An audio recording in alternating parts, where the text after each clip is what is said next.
Hello, everyone, and welcome to the GDQ Hotfix. We have a great show for you today. The top 8 of Mystery Tournament 15, the semi-annual Speedruns Live Mystery Tournament full of all kinds of amazing games and excellent runners. This is such a wonderful event, and I'm so happy to be joined by the current head admin of Mystery Tournament, Blasphemous Roar. Roar, how are you doing today?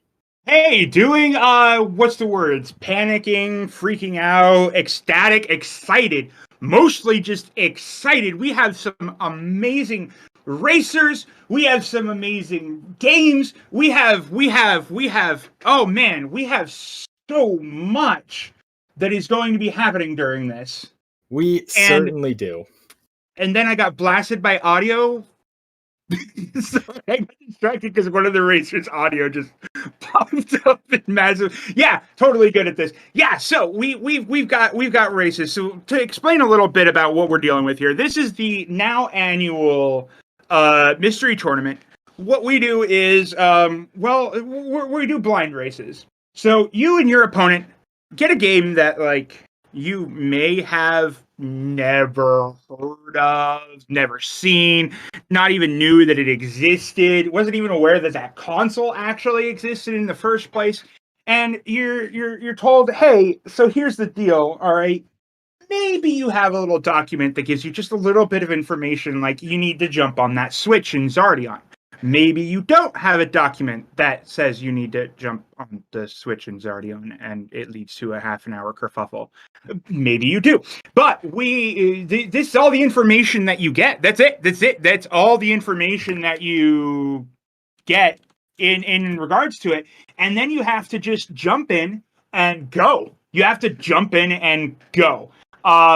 And actually, there's a question right there that was stated in chat real quick. Imagine if they accidentally chose a game that one of the players actually have played. We asked them if they want to redraw it because everybody wants to play a game that they haven't redrawn or played before. So people are normally pretty good about saying, hey, actually, I've played this one. Give us a new game. And we do. We try to make sure that everybody's blind to it. And this is the 15th one we've done. This was done by originally set up by Boney through Mystery Tournament 1 through 15. So yeah, just a little bit of history, or 1 through 11. A little bit of history of Mystery here. Is that from Mystery 1 to 11, Boney ran it. And originally Mystery Tournament 1, there was just a small bracket with a bunch of people, with a bunch of games that were chosen. And then in Mystery Tournament 2, we started opening submissions. In Mystery Tournament 3, I think, our good friend Sent here realized that we needed to test some of those games. And thus the testing for Mystery Tournament came. And then Boney ran it through Mystery Tournament 11. We had a big showcase race on Mystery Tournament, or we had a big Mystery Tournament Invitational during MTX at one of the GDQ events, which actually led to myself joining the community and joining into the blind racing. And then in MT 12 and 13, Exuno took over the show, running it as both lead tester and administrator. And in Mystery Tournament 14 and 15, it's been my turn to run the show. Ever since Mystery Tournament 11, we've had these races being broadcast. Since Mystery Tournament 12, we've been doing it on the Mystery Funhouse channel. And it's been gaining tractions better and better every time. We're getting more varied games every time. And it's just overall an amazing experience to run. It's an amazing thing to play. It is quite frankly one of my favorite, and I'm not totally biased at all, definitely not in any way, shape, or form. One of the more enjoyable games, there's something about doing blind commentary where I'm running commentary and I still haven't even seen the game. That's kind of a thrill as well. So it's a joy all around. And speaking of commentators and Mystery Funhouse, I'm actually here with the rest of, some of the primary members of the Mystery Funhouse crew, Alpha 5 and Phantom Matt. Hey, gentlemen. Hey, how's it going? So we're gonna have some fun today. There's a lot of races that are up. We have winners bracket, and some losers bracket matches building up until tomorrow, where we will have our winners finals, losers finals, and grand finals, which will all be best of series. So there's a lot of intense competition of games that we've never heard of or played before. Because as you can see right there, since the bracket's up, I'm also in it for some reason. I seem to fall upward, but we'll get more about that later. Matt, how are you doing? I'm doing pretty good. I'm proud to see that I'm a primary member of this community now after like 2 years of just random stuff. But we have some very strong competitors this year, including Alpha, who likes to fall upwards, as he says. We have pretty much like demons at games, such as Maurice, who just bodies everybody who he plays against. Yeah, let's take a moment to go through those competitors real quick in an order that means that nobody gets left out. Yes. Just because you're doing a little randomly there, but yeah, we got someone 325 up top. New to Mystery, this is their first ever Mystery tournament, making it through 110 competitors all the way here to our top 8. Has been seen in Kusogrand, has absolutely on a tear through there. First time here in Mystery, absolutely rocking it. We have our boy Zecks, who comes in top like all the time. If you've seen top 8, you've probably seen Zecks' name on there. Same with Capndrake. Capndrake is also one of our more reliable competitors. Comes join us all the time, and is often seen in top 8 here. And is just absolutely a really strong competitor and player, and a lot of things that he does is actually, I think, had the world record for a while in Shovel Knight. And then if you've seen Mystery Tournament, you know the name AND4H. If you've seen Kusogrand, you know the name AND4H. If you've seen any of our stuff, that's, he wins. That's what he does. He comes in and he wins. Matt, what do you have to say about Trisscorp? Triss is a nice person. I've talked to them a bit. They're pretty good. Yep, I specifically threw the newest community member onto one of the silent community members here. Yeah, so Trisscorp is definitely one of the most consistent members. Has made top 8 in every single Mystery tournament he's joined since the first one where he went 0-2. And then has just made top 8 consistently every single time. He's very, very good. Then there's Maurice, who joined us in MT13 after we had him join in a Poor Decisions tournament where we raced bad games in a blind tournament, which isn't really different from actual Mystery tournament, but it's the caveat that we're supposed to know they're bad. Insanely strong competitor, has won every tournament that Andy hasn't entered. That he's also entered, so... There's also the note about Maurice is that he joins a lot of mystery races, so he's basically the benchmark, which a lot of players will end up playing. Oh, great, Maurice finished first. Yeah, Maurice has joined most of the races for a mystery tournament that they've been awake for, and has won most of them. Yeah, he is a scary good competitor. And we have Nikojazz, first time top 8 as well. Has been with us for quite a few MTs, has never done performed as well as they are doing right now. Has been a really strong competitor in our Jolly Escape tournament. Has been just absolutely blowing it out of the park this time. And if you want to see a rise through the ranks of Mystery, Nikojazz is a good contender for like seeing what an underdog should look like. Someone's a really strong player first time in, but Nikojazz, I think, is a true underdog. And then finally we have Alpha 5. Alpha 5 is this guy over here. He's just this guy, you know? Yeah, he's just this guy that we all know that he shows up, rambles about races, joins races, rambles about those races that he's joining, and then, somehow helps build Mystery Funhouse. Yeah, it's gonna be good. I somehow fell upward. I did have to face Andy in winners, so I'm in losers because Andy a little good. And I don't like to play with any amount of caution, so we'll see if that bites me later. Well, but I'm looking forward to that match. I'm hoping to play at least 2 games in top 8. So, now that we've seen our wonderful cast of characters here, we, I believe, are ready for the next match to start, right? For the first match to start, I should say, between Zecks and someone 325 in our favorite. There are three memes in Mystery Tournament that are really important. Arkanoid, Lawnmower, and Golf. Or should I say, Frolf. It's Ribbit King! I just want to make a point. None of those are Sokoban. Yeah, none of those are Sokoban, and number 2, those are all terrible. Look, alright? Willingness to forget the things because of sanity and safety. Oh yeah, ball games, grapple games. You know what? Alright, I quit. We're done. Congratulations, Alpha. You get to run commentary. Look, everything was built up just so I could say Frolf, really importantly, and now you ruined it. You've taken away my Frolf statement, and now okay. This is Ribbit King. I haven't actually seen much of this game. You know, for a tester that's supposed to test top 8 stuff, it certainly is not like it sure did. Yeah, it turns out we have a lot of memes. But race is getting started here. There are a lot of memes indeed, and there are a lot of great games. So the first one here is, of course, going to be Ribbit King, and the race should be starting momentarily. So good luck to our runners, good luck to our commentators, and I hope you're all ready for some Mystery Tournament. I'm a bit excited. Thank you, Sent, for keeping us on track.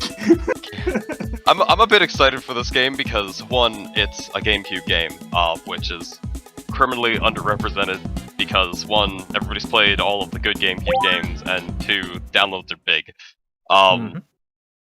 They're very large. But, it's golf. It's 3D golf, and I don't think I've seen either Zecks or someone play a 3D game this MT, or this is... Oh man, it's a combination of that, like, frog game you play at the carnival where you hit the thing and it's supposed to land on the lily pad so you can win, like, a $5 stuffed animal, and golf. And this is insane. Yeah, that is like a carnival thing, isn't it? I don't go to many carnivals, so I'm not... Oh yeah, we don't have a hole in anything. We have frog in! It suddenly occurs to me that this isn't the first time this game has showed up on Mystery Funhouse. We had this before in one of the side tournaments. Did we? Okay, yeah. I know I saw Jal and, like... Jal played it on their PS2 quest, but we've seen this on GD... I believe this was on GDQ recently, as well. During the Hotfix Gauntlet, we had this on, and I you know, been there, done that, bought the t-shirt, literally. Going on, the frog just seems to do what it wants. I think it just lost a million years by just hopping around. Yeah, I'm not sure what controls this frog. Like, I guess you land the frog and instead of it rolling, I think it's supposed to simulate it being a golf ball, except that it's a frog doing hopping rather than little itty-bitty rolls. Yeah. So I don't think that the frog landing in the water and then turning around and doing the thing is a thing. And what was that? Like it just hops backwards. Like I think it is. I think it's simulating the rolls of a golf ball, just being a frog. What's going on with someone? Someone just got robbed. Yeah, the frog is just like they jump after flies they land to, which could be all sorts of terrible. Oh, yeah, I remember now that frogs are attracted to flies, which we learned last time we played this. And webs are, of course, really bouncy. Webs do not... Remember, folks, in nature, the greatest lie ever told is that... Oh, whoa! Frog in one! Someone with the frog in one! Hooray! Interrupting my terrible jokes for hype shots. Good. It's a good plan. That's going to win you a lot of points here, someone. This is ridiculous. You say ridiculous, I say beautiful. Look at this, just gorgeous. Like... Oh, there's a fly! Get him! Get him, frog! Don't get him! Oh, the frog's all wounded and stuff because it's in the green, I think. I think it has facial expressions, but like this frog has like just been so somewhat nasty-ish to Zecks as Zecks smacks it into a tree. And someone, I wonder if can you like game over by, okay, someone has clipped their frog into a wall? That's not great. That's fine. I wonder, is the number on the back of the frog the par? It's been 8 for a lot of it. Yeah, I think it's just frog 8. Like, it's the, you know, like the sponsorship numbers or jersey numbers or stuff. Player 8, you're clearly player 8, and we have to track which frog is being used, just like colored golf balls, right? In a mini pot? What just happened on Zecks' Zecks screen? got eaten by a snake and thrown into the hole, losing 20 who's'em whatsits. I'm not really sure what the points A are. field hazard just gave Zecks their shot in the hole. That's incredible. I have so much of an idea of what's going on, and by so much, I mean not a bit. Well, this is a good way to start out top 8, I'd say. Oh, yeah. That's... Oh! Ooh, someone's got the height shots here. Oh, look Someone at that. understands how to go way higher and right into the hole. A beautiful shot by someone. Good. Yeah, the one thing I was able to glean from the pace spin is max bounce puts your And frog now the exactly result. where you told it to go. Your score so That far that is thing says frolf on it. That thing is terrifying. Sounds the so end. unenthusiastic, too. Your score is this.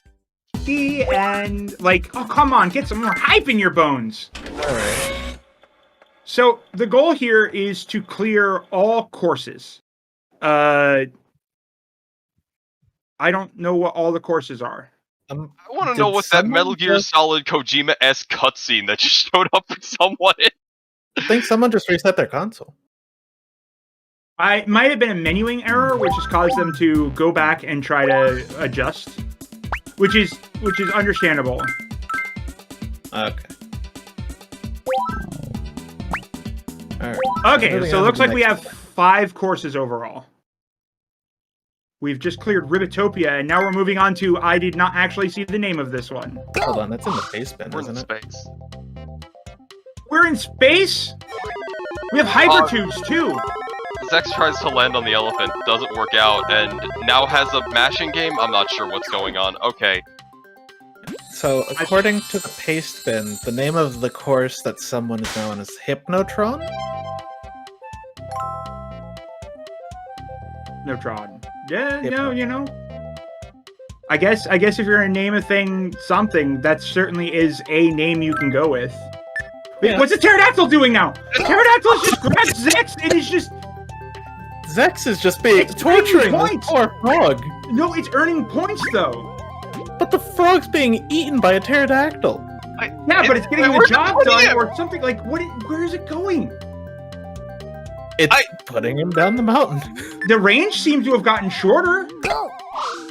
Okay, so he definitely got closer. He's trying to aim better. Oh. Broink. Is that gonna hop off? Gets That's right gonna up hop. there. Yeah, that's gonna get in. There we go. There's an out of bounds for someone. I wonder if this game has extremely punishing, like, just timing in general. Oh. Go. Just like if you die too many times, what the heck is okay? That looked. This is certainly a game. Yeah. A wonderful game. I keep saying a game as if I don't love what is going on right here. Yeah, you love frogs, you love golf. Slap them together and you get a horrible abomination. Right, and someone Froggy. lands below the Chaos Emerald. That's what these are. You look like you're Finn from Adventure Time too. Oh my god, does that mean we're throwing Froggy into the Chaos Emeralds? Sure. This is a This is a precursor some to precursor to Adventure. yeah. But a whole lead for someone currently.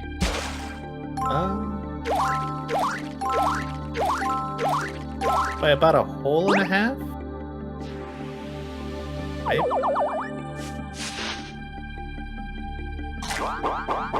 Trying to We, line himself up. to answer a question from chat, we did actually have DS games in Mystery Tournament this year.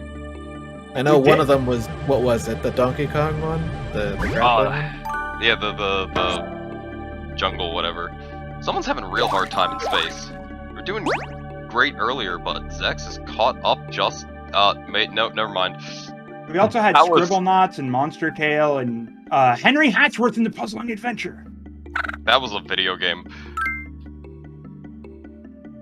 Frog in. Frog in for Zecks. They're on the same hole now. Yeah, a few good shots from Zecks, and this is all tied up.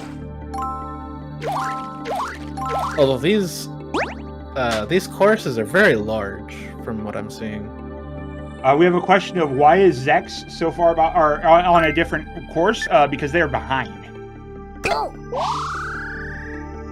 Yeah, they are trying to catch up. It's a hard fight. Alright, so Zecks is trying to go for what looks like that warp tunnel, I think.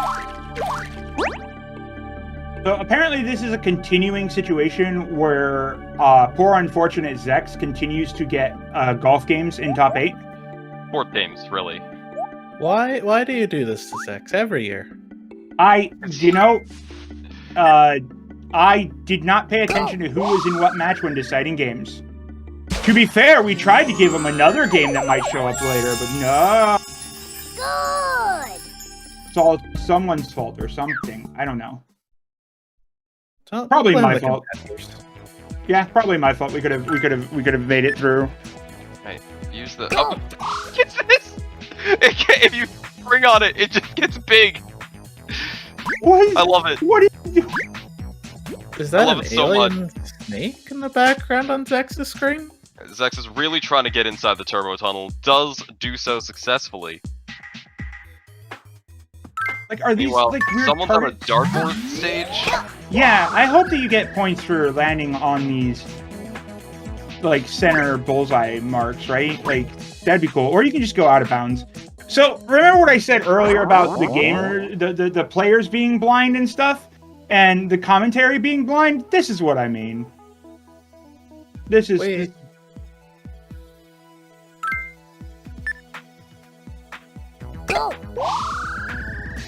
So I was wondering about that because I have played. Oh, what the heck! Zecks just got robbed! Criminal. Oh That my was god. so rude! Yeah, so oh, we're yeah, getting yeah. information that also another strat to this game is possibly to, if you get 8 pull-outs, or if you get 8 shots, you immediately move on to the next course, and in some courses, that could be a very viable strat. In this game, the goal is to finish all courses. You ain't necessarily gotta hit in all of them. We just gotta get it done. So that's actually a really interesting strat that you'll see in a lot of, well, it's a little bit harder, that specific strat in some mystery games, but like, we're gonna see some of the top players will do things like take intentional game overs or intentionally abuse mechanics, and that's not against the rules, that's actively encouraged to do whatever you can to make sure that you get the job done faster than your opponent. But it also takes one of the players noticing that this happens in order for them to make use of it. Yeah, sometimes a valid strategy is if you've started a game, just run into a pit if you can't figure out what the continue system is. Some golf games, yeah, if you get to 8, then usually they'll advance you or make you restart the hole, and if you have to guess as to which one that is, that would suck. Oh, it's actually noted in the pastebin, so they do know what happens on this one. Okay, so if they know that they advance, if a hole looks hard to do, as if Zecks gets this in one shot, then he's caught up a lot. Let's see. Here goes. In you go! God. Yeah, look at that catch up. Just a moment Yeah. behind. Yeah, just a hole. Definitely saving time. Like, the first area, Zecks was having some problems. We have 5 holes, so we're moving on to World 3 now. And now the result. Took a Your bit. score so far is... You know, some people this. start slowly in their races. Some people, you know, are really good for the first 10 minutes and then burn out like a dying star. Lots of different strategies. And some people play strategies that are incredibly risky. We're now moving on to Planet. Well, you know, maybe I should just open up the pastebin at this point. Frost. Quick, I like Matt. that elephant. I like the Planet? mammoth bug. Planet Frosticle. I dig it. Yeah. Alright, Zecks is... Okay, Zecks is going for the second hop landing in. I think his power's a bit low. But he might have got it. There Frog we in! go. They are on the same hole again. And we will see if someone... Zecks has been playing catch-up this entire time. We'll see if someone manages to maintain their lead as this hole shouldn't be too bad. Zecks is still some menuing behind, though. Yeah, but Zecks has been catch. He was like a 2.5 seed. There's a And frog some in. Nice, right into the middle. Good.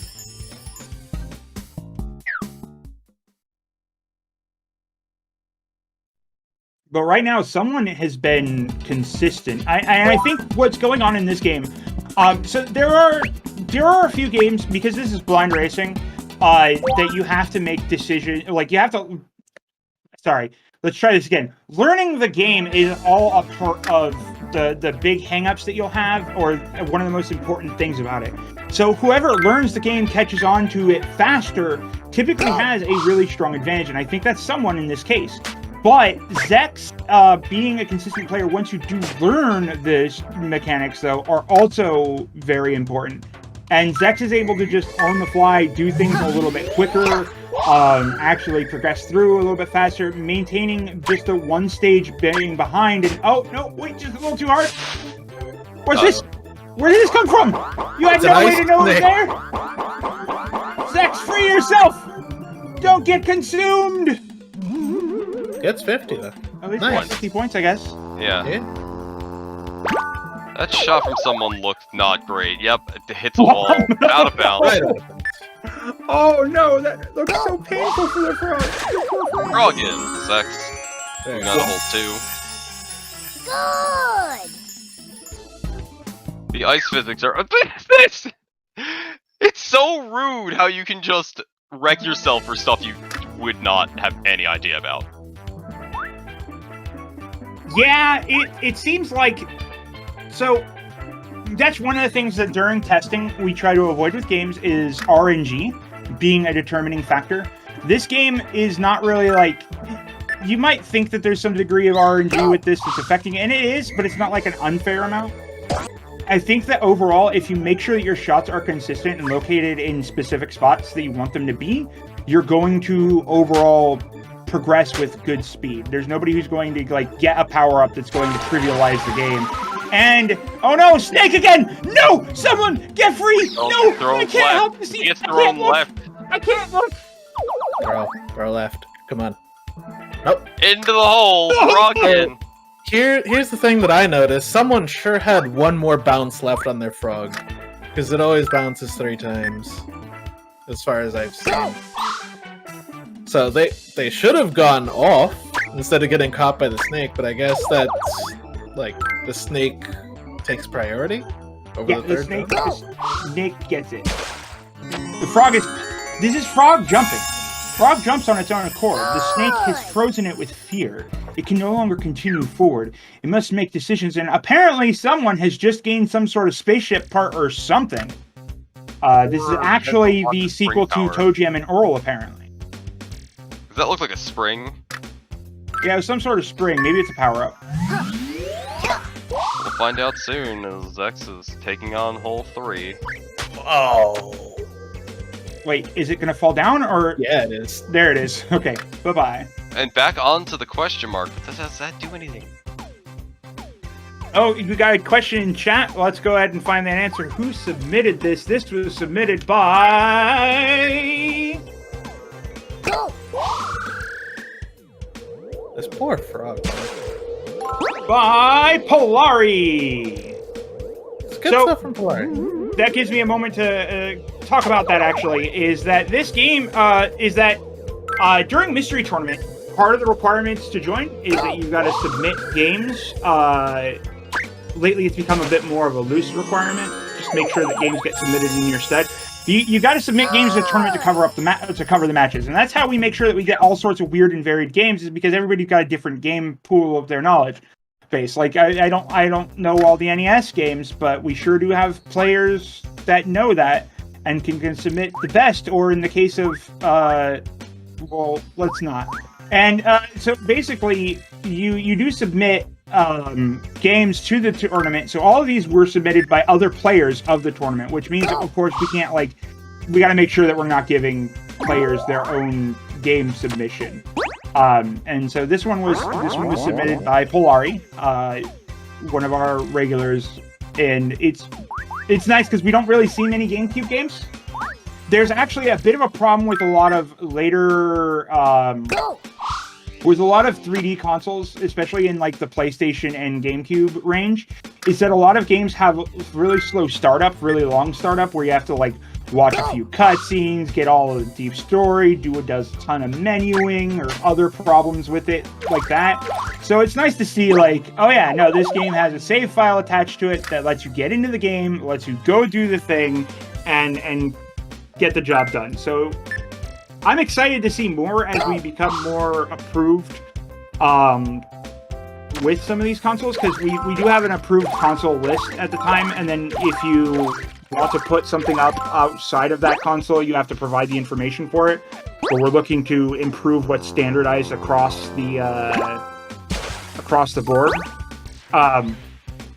So I'm looking forward to seeing more of these in the future. And did Zecks just fall through? I've been waiting for you to be done with it. He's clipped out of bounds like that twice.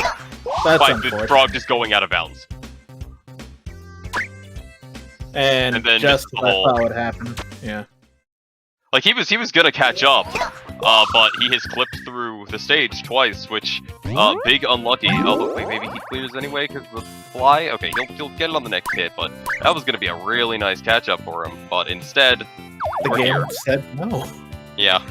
So someone has now moved on to the next planet in the system, which is planet Tektron. This is the second to last planet, or set of courses that we have.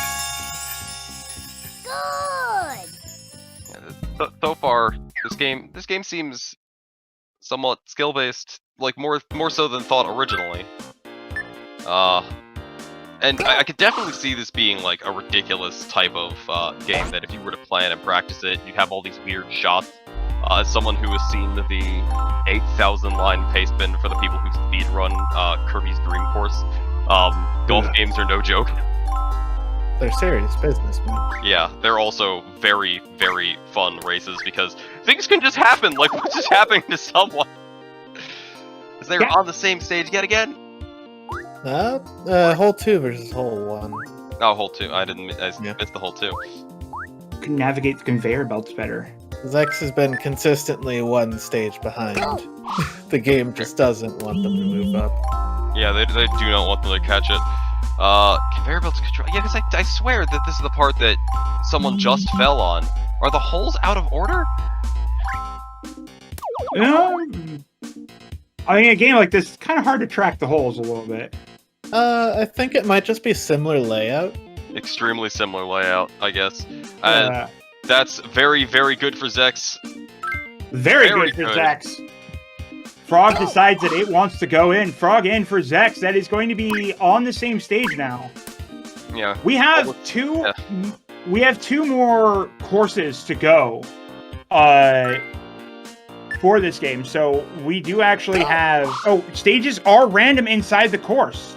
Is what we're being told. They were just on the same stage, but they were different. Like I was looking at it. What the? I guess.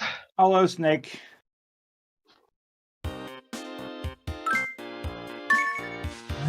These snakes are vicious. They're like everywhere here. Have you ever seen? There's a reason why snakes eat frogs. It's natural predator. If anybody has ever played For Whom the Frog Bell Tolls, they would know that. That's true. It's so rude that for the frog the bell tolls. Come on now. Yeah. It's so rude though how this game can just like, oh, there's a fly, and then you lose 10 seconds. I mean, the flies show up on screen, like you know where the flies are. Well, not the ones that are super far away. It's really hard to see. Wow. Barely fails to get it. Zecks undershoots. There we go, frog it. A one-hole difference. This one, it seems to be every other course that someone is much better than Zecks at. So we'll see how the next course. It gets to the ones with lots of out-of-bounds potential, or in Zecks' case, just going out of bounds randomly. It's a normal. Or in Zecks' case, anywhere the snake exists. Oh dear. I think the snake might just exist in grass. And, okay, does not lose a bunch of time. Let's see how someone is doing. That looks like oil, slides like ice. Yep, that's exactly what that is. Oh, but there's a fly!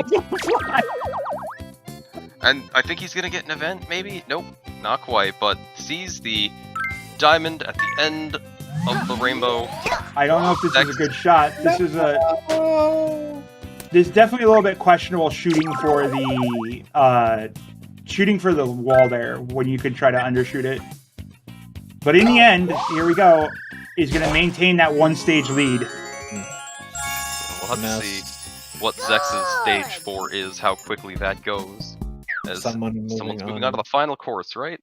Yep. And This is going to now be the Planet result. Lavatron. Your score so And far remember, is the goal, and this. it's the end of the goal when someone gets the frog The into the 4th end. hole on this planet. Yeah, I have this feeling that Lavatron has a lot of out of bounds. I would want to aim for that conveyor belt if I were Zek. A little bit further to the left, just like hit the oil and slide in. Because that would take you up. But it would also be pretty slow. So now I wonder what happens if the frog lands in the lava. Is it the predictable Probably thing? out of bounds. Or, you know, you get the Mario, your butt catches on fire and you go really fast as someone bounces and just gets wrecked. No, not the lava caverns. I mean, we've had all the requisite. Wait, what? I haven't seen that animation. Someone whiffed. That's happened before. Seen it yet? It's always funny to see, Right. Same hole again.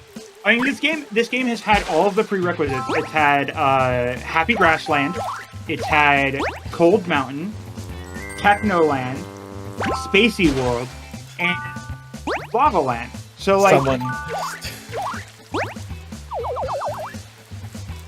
someone just lost so much time because Yeah. of things that were out of their control. Landed on a slope, swam across, saw fly up to the river. But frogs Frog in. We will see, but at this rate, if there isn't a wall, it looks like someone will be taking it. They have 3 holes left. yeah, as Zecks moves into the next world, this is going to be, like you said. I think you said it. Yeah, they need a really serious wall here. I wouldn't say even a serious wall, I would just say, like, a wall that costs them, you know, a minute. like, you know, going all the way down the river in a stage. Like, if landing in the lava just does bad things to you. That frog is inside the floor. Let's see what but this does. is a nice shot right over. Nope, No, Nope. right into the fungus. Oh no! that's... It's getting mad. Oh no! Zecks gets a frog in, and this is a little rude. If I was someone, I might try to shoot around it, because this might hit again. Nope, goes right over. Nope, right over. Gets Into that the frog whole in. frog in. I think they have the same seed for levels, so that's good. It makes it easier to keep track of. As Zecks is looking to shoot there and then go around, this might make up some time.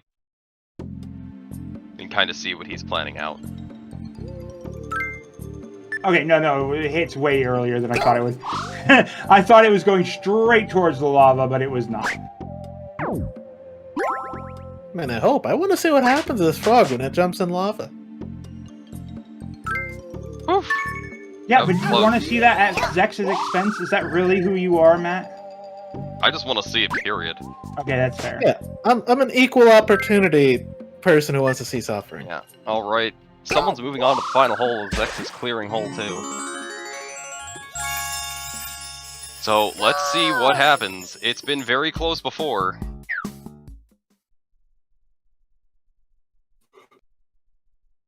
I'm just waiting on bated breath here. We got this giant maw and a thundercloud that someone's shooting through. There's like everything here is just vicious. We got snakes, we got ghosts, we got thunderclouds, big old rivers, giant maws.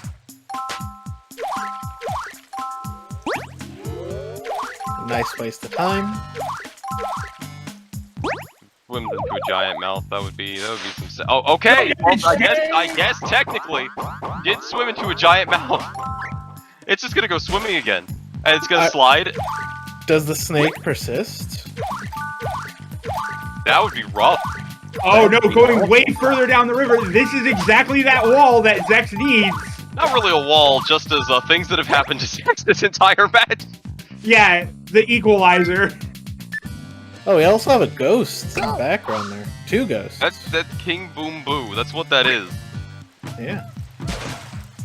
There's a fly in the There's a fly the there. water. That's gonna waste time.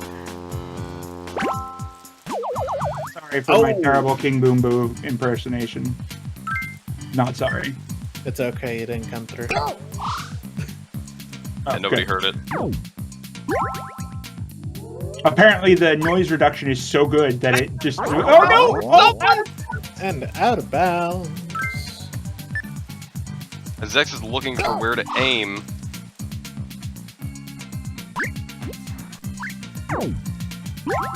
Going for a ride. This is what Zecks needed all along. This is gonna be close, as Zecks is just trying to eat it right over. And see, someone at this point is starting to slip a little bit because we're seeing... Oh, did shoot for the ramp and managed to get up the ramp. Oh my goodness, it's not gonna be enough though. Well, hold on a second. It is in, and Zecks is in as well. There is only a moment of lead here. They For tied this. on SRL. So, yeah, here's the thing. SRL time is what matters, and both of them got a 29:39. Yes. Oh, I thought there was one more shot. Oh my god. The end. What do we do? This hasn't happened before. This is actually true. Customary on GDQ streams. This is the first time this has ever happened. But yeah, our racers have tied, apparently. You'll excuse me, I'm going to leave Alpha and Matt to talk while I have to sort out this organizational nightmare. Yep, sure hope you had 9 games in that pile for top 8. That's enough to fix it, or something. Yeah. We can find video games. Yeah. Well, that was very entertaining. If everything was synced correctly, then someone probably just done late. But if something was delayed a little bit, Yeah, according to the stream. it Yeah, wasn't according to perfect. the Yeah, stream. and Zecks did start like a couple seconds later. So. This, like I said, this is something that, you know, doesn't happen. It's the first time that I've seen that we've had a tie. Ever. Even when, like, if the times are extremely close, they go into it. Like, I advanced over Ridley Dragon and MT12 by a total of 3 seconds in Batman Game Boy Advance. There's some very bad ideas coming from the chat. Someone's saying game's too jolly tiebreaker, please. No. No, Nobody needs no. to know what that is. Just keep that in the closet where it belongs. Also, I appreciate these gifts that Railkin has lined up for us, including the one of this game, which is just, I think, some sort of the dust sprite thing from Spirited Away going down a wave of rabbits. It's very entertaining to look at. Yeah, while they're sorting this out, they could just melee to figure it out. They're on the GameCube.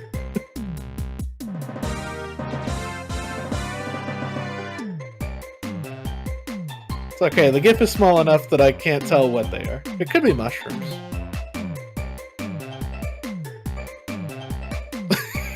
I shouldn't have said anything. The powers that be heard me. There we go. So Very what good. are these things?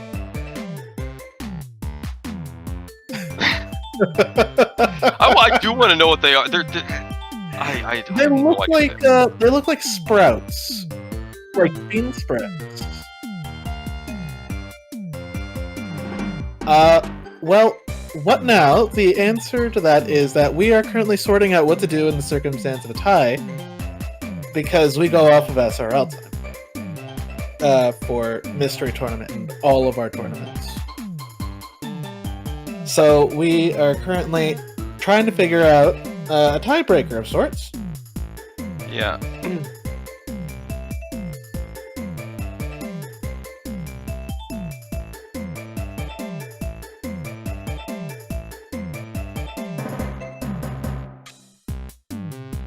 All right, we have some games that are set as best of 3 short matches that are way too short for a normal match.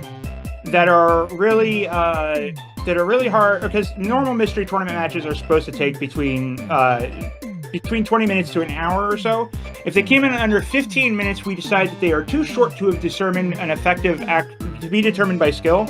But we save some of those for best of 3 matches if they're really particularly good. And luckily, we have some of those left over, so we're going to be doing a tiebreaker. Oh my. This is probably the fairest way to do this. Yeah.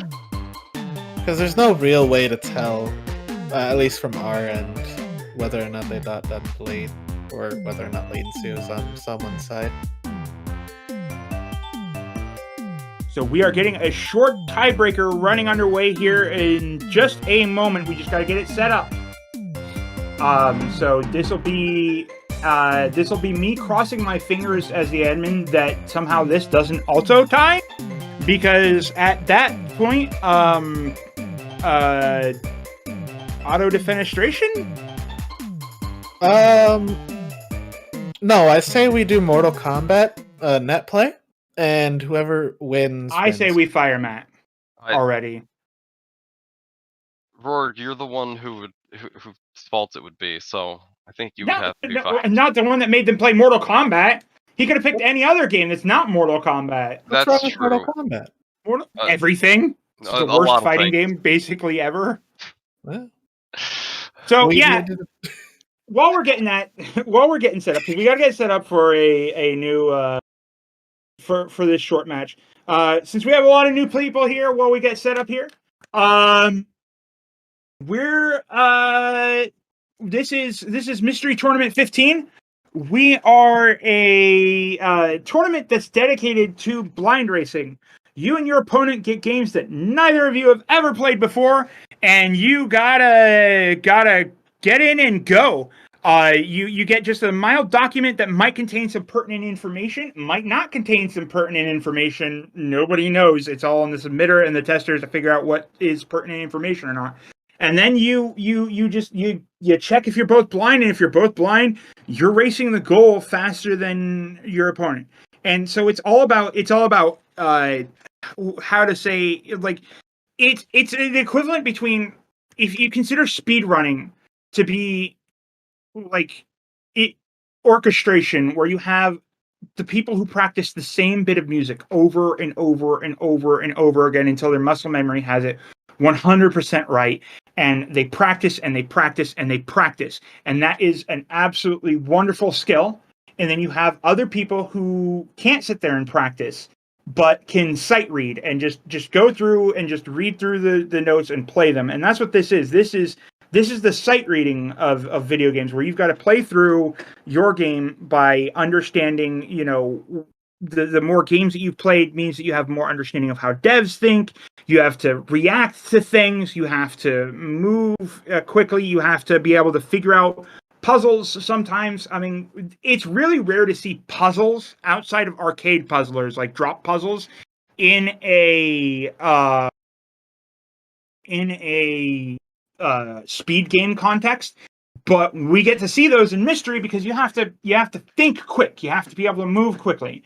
And so what it leads to is a lot of really exciting races of some otherwise really not that great exciting speed games. But also of really great exciting speed games, because like we have, we learned like 4 months ago that apparently nobody in our community has played Super Mario World. That was an entertaining game show that we hosted. That was not expected. We do a game show sometimes, and one of them was, the theme was popular games, and then we learned that nobody's played that. Nobody's played popular games. Nobody's played popular games. So you'd be surprised to learn what other people like, where people's blind spots are. So, that's the joy of Mystery Tournament, is getting to see games that you've never seen before. Like, for instance, my to get a little bit into my story here with this, and why I started doing mystery tournaments. I've been watching plenty of speed racing. I've been watching plenty of GDQ, and it wasn't until and I always thought, man, I'd really love to get into a speed game, but I have really severe ADHD. I can't actually sit there and play a game for an extended period of time and grind out the same game. I've always got to have something new. I can't do it. Mad respect to the people who can. I can't. And then mystery comes along. It's like you don't need that practice. You don't need to know the games. You don't need to sit there. In fact, the more you don't know, the more likely you are to get a game that doesn't have to be redrawn. Now, that's not to say that you can't practice for mystery tournament. The way that you practice for mystery tournament is by participating in mystery tournament. You learn games. You learn games, and I hate all of you in chat who are calling me out for playing Final Fantasy 11. It's You your stop own playing fault. Final Fantasy 11 all I'm day, almost every day. there, but No anyway, one's going to hundo Final Fantasy 11. Nobody. so That's what anyway, you're doing. but like for speed gaming and stuff, I can't repeat the same game. So like you start, this spoke to me, and I joined it, and I do not regret it at all. I ended up running the game running the tournament because I can't participate for reasons that were unexpected, but are expected. But that's what we're dealing with here. So that's why I like mystery tournaments so much, is that you do it. You never know what you're gonna get. I am the kind of guy that goes to a restaurant and annoys the crap out of the waitress by going, "Hey, I'll have whatever you like." Oh, look, sushi rolls, great. If you put 2 sushi rolls in front of me and don't tell me what they are, I will eat them and not complain. Now, Roar, on a related note, I think it might be important to talk about, some of the competitors' history in this event, especially someone like Zecks, who's been a top player in Mystery Tournament for years and years. I think with an event like this, a lot of people must naturally assume, well, you're getting random games. I'm sure you can practice to some degree, but there's no way the same people are going to be in top 8 year after year, right? And yet, the same people show up in top 8 year after year. That's right. We have some of the best players in our tournament, with only 2 newcomers, 2 top 8 coming into this event. We have someone 325 who we're watching right now, a complete underdog, and came out of nowhere. Nobody knew who they were. Absolutely is just rocking it here. And then you have, like you said, you have Zecks, who's been playing for a lot of events, has absolutely been top 8 in so many of them. I'm going to go pull up our archives here real quick and take a look here, because I believe Zecks has been 12, and an earlier one too, I believe. Say what? Like he's won at least 2 mystery tournaments. Yeah, Zecks joined, or Zecks first topped. Wait, is Zecks an MTXer? No. Joined in MT2, was top 1 MT2. Hadn't been top 8 until MT10. Or no, not top 8, top 3. I'm only looking at top 3. Yo, I'm good at this. But again, like top 3 in MT10, or second place in MT10, winner of MT11, top 3 in MT13, and here again, top 8, 15. Unfortunately, there's no quick way for me to look over that. But like, yeah, it is absolutely a very reliable competitor. So, like, we have, there is consistency here. It may sound like, oh, well, you don't know what game you're going to get, so it's got to be random, right? And, well, it is kind of. I mean, you're going to get games that you're blind to, but some of those really strong players, they've put in the work. They've got there. Yeah. I've reached the end of my thought line there. Alpha, quick, speak. Okay. I'm yeah. trying to make sure everything's good to go here. I'm usually just waiting for you. Yeah, Zecks has been top 8. He's won And this is the scary statistic, and we'll go over this later when we see Andy versus Drake. People have only won mystery tournaments since Andy started winning them. When Andy dropped out of top 8 in order to go to a wedding, and then when Andy decided not to participate because he wasn't having fun. So, there are a lot of people who are consistently winning these events. Trisscorp has been top 8 like 8 tournaments in a row, or since MT9 or 8, one of the two. I could go actually check that because I have the document that Roar was looking for. Myself, I qualified for top 8 in MT12, but could not participate, and then have qualified for top 8 since then. Drake, I'm pretty sure, has been a perpetual top 8, except for that one time that he randomly lost in, I think that was also MT12. Or no, that was MT11. That was a weird one. And it's just incredibly consistent. And then, yeah, we have 2 new people, so people do get better at this. I've placed higher in every mystery tournament I've entered, technically, just because of that one dropout. But yeah, it's you do get better. You just play video games. That's all you do. It's how you get better at it. Is you just become familiar with tropes, and you find yourself playing a game and then wondering why you're falling into a pit. And it's like, right, because shooting things in video games is slow, so I'm gonna go fast and just hold the right, and then you start getting bored. But we are setting up for this next game. It's going to be a nice one. It's going to be nice and short, hopefully. Probably not too short. Exuno is telling us not to sell up its shortness. Matt, what you didn't enter Mystery Tournament this time because you had a lot of stuff going on. What are your opinions on improving at playing video games in general? Play as much as you can, play as often as you can. Watch other people too, because you'll notice people do things, and that's how you learn different things, like tactics. So, for example, you can learn how to dash by watching people and realizing they're pressing a button twice repeatedly. So, which is what got me out so who taught you that making all of the voices when you read the dialogue on your stream makes you go faster? People who aren't here. Matt had a very fun playthrough of Phoenix Wright where he probably destroyed his own vocal cords by voice acting everybody, especially Old Bag. Oh, they're dead. They're gone, man. That's basically how I've been killing my vocal cords, is voice acting everybody in Final Fantasy XI. Just because you played more Final Fantasy XI than I have played video games over the past 3 months. Hey now! Are you at 200 hours? 200? At least? Oh, Doisum has the best emote. Oh my god. I'm somewhere around 6 right now. Yeah, you've been playing the game since August. That's not okay.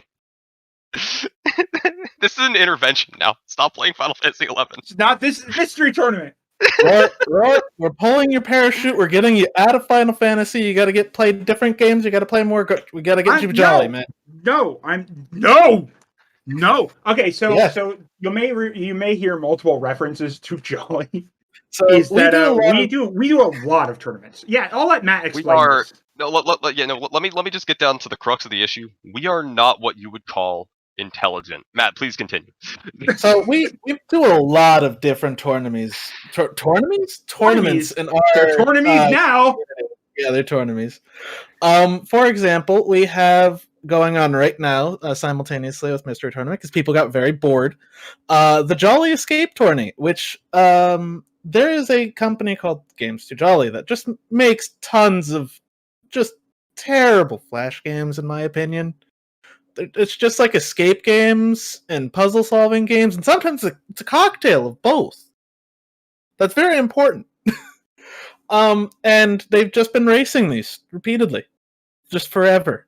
Yeah, we race all sorts of things. We've had a net play tournament where we find random games and then we versus mode in them.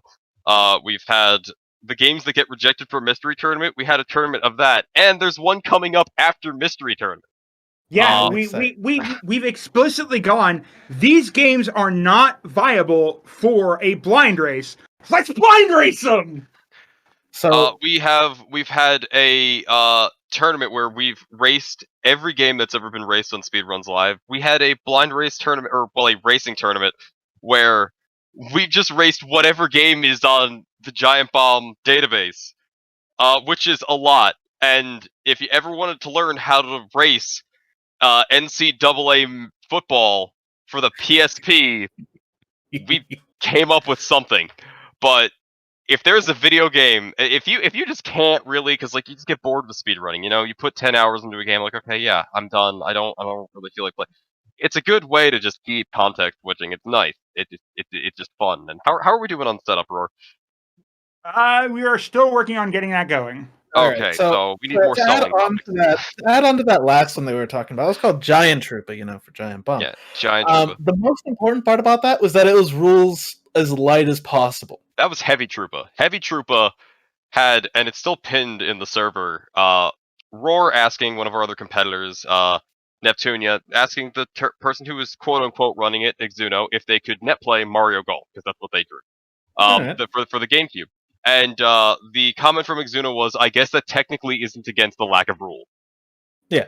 So that's what happened. I distinctly remember, what was it, a best of 40? The best of 25 between Midboss and Ivan. Okay, that was it. Because I could swear that there was a proposed best of 40, and it got shot down immediately because it took them not 2 months. It was like 4 months. It was like 3 or 4 months, and then it took us forever to finish it. The final game was me and K. Rulius playing Chex Quest. I enjoyed that tournament. Mainly because I won it, but you also ran Wiki Race, didn't you? Oh yeah, it was a Wikipedia race. Yeah, you just race Wiki. So the 7 degrees of connection that exists on Wikipedia. So the goal was to get from one topic to another topic in as few clicks as possible. Was it? Not as few, just as fast as possible. Just as fast as possible, and those VODs thankfully are gone to the annals of time, and no one highlighted them on Twitch because boy did I let Boney con me into running something that was just completely insane. I'll be glad to hear that if you ever do it again, I'll be the one highlighting it. Yeah, no, I mean it's yeah, Boney cons me into doing a lot of things. Gotta talk to Darkman about one of them. We'll find out. But we also do not tournament-based things. We've been doing a couple things called Grand Prix. We had one for a series of Flash games where we had 25 different Flash games. Yeah, and whoever won. Yeah, we raced one of them a day. There have certainly been many amazing tournaments through the Mystery Tournament crew, but right now we do have the Mystery Tournament 15 top 8, and we do have our tiebreaker match between Zecks and someone 325 ready. Let's send it off to them and hope that this time we have a definitive winner. I sure hope so. Okay. Oh, it's not good. It's going to be going. We'll have Zecks' screen in just a moment. Do not worry. All right. So the name of the game isn't actually tiebreaker on this one. Yeah, this is Sunshift.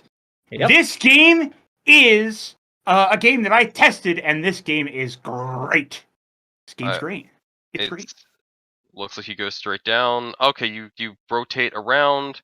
This is curious. Oh, I like it. I love this so far. Yeah, so we're this little flying ship, and the main thing is that our thruster is more like flapper. We're Flappy Space Lander, Flappy Lunar Lander, of course, So our goal is to gather all the suns here and to light the way through and make it. That's it. That's our goal.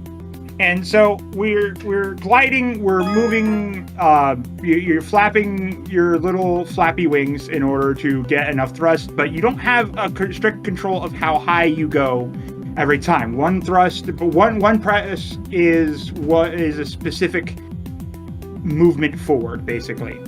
It looks like Redwall's bad. Don't touch Redwall? They went the opposite direction. I'm sorry, Redwall's great book series, and I don't. Oh wait, the game. Yeah, but crashing into them seems to make you you not alive anymore. Don't crash into Redwalls. Yeah, Zecks did that, which is what has set them behind. As they are, this is a very close race to begin with. And we'll see how this goes. There's a lot of flapping. I like this. This is adorable looking. As putting them behind, there's a lead change here. Oh boy, this is stress, and Zecks will be the first one through. So as long as you're holding down the up button, you do glide a bit. So, is the time in the corner a part-time, or? Yeah, it is a part-time. Okay. or challenge time or whatever. We also have some of these levels, like this one, has specifically banned the flapping, so it's all about the glide. You gotta make sure that you're gliding the right way because you can only ever go down in this situation. Extremely impressive with that. That was very, very quick and clean. Someone crashes right at the end. That's rough. I'm not sure how Zecks didn't finish that. Oh, okay, I understand now. This is Multiple little several rooms. extremely small rooms, and there's the sun. Do, do, do, do. Yeah, so Okay. we also So make now we new have weapons. We have this new mechanic here where we have these little gems that when you hit them, they give you a field around you that no longer makes you affected by purple. Purple is also doom unless you hit the field, in which case now you can travel through it. Red will always be doom. Don't hit red. Red bad. Yeah, red turns to gray and awful, and that is going to set Zecks back someone right on their tail. As they do somehow manage to enter the same stage, so that's helpful for keeping track of who is where. Someone catching up, they made short work of the other stages.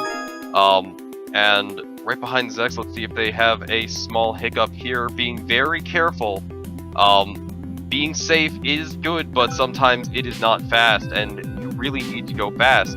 As that's a simple stage once you grab that orb. And that's the lead.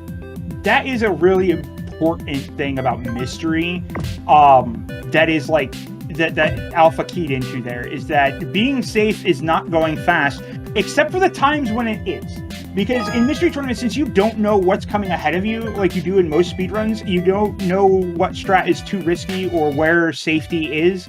And so, like anything where they'd be like typically in a speed run, we have. Yeah, that's like -3 seconds there. Zex's game crashed, so we're gonna see what happened. Let's see if they can't get it back and running. There's a boss fight on someone's screen. Moved onto a boss. It's a giant spiny.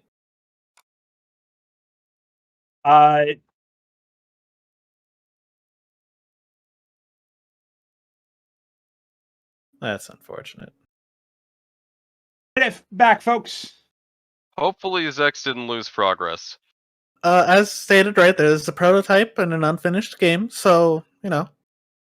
Really Okay. hope Zecks didn't lose progress. Zecks did not lose progress. Alright, so I will dot time when he re-enters that wormhole, and then we will know exactly where he was. Oh, there's a stage select.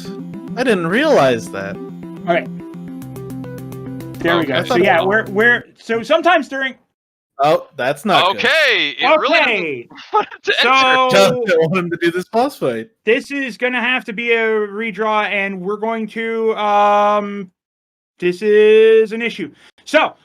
I think what we're going to do is to avoid massive setup problems, we're probably going to take a moment to switch over to the other match that's been waiting on this match and try to get this match a game that'll work for it, because otherwise we're going to be held up quite a bit. And we may be using this again or something. We're going to have to figure this out. This is the punches that we roll with in Mystery Tournament. So, give us one moment to get everything set up. We will be right back with, yeah. It definitely is unfortunate, but that's the price you pay when you have mystery games. Sometimes you never know what's going to happen, and that means that sometimes you get a game that just isn't gonna cooperate with someone's PC. It happens though. We will find a solution. We will come back to that match as soon as we can. But right now, we're actually going to take a quick Twitch ad break. As a reminder, everyone. The GDQ Hotfix is bringing you all kinds of amazing speedrunning content year-round, and it is funded in part thanks to your subscriptions and your bits. So we'd really appreciate it if you did consider subscribing. And remember, if you have an Amazon Prime account, then you have Amazon Gaming. And if you have Amazon Gaming, you can subscribe to any Twitch channel of your choice each month for free. So, I mean, if you have that, please consider using that Prime Gaming sub to support Games Done Quick and to support the Hotfix content on Games Done Quick.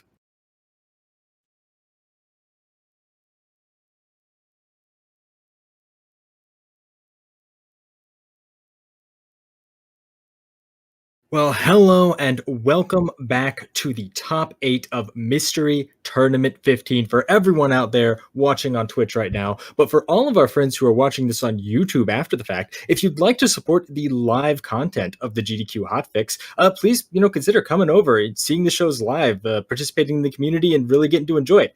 You can find that at twitch.tv/GamesDoneQuick.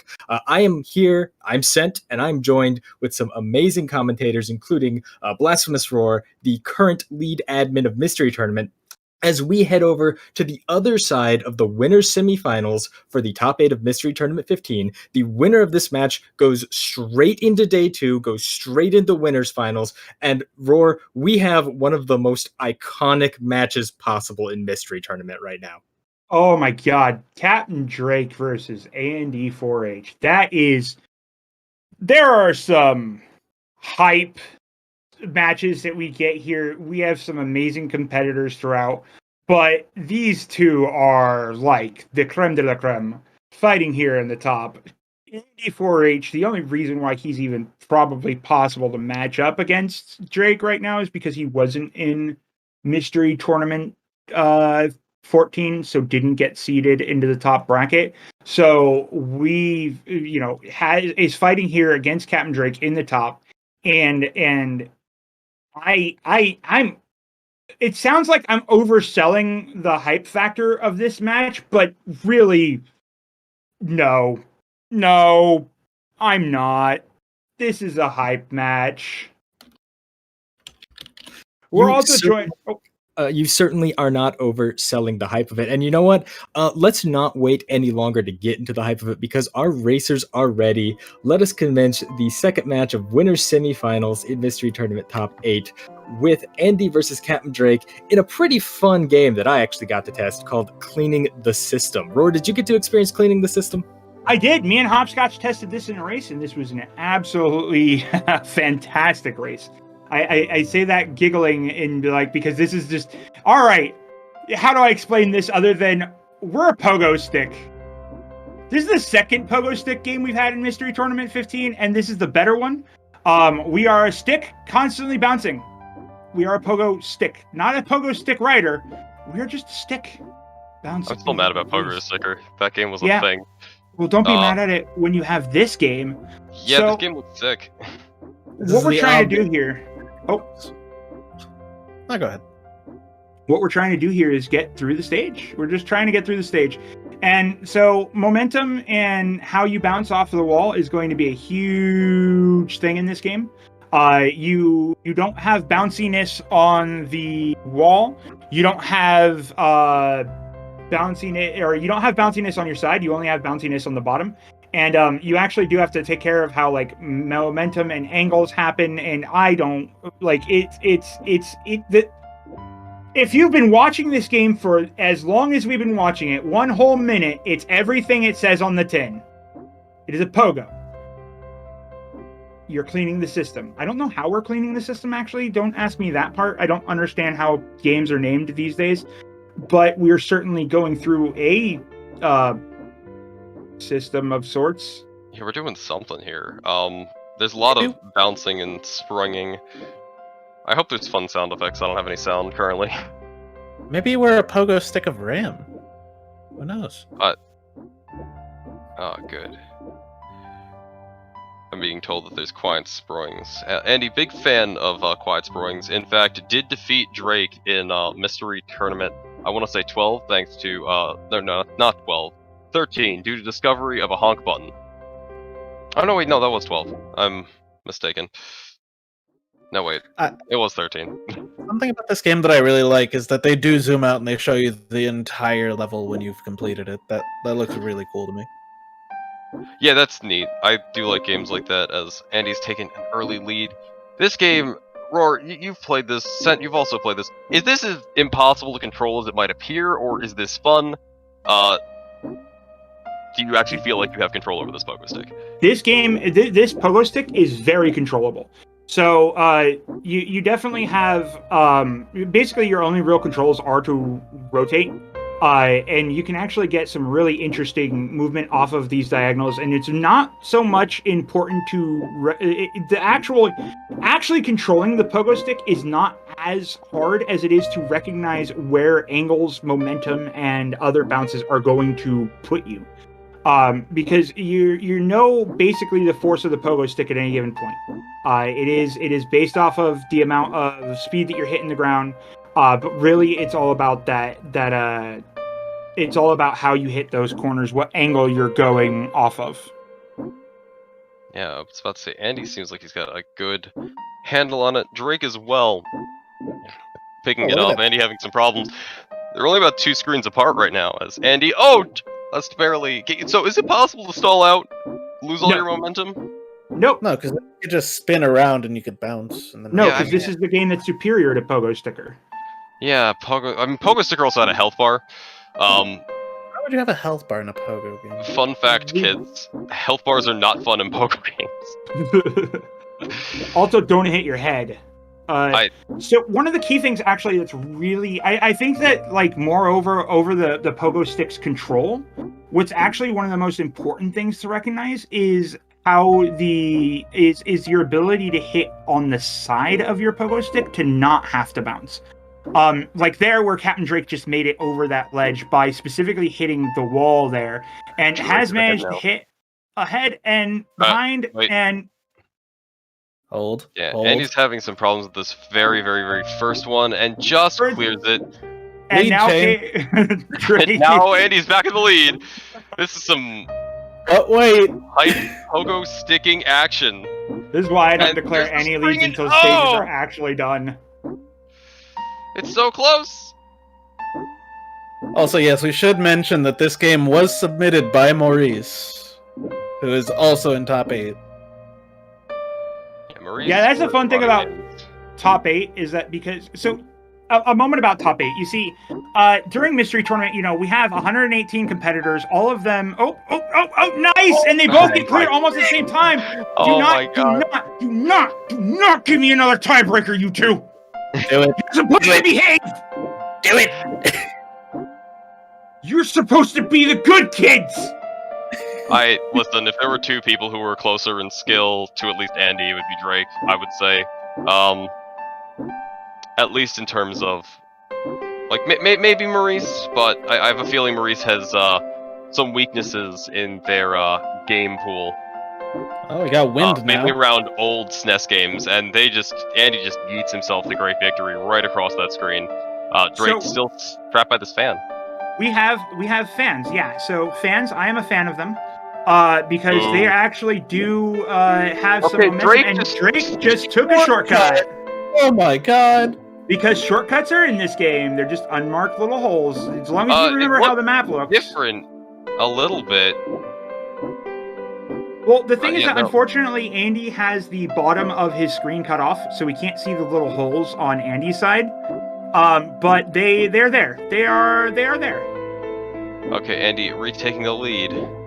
So during the course of the normal tournament, you know, we have 118 people submitting 2 games each. We have at the minimum, we end up with like 300 games that we have to test, and we have like a few testers, only like 7 at most if we're lucky, and really a few people every year tend to pick up a bunch of them at a time. And during this testing process, we do have some games that we're just like, this is such an amazing game, we are going to save it for the top. And that's what we do. And that's when you get games like this. So here's the thing about wind, is that wind physics apply. As in, if you make that horizontal, or if you make that bar nice and horizontal, well, the wind's going to catch it and send it flying up. Let's see which one catches onto this. If you're at a diagonal, the wind's going to blow you onto the side. So they actually do have to, like, work with this stick. Now, hopefully, Andy sees that he's being pushed to the left. Yeah, he's adjusting a little bit. Doesn't quite get it, but well, there's the arrow going down. I wonder if it's a shortcut to go right, but why would you bother?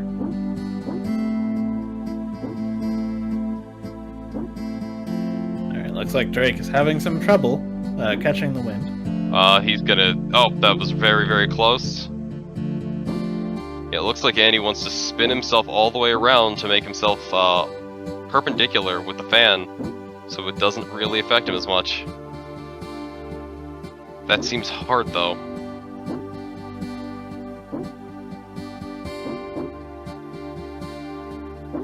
Yeah, this is the best way to deal with this one is to let the wind just shoot you right up in that wall and just use the wall's momentum to clear through. But almost. But I think Andy is understanding the wind here at least. Drake moved on to the next screen. Okay, so yeah, that one shortcut would have put them. Oh no, Andy! Oh, you can lose progress. That's rough. Oh no! Oh no! It's not exactly easy to lose progress, but it's not exactly hard to lose progress. This stage in particular, as they are both on the same screen at the same time again.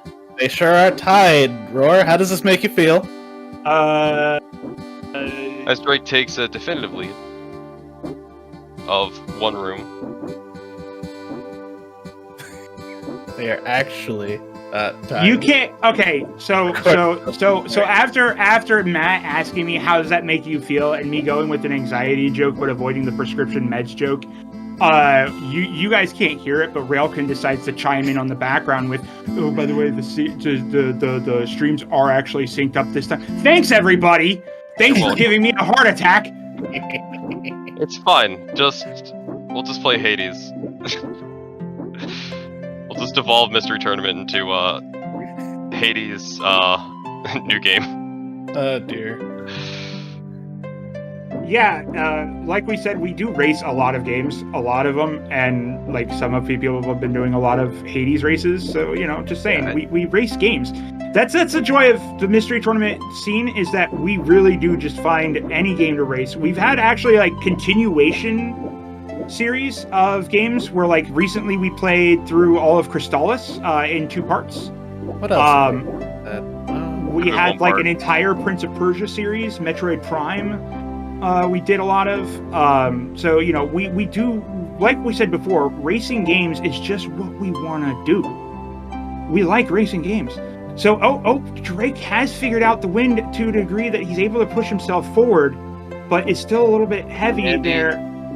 And Andy's just trying to get himself through the door, finding himself very vertically is not really fitting. Drake just flying through there.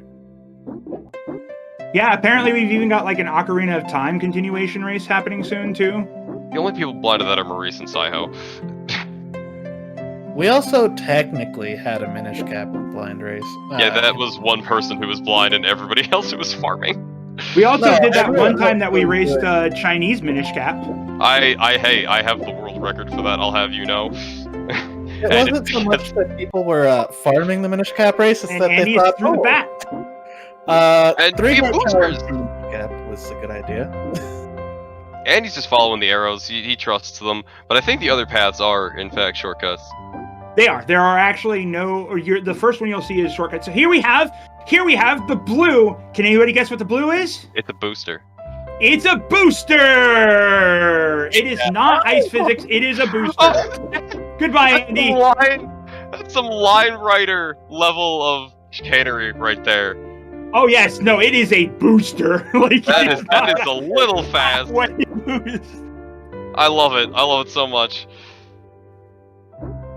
You just go zoom. Come on, Drake. Come on, Drake. Drake. I was hoping somebody was going to guess ice physics, but nope. Oh wait, we saw the booster once before. Okay, never mind. That's why I lost. But he gets through. The turtle has been cleared. As A&D4H still moving on to the next one.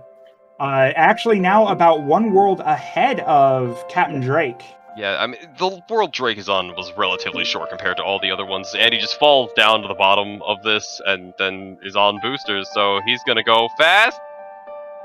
And there's the Line Rider-esque jump, and does not quite make it. No, down we go. Wait!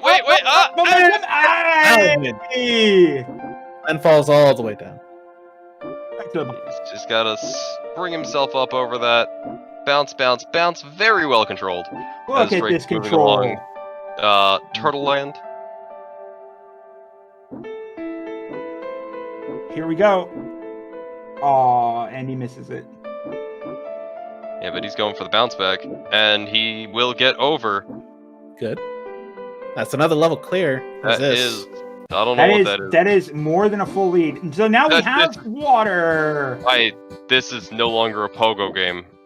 We're This is a now a torpedo rocket. We're now a torpedo boosting, pogo sticking. I don't know, man. We're cleaning the system, all right.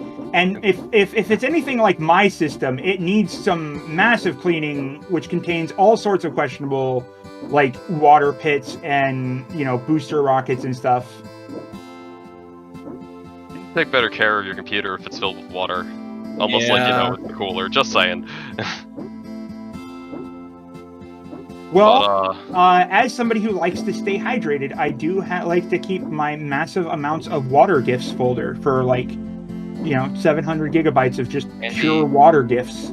Finding the angle to bounce over that as Drake is moving on to Waterworld, clearing that previous stage much quicker. As I hope there's more silly mechanics in this game. We move on to a boss fight somehow, or a bowling challenge. So do I break his heart now, or do I let his heart get broken gradually? Let his heart get broken. Yeah, gradual's better. Okay. I'm assuming that there's no more mechanics. That makes me I'm assuming this is the last level. There is only 10 levels in this. But yeah, like I said before, normally so top 8 gets to break some rules, you see. Normally with a race, if a race lasts less than 15 minutes, we typically declare it too short to have been a reasonable metric of to have reasonably tested skill levels. There could be just random things that jived with a person quicker than the other. It's actually up from the old 10 minutes of days of days before, because we also wanted to make sure that people were getting enough bang out of their buck for the races. But we did during top that rule doesn't apply. So if somehow Andy finishes this right now, even though it won't, that won't be the case. But we do have typically an hour and a half is our mod call rule. If we have a race that lasts that long, it will be called in favor of who is in the lead, as determined by the moderator of the match. They have full control over making that determination based on what they watch. We trust our mods emphatically. They've been watching the race. They can make a decision, because really the players aren't trying to race for the amount of progress they can. They should be trying to finish the goal. Which is a little bit different than some other blind racing tournaments such as Kusa Grand, and Andy and Capndrake are in the same spot here as they torpedo away. You do not do this to me. You don't do this to me, you two. You're supposed to be my good kids. You're supposed to behave in public. They are behaving. This is the way. They're just. By being amazing. One of the reasons why a lot of these rules are thrown out the window, especially that 15-minute rule, is that most of the testers outside of Sen, who's actually disturbingly good at video games, aren't as good as the people that we end up having in top 8. So if they test it and it's like, oh yeah, this is a 45-minute goal, and then Drake picks it up and clears it in 8 minutes, which has happened in a mystery tournament, you can't say they didn't test their skill. Everybody else is going to take 45 minutes on that game. So it's a lot harder to gauge the skill sometimes of top 8 players. It's also worth noting, thanks Railkut in chat, Maurice just finished the race.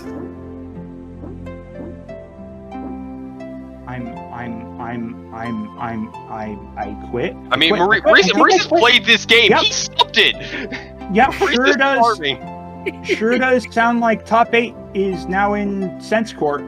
Enjoy figuring out top 8, Sent. Good. Silence from Level Sen. complete. Duck. All right, it's fine. I think I'm gonna fall back on that Hades plan. That sounded. Yeah. This one, Andy races Hades. His strongest skill in Hades is getting literally everything he wants every single time. Seriously. So sad. He's like, I would love to see Poseidon right now. Oh, hey, look, it's Poseidon. Yeah, it's insane how lucky he gets. It's just like he gets a clear in like the 4th run that would finish the higher heat levels. It's nuts. And look at that. will say that I did get to test this game. Unfortunately, I did not get to test as many of the games as Top 8 as I'd normally like to, but this was one of the ones I was able to, and they are making this look very easy. Andy in particular is making this pogo control look reasonable. It is incredibly difficult to get your mind around. All you can do is rotate the pogo stick. Anytime you enter these bodies of water, you have to remember like which direction you're being propelled in as you start spinning around it. Switch. Yeah, his direction had flipped. Okay, I don't know what makes the propeller go. It's whatever direction you're coming from. So when you enter the water from the top, you're going to be jetting downwards until you can turn yourself around in the water. Oh, Yeah, that's rough. that was criminal for Drake. Okay, Andy has managed to align his pogo missile successfully, and I'm just wondering, like, because I know Andy played Kurukurukurin and liked it a lot because it had a honk button. Andy's a big fan of buttons that do nothing except for make funny sounds. Shout out to the time that it helped him win in it helped him Bouncy beat Day. Drake in MT because the honk button was required to push blocks, and that walled Drake for quite some time. Yeah, Andy just stumbled into the block honking like Because he instantly. hasn't just stopped kept honking mashing. since minute 0. All games need honk buttons, as Andy is trying to very much align himself. Started Drake to build is his trying to get own through. leader. Oh, there we go. Drake Okay, nicely. This room took Andy some time. Drake probably going to clear this on the first attempt. Yeah, that was very quick room for Drake. You're supposed to behave, children. Do not make me turn this tournament around. I'll run it back. No, you won't. We're gonna have even more tiebreakers, Roar, because that's what run it back means.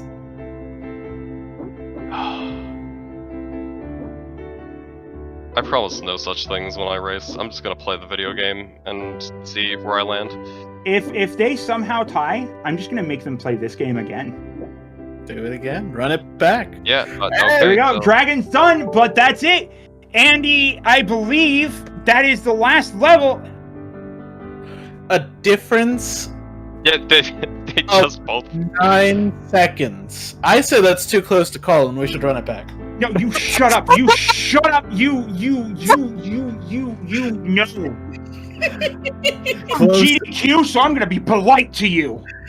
Close but definitive. As Exodemon says in the race chat, you two are amazing. They certainly are. I think our estimate for that game was about 35 minutes. I think my personal time with that game was about 26 minutes. So both of them just absolutely crushing it, especially Andy with the sub 20-minute time. Very well done. Now, as mentioned before, that means that Andy's moving on to Winners Finals. So Andy's done playing for today. Winners Finals will be tomorrow. I believe the first match of tomorrow. So he does not have to play in the monstrous losers bracket that we have set up for you today. But Capndrake, certainly not out of the tournament. I don't think anyone thinks Capndrake is out of the tournament. Gonna go down to the losers bracket. Gonna play... let's actually see. Maurice or Trisscorp. Yep, there we go. It's going to be the winner of the Maurice versus Trisscorp fight. That's such a hard ass. That's it. This is a mean losers bracket. Well, we do also in terms of that, we saw that winner's half, but we still have that tiebreak from Someone 325 versus Zecks, and we believe, fingers crossed, we have them set up with another game here. So we are just waiting to see what our next step is here. I hope they only get 3 seconds apart this time. Matt, you're fired. Sent, you're in Matt's place. No thanks, I'm all right. Is that a promotion for Cent or a demotion? I think it's a demotion because I that means Cent I has think to I just build got an demoted archive. in the long term. You know what? Fine. I got a fine. responsibility up, and Cent now has to archive all the matches. It's me. I'm done. Your job now. Look, Bye. Well, All right, well, this He's is gone. easy. while Roar walks away from this tournament, let's talk a little bit about the remaining brackets we have. As mentioned, in that winner semifinals match, we do need to go back to someone 325 versus Zecks to determine who, once and for all, is going to get to move on and take on Andy in winners finals tomorrow. Now, as a reminder, Mystery Tournament Top 8, Mystery Tournament 15 Top 8 even, is a 2-day process. We're going to be doing a lot of the matches today, but we will be doing winners finals, losers finals, and grand finals tomorrow, starting at 2 p.m. Eastern, right here on the GDQ Hotfix. So if you're enjoying the content today, make sure to tune in for that tomorrow. But let's talk about some of the people in this this losers bracket, because this losers bracket is scary for sure. Yeah. Go ahead, Roar, please. Oh yeah, no. I mean, we've got Trisscorp, who is a reliable top 8 competitor. We have Alpha 5, who has been blazing through a lot of the tournaments lately and massively takes a top in a lot of events. Heck, was second place in the gauntlet that we had recently here on GDQ. Well, Andy, and that was sad. Greg is strong. You expected it. And then, Maurice, who is just absolutely a beast, the metric by which everybody sets against. And then Nikojazz, who has made a stunning run through this tournament. But it looks like, without much ado, we are actually going to be running right into the tiebreaker to get this done. And unfortunately, I am going to have to actually back out of commentary to try to help get the next match set up, if possible, so I can make sure that gets working for you. So I will leave that to Sen, if you don't mind giving us the takeaway when that's ready to go.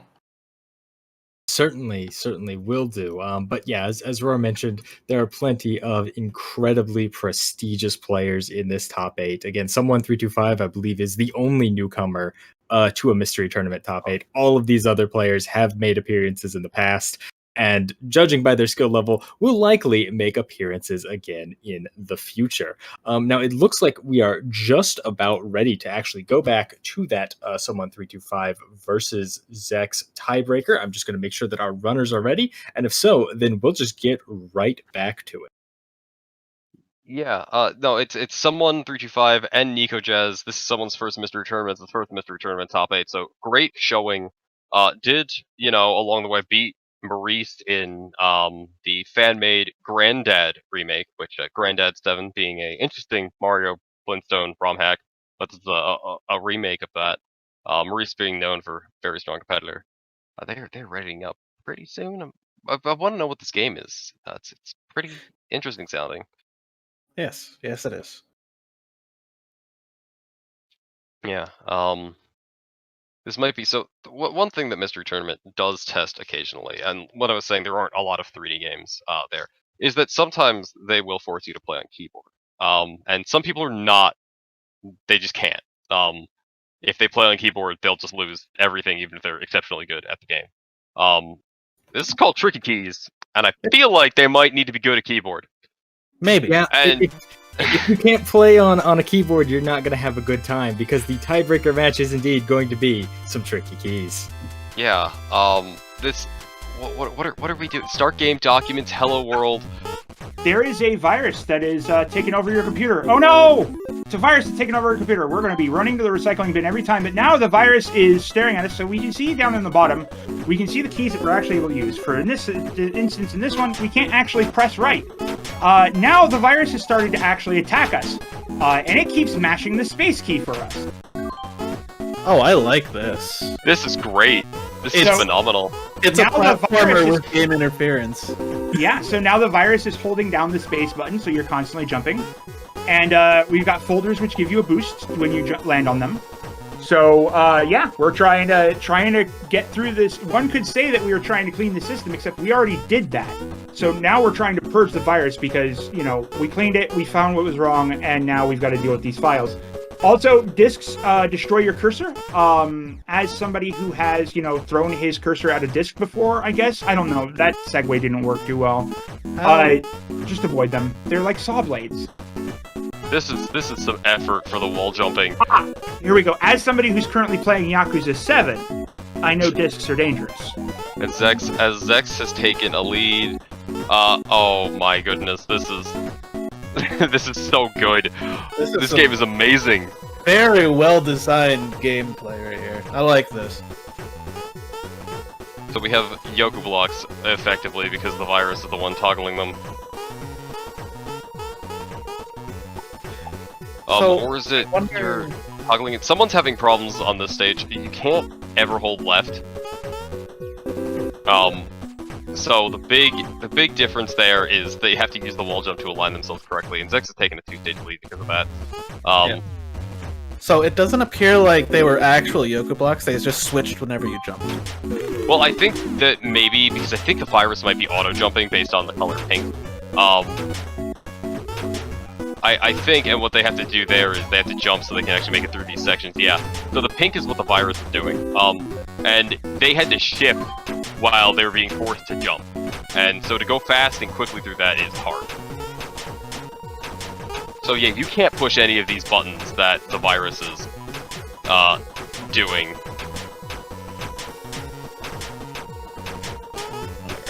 Zecks is trying so hard to actually gain distance there, and succeeds and makes it through that level. And someone catches up dramatically. They're not that far behind. A death could change the lead real quick here. But Zecks does clear. But Zecks just having some clean. Those spacebar mashes from the virus.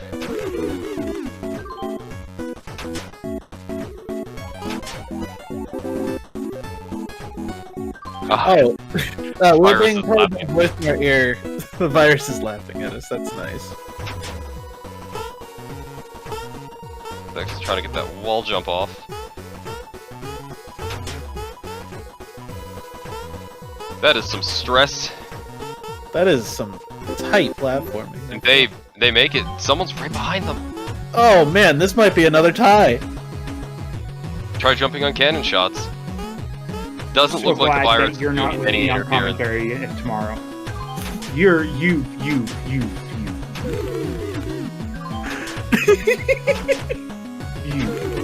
So this is an interesting troll at the start of the level, where the virus will forcibly make you jump over that. We're Mystery Funhouse and we love each other. We appreciate each other entirely. So Zecks is having some problems, and someone has taken the lead, but there's an enemy there. Yeah, so we gotta get ladder transversals. Get them right past it. Oh, I would like to point out that that's name really was fun. in fact Psych.exe. Oh yeah, the levels all have names. That's nice. I don't know what's so special about December 3rd. It's definitely not the 23rd night of September, so I don't remember it. I don't remember the 5th of November. I only remember the 23rd night of September. It's just a fact. So now the virus, of course, is mashing down our left key. So if they've got Joy to key going on with this, then that would certainly be painful to a degree. Does it actually? Does the virus actually read that input from the key, or does it just do it in game? No, it does it in game.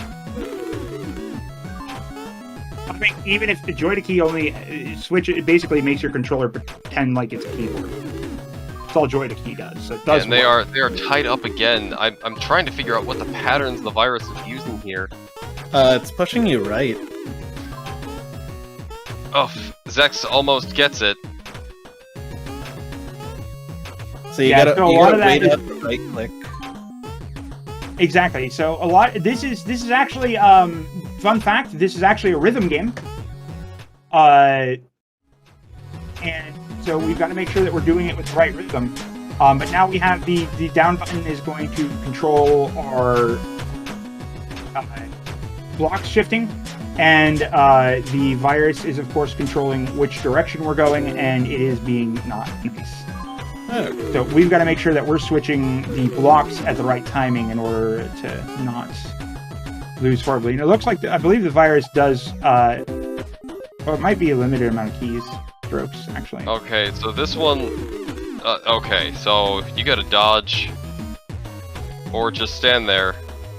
Patience is a virtue. Like I said, it's a I'm rhythm not game. sure if Virus was swapping or if you were swapping there. So, a thing that's really important is that as long as you're holding down the opposite direction of the virus, you stand still. So we have to stand still on this because the virus is forcing us up the entire time. And Zecks is maintaining The just virus the one pushing state literally lead. every key on the keyboard. Look, it's getting angry that you're not just dying. I mean, yeah, you're winning. You're stopping it. You're a pro. You're cleaning the system. No, that was the other game. God, are you sure? Yeah, this is tricky keys. This name fits much better. It does, doesn't it?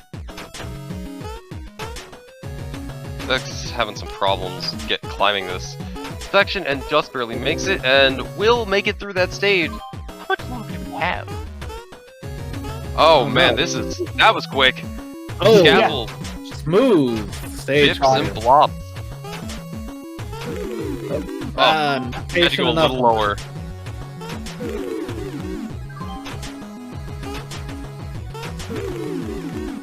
Did not regrab that ladder fast enough. Hey, could you imagine if this game actually, somebody in chat, why isn't sticky keys active yet? Just imagine if this started messing with Windows accessibility settings. Oh, that'd be awful. Pachinko, that's a great horrible. name for stage, and Zecks gets shot on the way down. Someone one level behind. Oh! Okay, I thought No, Zecks made missed it. it. Zecks is on green. We're now, of course, we're entering the Matrix. Everybody knows that the Matrix is green and has bits going down. Actually, it's random Japanese characters, but whatever. Bunch of random everything, and someone's on the same level as well. Very, very close race. No kidding, these competitors are ridiculously, like... This has been some of the closest matches, too. Like, the cleaning the system match was insanely close. Ribbit King, we had a tie. They're right on each other's tail in this one. What is this amazing top 8? This is why these competitors are top 8. They're all ridiculously good. I can't wait to, completely beef it on my race and just look you'll at jump. be fine. I can't wait for you to completely beef it on your... I mean, I support you and love you, Alpha. Just like, man, these races are good, and I'm like, This is I'm why gonna we be wish mad. I yeah. Well, I'm just trying to give her something organic winners attack. bracket. No. You see. I've got anti-panic solutions coming up when I'm not on commentary. And it looks like someone's just really stuck on this. Yeah, I can't sleep. seem to get that. They're not going for the wall jump. That's the problem. Yeah, they're not realizing that you have to hit that wall jump. You cannot do this without a wall jump. Yeah, you need that extra height. I'm liking this level that Zecks is on like a lot because it's just you're slowly sliding down. Like I've played other games with that exact mechanic. Yeah, they think they just have to go straight up, but they have to use the wall jump. They've used it in stages before, so it's not a new mechanic. Sometimes you just get stuck on those. And it looks like the virus is the one who's swapping. Yeah, so we gotta make sure we go fast.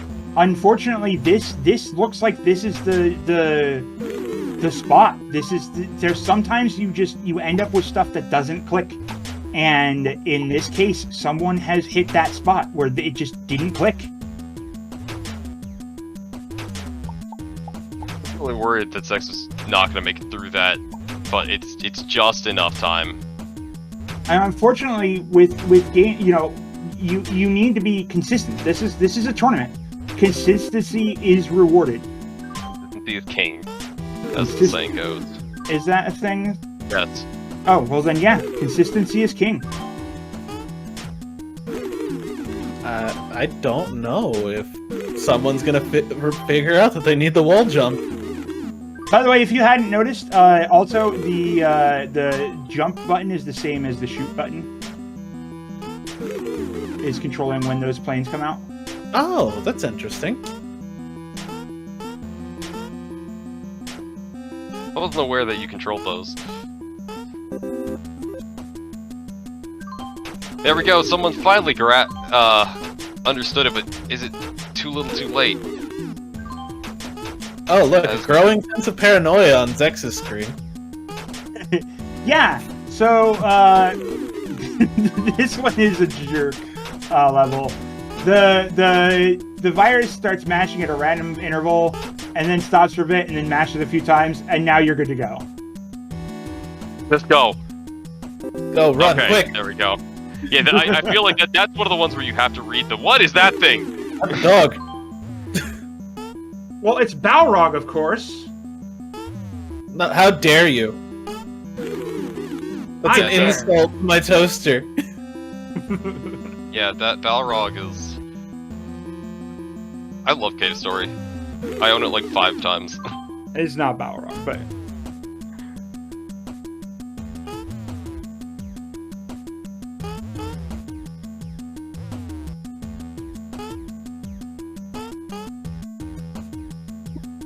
I was like...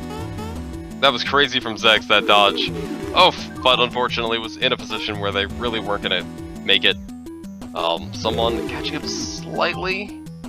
Obviously, you know, when you make no progress and you start making any progress, it is catching up. But how much longer is left in this game? I don't feel like it can't be that much.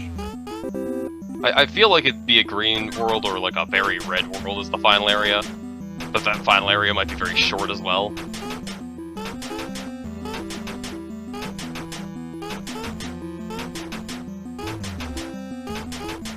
These racers, by the way, are plowing through this. Oh my god! I like that the virus is pushing the jump button twice. Oh, and he taps the wall, so he gets the wall jump. So. There's one thing that you get during testing that happens here is during the first few rounds of the tournament, I get to have a little bit of where I just go, oh yeah, no, I tested this game in my time, it was way better than yours, and I've had quite a bit of good times, and then you get to top 8 and you're just like, oh god, I'm out of games. Because these players are crazy good. Zecks had to switch. I'm not sure what Zecks was trying to accomplish there. They had to switch that in order to. Maybe they didn't realize they had swapped it and were just paying attention to something. But this game took me 37 minutes. Yeah, Zecks swapped back. Okay, there you go. Oh, he got clipped a little bit there. He went a little bit too fast. That's the button that swaps. Is just not the button that I think it is. Oh, I see what the problem was. The part where he can't push right. I thought he could push right. Yep, you gotta watch out for what keys are grayed out. If keys are grayed out, you can't do it. Oh, and he makes it through. And more doggy boys. Yeah, so this dog up top, by the way, is totally vicious because you gotta be able to get through it, and it's just bouncing off the wall there. Yeah, the momentum that it has doesn't look like the virus does anything. When it's mad, it doesn't seem like it does anything to you, which I think is interesting. We have down to that was so clean. Oh my god, that was beautiful. Oh man, it was so clean. It was so good, and then I mean that was cleaner, but like no, that was cleaner, but it was less impressive than what he did the first time. Like that was neat and all, but it was way cooler the one time. So this is it. This is the finale. We've got the blue screen there. All we need to do is crash this system to stop the virus from taking a hold of it, so we can reboot it. Probably load up a boot CD. Maybe do some clean disk checks. But the virus is constantly holding down that left button. It's going to be left, is what it says. It's going to be left alone. So we have to do some ridiculous wall jumping. Make sure you're holding on the right button so you don't run into CDs, but also immediately let go of it so you don't immediately fall off that. Oh man, meanwhile, someone has moved on to the first Balrog level. First dog. Zecks is absolutely demolishing this right now. I was probably at this level somewhere around the 25-minute mark. It just is a testament to how good these players are. Zecks is pretty good at video games. They really are. Like, My all-time against him, I think, is 1-2. I don't know if like these people see things in slow motion, but there's no way I could. I mean, Like- you do sometimes get bullet time and then wonder how that game that you were playing for, what seemed like 6 hours is only 15 minutes. But then you also get those moments where that game that it feels like you played literally all day, or that you played for only 15 minutes. Well, it's 2 a.m. and you missed your Sunday. Zecks is taking a moment to read the room. Well, he knows he can't walk to the right. This is okay. Very curious. Oh Virus hold being down a the jerk button. right there. no, I think he just was paying attention more to the spacing of everything in the room and paying less attention to other things, because there's some pretty quick swap here. And just how nimble are your fingers? Now, one thing about this is that, like, in a game like this, you have a question of, it's not over till it's, or you have a lead like this where Zecks is like 6 levels ahead, and you're like, okay, there's no way for someone to catch up. But this last level held the testers up so hard. I believe Exuno took a while to clear it. I took like at least 10 minutes to clear it. Hopscotch couldn't finish it. So this really is a case of it's not over until it's over. Zecks has to make a few final adjustments here. Oh, It's clipped. Okay, I guess he has to shoot. He has to do that really fast then. Okay.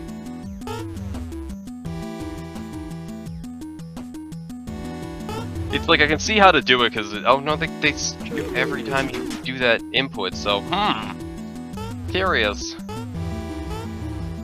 Very curious about that. As someone's only 1 stage behind now, I believe. I think that's the previous stage. Catch up. Nope, they're on the same stage. Yeah, now they're on the same stage. So let's see how this goes for everybody.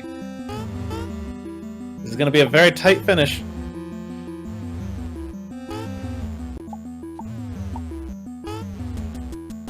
I feel like so we've Zecks made a did meme. not get shot by the paper plane that time. it's ties now. The meme of this top 8. It's just kill roar with ties. And Not going to be a tie. There it is. game Error complete. code. Game complete. Zecks clears the Technical time stop. of 1851. I failed you to learn go. how to numbers for a little bit there. Right as someone gets near the end. Yeah, that end pit's a little tricky. It only All took right. 3 tries. All right. Yeah. I'm alive. I'm alive. I think I'm alive. I think that I'm safe. I think that my sanity is preserved. And that yeah, it'll be fine. Everything's gonna be fine. Everything is indeed gonna be fine, and that is a big GG. Well played to Zecks. Absolutely crushing a solid portion of that game. Getting a little walled here on this last screen, but overall an amazing run. Comments from Exono, who are now our lead tester for Mystery Tournament, saying, this game took me 40 minutes and I wanted to rage quit on the final stage instead of finish it. Zecks clearing it in under 20. Now, keep in mind, Zecks is going to move on, having won that game, to winners finals tomorrow. Zecks and Andy will play off as, I believe, the first match of tomorrow. Keep in mind that Mystery Tournament 15's top 8 is split over 2 days. There's so much content, so many games we need to go through.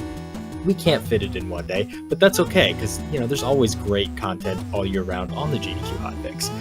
But someone is not out of the tournament yet. They are going to drop down to the losers bracket, where it looks like they will play the winner of Nikojazz and Alpha 5, and I think we'll actually even be seeing that match later today. So that is really the pain point of these best of ones at the start of the tournament in winners bracket. You lose, you got to play through an awful losers bracket stacked with so many talented people. You win, and you're done for the day. You just get to move on right to day 2. But speaking of moving on, I think we are just about ready to move on to our next match, which is going to be Maurice versus Trisscorp.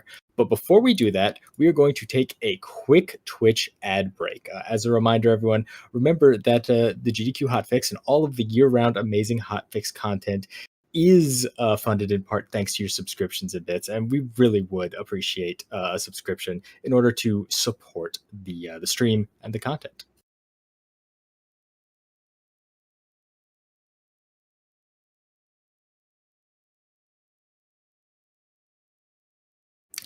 Well, hello everyone, and welcome back to Mystery Tournament 15 Top 8. We are moving on to the losers quarterfinals here after some amazing matches between Someone325, Zecks, Capndrake, and Andy has clinched up our winners finals tomorrow, starting at 2 p.m. if you want to catch that, as Zecks versus Andy. But the tournament is far from over today. We have a ton of great matches to bring you. Matches like Trisscorp versus Maurice.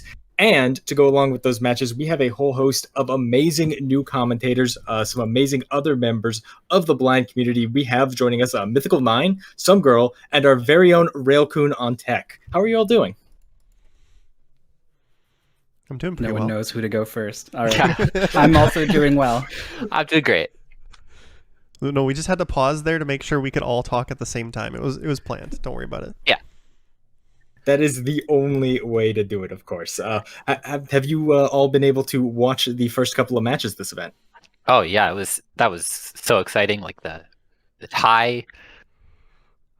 I mean, I saw them obviously because I'm running the stream, but Yeah.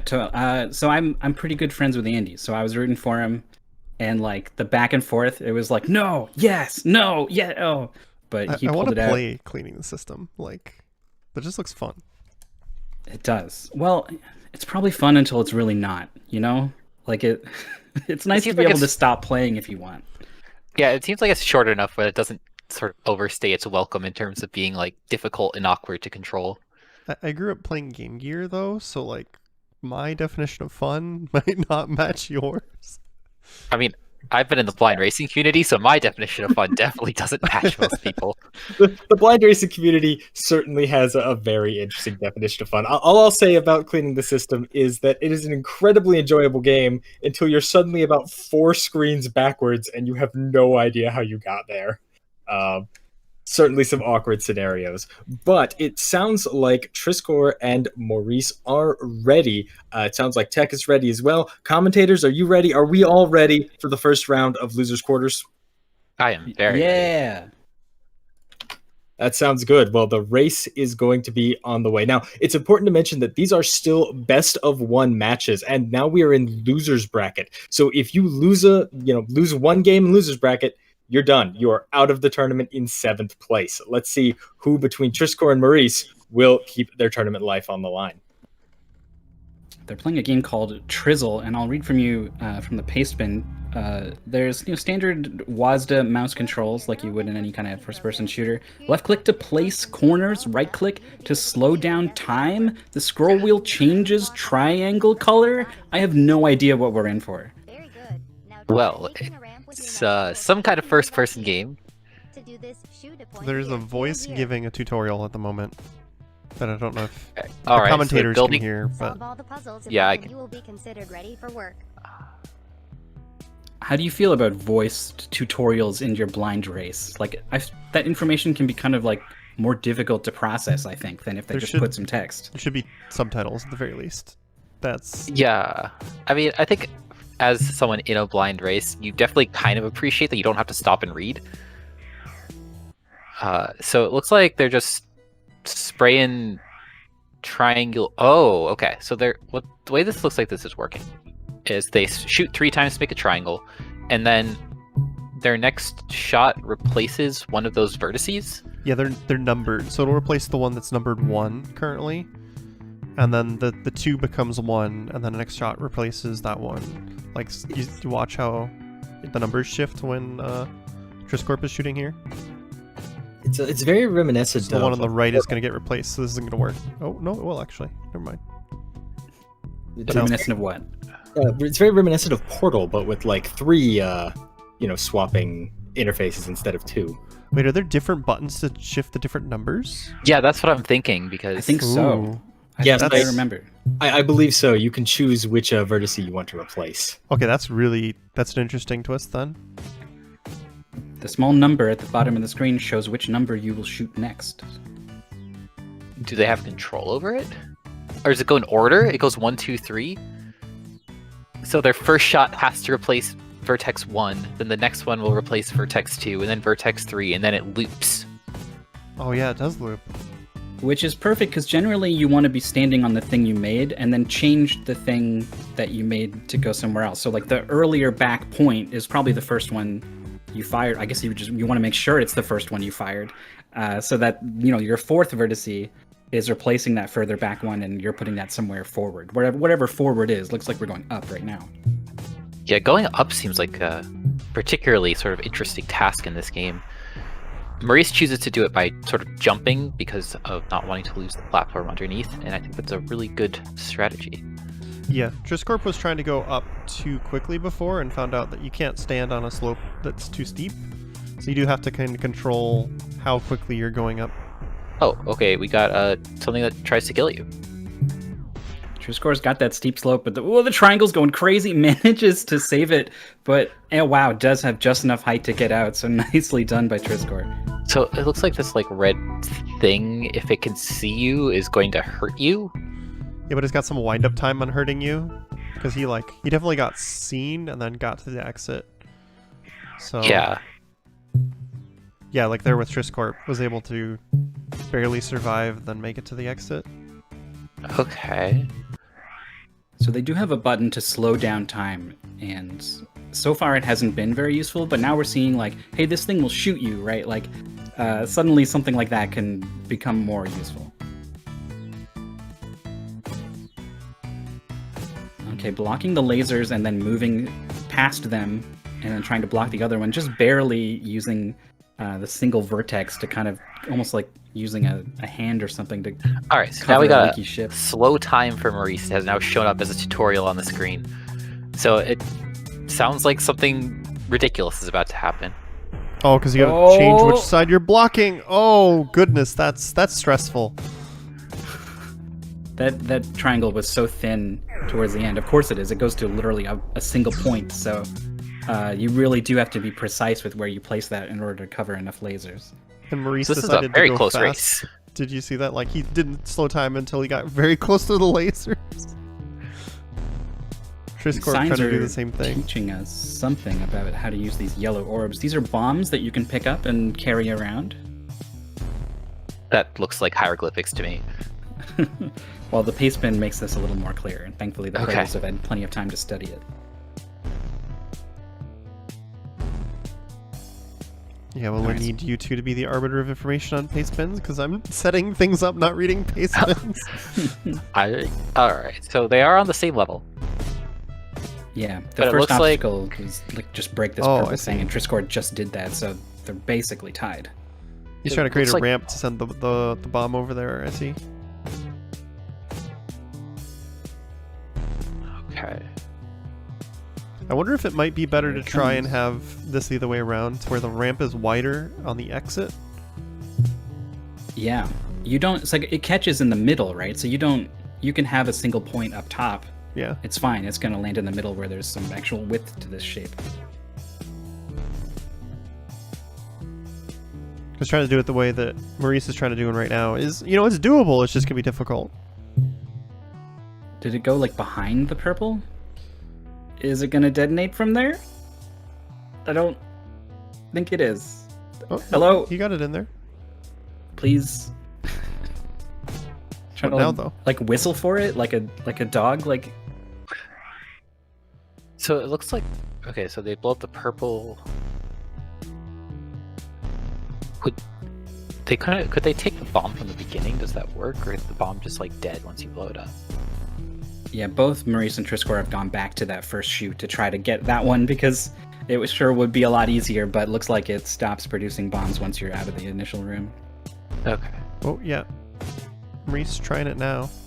Oh, looks like he wants to try and pick up the bomb himself. Yeah. That's what I thought both players were trying to do the whole time. Oh, there's these purple blocks are the ones that doesn't let you take the bomb through. But there, yeah, there you go. He broke the barriers, now able to walk through here. And there's the bomb now for Trisscorp, so very close.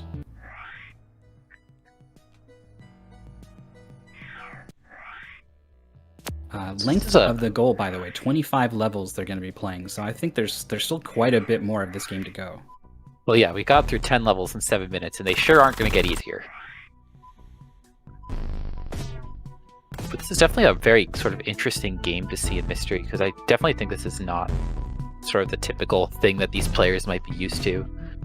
We don't see a lot of 3D games in general, but particularly first-person games. And Maurice has the right idea. You want to try and destroy one of these turrets, and then block the other one. Unfortunately, the triangle is just razor thin at the end, so it's having that same problem like you pointed out. If this triangle is inverted, platforms around it. Trisscorp did manage to break one of them, though. Yeah, how did he do that? I didn't see. He must have gotten it really fast. You're doing great. He really is, with that lead change. Is trying to find cover from a lot of the enemies here. Has created the biggest triangle I've ever seen. Is there a bomb somewhere? Because there's a bunch of these purple blocks that previously you needed to blow up with a bomb. Yeah, well, they block line of sight to these guys, so they might just be here for that reason, but also maybe you're right. Maybe we need to go to the right now. Whoop! Ducked out just long enough to place another triangle, and that's enough cover for Trisscorp to get to the exit. Meanwhile, Maurice finally finishing that previous level, but is now one full level behind. Yeah, so I think that's like a really interesting thing when it comes to these sort of 3D puzzle games. That's particularly ones that rely on physics a lot, that in a race context, you can do a lot of things to kind of maybe break the intended solution a little bit. Like, clearly you're not supposed to just like tank the hit and run through as fast as possible. You're supposed to block it off somehow. But from a player perspective, it's really interesting to kind of see you have this balance of, you know, maybe it's faster to find the intended solution, but maybe you can kind of like do this weird janky thing and it might work. And so it's how much time do you spend trying to actually solve the puzzle versus just like do whatever it takes to get to the exit. Oh no, you have to make ramps up to the next ones. Maurice thought he was dead. The screen was so red that he couldn't see at all. But when the screen cleared, he actually did get the triangle up in time to protect himself. So clears that level, but again, is one behind. So Trisscorp is going to show us what the next level is all about. It is one interesting thing is that if the turrets get you a good amount and your screen turns red, a lot of this game is conveying information through color coding, which is hard to get when your screen is entirely red. Alright, Triss slows down time. We haven't really seen the players use the time slow mechanic that much until just now. I feel like if I were playing this, I'd definitely be like constantly trying to slow down time to do all sorts of shenanigans, whereas Maurice is just flying through this level. Yeah, this is like pretty like standard like moving and jumping in 3D space. I think he got tripped up a little bit on the triangle order and fell there, but there's no puzzles here, right? So it's all, if you're comfortable moving around in 3D space, then you can really just get going on this level, and I think that's what we're seeing from Maurice. Yeah, I know Maurice is a very experienced first-person shooter player. This is also the two different approaches. Like, Trisscorp is taking this slow, using the time slow just to do this carefully. Maurice is just trying to blast through it, so... Oh, yeah, Trisscorp, what is Trisscorp standing on? Oh, the slow-mo, but okay, he was actually falling the whole time, but yeah. Wow. But yeah, TFC mentioning in chat, Maurice is a pretty experienced Counter-Strike player. So it's interesting to see if maybe some of that movement skill from playing high-level first-person shooter games translates over to solving triangle puzzles in 3D space. Yeah, but as you can see with Maurice, like, is doing well, but one little mistake in this level sends you back a long time. So Trisscorp taking it slow and steady seemed to have done him a little bit better in the context of the blind race, you know? Yeah, for sure. Trisscorp has got a triangle here. Are the gray walls preventing you from placing triangles? Because that's what I'm kind Maurice of getting beat at. the laser just barely. Oh, that's. It seems like only blue walls are or triangle placement valid. Triangleable? Yeah, I was trying Yeah, to figure out like triangleable. a concise way to do that. triangleable. Just rolls off the tongue. So this bomb Yeah. is dropping down in the corner, and I'm guessing you got to grab it and find a way to transport it wherever it needs to go. I don't even see any like purple or anything. And there's the clear now for Maurice. Alright, so I think what Triss is realizing is that the order he's placed these is not correct. And is trying to fix that. He could do what he did last level, which was jump, slow time, and then completely replace the triangle underneath him. Yeah. I think that's true. what he's going to do. Oh, it didn't where's work. the third one? Where's the triangle? It's Where'd it nowhere go? to be found. It broke somehow. I think he Yeah. placed it in a way that like had a wall intersecting it, so it was just invalid. Oh, yeah. That's a good thought. All right, Maurice getting a first look at this level now. You'd be tempted to be like, oh, they're tied, but this looks like to be a more tricky level, and Triss has at least some more understanding of how the pieces fit together on this level. Yeah, I think that's... I don't know. I would normally agree with you, but I do wonder if, like, maybe there's something that Triss hasn't really figured out yet, that if Maurice figures out quickly, he can just take the lead. Like using a bomb to like chuck it through the laser grid with some momentum to blow up a purple wall. Yeah, totally. Yeah, something like that. I don't know. Just throwing ideas out there. Just as an example. Well, he's got line of sight to this far blue wall now. That's the thing. What is this yellow block? Is this also an explosive? Because if we go just by color coding, that should be explosive, right? I think it's just a block. They were using it to block lasers on one of the previous levels. Oh, right. So what does the block do for you here? I don't know. Can you can you place a triangle vertex on the block? Whoa, that's good thinking. Neither of them have tried it. That looks like it might be the solution here. Yeah, it's got the same kind of like line pattern on the floor on the box. Oh, so Oh no, Maurice I think has the Maurice triangle. Okay. Trisscorp has the box. It's carrying it up. Yeah, the box will just block the ending exit. Wow. And then now Maurice. We have one heck of a race going here. All right, this is level 15 they're on now. There are still 10 more levels after this. All right. Maurice does not use the time slow at all. I would be like Maurice, I think, if I was playing this game and basically forget it exists. To my detriment, I might add. But I would be like, I don't want to go slow, I want to go fast, and then would forget it exists. I mean, we use speedruns live to make these races work. You gotta go fast, right? I don't. I think Sometimes you need I don't all agree. the blocks Fast. here. So I guess they have to catch some of these falling boxes. Maybe do they probably need all three to build a little staircase? Yeah, that's what it looks like. But if So- he changes that one other one's just gonna fall. You need to get them all in the center here, I think. And then redraw the triangle so that they all stay on. Whoa. Just Like this is barely gonna take held on. some spatial thinking that has been required because you have to think of things, keeping things on the triangle other than just yourself now.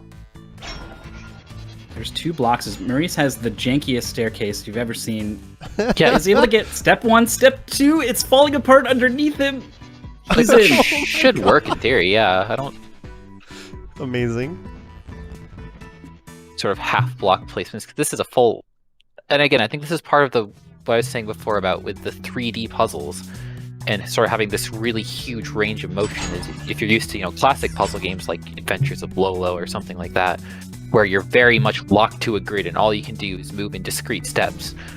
Having full range of motion lets you do all kinds of kind of weird unintended stuff, and that can save you a lot of time in a race. Especially if there's a physics engine that lets you do weird stuff like that for Maurice. Yeah. God forbid there's a thing where you can jump in the air, drop the box, and then land on the box and jump off of it, and then pick up the box and just like the fly, Witness. basically, Half-Life 2 style.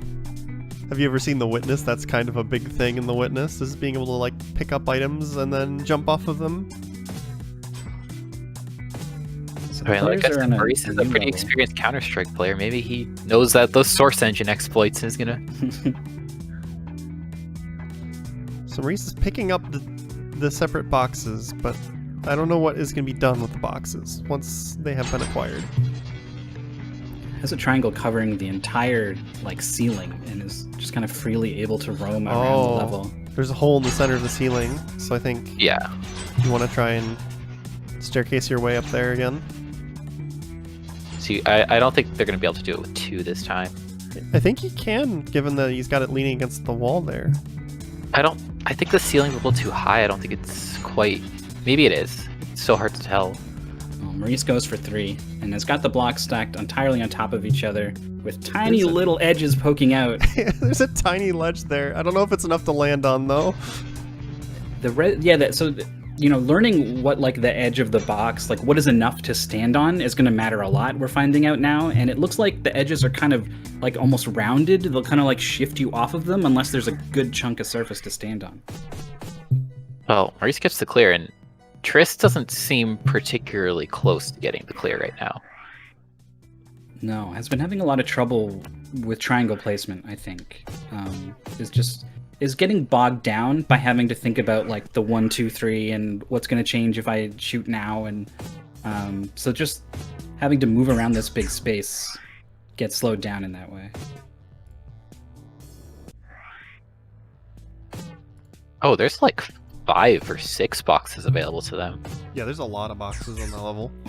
Maurice with the big drop covering the lasers on the way down. No slow-mo either. But what was that? What happened to that yellow platform? It was glitching out something crazy. All right. Well, I guess Maurice is not going to be able to do anything from down here. What is this? Yeah, Maurice is gaming. Like, this seems to be the goal of Maurice. Just live fast, sometimes die hard. This time he's at the top, but there's lasers all the way up. Wait, no, you can just jump over. What is that yellow platform like? Yeah, it's like turning off the laser as it moves. There's nothing to do with... I don't think you can squeeze through that. Hey, it's worth a shot, right? Triss gets the clear now on this level, so is going to be joining Maurice, and it looks like there's still a lot to learn about this level, so I think this is like a pretty significant game from Trisscorp. Yeah. Like the mid-air reload level while falling to your doom. It's faster.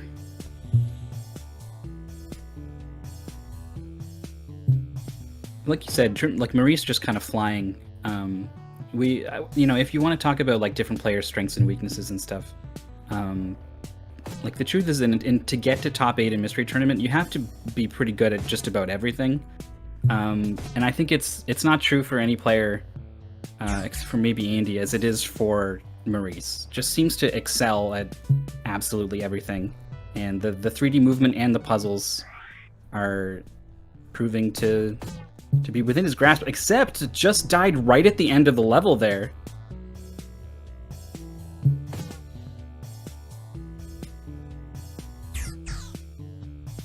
Or so I thought. It's like this back road gives you access to this platform.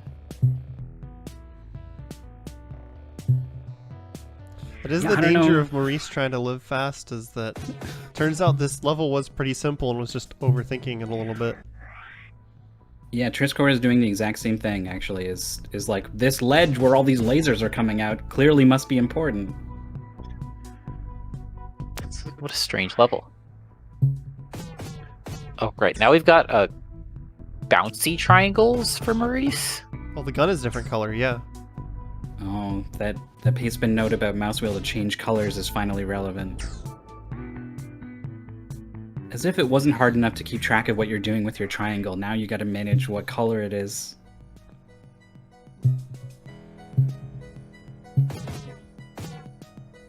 Oh, and now with the bouncy triangle, you can progress in the hub world. That's cool. I want to know why the computer screen that was giving you the tutorial seems to be blushing at all times now. It's just so entranced by the player's incredible ability to solve puzzles. It's smitten. Or These just are the- like embarrassed by how quickly you managed to solve its puzzles. Oh my goodness. Okay. That slow-mo would have made this a lot faster. Yes. Yeah. That's what I was just thinking, you know. Maurice hasn't been using the slow-mo, and I think maybe if Trisscorp was in the same situation, might hit the panic slow-mo there and save a little bit of time. I'm starting to wonder if it's a conscious choice by Maurice, or if like he's kind of forgotten that it's a thing. If that's a thing I would do. Top 8 players are better than me, though, so I generally would think they would have that in their awareness. But, I mean, maybe not. The angled trampoline to propel the ball. In a good place, a bad place, so where are we going? Oh, it's gonna blow up that enemy. Okay. So a very good place, I would say. Well, that triangle did not bounce Maurice as far as he thought it would go, but was able to react. So Maurice is just sort of racking up a pretty substantial lead. It's going to be tough to come back given how few levels we have left.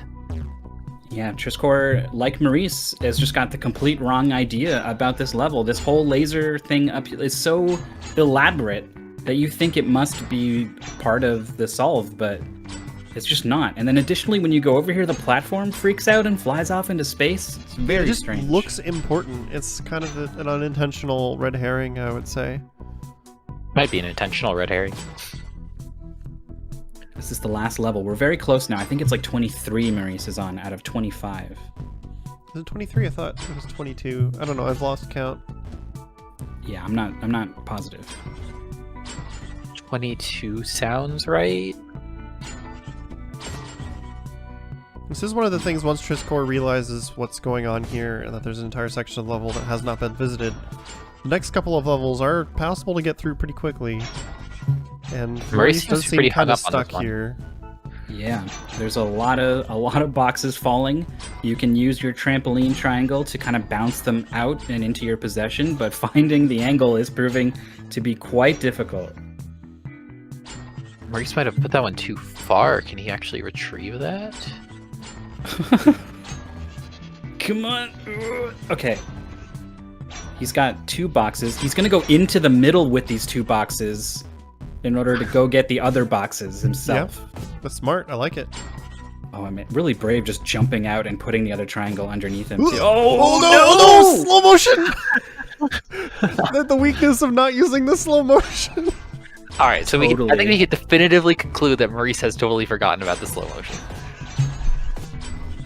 Yeah, this is these frustration mouse wiggles are you can really get a sense for how Maurice is feeling. You have to be cool under pressure to get this far in Mystery Tournament. I think that's true of everyone to some degree, but definitely like nerves and tilting is a factor. Well, yeah, and I think the thing also you have to keep in mind is that when you're in top 8, your opponents are all top 8 players. They're the type of players where you know that one mistake could just end your run. Like, if you're racing against players as accomplished as someone like Trisscorp, then you got to think like, all right, I just lost 30 seconds or something. Like, that's it. So there is a blue surface under here, so I think you gotta block some of these lasers with a triangle and the boxes. Otherwise, why would this be a blue floor, you know? Yeah, I think it could be possible to like hold a box above you and jump over a box and get through that way, but the triangle would absolutely be the smarter play. Oh, Maurice has kinda got making a a little... Oh, I'm so nervous Can he for fit him. through that, though? Like, you could block that with this triangle! Oh, no! So he actually had a chance to get a feel for the gap between the lasers when he tried that earlier. And to me, that gap looked the same as the other gap he tried. And I didn't think it was going to work, but Maurice thought it was worth a try. I was hoping you wouldn't go for it, because I think you could have blocked that with a triangle on the floor. Trisscorp is finally done with that horrible level, is going to be able to begin moving on. And I said, I do think that Triss's use of the slow motion already is paying dividends. We'll see how it goes in this one, but Yeah, if we continue to get these hard levels, Triss being more used to the slow motion could definitely be helpful. Look at this. Perfect. See? At Just the gaining all very this height. apex. Yeah, just build like 17 triangles underneath you as you go. Why not? But, okay, yep, slow-mo. See? Perfect. it's on to 21. Like I said, I think this one Maurice on is 22. Yeah, I think Triss is one level behind. And we're Maurice definitely is- getting into harder levels where slow motion is seeing more potential use. Yeah, so Triss has identified what to do in this level right away. Unfortunately, the triangle's just perfectly flat, apparently. How did he manage? Alright. Just put them I all on guess- the ground. Yeah, if you put them on the floor. Meanwhile, Maurice has done this box retrieval thing like twice now, but it still is finicky business. Finally, is able to retrieve enough boxes to get into the middle to get more. Oh no! The bomb ran into the thing and bounced off of it instead of exploding. Oh no. But the, Okay, there we go. okay, Good enough. And blows up the wall, which actually saves some time. okay. Maurice has got a bunch of boxes. We'll see how Maurice chooses to approach this now. Because I'll admit, okay, Oh, there's there we the go. triangle. The triumphant camera wiggle. I love the expressiveness that's allowed in first-person games sometimes. So are the lasers coming from the left, the right, or both? Yes. Both, I The answer's think. both. Look at how Yeah. much easier this is. Oh, look at, you could drive a truck through there, man. All right. All right, on to 23. Here's Trisscorp on 22 now. Has retrieved one box and is getting a feel for, oh, I'm gonna need more than one box. Oh no. Maurice did not have the bouncy triangle. So we could see some interesting stuff where like you need to preserve Oh, your speed. All right, it's gonna try to do a triangle on the way down. Catch the box on the way up. oh but he Oh. dropped it! That was so Wait, good. I Do love they it. need the box? I assume. Why would they put a box? Okay, they Yeah, do there's need the some- box. All right, was able to claim it. Still in midair, so it regained some style points. 24. Second to last one. Big triangle going down. All right, This- so they're gonna have this room to is massive. probably bounce off the ceiling to build momentum. Ooh, good call. Maurice identifies this immediately as well. Which should give them enough to get up here. Are you serious? First try. Like, I don't think you could do that faster than those 3 bounces, like if you practiced. Yeah, that was solid. That's Maurice- the kind of magic that happens when you get these top 8 players on these games. Ooh, I like that. Ramping up and then bouncing down. Picking up Okay. what he needs to do in pretty much instantly. The end is in sight. Just Maurice to is deal in the with- sights of this robot. Getting a big old triangle. Doesn't quite cover, I think, what Maurice wants it to cover. I think he's just trying to get it to roll down close to the robot, Yeah. and then remove vertex number 2 so it drops down next to the robot. Yeah, just trying to get the bomb to where it needs to go. Yeah, and then you replace that and it just falls. And that is going to do it, I think. That is it. Level 25 clear. Triss is so GG. close, though. Triss made up a lot of time on 22. It just wasn't quite enough. 30:15 is the SRL time for Maurice. Maurice is our reigning champion, actually, for Mystery Tournament 14. Came into Mystery Tournament 13 and placed second on his first tournament, which is kind of incredible. And it was kind of surprising when Maurice dropped down to the loser's bracket in this tournament, but is still absolutely the same threat that they've been in previous tournaments. So is going to be moving on in Mystery Tournament 15, and unfortunately that means Trisscorp is eliminated. Yes, indeed. That means Trisscorp is eliminated in 7th place, but 7th place is no minor feat in a tournament of, I believe, 110 different mystery competitors. To see all of these amazing competitors in top 8, the general crowd, if you will, and someone 237. just really cool. Maurice just understood this game, though. There were some unbelievable moments where I was scratching my head at what to do, and he was just like, "Nope, I got this." You just bounce off the ceiling, obviously, of course. How do you intuit that? Genuinely, Ask some girl. She's here. She figured it out too. Some girl, how do you intuit that just immediately by seeing the stage of, oh yeah, well there's a ceiling you could make a triangle on, so of course you bounce off of it. Well, you need to have enough momentum to get up there somehow, and there's not really any ways to gain momentum other than bouncing. Yeah. It's one of those things where, like, especially in a game like this, or Portal 2, where one of the big things is you can only do the thing on the color wall that exists. If the ceiling is that color, then you have to do something with it, right? You know?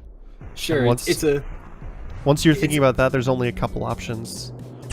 It's a cool kind of limitation of the game being the puzzle itself. Well, you can make a surface here, so making a surface here has to be involved, kind of deal. Yeah. Yeah. But anyway, that is going to do it for Trisscorp's run in the tournament. Maurice will be moving on and playing Capndrake a little bit later today in the bracket, it looks like. And with the end of that best-of-1 match, we are going to take a bit of a break as well and cut to a quick Twitch ad while we get the next match set up. But don't go anywhere because there is plenty more of Mystery Tournament 15 Top 8 to come.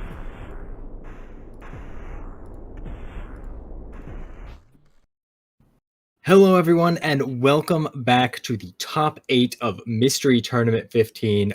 We are right in the middle of losers quarterfinals, getting ready for a match between Nikojazz and Alpha 5. For everyone out there watching us live on Twitch, if you are watching the VOD of this on YouTube after the event, you should definitely check out the live stream. Head over to twitch.tv/GamesDoneQuick. You can check out all kinds of great speedrunning content year-round on the Games Done Quick hotfix. Right now, we are featuring Mystery Tournament 15's Top 8. And Rokun, why don't you tell us a little bit about the concept of Mystery Tournament? Give us a little bit of the history.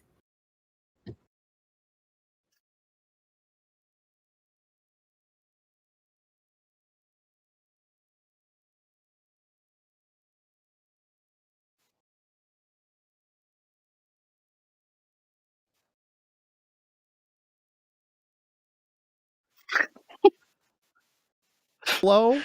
I'm good at this thing. Hello. So, hi, let me try that again. From So, the top. I don't know much. What? Yeah. Rokun, we're doing it backwards. I'm the one who's supposed to be muted on the GDQ stream. That's how it works out. Gosh darn it. Okay, so trying it. I don't know much about the history, so just we'll paint a picture for you all. Imagine you had a tournament. You don't know what game it is. It's just you're going to show up and you're going to play some games. But your opponent doesn't know what game it is, and the admins don't know what game it is either. They just got like a big box, and they pull out a game, and you wind up with some horrible Sokoban nightmare or something that shouldn't exist, and everyone, including the admin, is now sorry that they pulled that game out of the box, and that's kind of the Mystery Tournament experience. And sometimes the game will blow up halfway through, and you have to redraw, or, you know... Why do we let Railcoon do this? Why, was it too accurate? We're trying to sell people on the concept He's just here. holding up the mirror, all right? If you don't like what you see, maybe it's actually quite fun. Like, there's sort of an existential dread, but it's a fun existential dread. Yeah, perfect. You got it. I feel like that was a little too accurate. That hit too close to home, given match 1. We've certainly had an interesting day of first. I think that's the first tie we have ever had in a top 8 of Mystery Tournament. I think that might have been someone was saying earlier. Zecks and someone tied on a previous one, but yeah, extremely rare and a huge wrench in plans when you don't know what game you're playing, so you have to set up the game for the first time, and that's always fun. Speaking of setting up, the players have had a chance to set up our next game. Indeed, it looks like the players are ready. Tech is ready. So without further ado, let's head over to see the Alpha 5, one of our previous commentators, versus Nikojazz match in losers quarterfinals. Again, this is a best of 1, and it is in the losers bracket. So if they lose this game, they are just out of the tournament. Now, there's a good game on screen here. There's a real good game on screen here. Some girl tell me about Katana 0. Alright, so this is Katana 0. It's sort of a action stealth platformer, I would say. Stealth optional, I would call it. Like, Well, it yeah, definitely I mean- encourages it. There's a few points where you need to do stealth, but a lot of other times you can get through just by going fast, because you can destroy bullets midair, and if you get good at that, you can just blaze through the game. What's the goal here? Defeat Mr. Kissy Man or something? Oh, I should start the timer too. Yeah, hang on. Beat Mr. Kissy Face. It's beat Mr. Kissy Face. I apologize. I had the game and goal in the wrong field. I'm also killing it. Don't worry. We just want to So- give the authentic mystery tournament experience. So one thing that's really stellar about this game is its whole aesthetic. It's got a fantastic soundtrack, very nice looking game. Also a lot of fun too, but I'm being asked if I speedrun this game because I speedrun Mark the Ninja. No, I haven't actually gotten around to this game yet. It's just I've had it on my show before, and it looks really fun. And it's on my list of games I want to play. I just haven't done it yet. I forgot to load up a player stream to get some game audio on my end. Now that I got it up, I'm hearing just how jamming this game is. I love it. Cat yeah, Jam, it's real for sure. good. Oh, and there's the rude Nico just got shot off screen by an enemy that you don't know is there until you get there. And Alpha just tried to dash through a fan during slow-mo, but I think he killed the slow-mo too soon or something, because it kind of killed him while he was inside of it. Yeah. Which has allowed Nikojazz to take the slightest of leads. Both players, I think, are showing some signs of, like, I don't get it yet, right? The fluidity, and it's not clicked with them yet, so they're still kind of fighting with the controls, but I think pretty quick we're going to see them start to sort of put the kit together. Yeah, once you get this game, it can be really fluid and quick. And as you can see, you can knock your enemies back into traps to activate them, which Nico just did. Doesn't help too much for these lasers as they're persistent, but in more like situations where you have something that'll go off once, that is definitely an option you can use. Ooh, a late death on this screen from Alpha, so has to redo the first section again, but it just flew through it, just knew exactly what to do. Yeah, and one thing that I mentioned at the start is you can slice bullets out of midair, and getting good at that timing really, really makes a lot of these levels much easier. So we'll see if either player tries to kind of get the hang of that. It does sort of make you start the game. You're paused, and you have to slice a bullet out of the air to continue. So it's like that's sort of its way of telling you that that's a thing that can happen. Because you're just... Alright, so both players are having a little trouble getting off the screen. They should make use of the lasers. Oh, we're seeing it now. And then Alpha, I think with the bullet reflect you were talking about for the clear.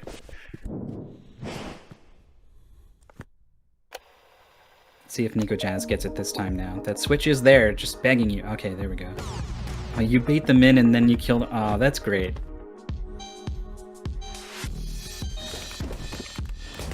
Whoop, surprise. There's bad guys in there. The sound kind of gives it away because you can hear the elevator start going beep, beep, beep. This game's just great. If you haven't played it, definitely do recommend it. These guys are savage when they come out of this elevator. Alpha's been like trying a couple different things, like kill them as soon as they step out. Seems like a pretty good idea, but it didn't work out. So he was like, I'll keep my distance, and then they just stepped out, found this incredible angle on him on the stairs. Yeah, this game it's difficult. Oh, this game gets real hard later on. Yeah, it's introducing throwables to you now as well. Those can also be used to speed through some levels when they're available.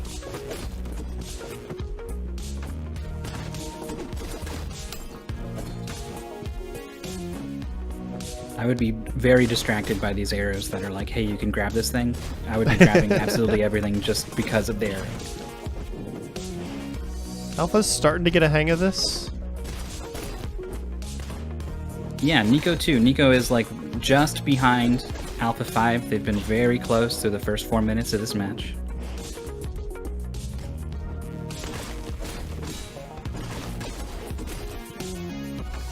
I've seen some comparisons of this game to Hotline Miami. You know, it's got that, it's kind of over-the-top violent. It's got that, I want to say, retro wave aesthetic, sort of. Oh yeah, for sure. And, you know, you die in one hit, but most other things die in one hit, and there's, like, systems in play, like these doors you can kick open. For sure, yeah, I can definitely see that comparison. Yeah, I've seen that comparison quite a bit, and I think it was mentioned when we had the community on my show once. So it's definitely something that they're aware of. Also, you get that, like, the go arrow telling you where to go when you clear a screen. Like, I'm pretty sure they've lifted at least some inspiration from Hotline Miami. They definitely did. And something fun I actually learned in chat, because I had no idea about this. Katana Zero is apparently developed by the developer of Tower of Heaven, which is, Really? a very old game, a Mystery Tournament classic, but also just kind of a game I think a lot of people have seen before. I never would have connected those two without a prompt from chat. Well, except for the amazing music in both games. Yeah, they both have very good music. Yeah, this level is You're on the introducing... outside of the building, and your silhouette is kind of showing you where you are. Yeah. There are a few levels of the like the outside layer, but it's not going to be like a consistent theme. So like, you'll see it a few more times, but it's not like this is something you need to get used to. Going to see a lot throughout the game. Alright, with that, Nikojazz gets the clear on the second stage. Definitely has a bit of a lead going. Reached the stage a little bit earlier than Alpha, but clearing it, I think, kind of a lot earlier.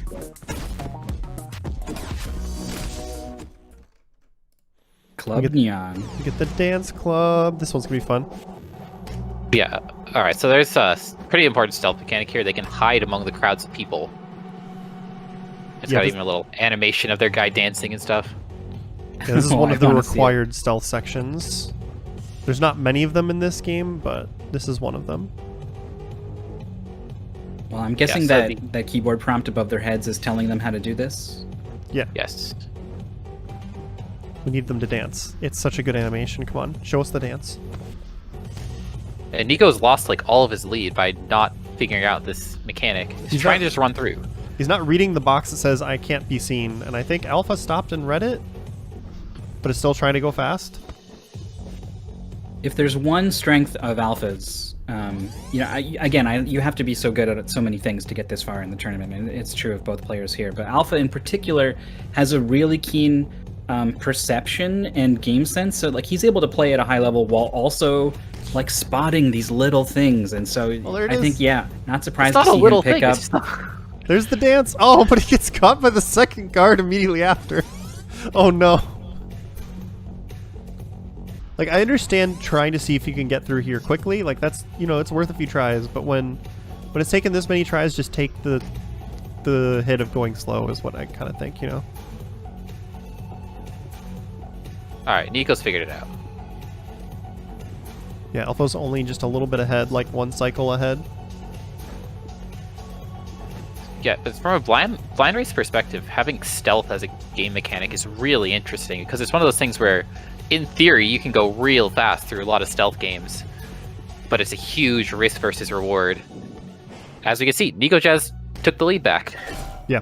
Wow. By being more aggressive with those cycles. And it's so difficult to sort of feel out how aggressive to be, right? Like, it's a very difficult decision to make in the moment.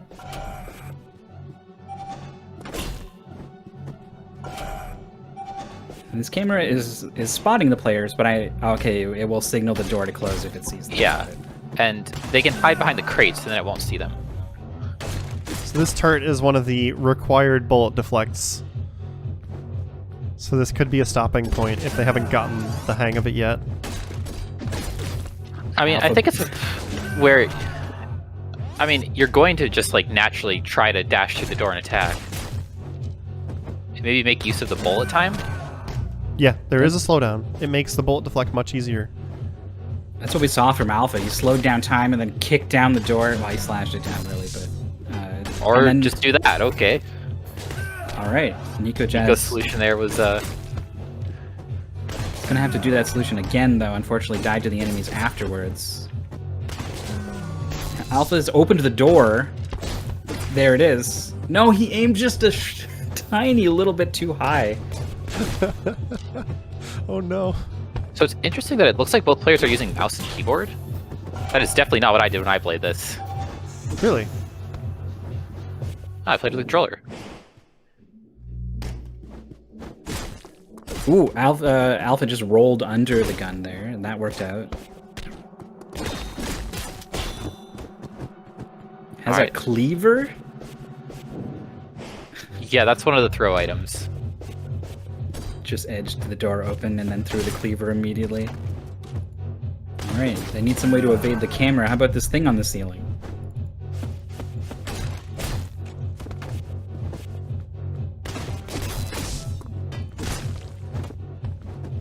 Alright, Nico seems to have a pretty good handle on the turrets. The door turrets. It seems to be a recurring pattern. Yeah, they're just more common at this point, and it really does want you to be able to either dash through them or deflect them, or you just have to be kind of getting the hang of how to deal with them, because they're just going to be showing up now. And this Alpha got into a 5 enemy scuffle and just immediately hit the slow-mo and went to town with the sword. Yeah, one thing to mention, because I don't think they've been using slow-mo enough for most people to notice, the top center of the screen is sort of a gauge on your slow-mo. You can use it all up.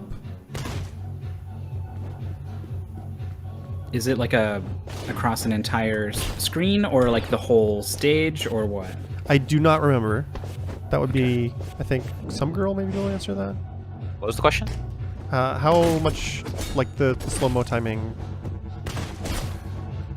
So it's for each screen, I believe. I will admit that I am not a smart player and did not use it very often when I played this, and just rushed through everything. It seems like they give you a pretty generous amount.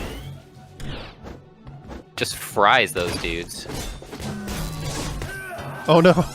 Got the turret, but then got shot by one of the distant enemies.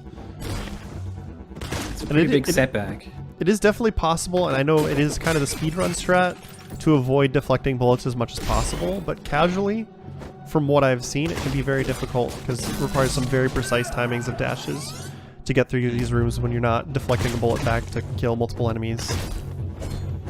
Alpha gets through that screen and Nico dies again on that top floor.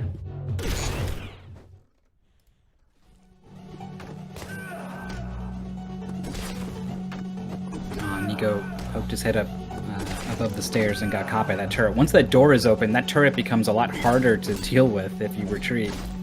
So one thing that they don't seem to be noticing, and Alpha didn't need to make use of this, but the left edge of the screen has a thing they can go through. There's a little breakable ceiling floor thing, so they can just pop up behind the turret.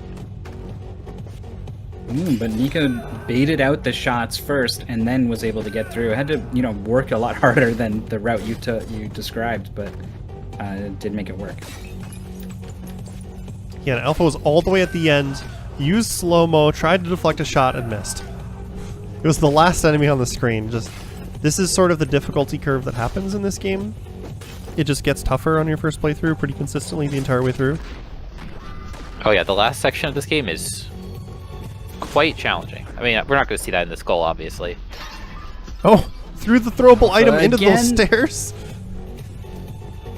Okay, Alpha gets the... Oh, there is another enemy. Okay. He was too early. Okay, I thought he was too early. Same? I thought he was too early as well. That's the worst part, is when you're holding down now the they're going slow-mo. to the prison level, which Mutual nil. I remember having some stealth, I mean, there's these spotlights. but I As think the a, stealth only matters on the way out. As a quick update, actually, from Exodemon, the top left battery is the slow down bar, and the top middle bar is how much time you have to complete the screen. Oh, I got Oh. them switched. Okay, yeah. That makes sense. It's been a while since I played this. I will admit I am a little rusty on the details. All right, Nikojazz got a lot of the enemies on this really long final section cleared out. I think there's one guy on the left and one on the right left. He already backtracked and got the guy on the right. Oh, Oh, misses. Alpha is currently in stealth mode. Whoop, not anymore. Okay. Yeah, this one kind of fakes you out. It looks like it's the stealth section from before, but you can just kill the enemies.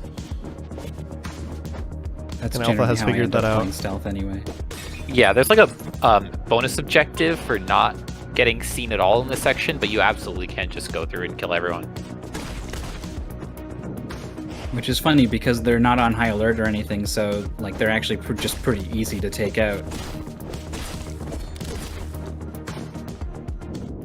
Alpha 5 cuts through everything, just no problem. That entire stage is now over. Yeah, that's a very short stage. It's mostly a story thing. Nikojazz one more time on this final screen. Being really cautious on the stairs. I think he's trying to bait in slow-mo, deflect a shot.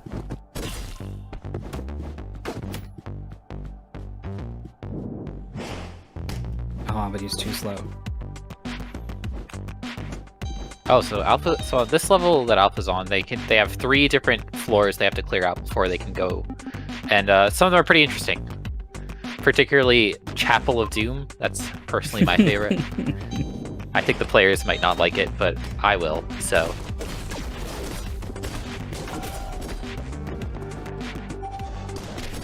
Yeah, I don't think love there's seeing them just like vault through a door, slashing the sword into another jump vault. It just looks so fun.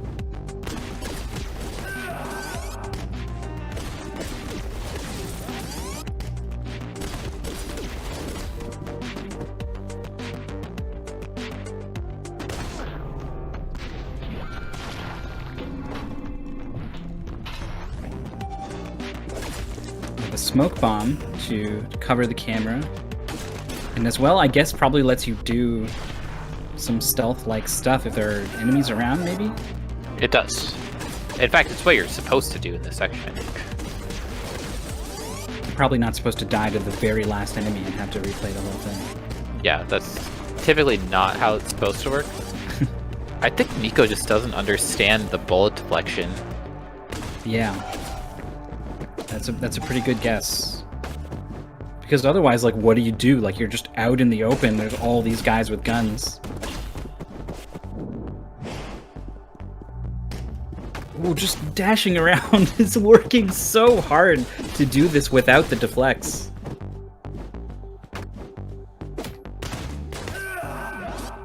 Yeah, and it's definitely possible to do it without the deflects. Deflects are very hard when you're not using slow-mo, and I know the speedrunners are talking about how basically speedrunners just don't use slow-mo ever. So a lot of it, if you were trying to not use the deflects, is just using your throwable items very intelligently, recognizing which enemies are causing you problems and just trying to take them out.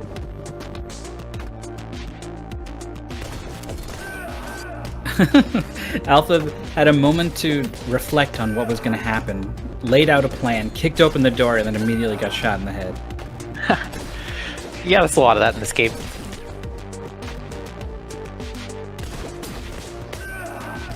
Oh, so these throwable items don't pierce. Like, if it hits the first guy, the guy right behind him is going to be able to retaliate. Yeah.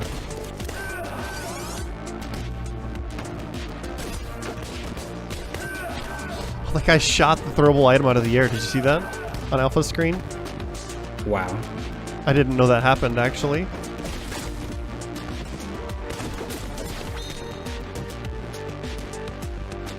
Yeah, Alpha has had a lot of trouble with this guy. Nice. Alpha with the slow-mo, just burning through the entire meter. It's almost gone, and then misses the reflect anyway. He's got the shotgun. The reflecting the shotgun is hard, because you can reflect some of the bullets, but then some of them might still hit you.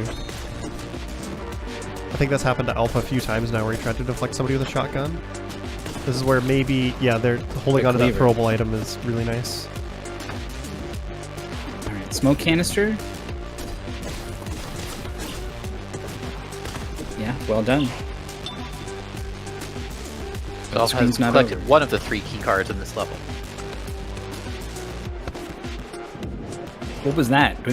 Did you see there was like an eggplant man?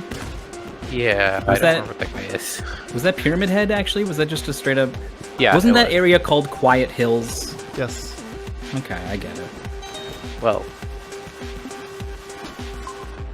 A space uncertainty.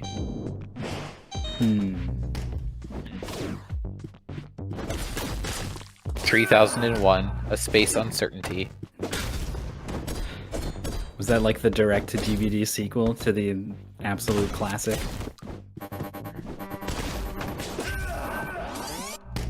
This robot's trying to say something? Yeah, you actually like get a Steam achievement or something for letting him say all of his lines. He has a lot of them. He talks for quite a while. Okay. I was like, maybe he'll give you useful information, but I guess it's the opposite.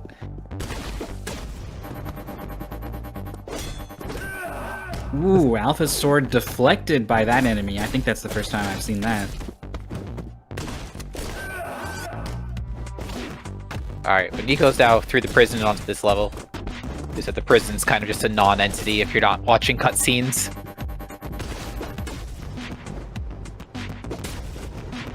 Yeah, again, the speedrun mode was added a couple months after this game came out. It's really nice because this wouldn't really work as a mystery sub without speedrun mode, because the cutscenes are pretty long. There's quite a lot of cutscenes. This game actually is, I think, has some pretty interesting writing. It's sort of got this like psychological, unreliable narrator thing going on. So Nico, again, like you said, we can do these three areas in any order, and Nico has chosen to come to the same area that Alpha is in right now. So they're going to appear to be pretty close, but we have to remember Nico still has to do that whole Quiet Hills area as well.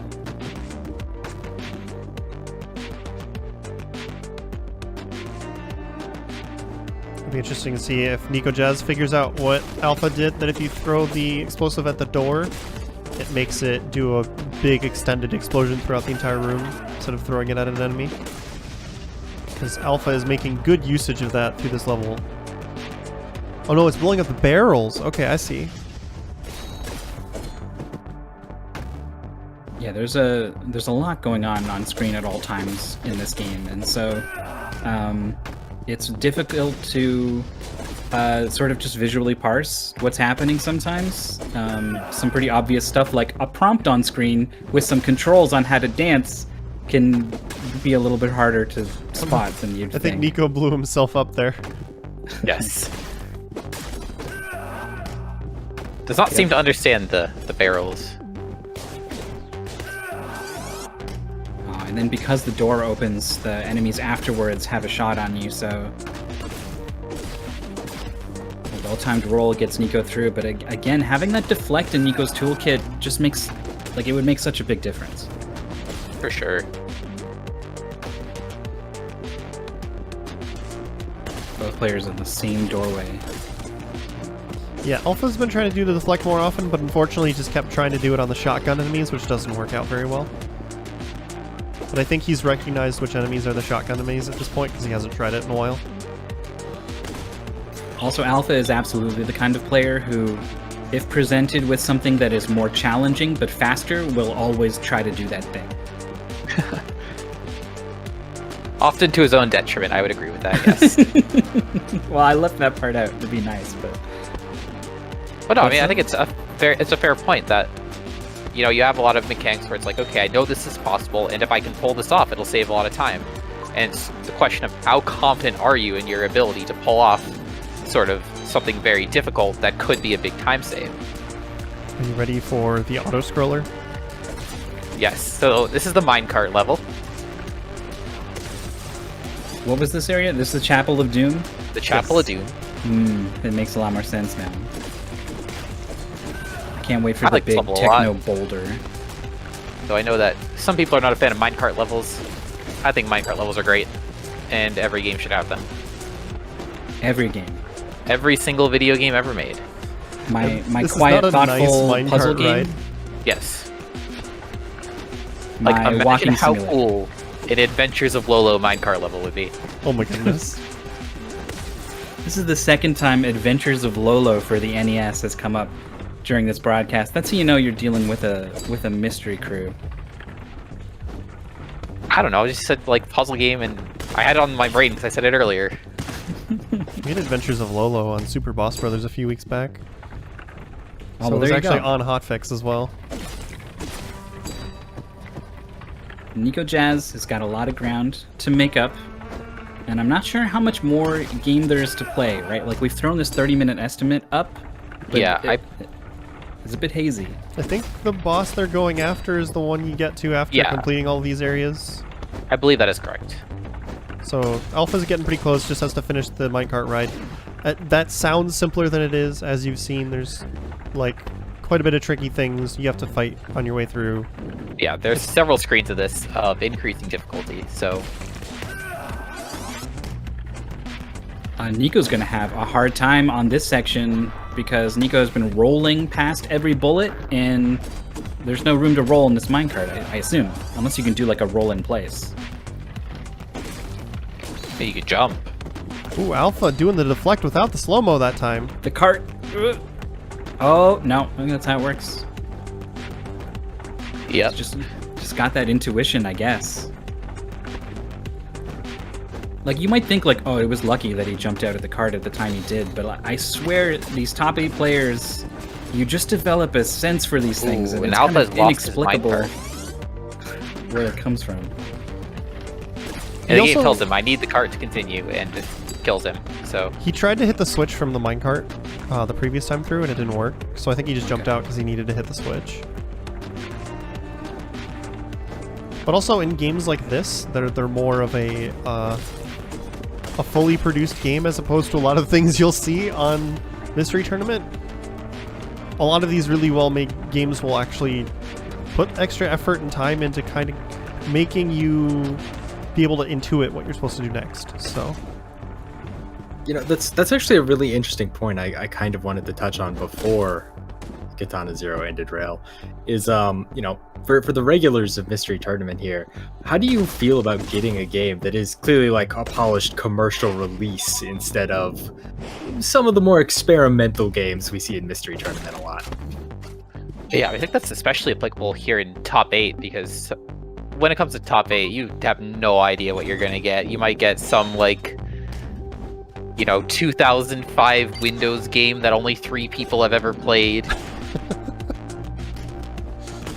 are you So thinking it's of a definitely a game pretty in particular interesting there, some interface. girl?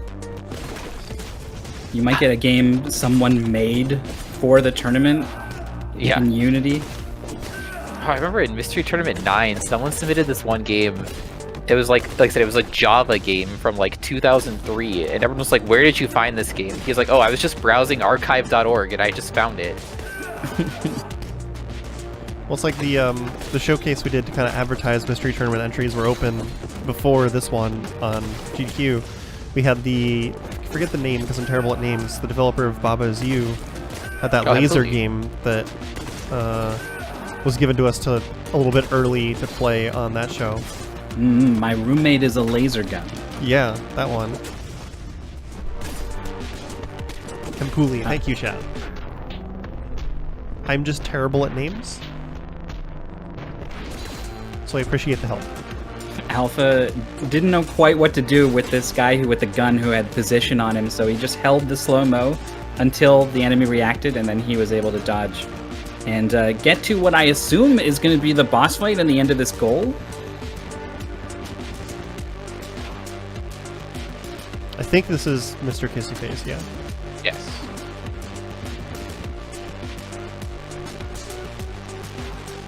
This is business. So Alpha 5 is on the precipice of staying alive down in the loser's bracket. Oh, okay, he'll counter your sword. Deflecting a bullet seems like it would be a lot harder to do anything about that.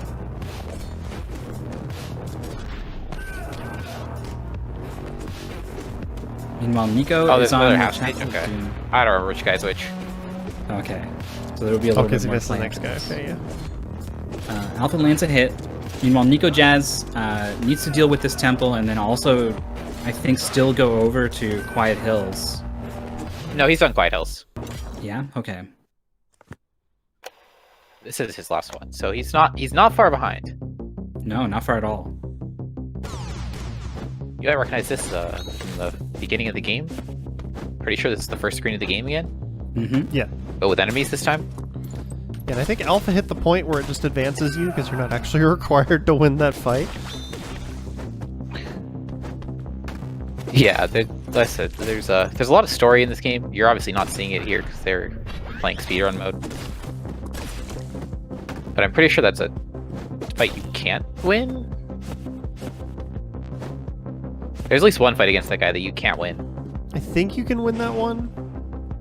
I don't know. Like I said, my exposure to this game is having it on my show and having people explain it to me. Don't move a muscle or Alt slash. Love it. Alright, so Alpha's completely surrounded. Oh. Well done.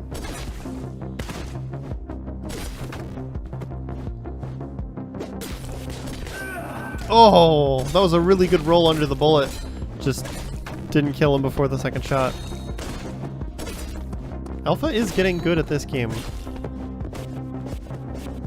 Yeah, sometimes a mystery game is the kind of thing where it doesn't take too long to get the hang of it, and it's all about like who gets the hang of it faster. And we've seen that sort of pattern before where one person just kind of figures it out faster, pulls ahead, and then that lead just lingers for the rest of the race. Both players reach kind of the same ability and progress at about the same rate.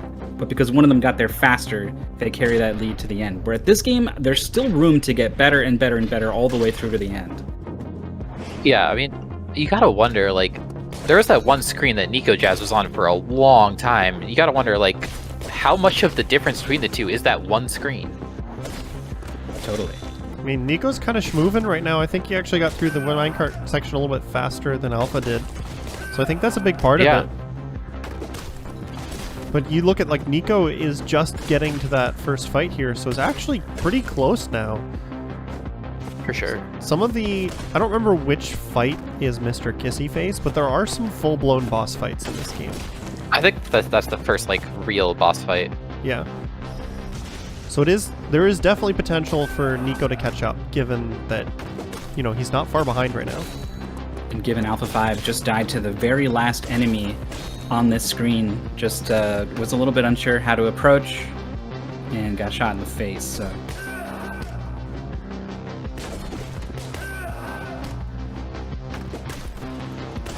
We saw Frolf earlier, is what everyone was calling it.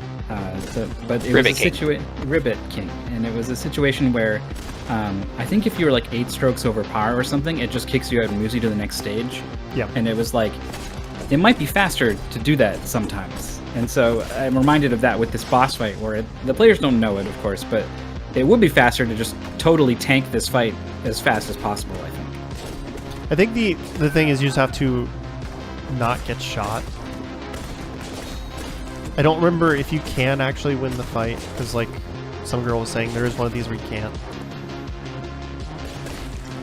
But when you get shot, it is... Oh yeah, there we go. I guess he hit the same point of you have died enough times. So maybe that is a strat, you know? And of course, they have no explanation of why that happened, because they don't know the story of this game. Yeah. So from their perspective, it's just like, the game just like cuts out, and they're like, what? Especially since it gives the glitchy effect while it does. Yeah, that was pretty jarring.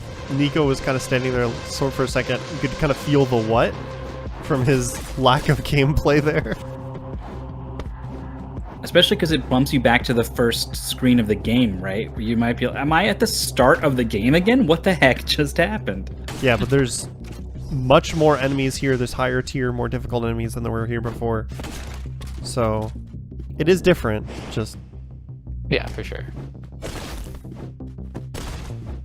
Alright, Alpha 5 has been making his way through this this mansion for quite a while, and looks like maybe he's reaching the end. What was that? Whoa. Okay, we're in a boss fight, I guess. Yeah, this is the boss. This guy's got an axe. Oh, he blocked a thrown item, I guess, there? Yeah, there was a knife, I think it was. You don't have a sword, which is the... You have to pick it up. Yeah, I saw some kind of icon.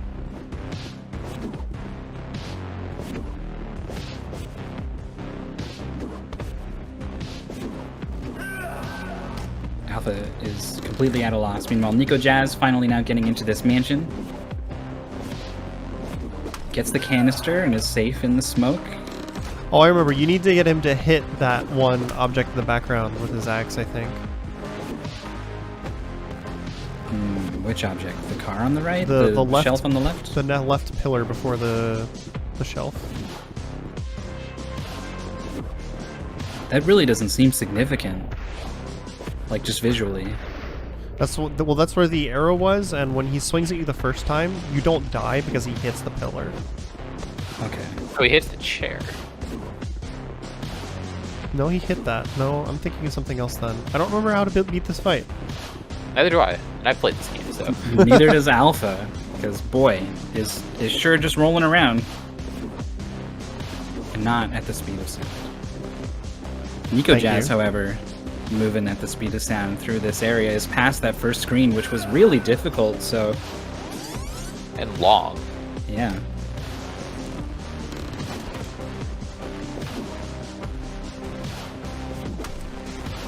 I mean, do you get him to axe his buddies over there? No, there's this icon again, this red icon. That's the you don't have a sword icon, because they don't have a sword. Okay. He was trying to attack the whole time previously. Got it. Oh. Yeah, there we go. He threw the knife at one of those dudes and picked up the sword. Okay. Puzzle boss now we can defeated. Now it's a real boss. Yeah. It dies instantly. Oof. Okay, you get into these like kind of like struggle moments. So the fight ends when you fill up that entire meter, and every time you get into like the little fight, it goes up a little more. Alpha's zooming through it now. Whoa! Does it axe like on a chain or something? Well, Alpha dodges it. Maybe one more? Yeah, I think that's it. Wow. Alpha 5. Rewarded for his aggressive play. Mistyped the dot done, and then all capital the dot done, and then with the third has finally finished in 37 minutes and 10 seconds. Well done, Alpha 5. Going to be moving on in Mystery Tournament 15. Extremely well done to Alpha. That was an impressive series of challenges against Mr. Kissyface there. Didn't quite get the boss fight for about 5 attempts. Finally figured it out, immediately dies, and then first tries the boss. Sent. Alpha has a message for you on his screen. Oh boy.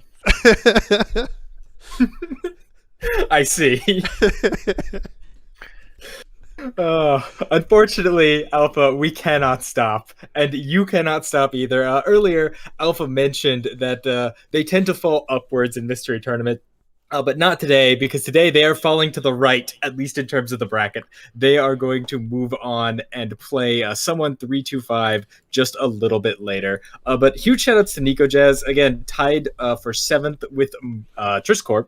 Again, 7th place, a very notable feat in a tournament as packed as Mystery Tournament 15. 110 competitors, tons and tons of Mystery Tournament regulars, and somehow the top 8 consists of 7 previous, previous top 4 finishers. I don't think anyone here has finished worse than 4 at their best, so that's incredibly amazing.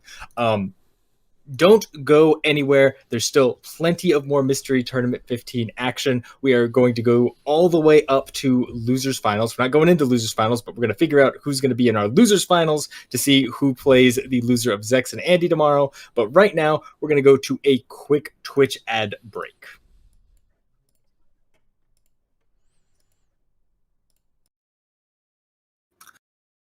Hello, everyone, and welcome back to Mystery Tournament 15's Top 8. We are down to 6 competitors, and the competition is as fierce as ever. Now, in the losers bracket in Mystery Tournament, we like to have fun. We like to be a little experimental. For the quarterfinals, we often like to put up 2 medium-length games or so that are very interesting, very polished. So even though it's a best of 1, if you lose, you at least got to play something really fun and interesting, and you go away with a smile. Everyone has a good time. From now on, we're looking at least a best 2 out of 3. So these next 2 matches in losers semifinals will be short rounds of best of 3 games. And we have some great best of 3 games. And along with those best of 3 games, we have a best of 3 on commentators, because joining me on commentary, we have Tea Party Cthulhu and Internet Dirigible. How are you two doing? I'm doing fantastic today. This has been a really great top 8 so far. Yeah, I'm doing really well. This has been amazing. I love the tie. Let's see some more ties. Is Roar in here? Let's not do some more ties. Please not. No. Please no more Make ties. me unmute myself as I many don't want Roar times to as did. blow up. Oh, you have aggroed the Roar. I know, sometimes it's just fun to say things that make him I'm mad. still here. Anyway, it looks like tech is ready and our runners are ready. So with that, we are just going to go right into the first match of Capndrake versus Maurice. All right, this is Patrick's Parabox. This is a game, you can find it on Steam if you search up Patrick's Parabox. It's by Patrick Trainer. Release date, it's not out yet. This was for Game Festival, I'm pretty sure. But it should be out soon, and it looks like a pretty interesting game. It also continues another MT tradition of another genre, a favorite genre we have, maybe not favorite genre for some people. Call this Sokoban-like, I guess. I'm just, of all the games I could actually be on commentary for, I got the Sokoban game. This is a really interesting game. It reminds me a little bit of Recursive. I think is what that's called, or Recursed, actually. But basically, you can kind of, each of these boxes is kind of its own little world sometimes, and you can go inside of it and manipulate things. Yes, and sometimes it's even crazier than that. And you have, you can see on Maurice's screen, you can like pop into smaller boxes. It's so cool. Like, it's such a neat mechanic, a nice twist on Sokoban. There's not a lot of neat twists on Sokoban usually. Usually Sokoban is Sokoban, but I like, this is like Inception Sokoban. It's a Sokoban within a Sokoban. For the uninitiated, Sokoban is push box. That's the game. Push box to cover the squares. This is also not a true Sokoban because you can push boxes when they're touching. Also, you always gotta watch. At the first few levels, it probably won't be important, but there's a spot where you have to actually end up at the end of the level, and that's probably gonna be pretty key moving on, where that's gonna end up blocked off in a later level and throw people off. Did we blind race a demo of this? I don't remember this game existing, but yeah, it also surprises me. This seems like a game that Maurice would have just played randomly. I've played a little bit of the demo, and I feel like maybe I found it on my own, but I don't see it on SRL. Just for clarity, this is the demo version of the game. It is all stages within the demo. Got it. You can download the demo right now if you're interested. Yeah, so Maurice recognizing that you need to use the sort of pocket world in order just to turn that box around. And it wasn't even really used as a place to put something in one of the holes at the end of the stage. Oh yeah, that's so clever. Normally in Sokoban, pushing something up against a wall is effectively a death sentence. But in this puzzle, you have to push blocks into each other, push them up against the wall to get them through that one tile gap that normally you couldn't. Oh man, we've got 3 worlds into one. Oh my god. oh no, you can actually boxception. Recursion. Oh, I love it. This so much. I believe also that sometimes, well, this we'll is see. ridiculous, Al. Oh, Maurice pushed it the wrong way. You're supposed to push it down. You No, can save it. I don't think Maurice enjoys puzzle games, but he is pretty decent at them. Wait, is there an undo button? Yes. There appears to be this is just the a best straight game up ever. undo button. Yeah, I feel like that should be a mandatory feature in all Sokoban games, because there's nothing worse than pushing a block one square too far and just having to reset the entire puzzle. Yeah, if your puzzle game has come out in the last 10 years and doesn't have undo, you should rethink it. Shoutouts to Patrick Trainer for this game. We have a Having good an undo button. What else have they made? Let's see. Oh, here. Okay, this is the mechanic I was waiting for. Just this. So, that pocket world is the same as the world that you're currently in. So you're both in it and out of it at the same time. Oh no, it's a quantum box. Exactly. I love this game so much already. That is so cool. Real quick, we actually had a great question in chat. Are the runners playing this blind? Yes, they are. They're just really good at playing games blind. Maurice in chat, bruh, this game. I agree. I agree. This game is so cool. Oh my god, the recursion. Yeah, I'm sorry, go ahead. Oh, I was just saying, with how many mechanics you could come up with this, a full version, you could really have a lot going on. Oh, I love yeah, this. the puzzles that you could make with this mechanic. You know, I thought this was kind of cute until I saw this quantum box theory we have going on here. This is beyond my expectations. But real quick, this is the top 8 of Mystery Tournament 15. Mystery Tournament 15, the 15th in a long line of mystery tournaments, where basically you get a game that you've probably never seen of, you probably never heard of before, and you just gotta play to the goal as fast as you can. 110 people entered Mystery Tournament 15. We're down to the top 6 of them, and their gameplay, as you can tell, pretty incredible. Somehow wrapping their heads around whatever this is. So yeah, I'm always impressed by like players of this caliber playing puzzle games, because I'm notably really bad at puzzle games. So like always watching Maurice, it's great because Maurice is just so good. And Drake, of course, no slouch on anything. Indeed, I got a little bit of a pat on the back earlier from Roar and from Alpha, saying that I might be, you know, one of the testers who is on par with some of the top 8 players. But I'm looking at this and just scratching my head and going, what? So you can't exit out the bottom of this box, but you also need to get the box through 1 tile wide gaps. Oh, there we go. Oh, you leave yeah, the there top. you go. Oh, Okay.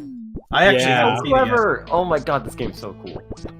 my mind is blown. I cannot comprehend this box. Okay, I'm not sure what kind of a puzzle that was supposed to be. Yeah, I don't know why Maurice... Oh, just to see that it was possible. Oh, so a box in a I see. subdimension Oh. counts as a box on the Switch. Yeah, Because the square is in the subdimension also. Okay. right. You gotta do all the Sokobans, even if they're in tiny little dimensions in the boxes themselves. So you gotta push this into the other box so that you can actually push it up to the wall without pushing it up to the wall. Oh, I hope the full release of this game has like that overworld we keep seeing them go back to as like a meta puzzle at the end. Like this is all just building up to a meta puzzle. Oh, I'm sure it will. It's also worth pointing out that last mystery tournament, we also had Maurice versus Capndrake. Maurice lost, came back and faced Drake in the grand finals and won. So this is very much a grudge match for both of them. Oh, It was an extremely narrow set too in grand finals. I keep wanting to say this match could be grand finals for just about every match we've seen in this top 8. No, when you're really talking high like, level play. oh, Andy versus Drake, you know, Triss versus Maurice, literally like the top 4 seeds in the tournament. That's bound to happen sometimes.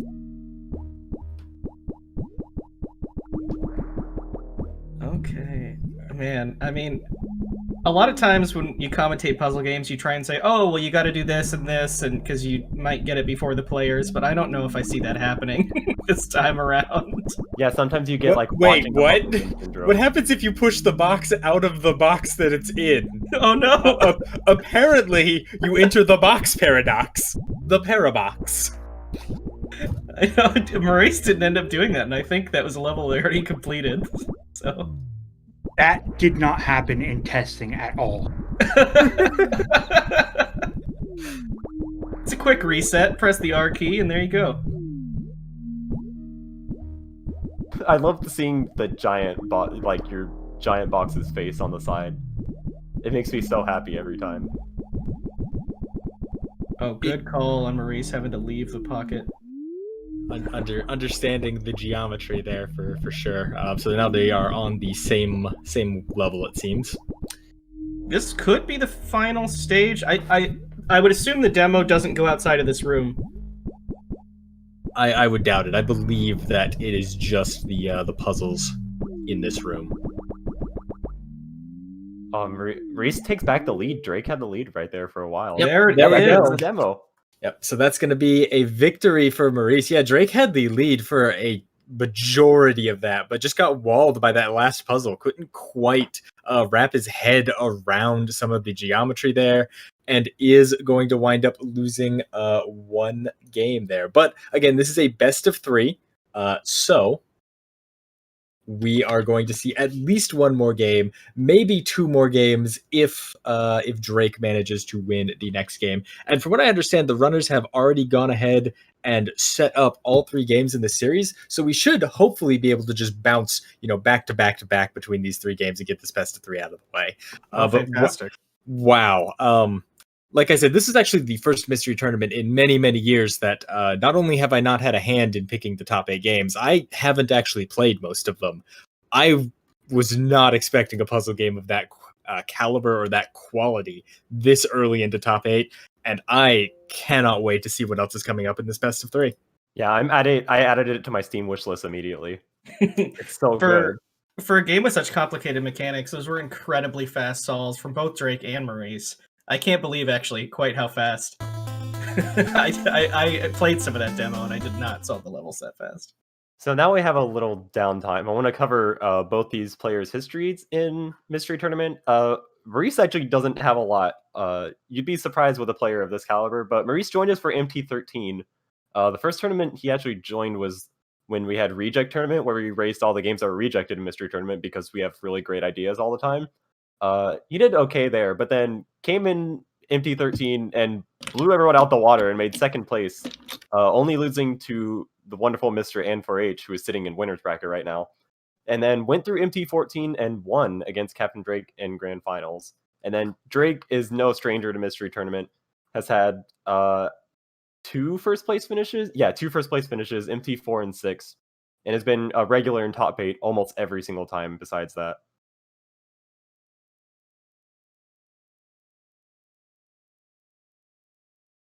Yeah, and I think we definitely need to touch on Drake just as a competitor in general. Drake came along and dethroned Andy. I think was the first person to ever dethrone Andy in a genuine finals. And since then, I'm trying to think if we've seen Drake finish lower than tied for 4th. We have. Have we really? What event? MT11. He made 33rd. And 13th and MT13. But other than that, it's been like 2nd, 3rd place finishes every time.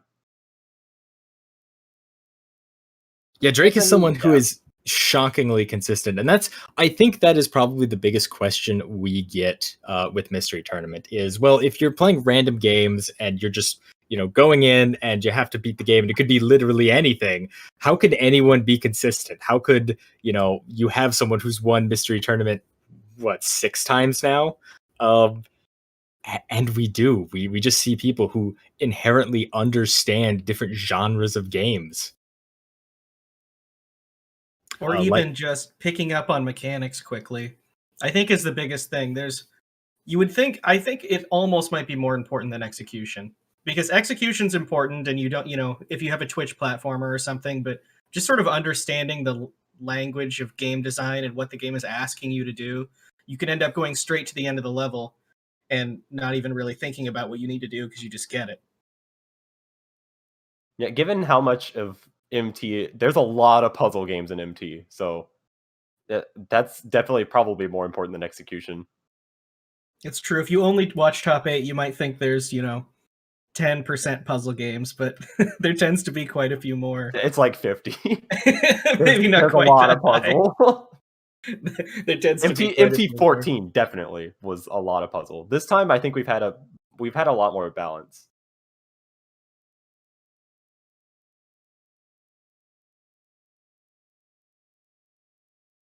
Yeah, some people, I think most people would say that they would prefer not to get a puzzle game in Mystery Tournament. They could be stressful to race, especially if you're not used to playing them. But if you do play them a lot, then they're going to be better for you than some sort of, Mario-like game. I find simulation is my kryptonite anytime I play MT games. Puzzles I don't necessarily understand, but simulation games, whenever you have to do some kind of seemingly mundane task quickly, they always get me. I'm a big fan. My favorite MT genre is definitely mediocre platformer. It's definitely the one that I've done best in. I'm right there with you, TPC. Mediocre platformer is where I shine. And you know what? Both Maurice and Capndrake also shine because they are ready. It sounds like tech is ready. Let's get into game 2 of this best of 3 between Maurice and Capndrake. Excellent. This is a game called Corvus. You can find it on itch.io, zackies.itch.io/Corvus. Of course, made by Zackies. I've never actually heard of this developer before. Looks like a really fun game. Yeah, I'm not familiar with this game. They've apparently made a game called Spell Thief for Game Boy Jam 6, which is a tight puzzle platformer. It looks also neat. Has some really nice pixel art on these games. Oh, wow. Terminal with all the controls. Alright, nice. I mean, we haven't seen much of the game yet, but already this could go either way. Both these players are very good at this type of game. Yeah, reading the itch page, I can't tell what this is, actually. From my knowledge of this game, I could say that this is... I would be surprised if Drake struggled here. This is definitely a Drake game. It is a kind of run-and-gun platformer with a jetpack, a little bit of exploration, but mostly you just go places and shoot things. And I feel like that is Drake's forte. He goes places and shoots things with the best of them. Yeah, Drake is really good at run and guns, actually. I was, like, surprised. I can't remember which run and gun I saw him play, but it impressed me, and I think I'm pretty good at run and guns. I know, like, some of the Metal Slug games have come up in past mystery tournaments, some of the, I think, like, the weird Mission Impossible spin-offs, and regardless of what game it is, Drake, if you give him a 2D platformer with the objective of get from point A to point B, he will destroy it. Yeah, Drake, notably... pretty good at a little game called Shovel Knight. That's actually where I first heard of Drake. Might have had the record for a little while, you know, nothing big. Nothing huge. And speaking of MT kryptonites, mine is navigation. So I wonder how much navigation is required here. If you ever have to think about, oh, which way should I be going? Should I have gone that way? I'm gonna lose every time. It seems more or less linear, but I've seen a little bit of... Oh, that was weird with that from Maurice there. I don't know what that was.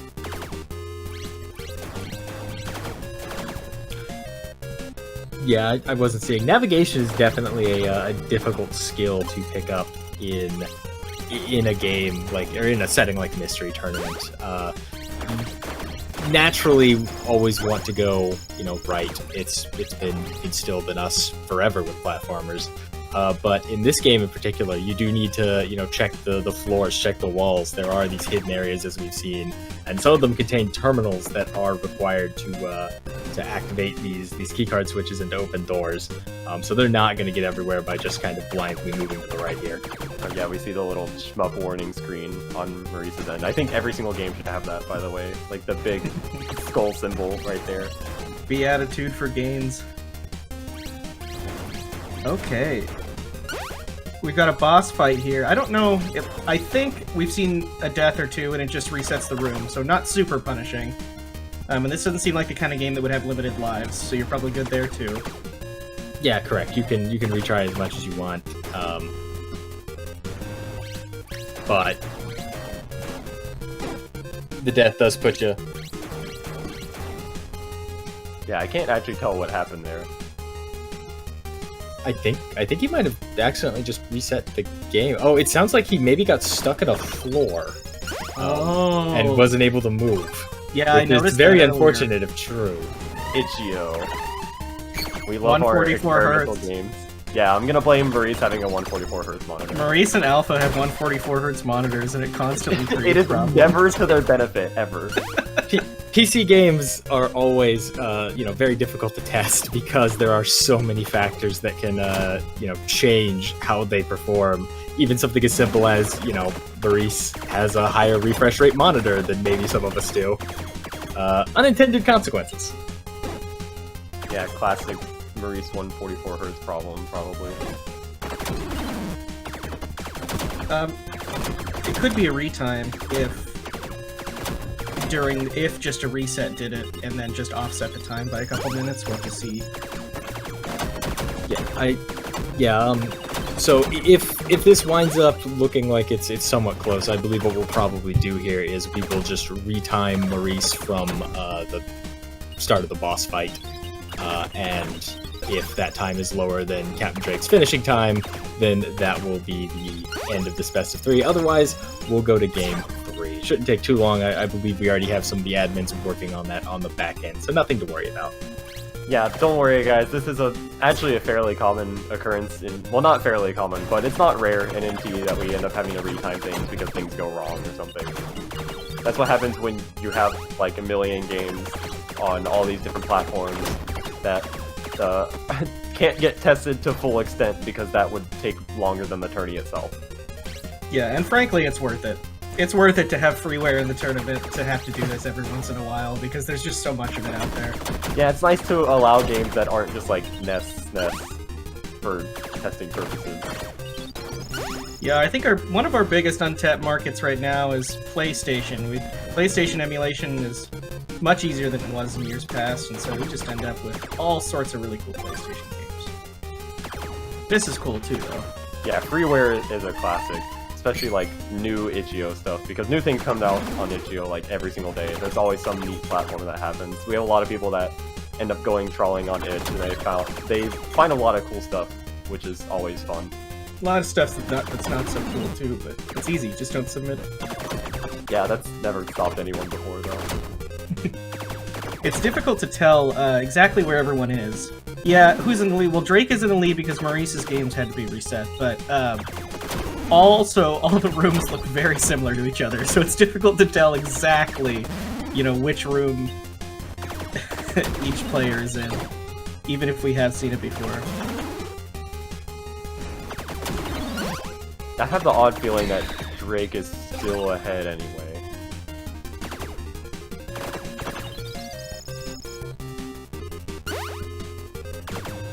It's just a lot of the game does look similar. Yeah, Drake is definitely ahead, I do believe here. And something we haven't really talked about yet that I think definitely comes into play here, especially in Maurice's favor, is one of the skills I think you really need to have in order to be successful in Mystery Tournament, especially this far into the bracket of Mystery Tournament, is you have to have mental fortitude. Things are going to go wrong. You are going to pull games that maybe don't gel with you too well. You're gonna definitely get stuck and get frustrated.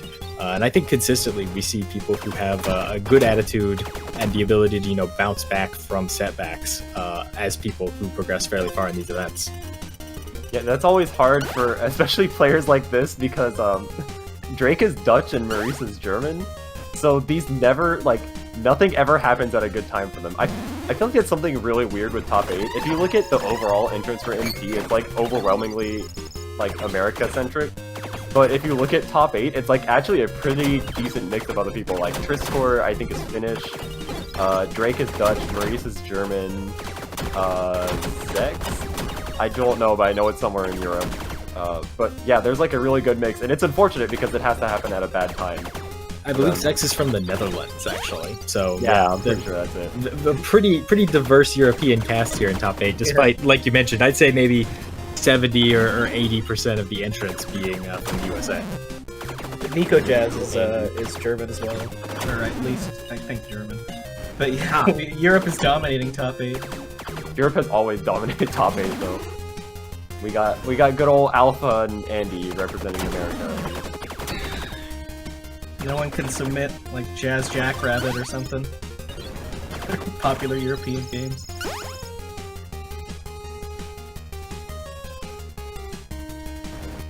I wonder where the actual objective of this game is.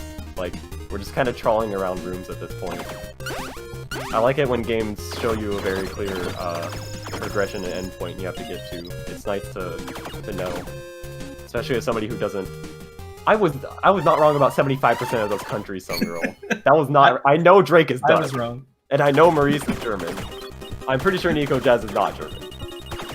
Yeah, I was wrong. Oh, he's Australian. No. He says in chat. Nikojazz says, I'm from Macedonia. Oh, wait, in yeah. chat. I don't know. I just guessed. Drake on the big eyeball boss. This looks like this could be the end of this. This looks awfully last boss material. It does. But We've it's seen a lot summoning. of small eyeballs on screens. This is now the big eyeball on the screen.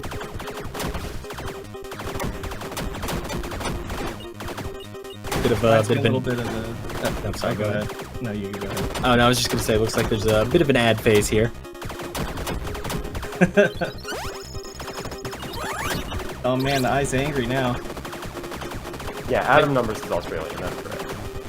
I mean, I would be angry too, frankly, if I was an eyeball stuck in a computer simulation thing.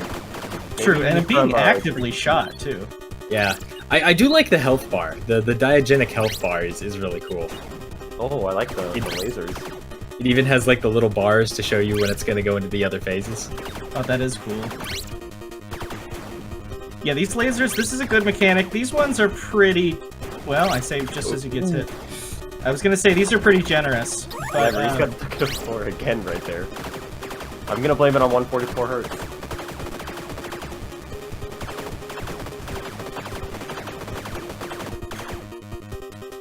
Looks like yeah, it looks like Drake is in the final phase before this boss is done. We have one more ad phase, it looks like, and then probably just another eye laser, and that'll presumably be it.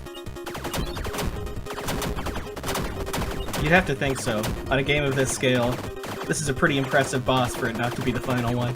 For sure, and you have to assume Drake knows that. You have to assume he knows, like, hey, when I'm done with this, I can play a little greedy, because it's probably the end of the goal here.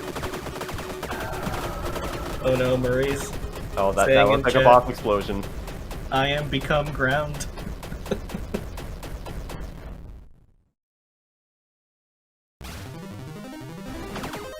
Error.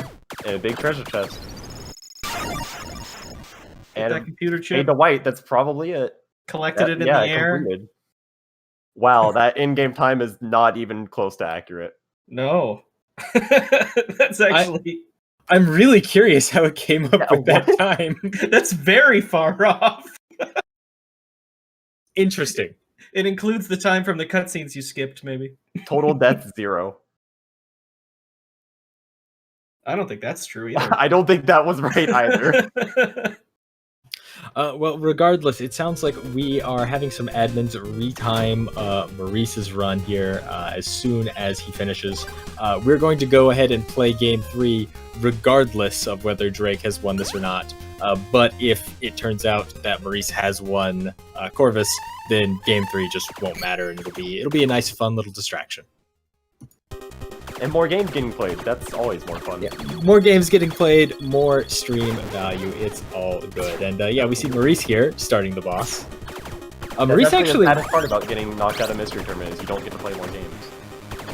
Maurice actually taking advantage of the charge laser a little more than Drake did. I think Drake only used it as a puzzle-solving element. Maurice is using it to damage this boss a little bit. Maurice just saying, laser schmazer. I'm just gonna go right through it. What's the big deal? Oh, whatever. Look, he got stuck in the floor. He can get stuck in the laser too. Yeah. It's true. I don't really know how player health is indicated. Alpha actually, the size of your spotlight. Alpha actually putting out a really interesting theory in chat that the timer might also be dependent on your monitor's refresh rate, so that it was actually running at 144. Why can't you people be like reasonable and just use 60? What game are you playing that you need 144? Maurice has sometimes like turned that monitor off and it still affects the... It's like your graphics card knows. It knows that the refresh rate is high. Also, I think all of the FPS players in chat just collectively shuddered when you said that. I'm a rhythm game player, and even I don't need 144. Oh, this is a different laser pattern. Oh, RNG? Yeah, I want to say they're semi-random. Like, each eye just kind of picks a point to aim at. Or one of 8 cardinal in or cardinal directions to aim at the very least. Oh yeah, that's a good point. They were straight lines straight out of the... Yeah.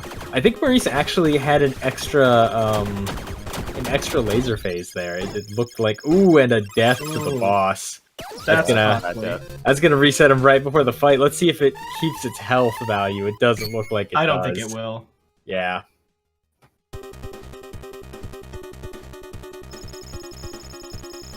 We definitely still will retime this, but with that late boss death there, I cannot imagine that Maurice is going to come in under Drake's time. Yeah, that boss death was big. This boss is maybe 20% of the run, so having to redo 3/4 of it is pretty significant. I am curious offhand, because I actually don't remember if you can hold down the fire button, which I think charges the laser, but also to just shoot the normal shots, because Maurice's mashing, if that is mashing, is pretty on point, I gotta say. Yeah, Maurice is pretty good at mashing. Definitely looks like he's taking care of the laser phases significantly faster than Drake was, the laser not even having a chance to force him out of position. I can't wait to see Maurice's in-game time. I'm sure it's amazing. It's gonna be like 40 minutes or something. Yeah, 6 hours. Have we been in the hyperbolic time chamber? Is that what Mystery Tournament Top 8 is? This is what happened when we played Patrick's Parabox. Things are all wonky now. I see. We've come out the other end of the box that is the universe.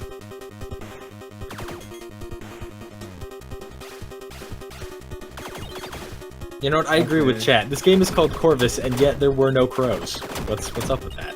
Yeah, I haven't found an indication for why this game is titled this yet. Maybe that's the developer's first name. I doubt that that's true, considering their first hey, name well, we're probably just brainstorming here, throwing out theories. There are no wrong ideas. Their itch.io name is Zecks. Is that it? Okay, yeah, that looks like it's it for Maurice as well. Gonna open the chest, and let's see what the in-game time is, because frankly, I'm curious myself. A little risky with that last laser. I'm not sure. Maurice was just confident, I guess. Oh, also gonna collect it in the air. Save those frames.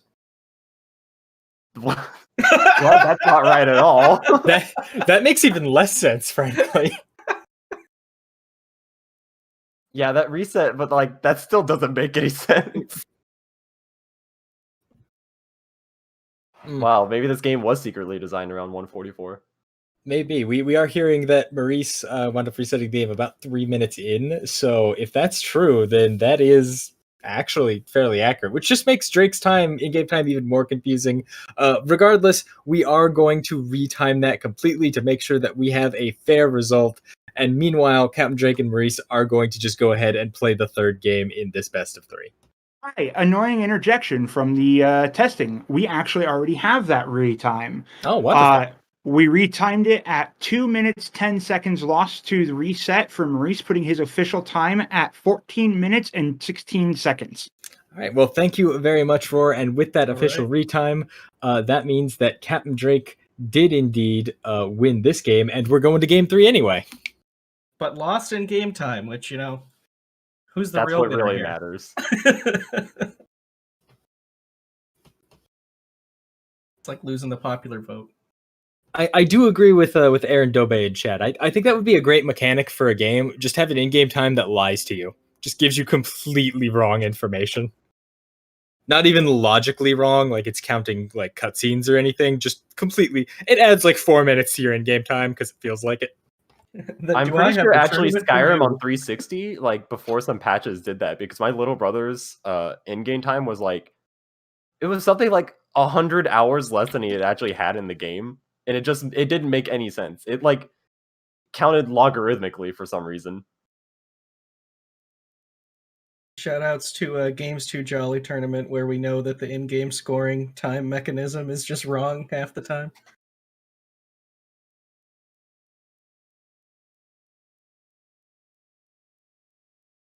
Man, this is a really intense, and this is losers quarterfinals. Yeah, the fact that both of these players are coming into top 8 from losers shows how just kind of an insane this tournament was. I don't know if we've talked about this yet, but there was a lot of upsets this tournament. A lot more than you, I think, typically see in a mystery tournament. Yeah, not in Other- a common place. It was all in Winners 3, basically. A lot of top players got knocked down to losers in Winners 3. We had Maurice, Pika Pals, Trisscorp, and someone Adam Numbers, Nighty, and Full of Lizards. A lot of like known top players all lost in Winners 3.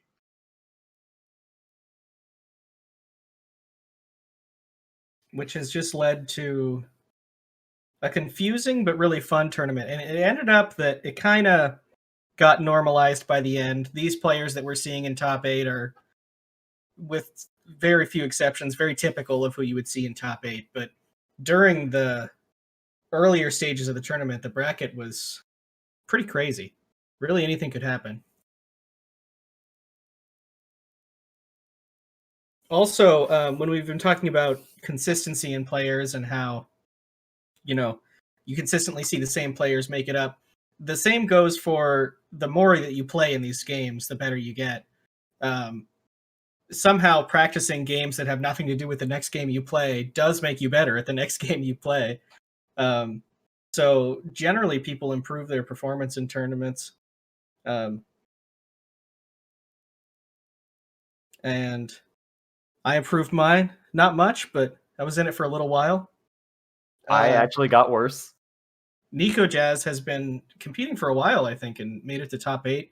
Significantly outperformed previous results. And let's see, Nikojazz joined an MT11, and their performances have been 25th, 33rd, 33rd, 49th. Yeah, and then straight to like tied for 8th or 7th, probably. Not Yeah, sure did really exactly good how that this worked. tournament. Let's see these players' paths through here. I know Maurice lost to someone 325 in Winners 3.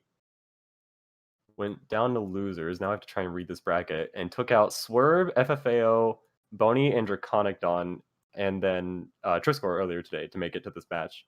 Whereas Drake was in winners the whole time and just lost to Andy. Drake took out Worm, Soundly Paranoid, Polari, and Nikojazz to make it to Andy. Mm. So some nice, pretty typical paths. Yeah. I mean, it's really interesting to see the games at this level. When you, so generally the games you see in top 8 are not going to be games that anyone watching the stream will have played before. I initially found Mystery Tournament by watching top 8, and I had never seen the games or like played in any tournaments or anything. And I joined it and I thought, I'm pretty good at games. And it's true, I'm better than like all my friends. And I think a lot of people watching can be like, yeah, I'm great. I'm way better than all my friends. But then I don't think you quite realize how high the level of play is in Mystery Tournament until you get into it. That it starts to be like, oh, I'm pretty good at games. Then you realize, oh, well, I'm not that good at games, am I really? But it's just makes you realize just how much practice and just sort of skill goes into this. It's just fun to play a lot of weird stuff. That's true. Yeah. I mean, that's the number one thing for me.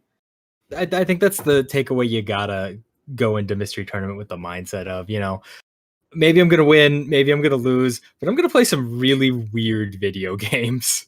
Yeah, like for instance, this tourney, I played a putt-putt Qbert clone into like random freeware stuff. Also, I'm so excited for this game. I looked at the Steam page and I'm ecstatic for this game. As well you should be. Just as a reminder, everyone, this is Mystery Tournament 15 Top 8. This is Losers Semifinals. We are at Game 3 of this best of series. One of these two, Capndrake or Maurice, is going home when either of these two could easily be one of our grand finalists. Only one of them is going to get to advance. As a reminder, if you're watching this after the fact on YouTube, you should definitely check out the GamesDoneQuick.com, the Games Done Quick stream. Check out all the hotfix content. There's so much great live speedrunning content like this Mystery Tournament Top 8. So without further ado, let's get into the last game of this best of 3, Frostrunner. Yes, Frostrunner, from what I see from the Steam page, it says this is a first-person platformer speedrunning game. Oh. So Drake's gonna have a hard time. That is, compared to Maurice. That is a great series of words for me to hear, but yeah, if Drake has an Achilles heel, if anything hurts Drake, it's first-person platforming. Maurice loves mouse games, is very accurate with a mouse, which I think is partly why they're quite good at like first-person shooters we saw in the Triangle game, and could really help in a game like this. Yeah, this game was released on January 1st, 2019 by Think Arcade, aka SMU Guildhall. Wow, I'm actually really close to that. They've made a lot of random games. Really important to get the special collectibles. Nice job, Maurice. Yeah, always important. This does remind me of another game that I actually raced with Maurice, which was SEUM Speedrunners from Hell, which was a really excellent game, which is essentially the exact same concept as this.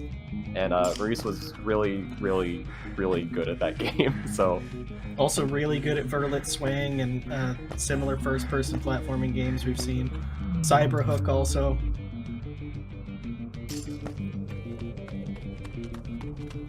I love the giant messages on the side telling us all the different mechanics. Oh, we have boost mechanics. That makes me so happy already. So far, I would say it's been pretty even, but starting to see Maurice pull ahead a little bit. I mean, these seconds off, I assume these levels are going to get more challenging, and you're going to be able to lose more than like 1 or 2 seconds on a single level. Yeah, we haven't even seen anybody like fall off yet. Yeah, this is it. This is the cyberpunk you've heard so much about. What do you think? I'm waiting to see Maurice try and do like standard FPS movement tech in this game. Looks like the cycles are very nice. The cycles line up with you going as fast as possible, which is always nice. Wow, I wish SEUM was like that. That would have been nice. Always good to see in a first-person platformer. Yeah, I'm kind of surprised I haven't seen Maurice try to like bunny hop or anything. At least like try strafe jumping. That works in a lot of games.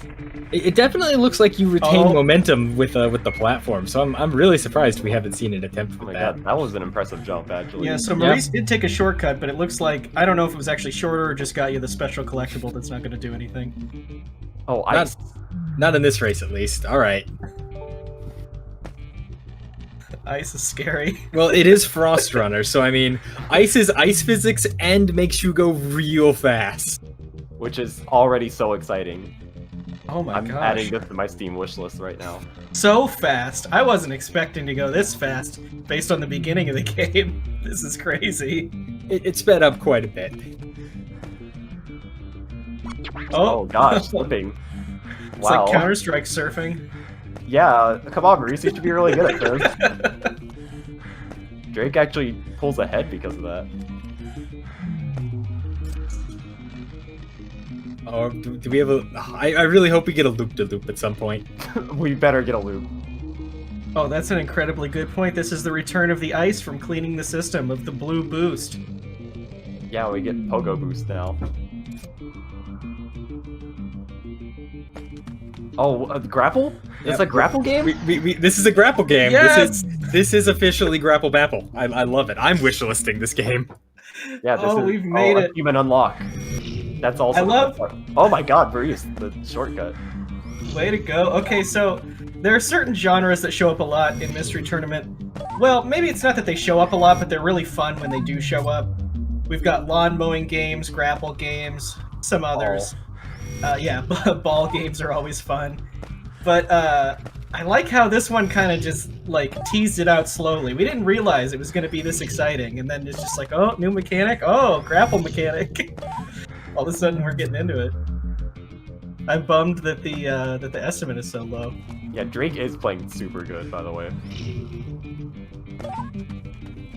Drake is just like zooming through, like no mistakes. I do think Maurice is still one level ahead, if I'm not mistaken. No, Maurice fell behind from dying on the ice levels. Yep, now they are in basically the same place if Maurice dies here, but he manages to grapple back up. An excellent save. Wow. Oh my God, he almost hit the front of that platform. Yeah, we're seeing Maurice not actually use these grapples, you know, in a style like a fulcrum and just kind of catapulting at them. But it's working out, so... I appreciate Maurice trying to save the frames everywhere. Like, didn't just go on the normal end of that platform and then run around, just cut the diagonal, even if it might fall off. Save frames, lose seconds. Oh, but grapples right into the spikes there, but so does Drake, so we are looking pretty even again. Yeah, risky play is something that is hard to manage. Unless you're at the really top levels, it's difficult to know what you can go for, having never seen a level before.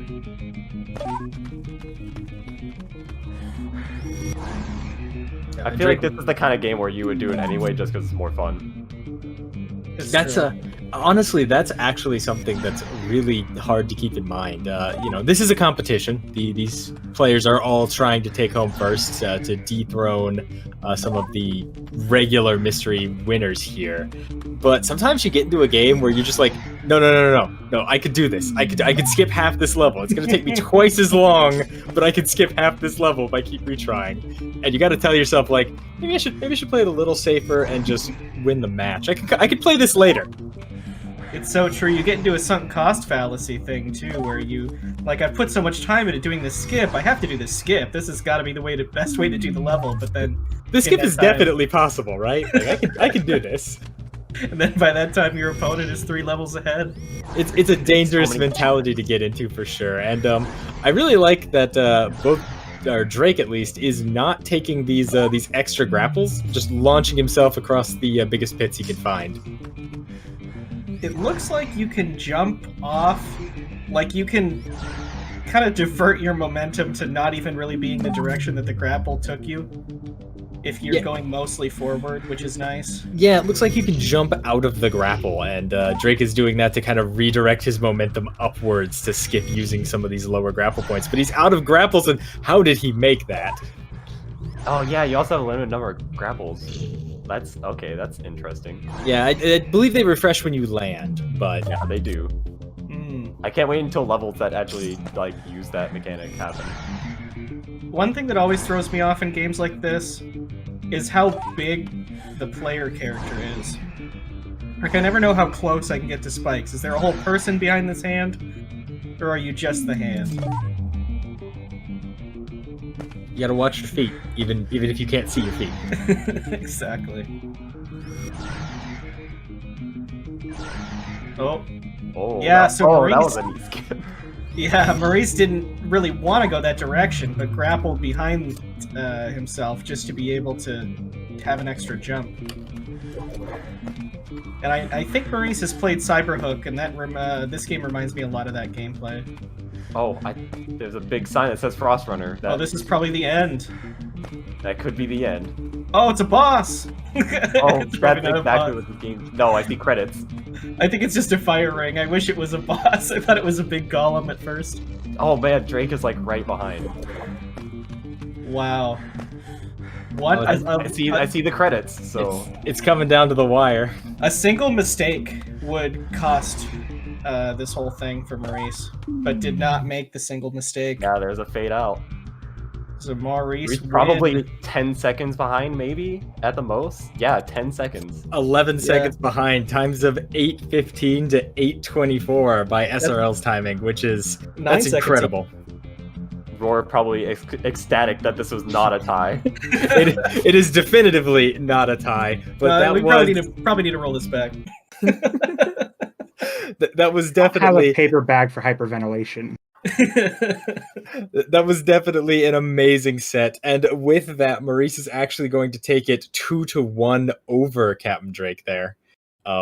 Very, very well done. Capndrake, one of the top 4 seeds for the tournament, without a doubt. Very, very likely to win overall, but Maurice just playing out of his mind. Drake too. I mean, what was that? 9 seconds apart in an 8-minute game. Crazy. And game 1 was very close too, if I remember. That was game 1 was extremely close. Game 1 was basically 1 level apart.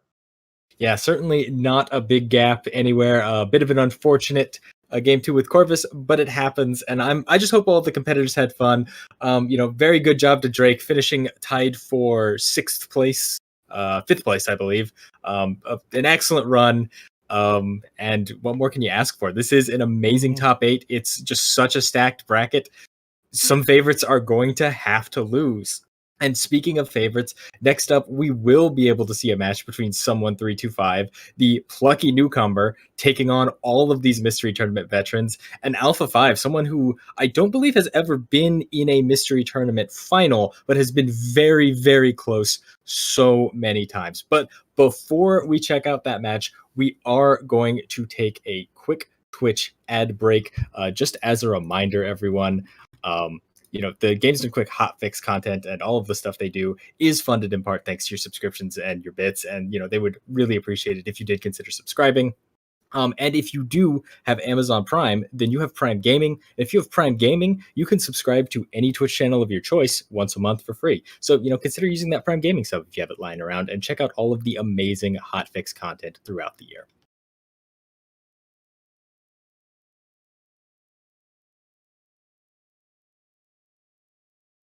Hello, everyone, and welcome back to Mystery Tournament 15's Top 8. We are in the middle of the losers semifinal. So far, we've seen Trisscorp, we've seen Nikojazz, and most recently, we've seen tournament favorite Capndrake go home. And at the end of this match, we are going to lose one of Someone325 or Alpha 5. Lots of fives in this match. But I think we should talk about these players specifically. Someone325 is the only newcomer in this top 8 bracket. The other 7 clearly veterans of Mystery Tournament. And there's actually something I wanted to point out that we were talking a little bit about during the break. And that's that every time we've had a notable rookie show up in one of these tournaments, they have not only gone far, but often they have won the event. Mystery Tournament 2 itself, a completely unknown player whose name, unfortunately, just completely slips my mind, and I feel terrible about it, showed up to that event, defeated Boney, defeated Blecky, defeated all of the gods of that day, and took home the Mystery Tournament to second place, I want to say. I believe Zecks won Mystery Tournament 2. Capndrake, in his first appearance, shattered the competition and I believe won the entire event. And 4H showed up, I think took third the first event he was involved in, but after that, non-stop event sweeps. So every time we've seen a plucky newcomer with some skills, they have gone far, and people believe that Someone325 might go far as well. TPC, ID, what do you feel about it? I'll let Internegible take this. I know I'm back. My computer just blue screen. It made it back fast. I think that someone has done really well in Kuso Grande, has knocked Maurice, I think, out of Kuso Grande, although it's debatable because it didn't make it to brackets. But it's a very different sort of tournament. So, and that's where I think someone heard about this tournament initially, is from the Kuso Discord. A lot of us have joined Kuso Grande also, and we're talking about it. So it's hard to say. I think someone's a strong player. I could see them going all the way. It's a pretty different style. We've seen people do well in both tournaments. We've seen people do poorly in both tournaments. I wonder who would do that. yeah. But I mean, that's less important. I think I think someone has a really good game feel, like a quick, like, game feel's not the right word, but picks up on stuff really quickly. Can look at a game and just kind of get it. I'm sorry, ID. Are you claiming that there might be some correlation between Mystery Tournament and Kuso Grande, the tournament about playing bad video games? Well, here's the thing. In Kuso Grande, you're getting a bad video game. In Mystery Tournament, you might be getting a bad video game. So it adds a little bit of mystery to the thing.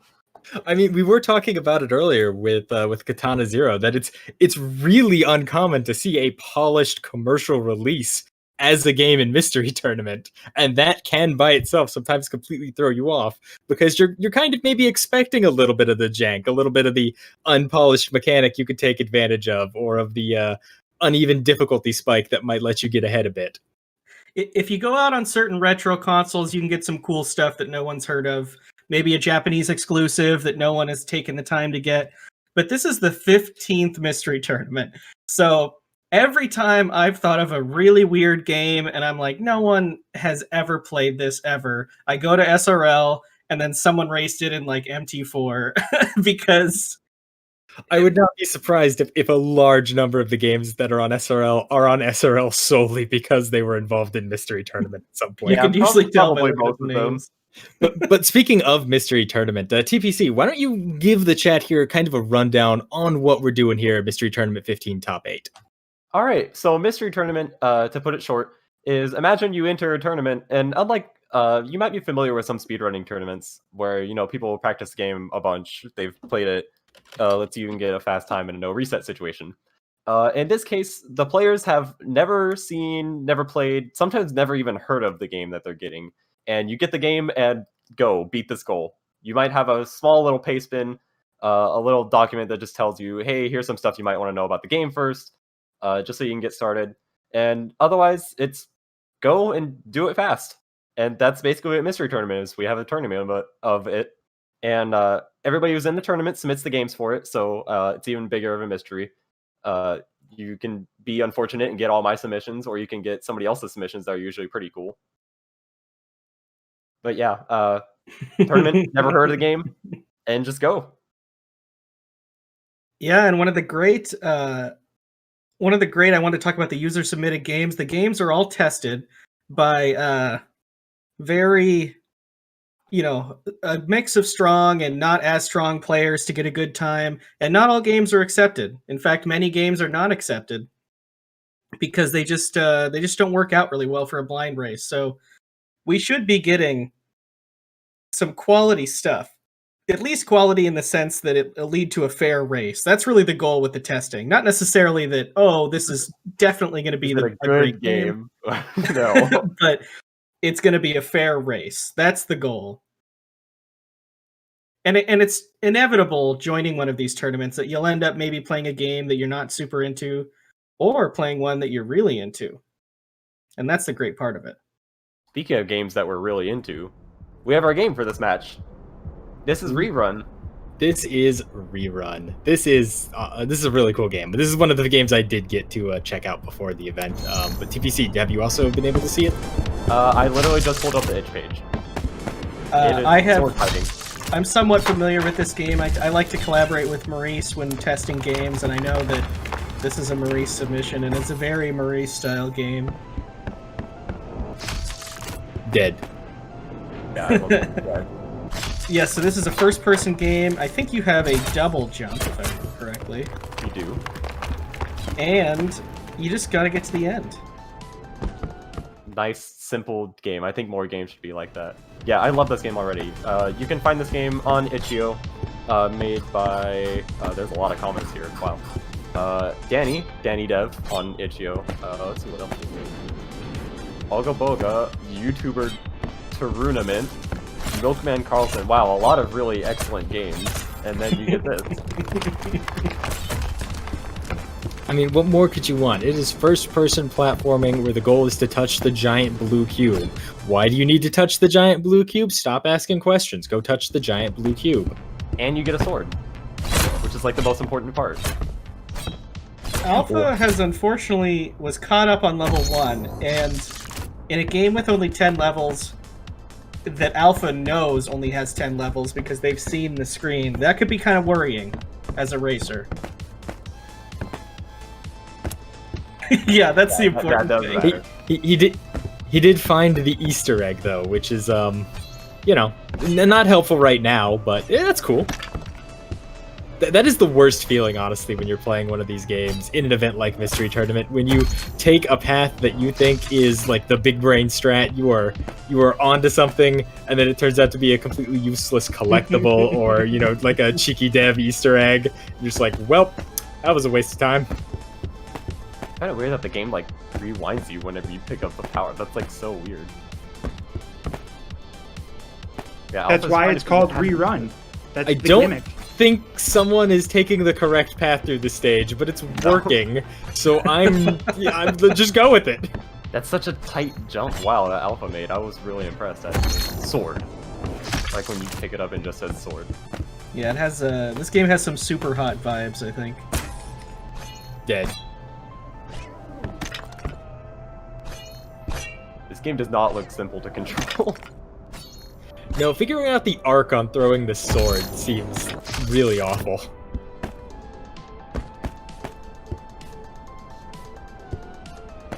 Yeah, it's interesting how it...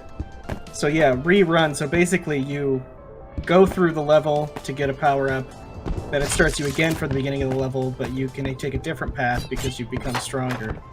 Yeah, there we go. Using the sword power-up to break that wall and get to the end the normal way. That's definitely the intended route. I'm looking a little lost here, actually. I think you just have to repeat the same double jump that you were doing on the other level.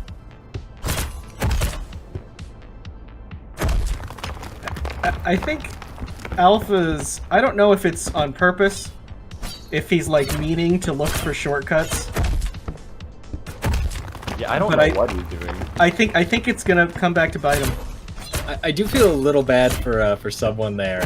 Dispatched the 2 melee enemies, and then threw his sword to try and kill the archer, and then a platform rose up, connecting his platform to the one with the archer, and he had to restart the level because he threw away his sword.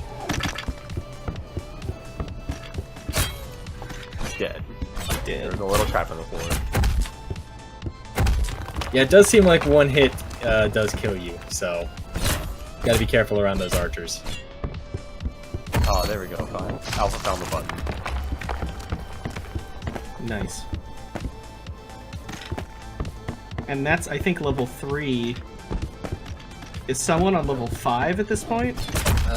Yeah, I believe so. Oh, yeah, I'm getting word from Exodemon that the screen, you do have health. It's kind of one of those visual health bars that some FPS games do, where the screen kind of darkens and fisheyes in, and as you lose health. So you can take a couple of hits, although it looked like one arrow was enough to kill you. Maurice says, the trap floors are so dumb that I warned about them in the paste bin. Maurice, was this your sub, I'm guessing? It was. This definitely, yeah, this looks like a Maurice game. This looks like a Maurice game, frankly. Yeah. And we mean that with as much love as possible. And as much love as someone probably has for that archer that just shot him and dropped him in a hole. And he definitely went through that floor. Yeah, that was rough. This is a really... The way Alpha's playing the game, it's like, it's a very free form. You could kind of go through the level in any way, but I don't know if that really translates to the actual gameplay. It seems like you do have to take a very definite path each run through a level. It looked like someone found a sequence break in one of the earlier levels, but yeah, this does not look kind of like a freeform first-person platformer. This looks very much like a puzzle, if you will, figuring out the order you need to do things in. I'm not sure if Alpha can make this jump. Oh, there we go. Yeah, some of the jumps are really, really tight in this game, surprisingly. They're just well-tuned. Well, and that's a very interesting thing about... I guess by top 8, these have all been pretty well vetted, but about racing freeware is this could be just someone who made a game in their garage, and the sort of language of game design isn't quite... You know, they're not used to it yet, and so you can't necessarily just kind of go on your instincts always when racing smaller freeware like this. Yeah, it's definitely a genre that takes a while to get acclimated to. Don't worry, joining MT will definitely acclimate you to freeware. you will get acclimated to it very quickly if you join Mystery Tournament. And you know what? You can join Mystery Tournament. I don't think something that we've mentioned is that Mystery Tournament is open to anyone. I mean, you need a Discord connection and the ability to connect to IRC. And you too could play Mystery Tournament. You could even wind up in top 8. Who knows? True, yeah.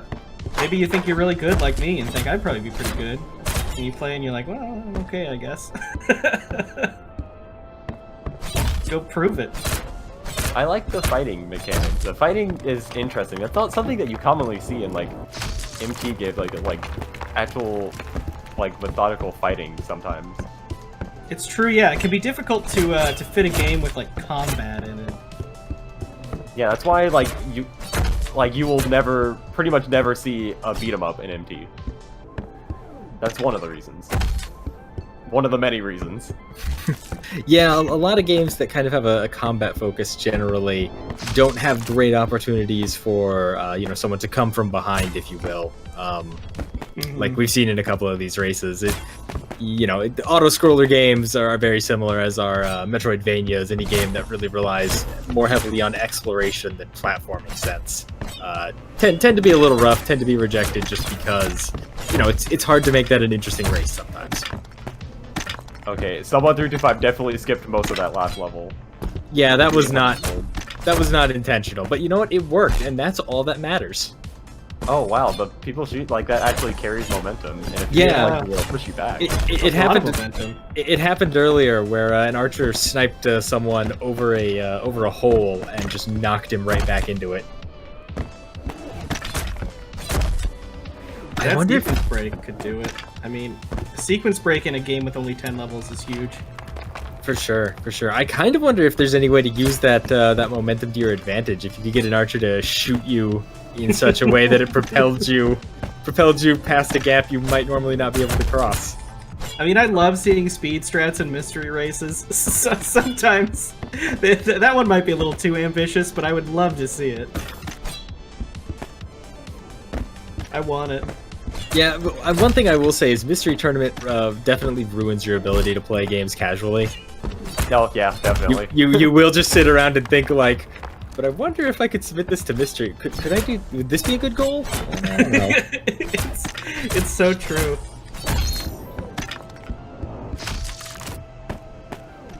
All right, now someone gets the double jump. You probably can just double jump up these platforms right to the end. I think there's a cheeky archer there though that could knock you down. Oh yeah, good use of the block button. Alpha is like self-confessed very aggressive player, and I've noticed that in his matches as well. So I think that not using the block button as often as you should could also spell a downfall in this race. I'm gonna have to agree with Maurice. Those tramp floors are really dumb. Yeah, they're really stupid. I mean, you can see that they're there. You can, but also... anyway, that's actually going to do it. Someone 325 finishes that first race with a time of 9:52 by SRL. That's a really that good was time. really fast. Absolutely crushing it. Very well done. But remember, this is a best of 3, so we're going to see at least one more game between someone and Alpha.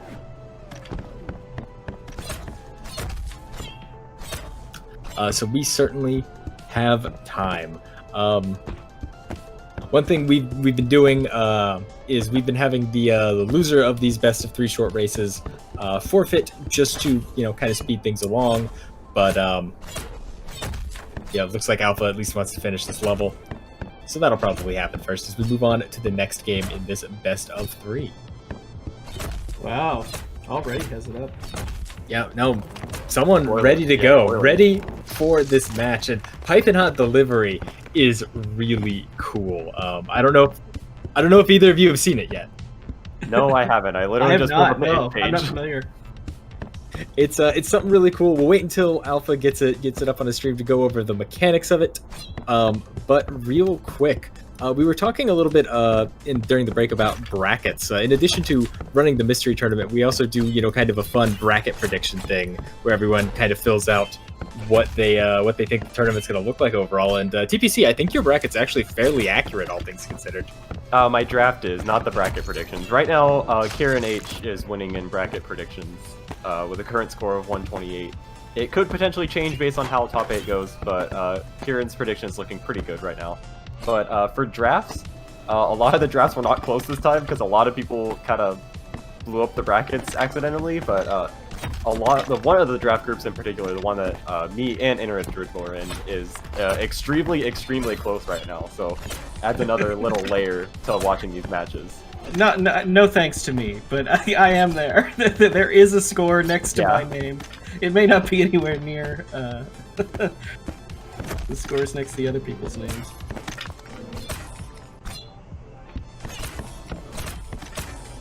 But yeah, to go to what someone in chat said about submitting without participating, there are probably ways to do it. You certainly could, but at the same time, I would say participating in Mystery Tournament is pretty low commitment, and it's a lot of fun. You might find that you enjoy racing more than you think, even if you're not gonna win. A quarter of the people in a tournament, just because of the nature of it, go 0-2. and there's nothing wrong with that. And you can also join as many races as you want. I think the playing games aspect is, well, depends on your personality, really. But to me, that's more fun than winning. Oh yeah, definitely. But I don't. To be fair, I don't know what winning feels like. Yeah, we don't do a lot of the ladder. Yeah, maybe if I actually did win, I would sing a different tune. For sure. I did make top 8 Mystery Tournament 1. I'm proud of that achievement. But after that, I went 1 and 2 in Mystery Tournament 2 and have not entered a tournament since. So I've only been in 2 Mystery Tournaments, and even just, I think the level of play is higher now than it was in MT14.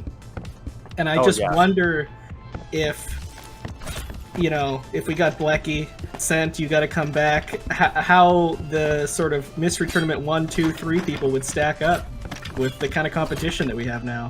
We've always teased internally doing like Mystery Tournament, the Tournament of Champions, and just bringing back like all of the Mystery Tournament winners, as well as inviting like 8 or so players who we know from back in the day were really, really strong. Back before the Mystery Tournament community was even really the Mystery Tournament community.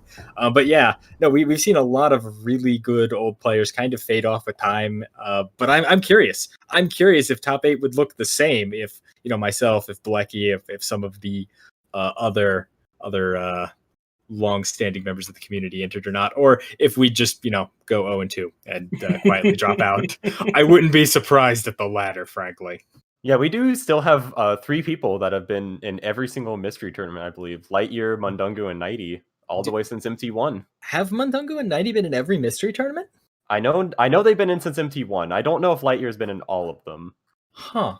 Yes, Lightyear has been in all of them, Nighty has been in all of them, and Mundungu, yeah, all 3. Wow, yeah. I recognized they were all in. I figured they'd all at least taken one event off at some point, but that is an incredible statistic. 15 years or 15 mystery tournaments and what, like 7 years later, still going strong? Yeah, and Nighty has never forfeited a race. Yeah, part of the no forfeit gang. I'm almost a part of that gang. Pretty close. Yo, that's if I can interject, that's something that just mentioned that I kind of wanted to take a moment to touch up on. Is that we used to be a tournament that did 2 times a year, but we actually did cut down to only doing once a year because it turns out this thing's a lot of work, and we have a lot of other tournaments that we do as well. That's really not that important to say, but I did just want to mention that like we're yearly now when we used to be 2 years. But we're still one of like the longest running tournaments in speedrunning, if not the longest running. Right, even being an annual event, Mystery Tournament, just because it used to be a semi-annual event, is still 7 or so years old at this point.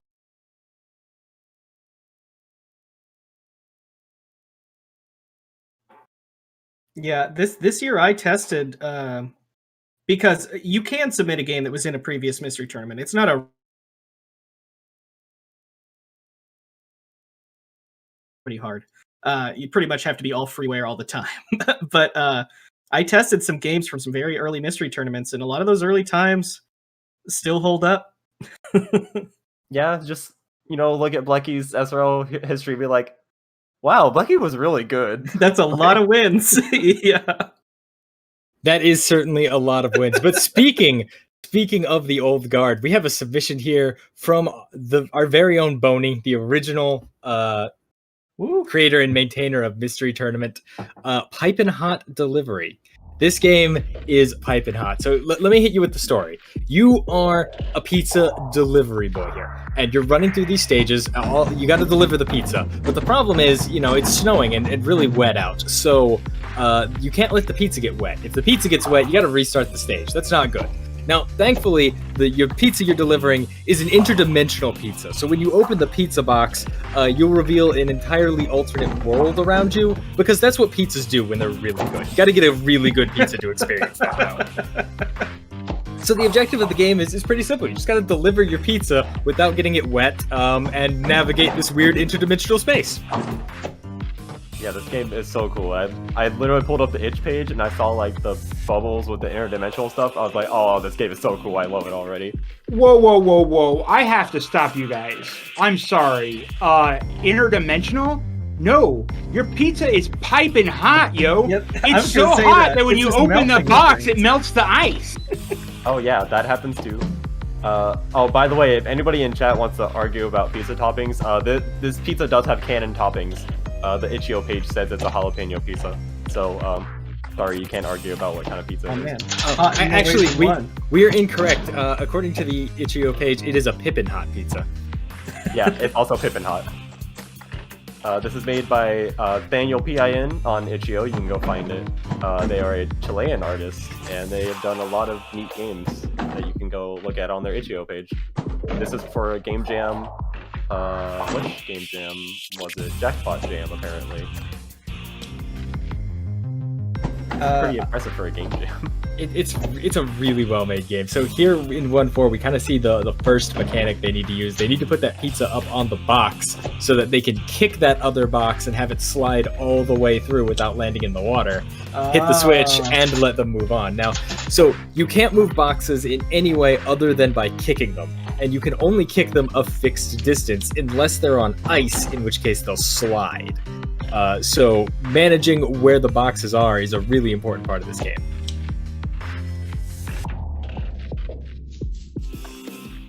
Yeah, this is a really great mechanic. Yeah, Alpha discovering that if you get the box stuck in the water there at the bottom of 1.4, there's no way to get it up onto that button. But realizing, if I put the pizza on the box and open the pizza, it turns the water to ice, and now I can get the box on the button. Got it. Kind of having to manage the radius of the pizza there. The pizza radius. Yeah, I love this game. The oft discussed pizza radius. It's delicious. So one thing I will say that it's going to be really imperative for our runners to figure out is how all the different kinds of buttons in this game work. Some of these buttons do something when they're held, and some of these buttons do something when they're pressed. And there is no visual difference between those two kinds of buttons as far as I can tell. So you need to understand, I need to put something on this switch to open the door, and then I need to hit the button so that the door stays open even when something is off the switch, and then I need to take something off that switch, put something back on that switch, etc., to get where you need to go. It's like a Prince of Persia style. There's a lot of pressure plates, and you don't know what any of them do. But what size is the pizza? I don't know, probably like a large. I'm gonna say it's a large. Alpha is a known big fan of puzzle platformers, so I mean, it's certainly really hot. That's a kind of a massive area of effect that the pizza has. So it could be denser than what we would typically see from pizza, just considering how much of the world it can affect on its own. Ah, delicious. There we go. Alpha figuring out how to use the buttons and moving on to World 2. Now, there are only 3 different worlds or acts in Pipin Hot Pizza. I believe we'll end with 3-3 as the last one. But the puzzles do get progressively harder, and they get harder pretty quick. Because this is only someone's first mystery tournament, I'm not as familiar with their game preferences, but I know Alpha does like puzzle platformers. Yeah, puzzle platformer is one of the Alpha's favorites. There we go. Alpha figuring it out. You got to put the pizza on the box and then kick them together. So Act 2-2 introduces the conveyor belts. They do exactly what you'd expect conveyor belts to do to a magical pizza.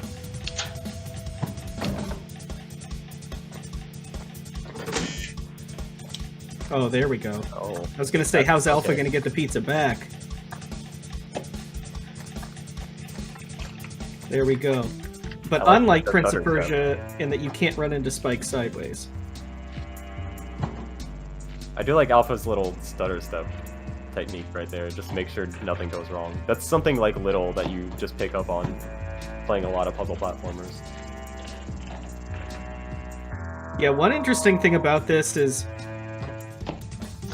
when you play a puzzle platformer, you always wonder, is this puzzle primarily or is this platformer primarily?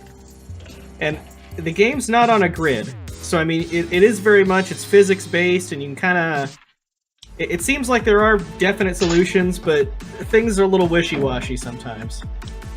Someone is getting walled really hard on 1-5, it seems. 1-5 is definitely one of the walls of the game. Just trying to understand how the buttons work is difficult. Yeah, this is very puzzle. This is way more puzzle than platformer. I would say 3-1 is also another one of the walls. It takes some real lateral thinking to figure out how you can use these 2 boxes and this pizza to get what you need. Can you kick that hot box directly? You cannot kick the pizza box. Why would you kick the pizza box? That would ruin the pizza. This box in World 3 that. Oh yes, yes. You can kick the hot box directly. Okay. Yeah, Alpha proving that this is not Pokemon. Don't kick the pizza. You got to deliver this pizza. It's delicious. Man, this is the best pizza delivery boy in the world. It's pretty impressive. This is a lot of work for one pizza. Yeah, frankly, I would have gotten another job at this point. But no, I'm not delivering a pizza to the North Pole. I don't care how much the tip is. Oh, we need an extra box at the end of here. Okay, that's interesting.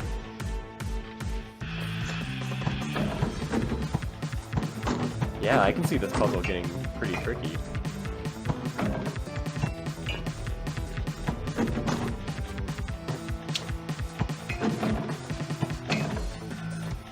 Push the hot. Okay, that's. Okay.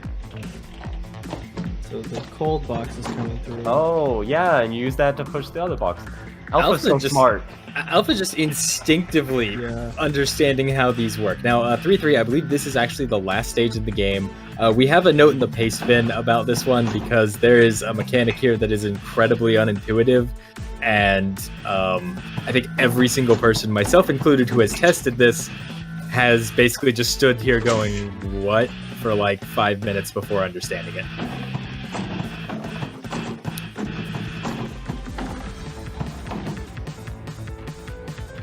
Oh, I already know. Okay, you have to use the pizza radius there. And Alpha's so good at puzzle platformers. Yeah, so if Alpha gets the right kind of puzzle game, it can be kind of astounding to watch Alpha play puzzle games. I don't know why Alpha's so good at puzzle games, but Alpha's very good at puzzle games. Sometimes. Yep, and that's actually going to be it. Alpha has finished in first place with a time of 8 minutes and 19 seconds. Arrive earlier than 6 minutes next time, dude. You're so slow. You have to do the game again. I can't believe the game would That's a great ending. It's the Ghouls and Ghosts ending. Everyone loves it when the game ends, and it's like, man, you're pretty bad at this, dude. Man, this pizza's cold. Yeah. All I can think about with that ending is that episode of Sponge. No drink? No drink. Oh, all right. Well, that is going to go ahead and tie it up. We are 1-1 with someone and Alpha 5 as we head into the third game of this best of 3 here in the losers semifinals. One of these players has to go home. One of them is going to head straight to the losers finals to play Maurice, it seems. The losers semifinals, actually. These are the losers quarterfinals. I can't count. That's frankly on brand for me, so we're not going to worry about it. But it looks like our runners are just about ready. We're going to need a minute or two to set up here. So I believe you were talking about the draft picks. I think TPC, you said you actually had Alpha winning this match. I have him as my round 2 draft pick. Because Alpha and I have played a lot of stuff together. I know Alpha's pretty good. Alpha and I known big fans of Bingo, so we play a lot together. Oh gosh, I just pulled up the page for the next game, and I'm so excited for this game. This is not a class of MT game we get a lot, and people will understand what I say when we see the game. I am ranked 43rd in bracket predictions. Okay, I wonder where I'm at because mine just completely blew up. I'm probably not even close.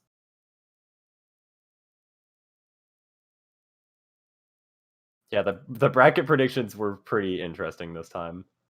I am ranked 19th. Yeah, it's a rhythm beat 'em up point and click RPG. Oh, I really hope so. It's the most uncommon mystery tournament game you could With find. bowling. Yeah, it needs bowling as well, and like more sports. Maurice did try and submit a rhythm game this time, so I've never tried to submit a game that's that weird of a genre. I've submitted vaguely RPG-like things. Yeah, dating sim. We've probably never had a dating sim in MT, so get No. on it. Everyone Did we- join it and find. Wait, didn't we have one in the Giant Trooper? raceable dating sim. We did have one in Reject Tournament. Oh yeah, we did have one in Reject Tournament. Oh, I remember that one now. Oh, I'm so excited for Reject Tournament. I have like 20 games in there. This is the most common MT genre, Snowozer, but this is not the most common MT type of game.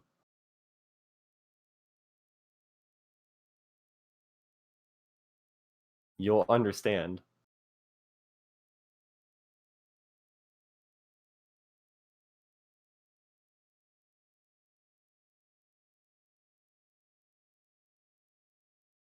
And you will understand very soon because the race is on us. The match deciding game is going to be the Mystery Tournament Classic Tangent. I think a bunch of us played this in a big blind race right after the last Mystery Tournament, I want to say. And someone clearly submitted it because it's so good. Wait, am I right in assessing that the main character is a dog? The main character is some kind of furry animal. I'm actually not sure specifically, but you know, you're on a series of tangents. That's all the game is about. This is an RXI game. That's what I was gonna say. That it was a dog game. We don't have enough dog games in MT. Yes, this game is very short, but it is super good. This was made for the 37th Ludum Dare. It's a pretty good platformer. Alright, I've been told by Exino that no, we did not do a big race of this. I tested this like 2 mystery tournaments ago, and it has been sitting in top 8 since. Well, you know what? I love this game. It's a really good game. Is it a cat or a dog? Chat I went poll. for Everybody cat. in I chat. think it's a cat. Maybe I'm biased because I have 2 dogs and no longer a cat, so everybody in chat, prove me wrong. It's We don't have enough Baba, cat and you games. cannot prove me wrong. It could be Baba. Is Bob a dog? No, it's not Baba. It's a Baba. I'm declaring that Baba is a species. I see. There is no Hempuli to tell me I'm wrong, unless Yeah, we need Hempuli is Hempuli to rounded weigh down. in on this. But is Baba on tangent? Okay, so I the main think challenge Baba of this is speed in clicking the switches fast enough then?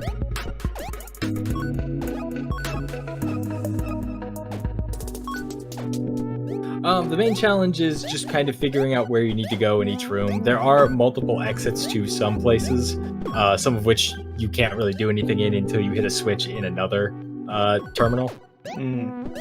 Oh no, someone is slightly in the lead. Yeah, so just kind of quickly assessing where you need to go, dodging the enemies, and getting to the place. Like someone comes to this area, realizes, wait, can't actually do anything there, gotta go back, gotta go off on another tangent.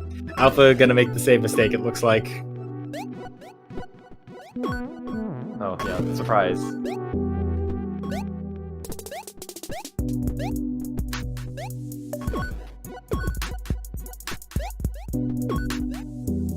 Oh, someone does this. No, someone is progressing through, I think. Yeah, this goes back to my greatest fear, which is navigation. I think that it's a skill. It's a skill you can have, and it's a skill some people have, and I think that some people would do really well in this race. I am not one of them. Yep, Alpha did not quite pick up on the fact that just moving to the right side of that screen is all you had to do there.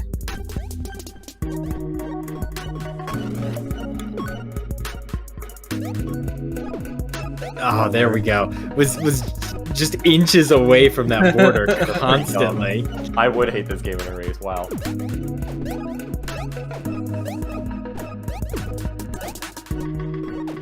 but that's going to give someone a pretty significant lead here, I think, unless we see a few deaths from him. Man, this is crazy. It's hard to follow.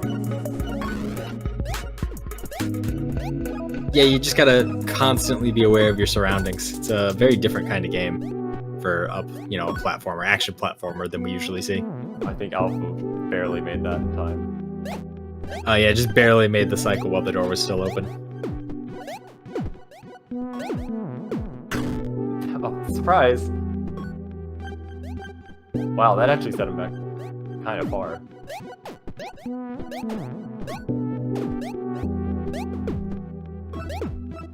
This is a shockingly accurate rendition of ADD. And that's actually going to do it. I believe that is the end of the game. Wow. Wow, Yep, almost that'll do 325 it. was so fast at that. Someone 325 finishes in first place with a time of 4 minutes and 19 seconds. And that means that Someone 325 has officially won this match. Also, we have a poll going in chat right now of whether the playable character is a cat or a dog, and you all voted 64% to 36 that it is indeed a cat. We will begrudgingly accept that answer.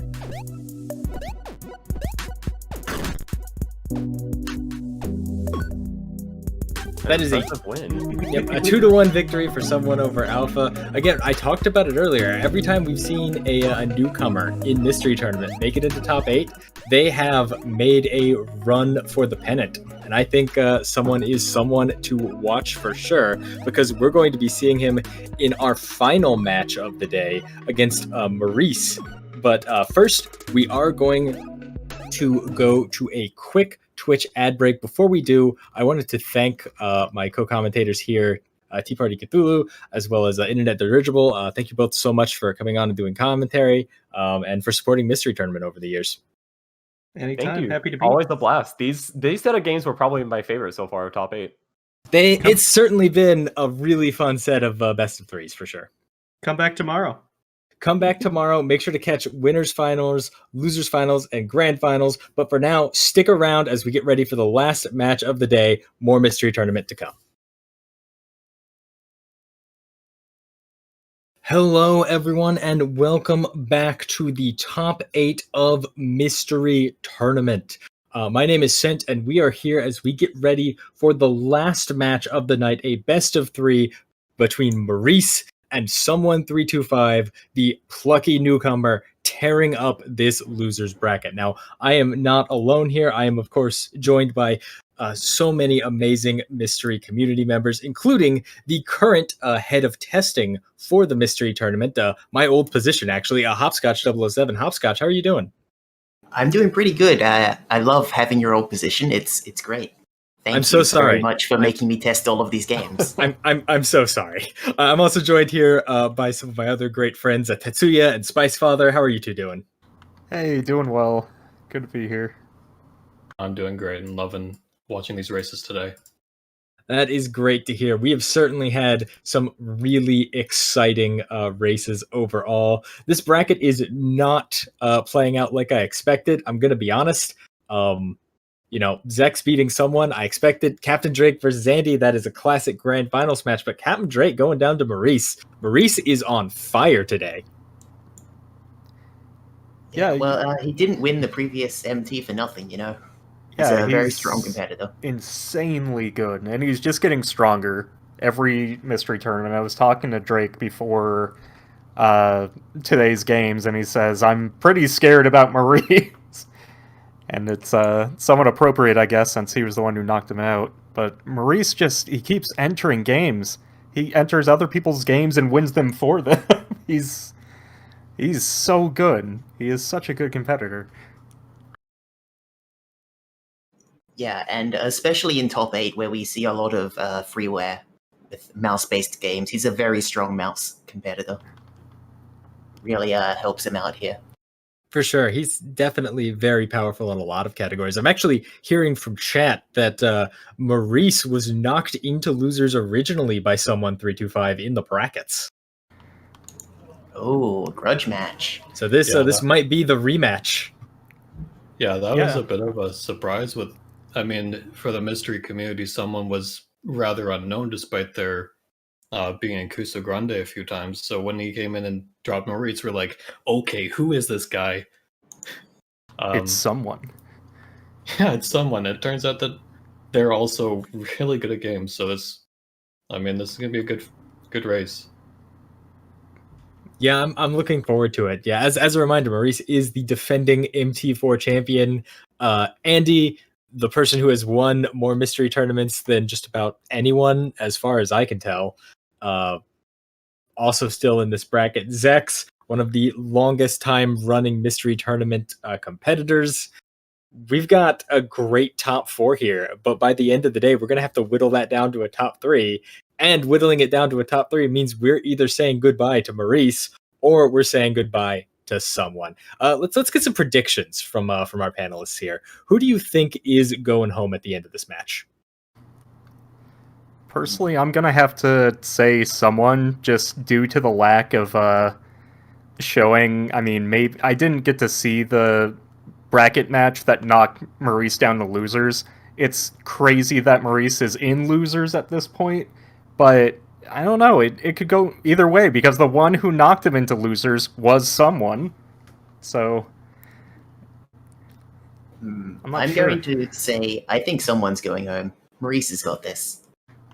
Yeah, I'm gonna have to vote for Maurice. Like, I think especially after I think the pizza game might have gotten someone's head a little bit. Like, they got really walled there, and that doesn't feel good. And he's having to go up again immediately after that. I don't know. I'm gonna go against everyone here. I've talked about it before. I'm gonna talk about it again, and I'm probably gonna talk about it incorrectly because every mystery tournament is just one long mystery tournament in my mind. But as far as I can remember, every time we've seen a strong new competitor in a mystery tournament, they have really pushed the boundaries and somehow made their way to top 4, top 3, top 2, maybe even winning the event. I think someone has what it takes to go all the way. I'm going to say someone defeats Maurice here, someone defeats Zecks in losers finals, and then Andy wins in winners finals because, yeah, that's just what we expect. That's life. But it'll be a great showing, and I'm looking forward to it. Yeah, absolutely. Yeah, with Andy in the field, second place is definitely a first place in a lot of people's minds. Everyone loves an underdog, and someone has really been pulling out the big guns, just screaming out Akuso Grande into the mystery tournament and taking wins left and right. The only reason I would bet against someone in this case is that, Maurice has mystery tournament experience. He's been in top 8 before. He's won a mystery tournament. And, these kinds of things can really frazzle you. They can give you nerves when you didn't expect to have them. One of Andy's best pieces of advice for mystery tournament competitors is don't tilt. And that's easier said than done, but it is really important. For sure. I talked about it a little bit earlier in that last best of 3, but one of the most underrated skills definitely is mental fortitude, the ability, especially to say, like, I lost one game of this best of 3, deep breath. Okay, game 2, let's go in with a clear head. Sometimes it can be very easy, especially in these matches where we're trying to keep things moving, keep the games running. It can be really easy to just kind of get yourself into a negative spiral and bring yourself down. But while we get this best of 3 set up, why don't we talk a little bit more about what Mystery Tournament is? And really, I can't think of anyone better to talk about game submissions and how the process works behind things than the person directing the testing of them. Hopscotch, tell us some more about Mystery Tournament. Okay, so Mystery Tournament, in case you haven't been watching for very long, is a blind racing tournament where we take people and give them games they've never played before and see how fast they can do them. Not like those other tournaments where people have, played the game a bunch and know exactly what they're doing. This is just like a pure test of gamer skill, I feel like, blind racing. Like, none of that practice, none of that. It's just pure gamer instinct. What can you do? So we get all our competitors. There's like 110 of them this MT, I think. And we ask them to submit some games. And then like 5 or 6 hapless souls have to test them all to make sure they're all a fair race, at least. if not a good game. Some of our competitors like to submit bad games, coming from the Kuso Grand pedigree. But we don't care about that. Good, bad, whatever. It's all games to us. That is right. And an important thing to mention, Hopscotch, is that mystery tournaments open to the public, right? Anyone can join. All you have to do is submit some games. That's right. Sometimes, if you're lucky, you don't even have to submit a game. You just have to sign up. Which you can do on the Discord, or we've got a website, mystery.beatthega.gm, I believe. Beatthega.m. Yeah, that's it. Great URL, by the way. Indeed. So yeah, just keep in mind, like if you're enjoying what you're seeing right now, or if you're someone sitting in chat going, I don't see what the big deal is with someone. I don't see what the big deal is with Andy. I could play games that I don't know better than them. Jump in Mystery Tournament 16, show your skills off, and of course, the Mystery Tournament community runs all kinds of other different tournaments. There's been Doomwad tournaments. There's been that fun tournament where we raced to get from different Wikipedia articles, and I somehow wound up on like a 72 character German word for a type of fish. There've been all kinds of great events for sure. So join the community, have some fun with it. Also, I did mention in chat earlier today, but you're allowed to join any race that we do in this. Like for top 8, maybe don't, because they want to focus on the racers here. But like for most of the races we do, if you've got SRL and Twitch set up, just hop in and join just for fun. Yeah, and doing that, even if you're not in Mystery Tournament and you think to yourself, oh, well, I'm perhaps not good enough, or I'll get 0-2'd. Most people get 0-2'd. It's not about your showing, it's about having fun. And participating in races, those will definitely up your game. The best racers in Mystery Tournament are the racers who just jump into anyone else's game. They play a lot of video games, and that's what makes them better.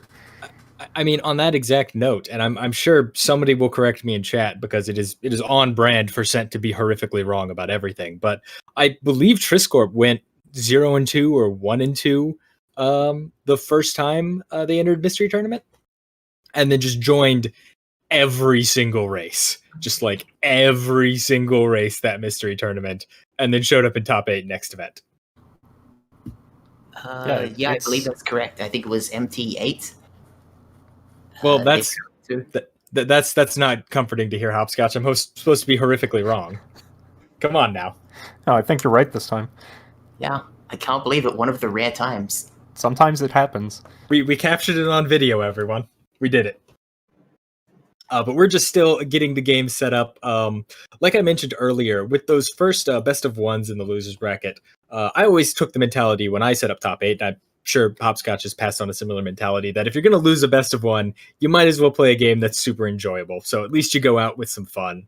And then we kind of do a best of 3 of shorter games because we want to keep things moving, but at the same time, we want to give people a variety, give people the opportunity to not just get knocked out by a random sports game or a random puzzle game or a genre that they might not be super comfortable with. Now here in losers semis, as well as for the rest of the tournament tomorrow, by the way, winners finals, losers finals, and grand finals will be starting 2 p.m. tomorrow. We will be doing at least best of 3s, and I believe grand finals will be a best of 5.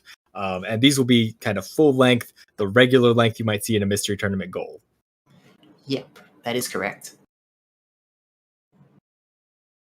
The best of 5, of course, having been fed in with a 1-win victory for whoever comes from the winner's side. So it's more like a best of 4.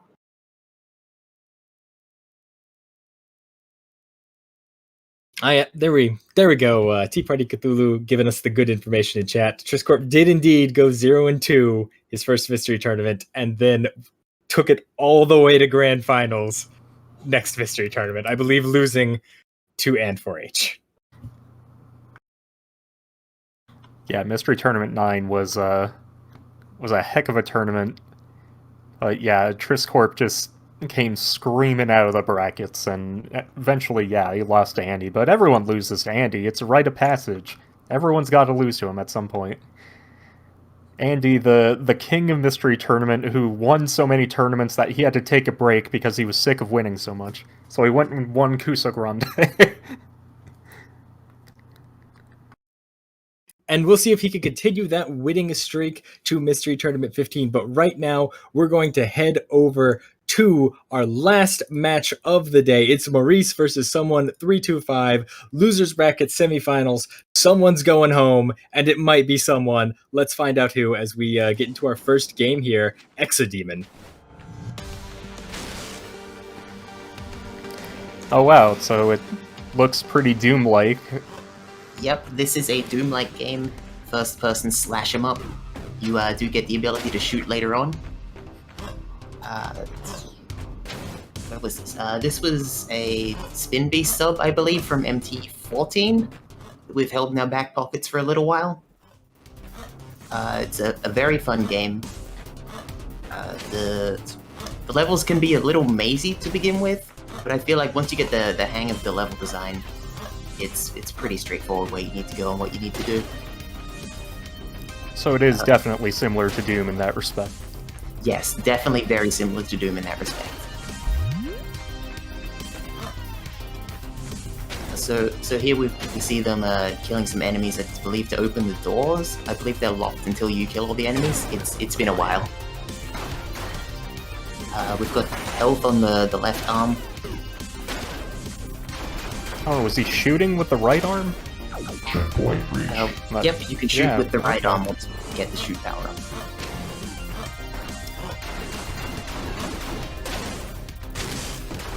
Yeah, some doors are locked by these pads on the wall. You slash open or shoot. I believe you can shoot them too.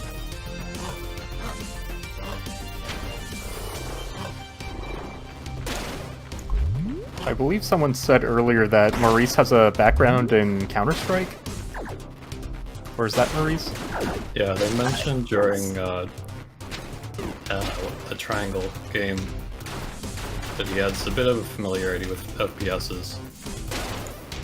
I mean, we did a Half-Life quote-unquote blind race a while back and he just crushed it. So I can certainly believe that. Yes, I believe he also participated in our Doom Wad tournament that we ran a little while ago as well, and he was pretty strong in that. I for sure will give him a pretty hefty leg up in these kinds of games. That's one of those things with mystery tournaments, like, you want to be good at every kind of game, obviously, and people who make it to top 8 are indeed good at most kinds of games, but there are some genres you just, you're a specialist in. You're better at those things. You inherently have to try less in those things than the next person, so maybe that will translate for Maurice in this. Yeah, for sure. Some girl mentioning in chat that she believes this was in MTX. I believe you were right. I'm not sure whether it was MTX or another one, but we did play, I believe, version 0.7 of this before it was fully finished. This is the finished game we're playing this time, I believe. Or at least the finished demo. Which was, I believe, a race between And4H and someone else. So lucky he didn't draw this game.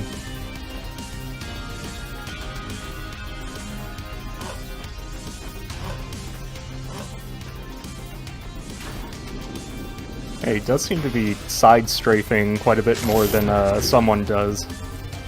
Is there a movement speed difference between forward momentum and sideways momentum in this game? I don't recall there being a big momentum difference. But of course, one of those first things you try whenever you get an FPS game in Mystery Tournament is running diagonally, that double speed. It's my favorite strategy. Yep.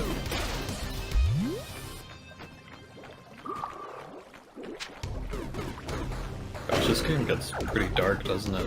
I'm having a bit of trouble seeing some of the stuff going on someone's screen right now. Yeah, someone's screen is pretty dark. Yes, I believe in the paste bin we did have a note that it is a very dark game and you should turn the brightness up to full. And I'm not sure if they did that. But I was why I say if it's in the base bin and you don't read it, entirely on you. But hopefully that's not going to be the deciding factor here. Reading the paste bin is a skill for Mystery Tournament. Make sure all Mystery Tournament prospective competitors know how to read. It's pretty important. On a general note, I don't think we've actually explained the concept of paste bins and what we use them for in Mystery Tournament. I can fill that if you like. Go for it. Sure. So, as you all know, we don't really know anything about these games going into them, but sometimes it can be really crummy if, say, your opponent just figures out what buttons to press. If you're on keyboard, maybe, you know, there's 26, 30, 40 keys you can try out. Maybe you don't know what they do. So everybody who submits a game, they draft up a document, which they're typically uploaded to pastebin.com, sometimes to rentree.co, and they just give a really brief explanation of here's what you need to do to get your race set up, here are the controls you're going to be using on like a pretty basic level. Like some special key combinations might not be explained. But just making sure that everyone can kind of start the game on a level playing field and then build up their knowledge from that. Yeah. We ask our competitors to explain any complicated mechanics that might not be immediately obvious. So like some games might have a wall jump and you really don't need to use the wall jump at all in the game. So, you know, no one knows about it, but it could be a massive time save if you do. Yeah, like there are circumstances where maybe the wall jump is important for perhaps one puzzle in the game, and if someone doesn't realize it exists and they lose a massive amount of time on that one little thing, that could be a deciding factor. So we don't explain too much in the paste bin, just the bare minimum amount to make sure nobody gets got by a sneaky mechanic that maybe appears once. Yeah, speaking of sneaky mechanics, we are seeing on Maurice's side that he has the rebounding shot, or the bouncing shot. There's a couple of tricky shots you have to make. I believe he's stuck on one now, where he has to ricochet a shot off the floor in order to hit a switch.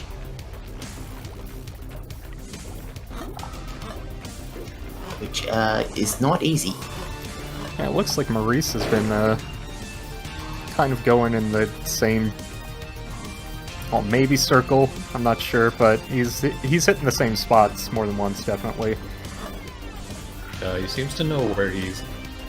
I mean, like, he seems to know where he's come from, so he should know where he has to go, but just maybe he tried that shot and thought he hit it, but it didn't work, so he just rolled it out. So it's a common thing in Mystery Tournament. You try something, you're pretty sure you did it, and it didn't do anything, so you just move on and try a bunch of other things. Yeah, that can definitely wall you. I know something like that, I would just write it off and I wouldn't even think about it again for quite some time. Okay, here he is. He's definitely trying it again. Did that do it? I don't think that did it. No, not quite. Not sure what he's trying to hit. Is it the yellow? He's confused. I think it's the yellow bit, but I'm not sure. It seemed like he hit the one on the right because it's red now. I think. Yeah.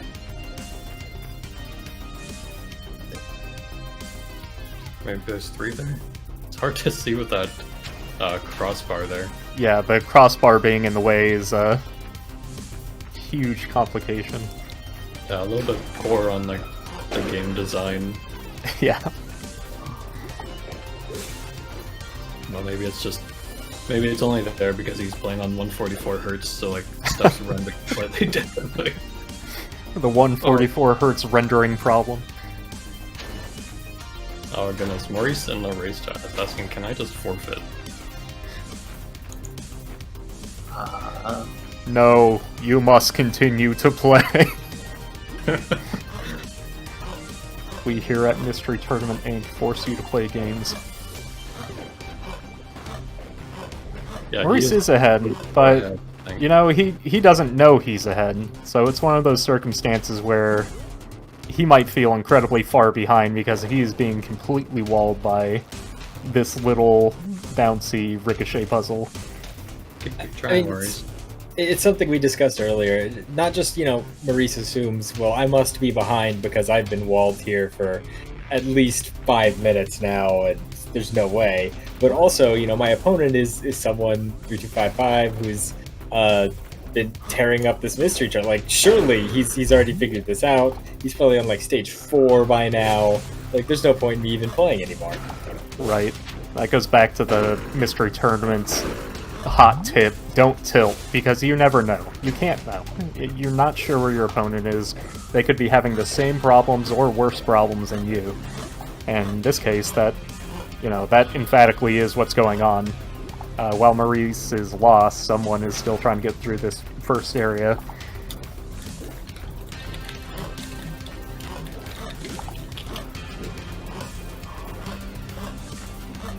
That being said, not tilting is definitely a skill in and of itself. I would have already been screaming at my monitor.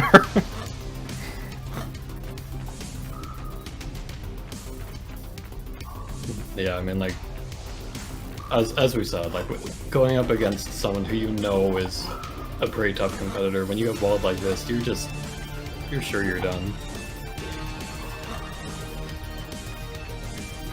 But that's just the joy of mystery. You don't know, you have no clue where your opponent is, and Maurice is still a good deal ahead. Maybe not for much longer, though, as someone does finish the first stage. Alright. Oh, yeah. Yeah, I This guess could they are be in the spot. chance they need.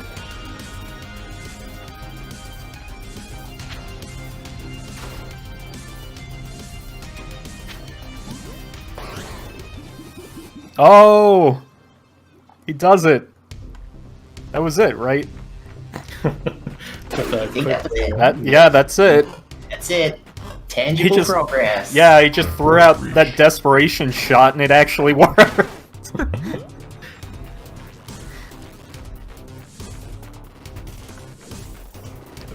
Just goes to show you less. Yeah, I think the big problem with just doing that for Maurice was you have limited shots, so he had to keep going back to that little river spot every so often to get ammo. Like, you can't just spam your shots like that. So he's just done a nice little loop there.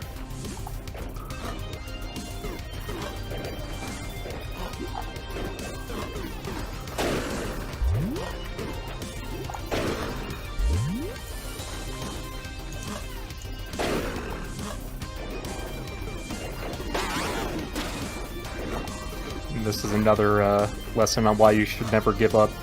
He's just saying, oh, can I just forfeit? No, you are crazy far ahead if he gets walled by the same thing, but he was not actually.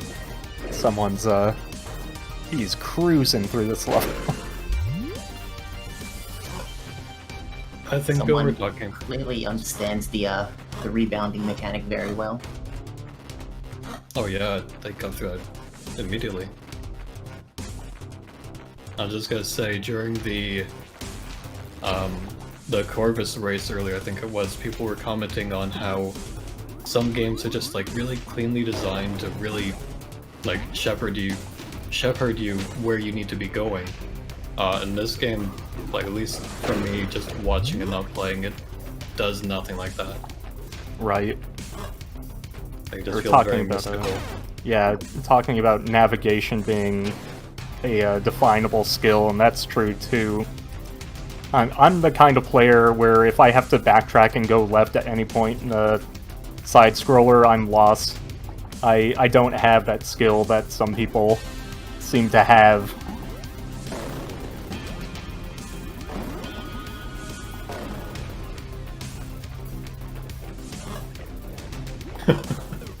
Maurice is not having it. No, he's not. Yeah, this limited ammo thing with such precise shots feels a bit annoying. Yeah, for that's game rough. design. Even for just a purely casual playthrough of this, I feel like I'd be getting a bit frustrated.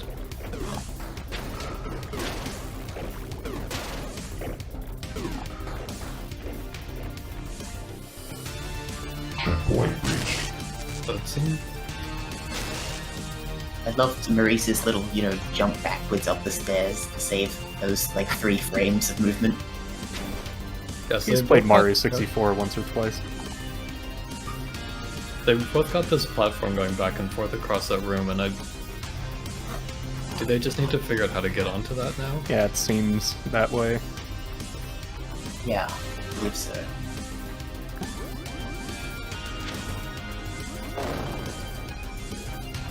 I think there's a hallway that he might not be seeing because he's looping around, he's going left instead of right, maybe? Yeah, there's always something.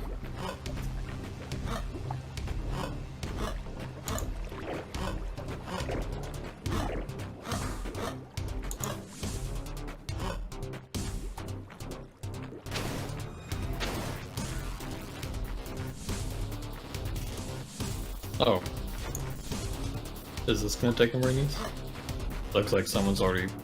Wait, what? Looks like someone's already where they need to be. That was a blink and you'll miss it kind of thing. I was looking at Maurice and now someone has teleported ahead. Yep, Maurice, or sorry, someone is finishing stage 2. Lead change. And just for a note, Pipin does mention that when you finish stage 2, make sure you have at least 2 health, or you will soft lock. Oh god! You're seeing exactly why. It starts you right in the lava. Wonderful. That's an extremely questionable decision.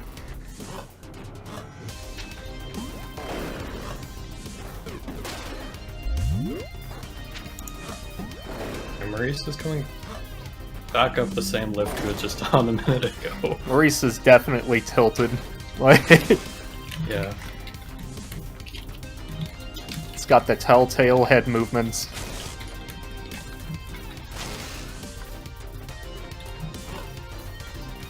Yeah, surely there's... Oh! Wait. I don't know when this door opened, but he's where he needs to be. Yeah, it's open now.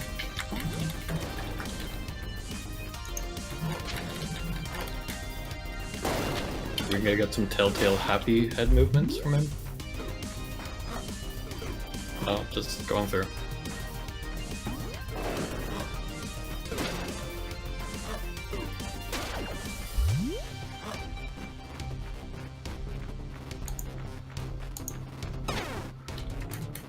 Not that great. That's so weird that it just starts you in the lava actively taking damage.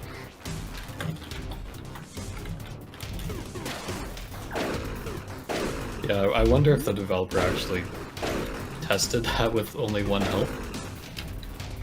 Or just overlooked the fact that you could just die there and respawn over and over and just keep dying. Who would ever finish a level with only 1 health, right? That would never happen. Me spitting out teeth, crying blood. Easy!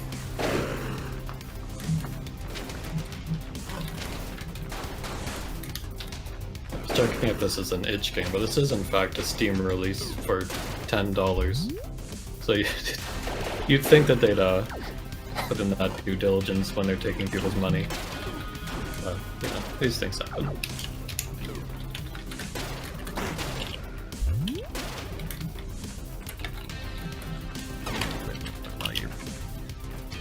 And as far as I can tell, they're in the same room because this level just all looks the same. Yeah.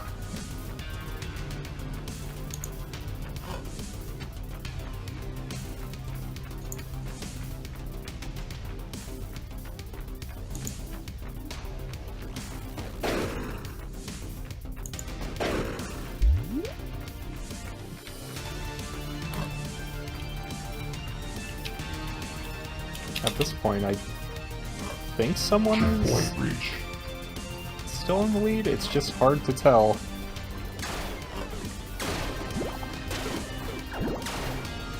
Yeah, like everything here just looks... Yeah, everything looks the same. I think someone's just come back to this room they're in for some reason, or it's just a room that looks the same as another one.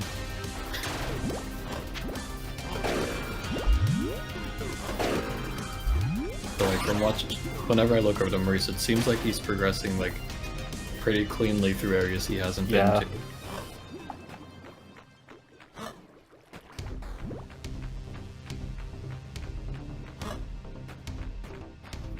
And Maurice is a very aggressive player, but it tends to work out for him because his execution is just on point.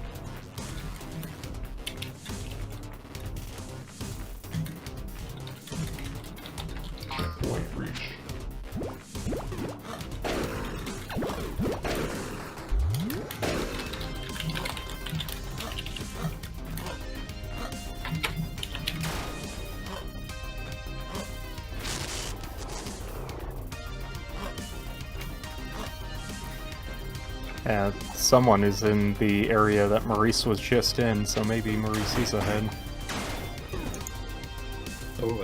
Oh, he took a death, though. So, okay, it does seem... Oh, it brings you back, like, still right ahead. there. Yeah. That's lucky. That's unfortunate. I always like when like, death is something you really have to avoid, like, it's a major setback. Whereas in this, it seems like it's probably going to give them a bit more confidence in any room they go through. They can kind of just go ham and just try to kill whatever they want. as I'm quick as immortal. They can, however. My actions don't have consequences.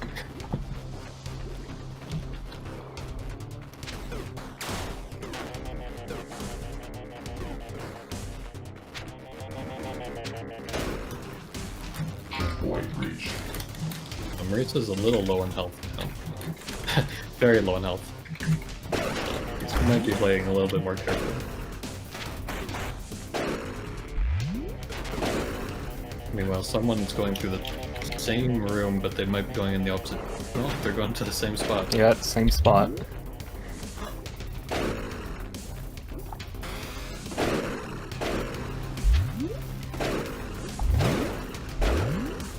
Or wait, no, Maurice perished, and so now he's going back. So I'm not sure if there's that switch that Maurice just pressed. I don't know if someone needs to press that as well.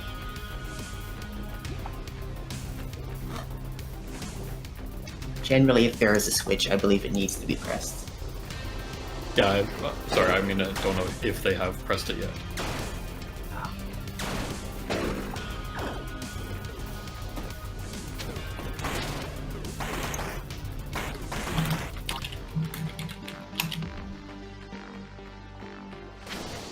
At least the game does seem to be pretty generous with health pickups. Like, the majority of enemies do seem to drop them.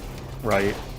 Extremely generous, actually. Like, Maurice just went in there, face tanked everything, he's back at full health. That was a really cheeky jump from Maurice there. Yeah. I don't know if they actually had seen that jump or the ledge before, or if they've just, like, guessing that maybe there's a blind jump. Oh no! Takes another death. That thing does a lot of damage. Oh, Maurice is actually back rather far now. Yeah. Yeah, that was a really costly death. Wow, that did a lot of damage.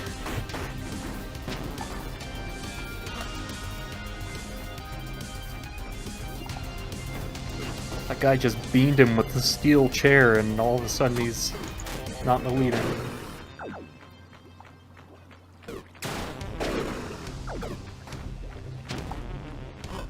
Now someone seems to have hit a checkpoint.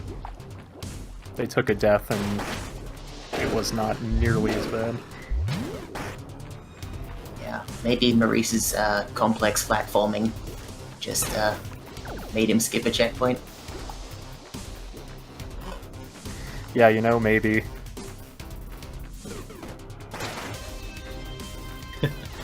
He's just gonna skip his enemies then. Yeah, you know, why bother? You know, you Okay, can skip I them. think the green doors are probably checkpoints. So he should be fine to die now if he wants to. There's also the fact that his ricochet gun does damage to him in the explosion. Oh my god, this is... You're in the wrong neighborhood, get out of there! Taking his wallet. Maurice finishing stage 3. Wow. That was nuts, there were so many of them. And someone, I think should be pretty close behind. Yeah.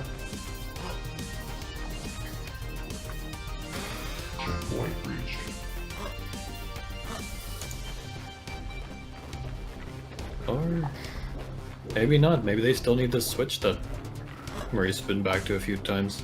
Spider! Does it have a glowing weak point? Oh no. Not so lucky. Oh no, someone took a death! Right, this spider, I believe, is the boss of the demo. This is like the last section, I believe. That seems pretty definitive. I mean, this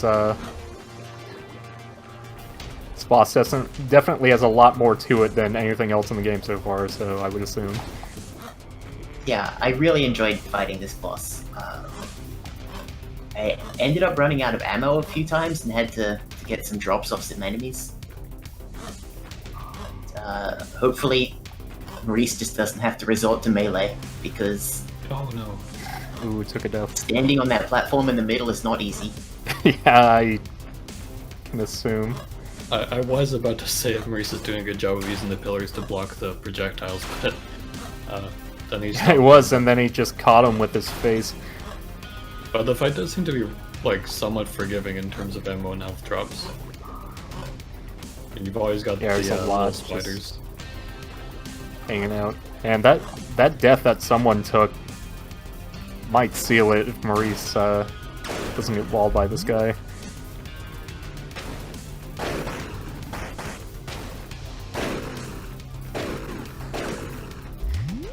This race has had a lot of back and forth. Oh, keep running, man. More than I thought. Yeah.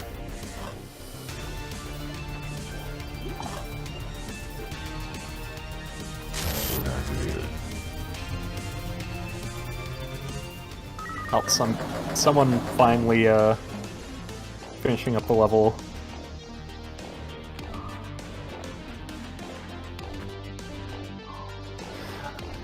Something I just remembered because I unmuted their streams is the music in this game is really good too, by the way. I don't know if either of you are listening to it, but I'm sure everyone on stream can hear the great, like, synthwave. No, I don't. I should bring up Maurice's stream. No, I'm screen sharing. But this is one of those games where you can kind of assume what the soundtrack is going to be just by looking at it.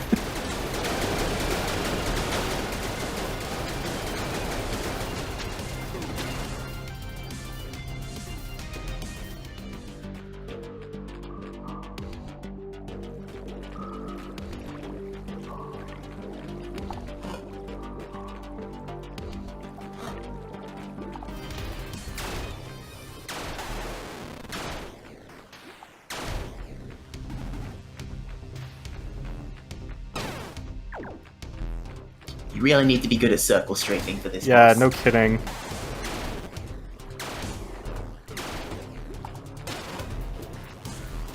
And they've got those two, like, lines of lava, not on opposite sides either. So you have to remember where the lava is while you're doing the strafing. That is pretty annoying. Oh yeah, this is the exact kind of soundtrack I assumed this game would have.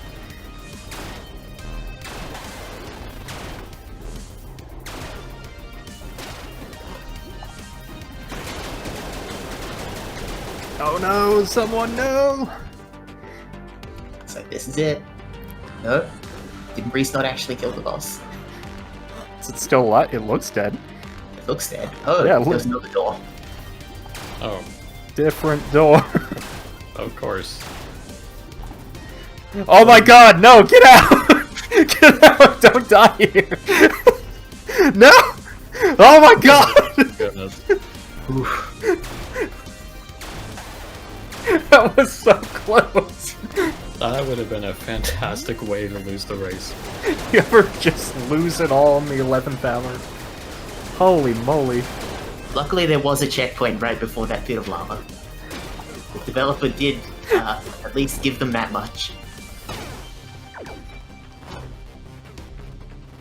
But yes, GG. Yeah, good job, Maurice. First fight here. Honestly, Good Pretty match. close. A good match by Maurice indeed, and I'm a big fan of the .done comment. I'm tilted off the face of the earth.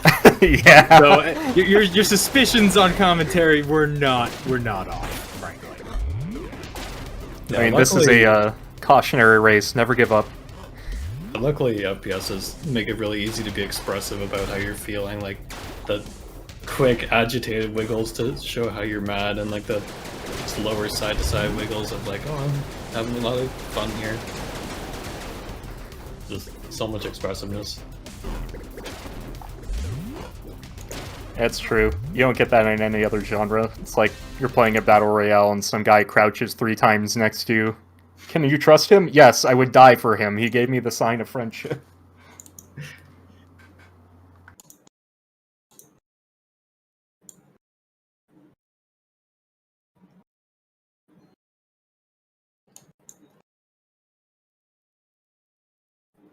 We're just getting the next game set up. We did, I believe, tech check all 3 of these games in this best of 3, so should be as easy as launching it and getting it on screen, getting it captured, and we should be good to go. But that does mean that Maurice is up 1 point over someone in this best of 3. One more win will seal the deal and put Maurice into losers finals against the loser of Zecks and Andy tomorrow. Again, Mystery Tournament Top 8 will be continuing tomorrow, starting at 2 p.m. Eastern. We will have the winners finals featuring Zecks and Andy, the losers finals featuring the winner of this match versus the loser of that one, and of course our best of 5 grand finals, which is going to be a wonderful thing. Lots of great games coming up, lots of great mystery tournament coming up. But we are going to go to a short break right now. Don't go anywhere, because we will be back with the conclusion of Maurice versus Someone 235 shortly.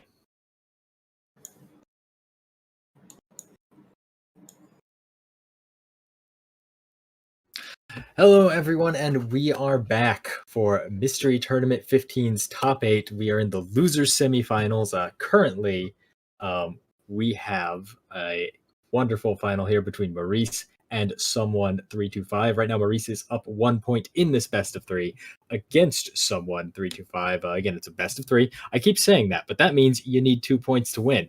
This game could very well decide who's going to losers finals, or if someone wins it, we could be going to a game 3. Either way, it's going to be exciting. I think the runners are just taking a few seconds to set it up, and I believe some of our commentators are actually particularly excited about this. Spice's Father, I think, was this one of your submissions, actually? No, this one was by Snowdozer. Snowdozer actually made all of the levels for this himself. Snowdozer is someone who joined us, I think, in either MT13 or MT14. They've submitted a lot of freeware games. They are big in the game development community. They make some games themselves, and they found this very cool old Linux game, which also runs on Windows, called Enigma. I'm Exuno, by the way. I've done a lot of the testing for the past couple of mystery tournaments. I ran Mystery Tournament 12 and 13 as the lead organizer and tester. I think it has been mentioned earlier. And I'm subbing in to get the end of this broadcast on. But yeah, so this game that we're going to be playing is Enigma. It's a freeware game with a lot of it's a ball game. That's what I'm going to say. Oh yeah. Look, you cannot have a mystery tournament without a ball game, and don't let Exuno sell themselves short. Exuno has been absolutely instrumental in the mystery tournament community since way back, Mystery 7, Mystery 8 or so, both in testing and in organizing the event after Boney was unable to continue doing so. Huge thank you so much for that, Exuno, and thank you for being here for commentary. I'm really looking forward to this game. Like I said, you can't have mystery tournament without ball. And you can't have me exit the race to start it without me entering it first. There's cause and effect to everything. That's what it's about. But that sounds like the runners are ready. I believe the runners are ready. I believe tech is ready. So without further ado, let's just get straight into Enigma. I'm already loving the level select. 112 is golf.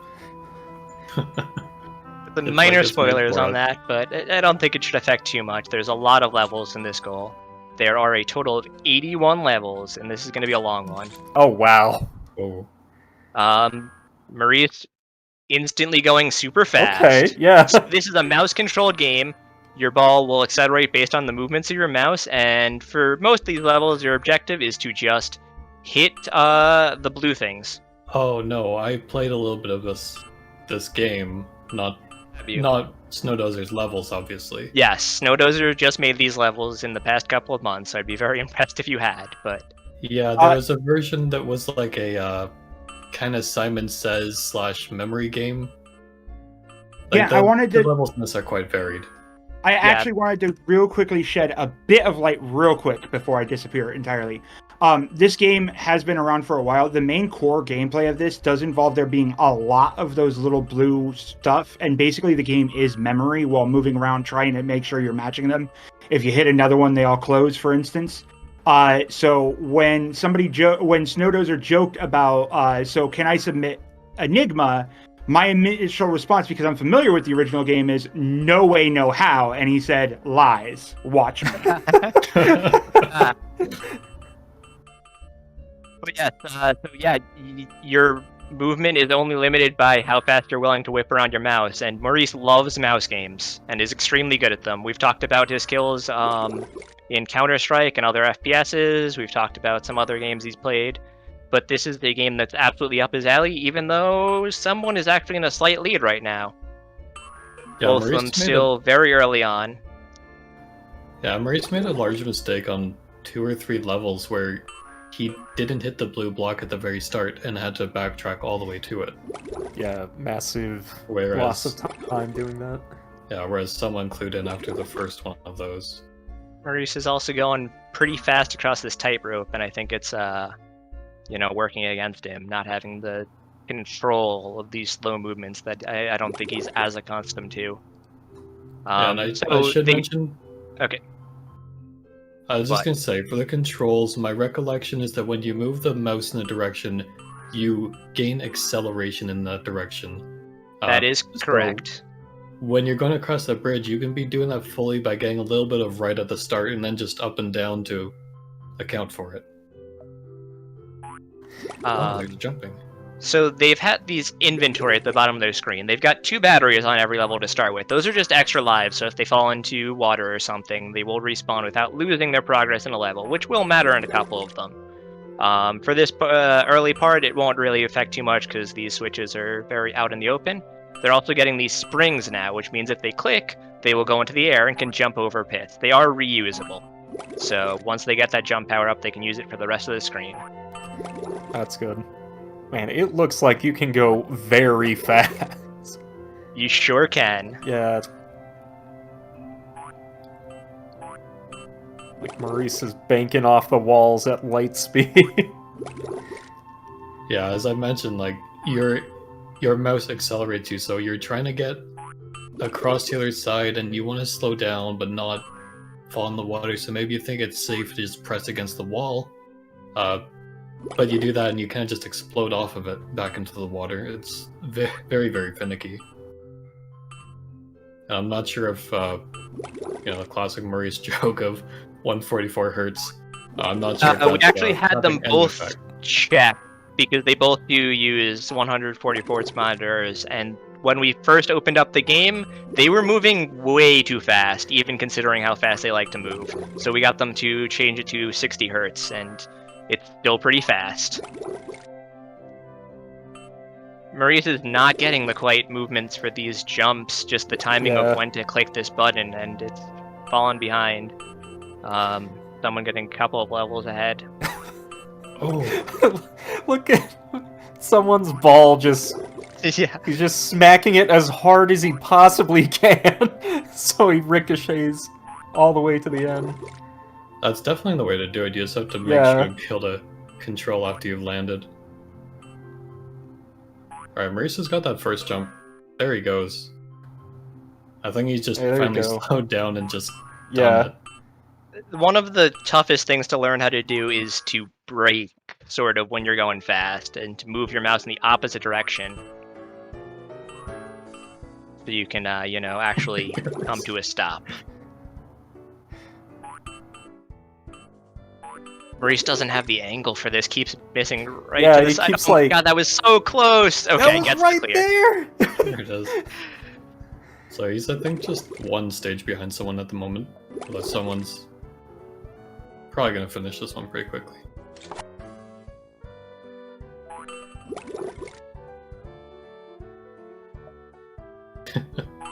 Also appreciating the level name there of Donk.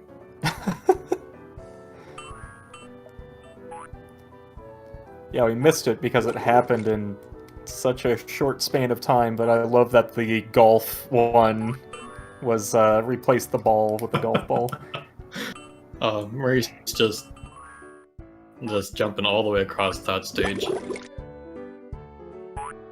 So someone's up to the hammers now, which can break these cracked blocks. As long as you have it equipped, use the scroll wheel to change which item is at the start of your inventory.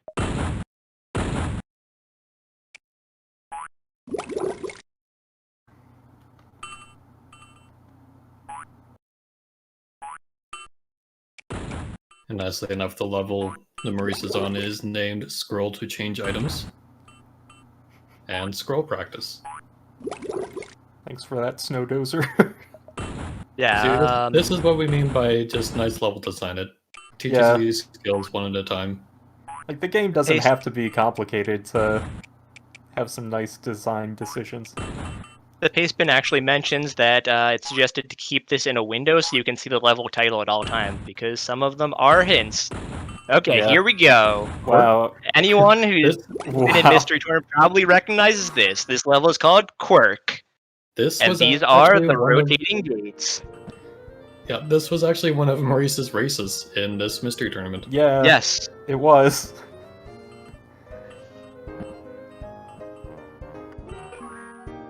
That being said, Maurice just pulling ahead.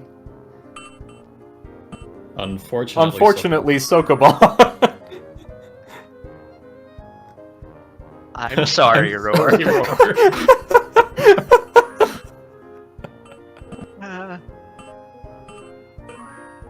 You are not sorry, and you know it.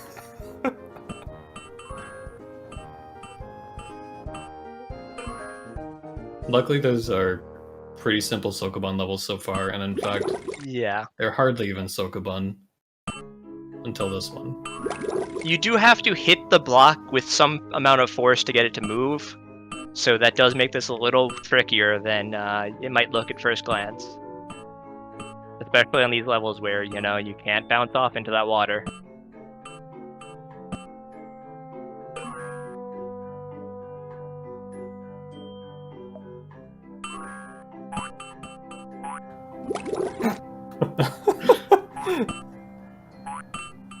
I'm just enjoying watching Yeah. Maurice's ball go everywhere.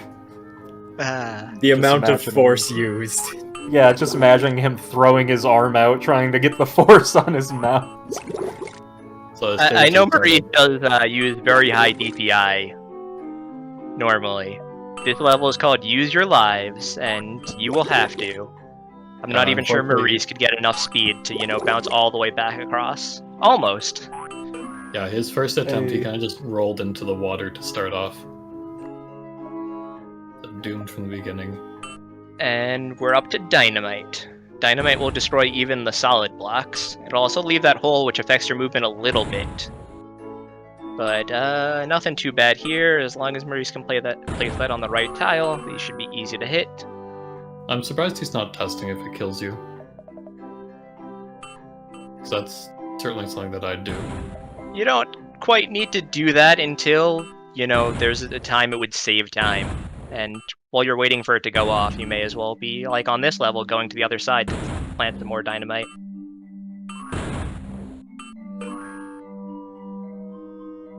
And this is why I'm not in top 8. This level demonstrating that hammers cannot destroy those solid blocks, only the cracked ones.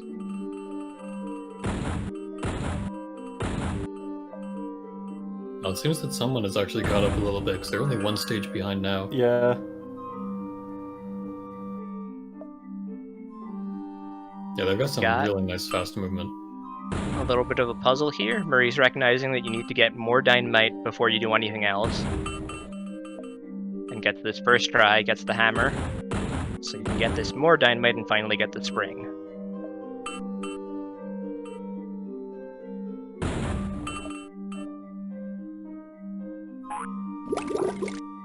Oh no! It's okay, he has lives. Oh, he's got lives. And someone as well correctly deducing the order of operations here.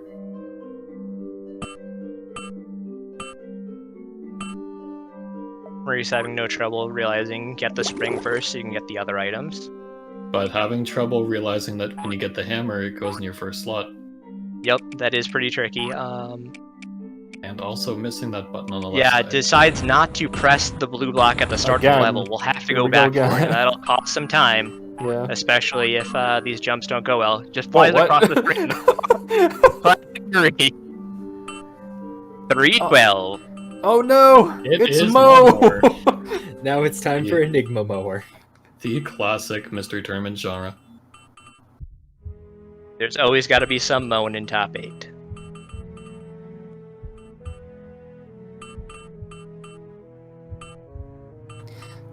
Have we ever figured out if the guy who made that ROM ever figured out that it's such a darling in Mystery Tournament? I don't know. Can you imagine being that guy? Is it And now more we're in based off space. of like I believe one of my friends, Donna, actually told me that there's a Commodore 60. There's like a much older lawnmower game for the Commodore 64 or something, and it's like the same idea but graphically better somehow. With the power of the Commodore 64, as we know. Alright. Anyway, to introduce the new mechanic, we've got space now, which is totally harmless except you lose all control over your ball. So your mouse movements do nothing. It just continues at the exact same momentum it had when you entered. Oh, the water at the end is just dirty. Maurice did a pretty good mastering the job art with of the best braking, getting a much better feel for how this works than compared to World 1. And the classic Maurice move of forgetting to hit that first block. Has now to go back for it now. Or just kill him. Oh no, didn't have it. No, you didn't have lives! Oh no! There we go. As I we all think know, he's space too is just safe. ice, right? Yeah, it's true. They're both cold. Yeah.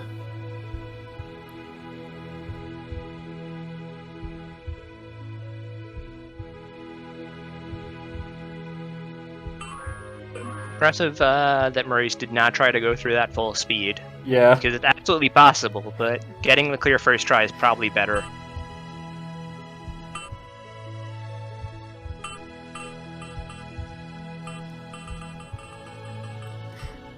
Look at him go. Oh no! An awkward bounce there, wasting a bit of time.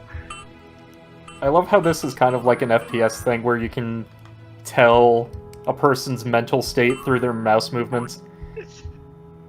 Uh-oh. Maurice doesn't have the angle for this jump. No, he doesn't. Or I was It was about way to say, too fast that time. I was surprised he went so slow the first time. I figured he was going to spike it. Yeah, Maurice has been Uh-oh. so aggressive. that looks good. Hey, good Gets job. through. Oh no, someone! Oh no! Okay, should be able to recover here. Gets through. It's such a time loss. I do wonder if you could soft lock by like just getting Well, you stuck can always bouncing. restart the level. So How are you making holes in space with dynamite? Hold on a second. Wait a minute. It's very Small powerful space dynamite. creators. As a scientist, I'm very upset about this. This is actually just space textured Wait, floor. wait. You've caught on to us. Oh no, sorry, no. I'm forgetting that he doesn't have the spring here.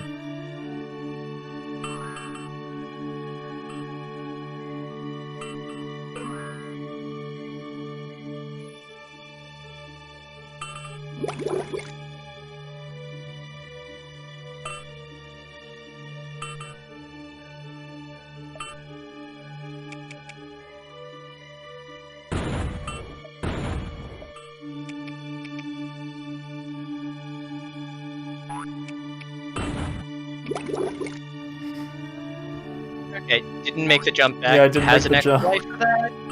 Okay, should be through. Yeah, Easy. there we go. Mixed up because you have to switch to hammer and then back. Arkanoid. Snowdozer with all the classic MT genres. Yeah, these are. This is awesome. Scream says extravaganza for a reason.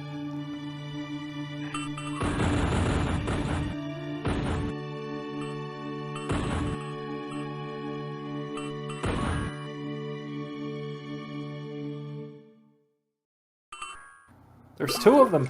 There's two of them. There's more than two of them.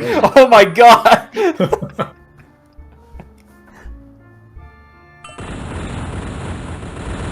Oh my god. I don't know about I you. don't think there's any intention here. It's just flailing the mouse until the level stop. I can Good just strategy. imagine Maurice's Wow, that eyes was a very glazing clean over. Arkanoid from someone if they can get these blocks. Oh no, it's caught in the corner here. Uh-oh, uh-oh. Uh-oh. Oh, it gets out of it though.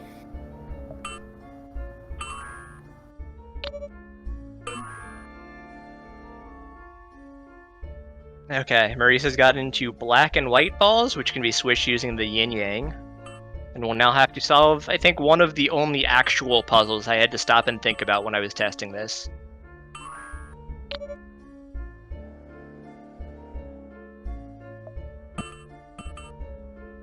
But, Oh yeah, that looks... Maurice Yeah, gets Maurice it. has done Yep, it just immediately. tuck your ball into there so you can push it out. Oh no! No, wait. Makes a mistake, you need to do it twice. Oh, he could have still recovered. You could have saved it. No, wait, Yeah. no! No, No! I'd rather alive with both balls. Such a waste of time. Should just hit escape and restart stage, but...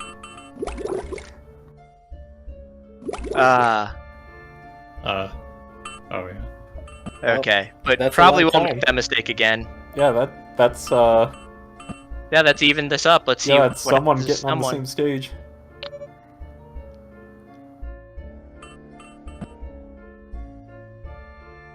It does tuck the ball away.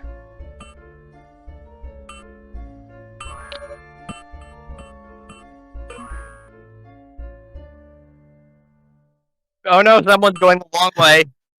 Okay, they figured it out. realize All that right. the simpler way to do this, thankfully. Will they notice the second trap, though? Nope. No. They, You can they still can save fix it. but I don't Yeah, even there you go. know if it's worth it. Oh, okay, yeah, this is worth it. This is fine. Oh, this is Then- silly. then on Maurice's screen, he's having to. Oh, play yep. cool. Yeah. Nudge. If you don't have the yin yang, you have to just smack the other ball around. Cue ball rescue. Looks like you need to take a death.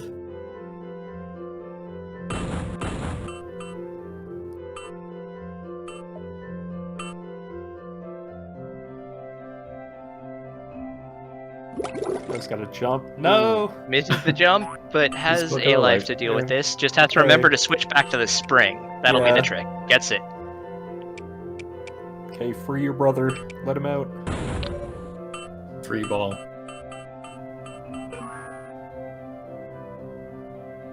This was cue ball rescue. This is And that- lunar pool. Oh no! Oh. Oh, one shot? Wow! The one shot. Oh, frog in one. What? Oh my Oh, god. man. Goodness. Oh, that's so cute. And you could get the switches by just knocking the Yeah. ball into them Yep. from like halfway across the stage.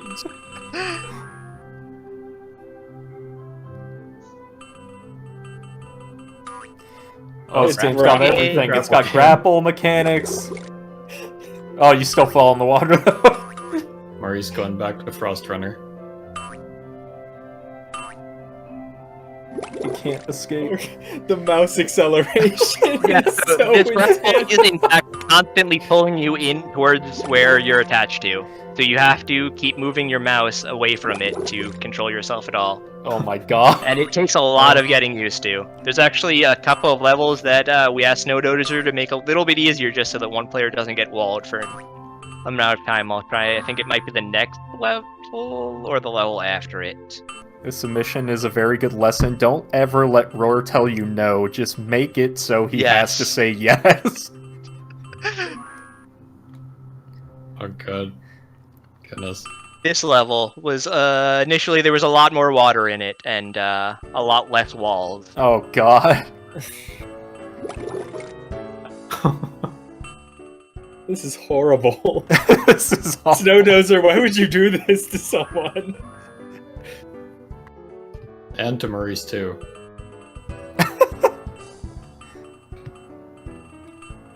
Someone actually doing pretty well on the grab. Oh, whoa, whoa, whoa. Take it easy.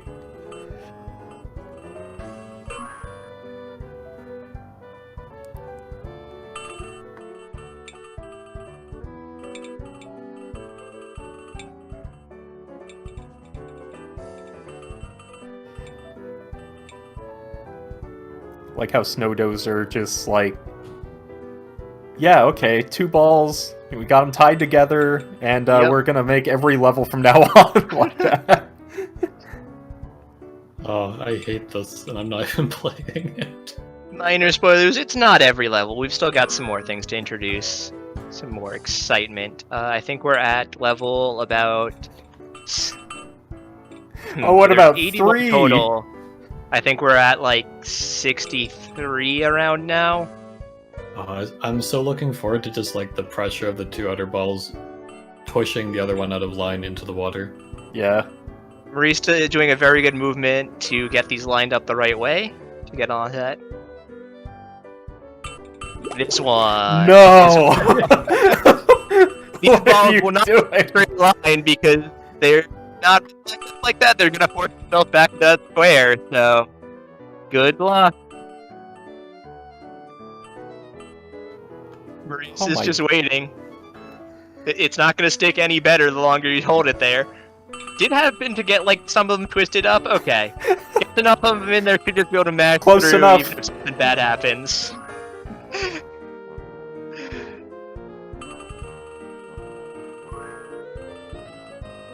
Oh wow. You are not controlling the white ball, as a reminder.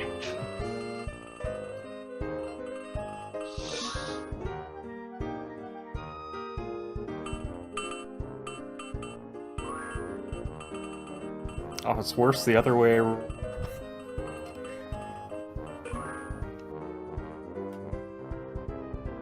feel like I'm like opening my mouth too soon and saying these white ball levels aren't as bad. Oh, this is the worst way to play The worst Sokoban. way. Oh, this is good Sokoban. Yeah, you do have to get that ball out of course. Great. Oh, sorry.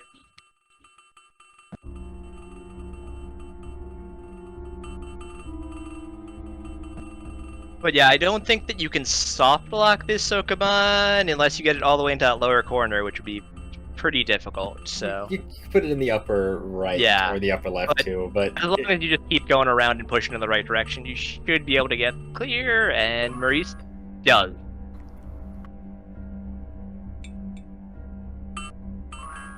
Oh no. Oh no. Oh no, you have to get the white ball. What? Yeah, maybe just pooling it all in there. Yeah. What a strange. Just punching himself in the foot. Get down there! Not lined up. Okay, get one. Good job. I think we're almost at the end of World 6. There's only 7 worlds in this goal, and the last one is exciting. Oh. He's on a timer. This timer is extremely tight, by the way. Alright, and we've found out that you can in fact dynamite yourself to death. You can, This level, now by we the way, know. was way harder than this. Was it? Because it was already extremely tight when I tested it. there used to be 3 bombs you had to do, and it went bomb, Wow. spring, bomb, spring. Maurice doing a good bomb strat there. Wow, yeah. Yeah, that was really good picking up on that. That was clever. Golf? Oh no, you're not the ball this time. Nice try. No, you get the golf ball in there.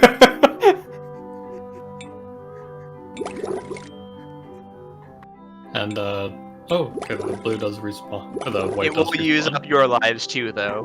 What is happening on someone's screen? Wait a minute. What? Okay, so what happened is that a lot of the balls died in the water, but they don't have any batteries. So they're just stuck grappled to Oh, that point no. where they died.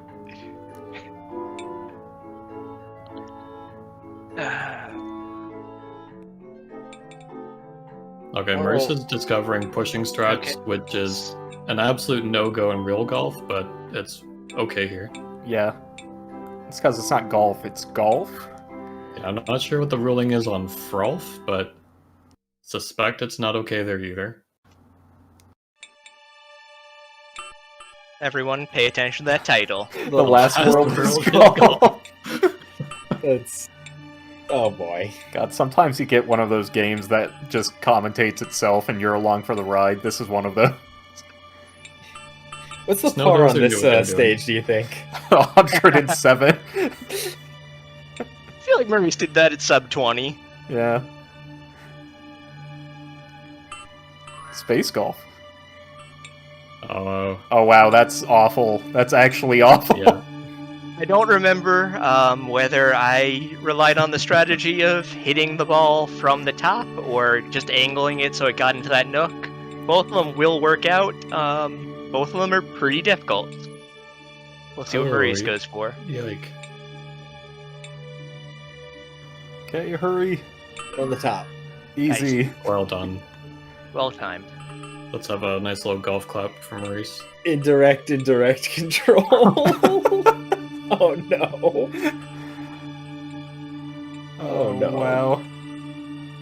At least with the cue ball down below, that the level plays itself for part of it.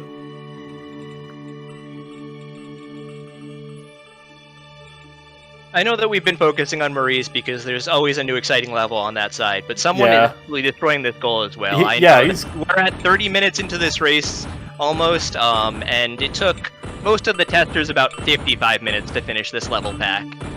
There were a lot of challenges, a lot of things like this timer golf that can take a while. I like how they're both on the same type of timer level. Oh, go, go, go! Oh, it just makes it. Oh no, it's going the wrong direction? Okay.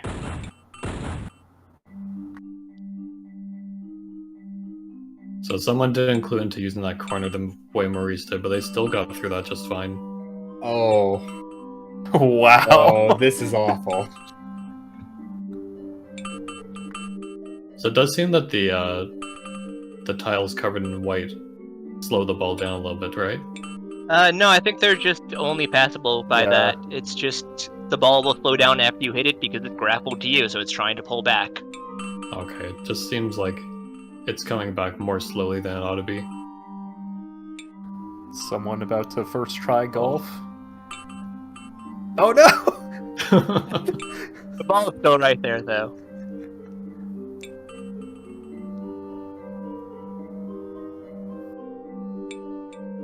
Paddlebond. Paddlebond. Oh my goodness. Welcome to Sokoban Tournament. At least it's a simple Sokoban. Yeah. Or so I thought. Until the ball dies.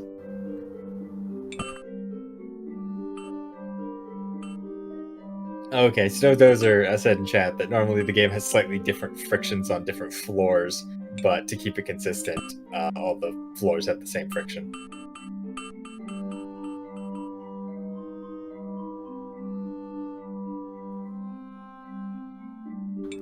Oh no. It's mini putt. A lot of golf. Mini putt. I think this is the third to last level, so This is without a big wall on the final level, looks like this is Maurice's race. This is absolutely brilliant, by the way. I love this. Huge shoutouts to Snowdozer for making this happen for just for this event. Especially once Roar told me that this isn't, what these games levels are normally like whatsoever. I had not played any of the normal levels. It's my first exposure to Enigma, and I thought it was, like a ball game like this. Maybe not so gimmicky, maybe not so golfy, but to use this engine, just take advantage of its fun physics and its level design to make something really original and fun and varied like this that really shows off a lot of skills is something that, we should applaud. Mm-hmm. Yeah, Snowdozer's had a few, like we mentioned, he's submitted a few of his own games to mystery tournaments, and I believe Sightline was in the last Starfade as well. That was another one of Maurice's favorite games. I actually joked saying that we have a sub that Maurice will probably very much enjoy, and he said Sightline 2, and I hope this doesn't disappoint. I don't think it's quite the sequel, but sometimes those sequels, they vary a lot.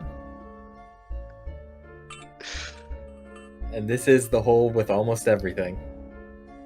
Actually, trying to remember, Direction Dungeon, was that one of his games as well, or just that his was sub? a Snowdozer game, yes. Yeah, that one was also a lot of fun. Oh, someone almost has that. Just missed barely getting it on the last putt. Yeah, someone almost got it the time before that, but the block crushed his ball. Which is not something I knew could happen. Yeah, Maurice seems to be getting through this pretty alright. I don't think needs to get the white ball back here, maybe? Someone knocked the block. Someone knocked the block to the right with the golf ball. Impressive. Okay, and thank you for playing. Hole 9. Wow. The end. GG to Maurice. What a great submission. Did not get walled on the final level for another 5 minutes required to make this in contention. GG to Maurice. That's moving on to top 3 to face off against the loser of Andy and Zecks tomorrow. Great job, Maurice. Great job, someone. Is correct. Yeah, and a great run by someone too. We cannot understate how good it is to, in a tournament of 110 people, and so many of those people being mystery tournament veterans, coming out in, what is that, fourth place? Fourth place. Yeah, wow. That's very impressive for a first showing. Do we have like 3 minutes that we can get Maurice to show us what this game actually looks like to really appreciate this level pack?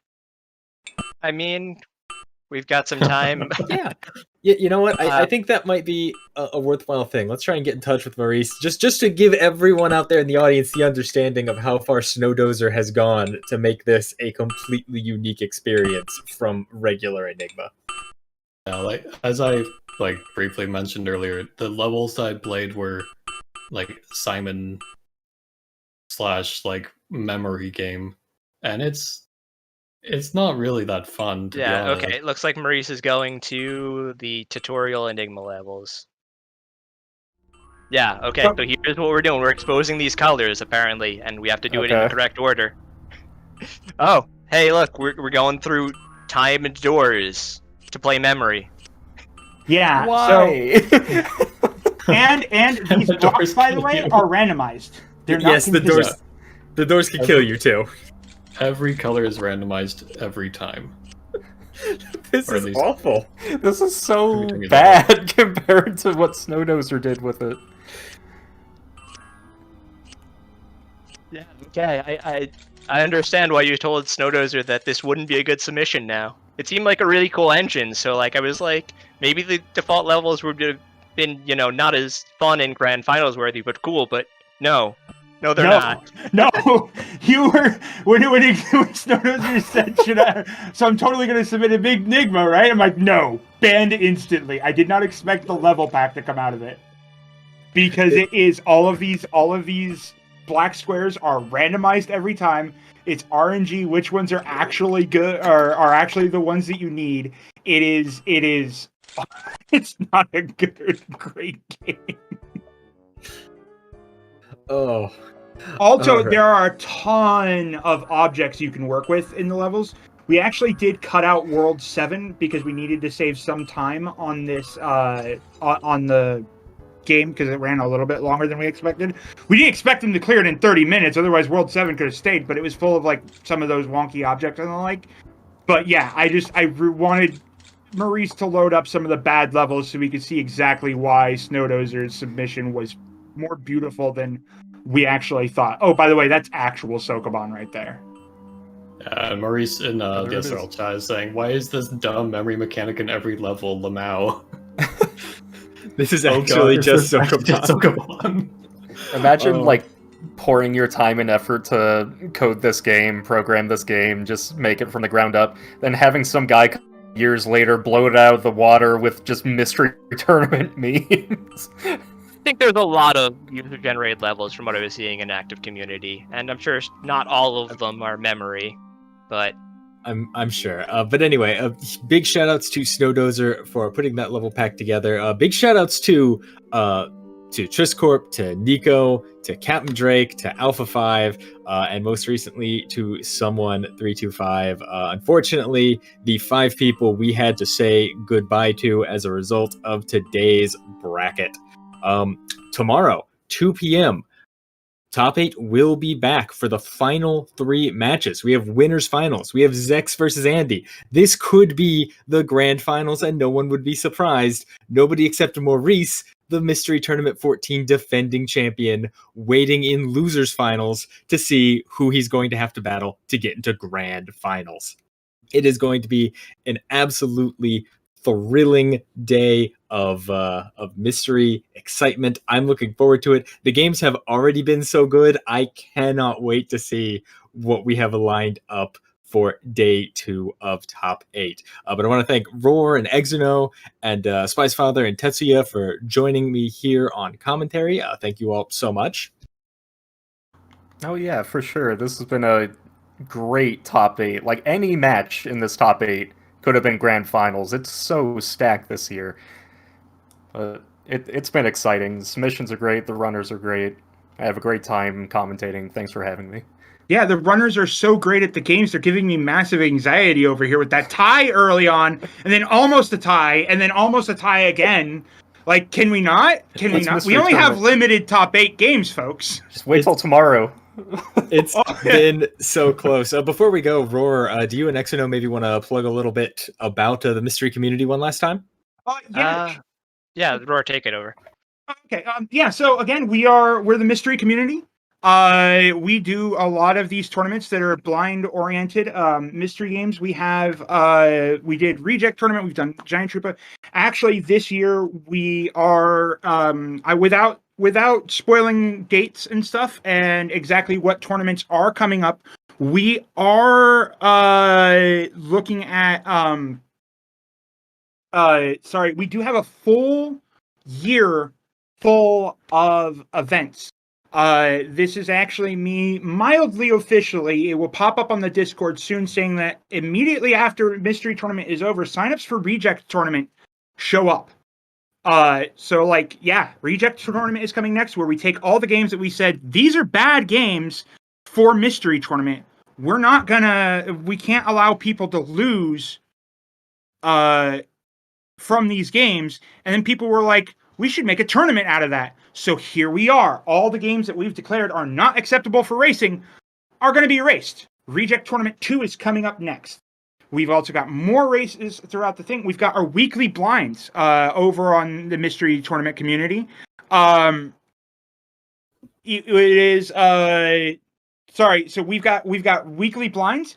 Every week we roll on our mystery machine, and our mystery race machine to pick out the game that we play next week. We broadcast those. All of the matches and stuff are broadcasted over on good old Twitch TV /Mystery Funhouse, where you'll see a lot of us over there doing these. And we also have like the mystery show where if you like blind racing, try having a blind game show where the format changes every week and the players don't know what they're getting into for the game show itself. So we have like a lot of stuff that we do over here. And if you want to join in, all of these things are public. All of these. There are very few things that we don't like, that we gate off in any way, shape, or form. And so you just come join our Discord. Come say hi. We'll get you set up. It's really not that hard. Doesn't cost anything. We'll make sure that you know everything you need to know. And we're actually, if you are interested in doing a race, we are planning on doing our traditional introductory race tomorrow after the top 8 on Mystery Funhouse. We're not doing it today because we ran over a little bit longer than expected. But we're going to be doing that tomorrow as well. So come join the Discord. Do it. Click the button. Wave and say hello. You really should. Let me tell you, as a member of the mystery community and a member of that community for years and years now, it's always a good time. There's so many friendly and welcoming people there, and it's just fun to play video games with people. That's what it comes down to. And if you enjoy just playing random video games with people who you hope to maybe call friends someday, you should check them out for sure. Just as a quick reminder, everyone, it is already December, and that means that AGDQ is nearly upon us, because AGDQ 2021 online will be January 3rd to January 10th. 2021, of course. The schedule's out now. You can check it out over on our website, gamesdonequick.com, but also prize submissions, something I might have a little bit of an interest in, I'm not going to lie, are open from now until the 26th of December. There's an automated form on our website you can use to submit them, or you can always email us at prizes@gamesdonequick.com. Make sure to check out the schedule. If you have any prizes to submit, please do so. Look forward to seeing them. And I think that is going to wrap it up for us today. As a reminder, tomorrow, 2 p.m. Eastern, Mystery Tournament 15's top 8 will continue. We're going to see the final 3 matches, a best of 3 for winners, a best of 3 for losers finals, and a best of 5 for grand finals. Stick around, be there tomorrow. You don't want to miss it. You've seen what we had. It's only going to get better.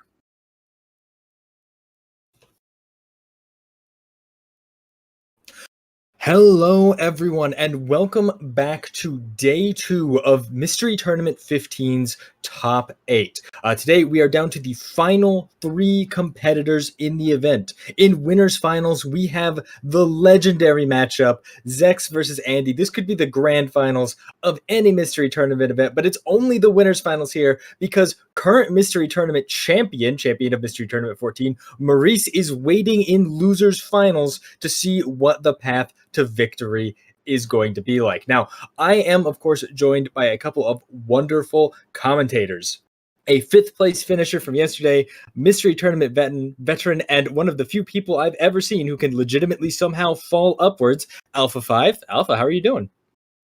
I'm doing pretty good. I'm a little sad I lost, but I got Katana 0 out of it, so, I can't really be that upset. How much can you complain? You got to play Katana 0, and now you own Katana 0. I've played like 6 hours since my race yesterday. It's a good game.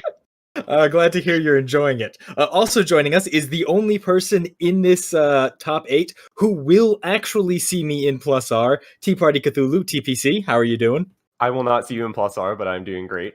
Oh, okay. Well, that's really disappointing to hear, but I'm glad you're doing well. How are you feeling about these top 3 today? Who do you think is going to take home the pennant for Mystery Tournament 15? I mean, Andy is really the favorite, but I got a great love in my heart for the wonderful Maurice sitting in loser's bracket. And I know if anybody could do it, it's definitely Maurice. Yes, certainly cannot count Maurice out. Now, also joining us on commentary for the race will be the current head admin of Mystery Tournament, Blasphemous Roar. Right now, Roar is actually helping get all our runners set up for all 3 games they're going to be playing. This is, of course, a best of 3. We are playing at least a minimum of a best of 3 from here on out. Winners finals will be a best of 3. Losers finals will be a best of 3. Grand finals will be a best of 5, with the winner receiving a 1-game advantage. So there will be no bracket reset, the winner will just go into that best of 5 with 1 game already won. But before we get too far ahead of ourselves, we should actually talk about what Mystery Tournament is. And I can think of no one better to explain the concept and explain the joys of playing it than our 5th place finisher, Alpha. Alpha, go ahead. So, Mystery Tournament is, I'll call it a mystery.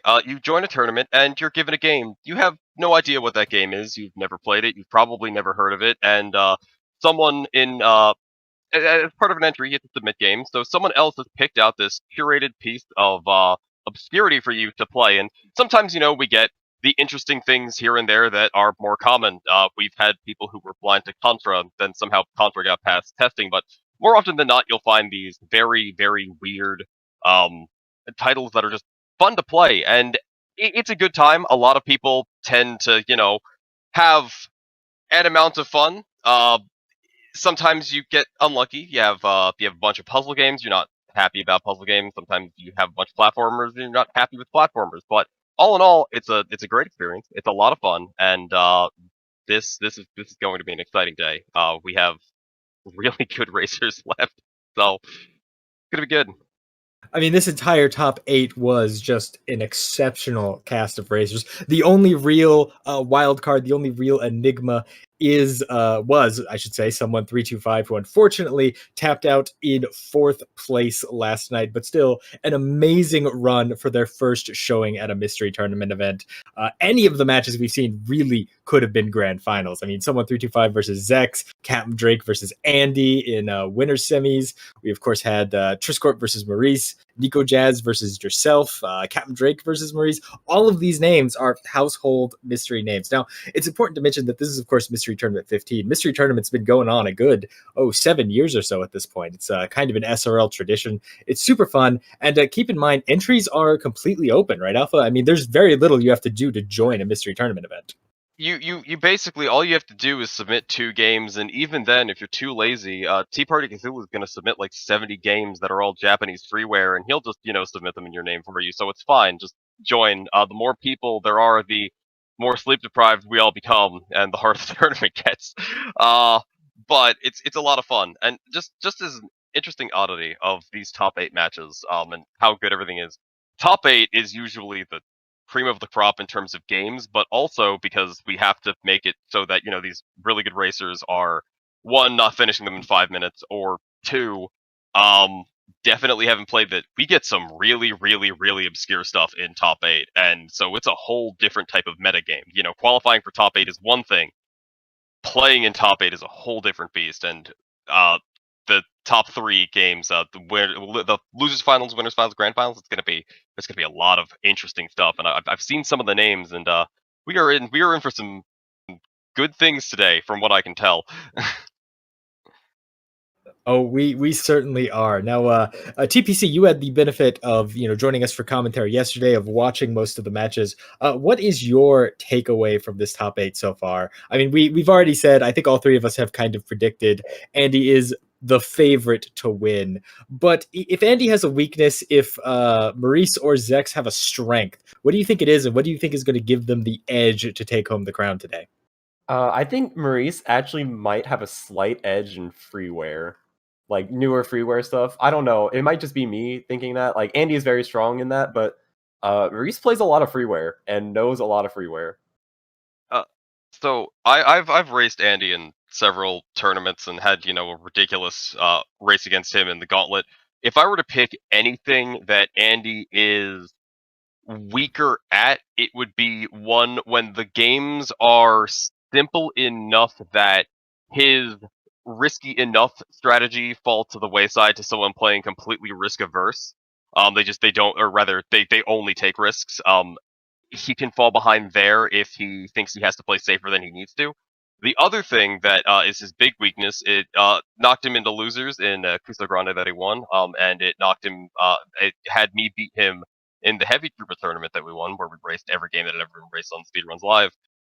Is reading, and if there is something important that's on a sign, Andy might not read it, and that might cause problems. Reading is a real important skill for sure. Yeah. We should, talk a little bit. It sounds like we're definitely favoriting Andy a little bit, maybe being a little biased, but the truth is Andy's won 7 mystery tournaments now, I believe. Since he won his first, the only mystery tournaments he had quote unquote lost was because he couldn't make top 8 because he had to go to a wedding, and the one where he just didn't show up. So history would dictate nobody has actually eliminated Andy from a mystery tournament since then. Two people have put him into losers. Adam Numbers, who went out very early in this tournament, and which was the tournament that Andy went to go to a wedding, and Capndrake, 2 MTs ago. Yes, MT12. Yeah, three, MT12. That was the first time that it happened in a very long time. Andy's insane. There are some other strengths that I would say that Maurice would have over him. Mouse games. Maurice is very good at shooters. And has eliminated Andy in a tournament thanks to shooters. Zecks, on the other hand, is just all around insanely good and has been top 3 for like forever.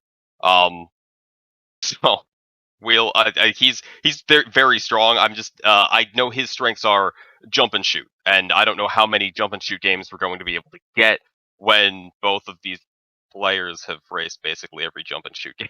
That's very fair. And I mean, again, worth noting, Zecks is a very storied player in Mystery Tournament history. First entered Mystery Tournament back in Mystery Tournament 2, which Mystery Tournament 1 was, I think, like a 15 or 16 person invitational that Boney held basically with no notice over a weekend. It's really grown quite a way since then. I believe 110 entrants for Mystery Tournament 15.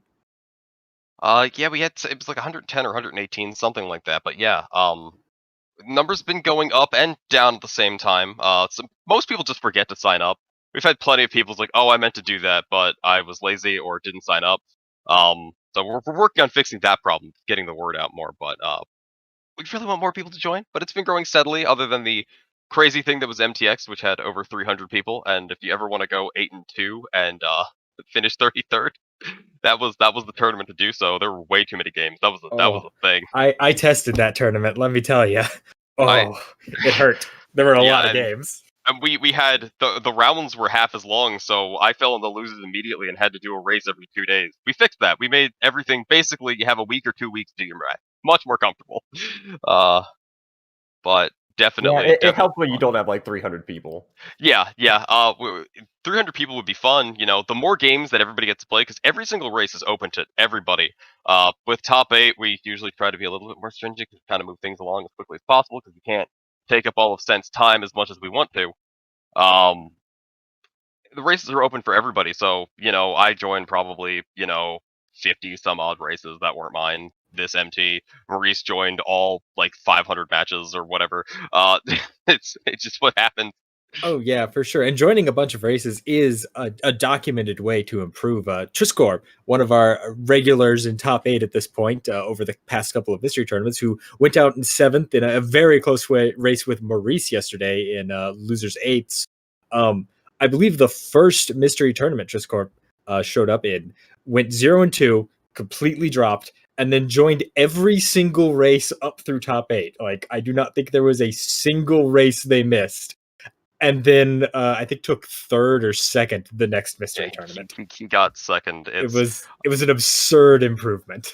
I wish I was that cool, but by joining every race, I usually end up so sleep deprived that my top 8 is a thing. But I don't regret any of it. I have so much fun doing these.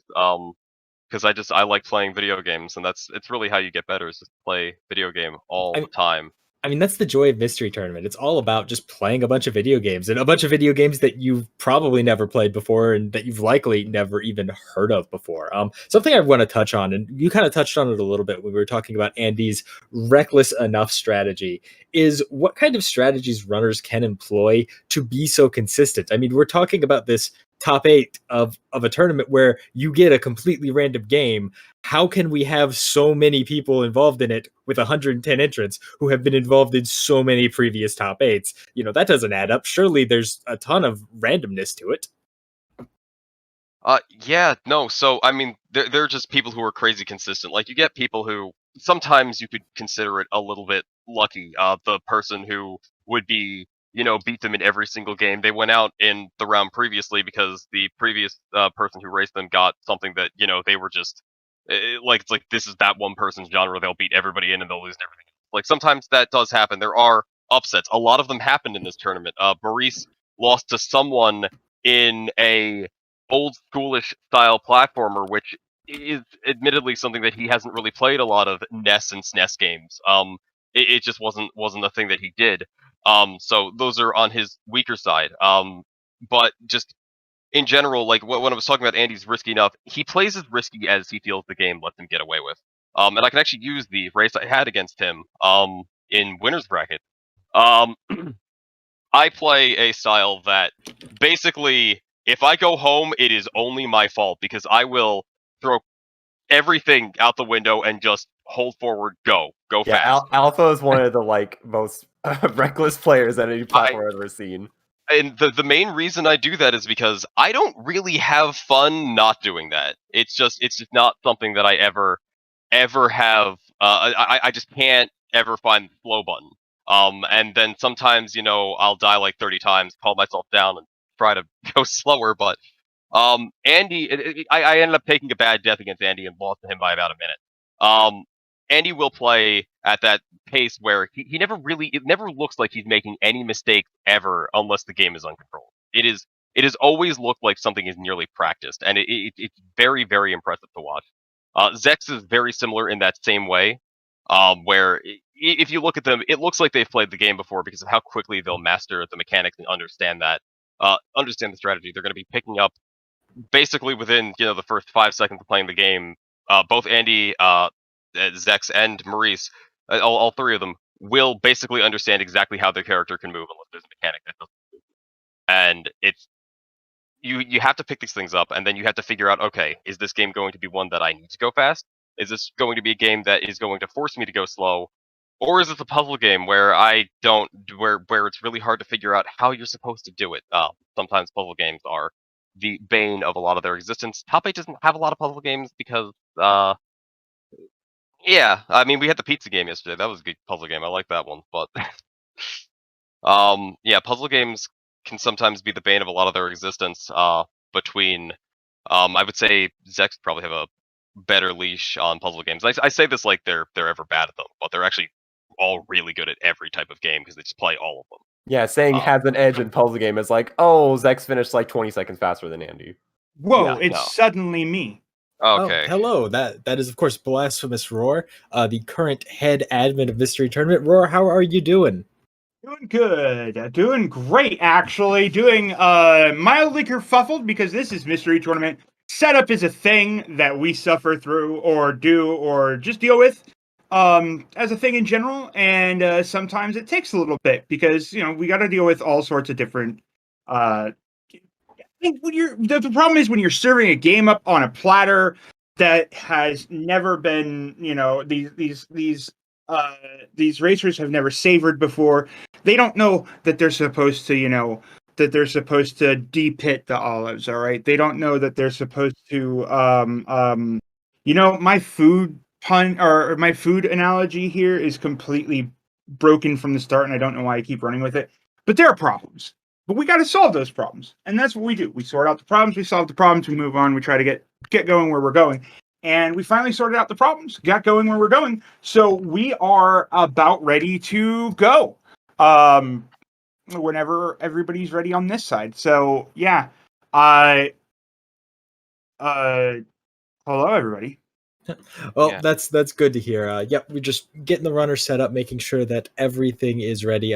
Like we mentioned, we will be having a best of 3 here for winners finals, and we just want to make sure things are going to go smoothly for all the games. So we are waiting a few seconds to make sure all of the runners are good. In the meantime, Rora, I think we had some time to talk about, but what are your thoughts on a victor for today? I think all of us, except maybe TPC, predicted Andy. I think TPC was leaning a little bit towards Maurice, feeling the comeback 2 in a row. All right. But I think that you all missed a very, very, very important statement of who's going to win this. And I think that you need to consider the pandering option. You, the viewers are going to win today because we have amazing friggin' games for you. Huh?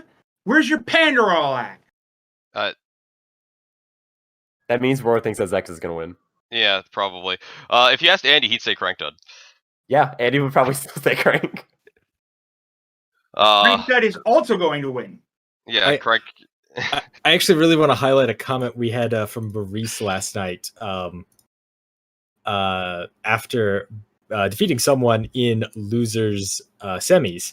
And they said their GGs, they said their goodbyes. It was very cordial, very polite. And then after someone had left, Maurice said, what a nice guy. He's gonna win MT16.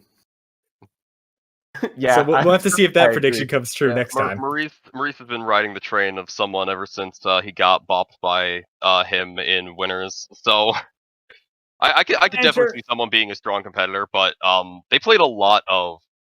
I don't necessarily know how strong they are in puzzles, which could cause them road bumps in Mystery Tournament in general. I think real answer is, sadly, as a tester, as one of the top 8 coordinators, I actually do know what's in the game pool. This is actually a thing that doesn't happen normally. We don't normally know the game pool, or we know the pool ahead of time, but that's like 100 to 200 games. There's no way to know what anybody's going to get. And in top 8, it's a little bit more rigged for the show. And we try to do our best to we don't consider the racers typically, other than what they might have redrawn, because we have a limited game pool to work with in top 8. So normally you don't know the games in the pool, but I guess I have to, if you ask me who I think is going to win, I have insider knowledge of insider trading, and I think that Andy's got a really good shot at this. Well, we will have to see, because our runners are ready, and that means it is time to start the first match of top 3 winners finals. We got Zecks, we got Andy. Only one of them can move on to grand finals, and we're going to see which one of them can use their inner strength as well as their outer strength in an absolutely wonderful game, Power Shovel. This is a really cool game. I believe Mike Uyama, the founder of Games Done Quick, actually does speedruns of this, as well as one of our technical leads, Geyer. It's a really weird game, but I love it. It's a collection of Taito weirdness. It's so good. It's a collection of mini games where you are an excavator, and you just have to do ridiculous things with this excavator. Like in this first mini game, you got to destroy the car. It's like a Street Fighter mini game, but you're not a Street Fighter game. Yeah, and learning how to control this Power Shovel is going to be very important here, because there's basically. You do have the controls aren't as intuitive as you would expect, and yet are actually pretty intuitive for a Power Shovel. So I'm looking at this type of game, and this really feels like, and just knowing Andy, this really feels like his bread and butter are just games that are stupid, and you can just push a lot of buttons and have a lot of fun. He loves stuff like this. I don't know Zecks' familiarity with it. And this is probably the better heavy lifting game Andy's played top 8. If anybody wants to go watch MT12 and look up Forklift Man. Oh God! Andy wasn't too happy about that one. He's a big come on, fan Zecks! of Come on, Zecks gotta bring the yeah, there we go. Barely. So a little bit more about this game. This is developed by Taito. This is classic Taito weirdness. July 19, 2001. Very late PS1 title. I believe this is originally intended to be arcade, actually. Now we are using our Power Shovel to serve curry, which is what you do with with an excavator, right? Like if you're not serving curry with your excavator, are you even using your excavator? I don't even know if we're doing anything. Although this is the part of this game that I'm familiar with is this was at GDQ. Caveman likes to host a PlayStation 1 mystery versus tournament, and this game has a versus mode. I'm not sure how it works. I just know that they had to do it, and the people who were doing that may have played that game before, and we're not clearing this anywhere nearly as fast as Andy is. Yeah, Andy is making this look like really easy. This game does not control that well. And I do have an important question. I do have an important question for chat. Curry, hot, hotter, hottest? Hottest. Hotter. Oh, Andy does not quite clear fast enough. Failed. Always. Zecks is not gonna clear fast enough. And go with Zecks mild, recognized mild, that immediately. Oh wait, push the start button. Keep ambitious, folks. Okay, so now we only have to do 3 dishes instead of 4. Yeah. So the way this that is this really works, gonna hurt Zecks. So the way that this works is that you have, you actually do have a limited amount of continues. We did, we had to hack this up a little bit because the original submission would have been rejected because basically it works on, the original submission involved doing all of the jobs, all the original 9 jobs, with one single on one actual like playthrough, which you have 3 chances to do. Every time you fail, you make the job easier to do. So you have to. It would have been a bit of trial and error trying to figure out which one's the best ones to do, which one's the bomb on. This is a this one being a all 12 jobs. We gave them the ability save file to unlock all the jobs, and then we gave them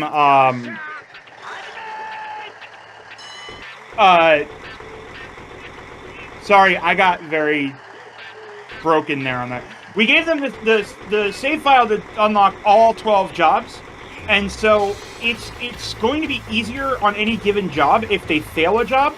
However, they will be taking that time loss to fail the job to make it easier. So overall, it's better for them to actually try to solve it. That's what I'm trying to say. How much time loss does it really incur, though? Because it looks like Zecks made it easier by just quitting out of the job. Yeah. So, well, Zecks had already failed, so the job was going to stay easier. Now, technically, that is a strat. He didn't quite fail the first time. He quit out the first time. That's what I was getting at. Is he noticed he wasn't going to finish and immediately quit out, and that got it down to 3. So if Zecks abuses that could be pretty good. And he just runs right off the cliff. It's just like, I can't. He took the path that didn't make him fall off the cliff, and Zecks is not rotating both directions. I like the 20 million volt gate. Okay, Zecks just got. Oh, he picked the wrong curry. That's the issue that he had. You gotta stay ambitious, folks. Yeah, keep ambitious. Hottest bright red. All right, this looks good. I like this minigame that Andy's on. I got lucky and got like super hyped for this game last night, actually, because I was playing Yakuza 7, and spoilers, there is a fight where you fight an excavator, and I was like, oh yeah, I'm so ready for Power Shovel. And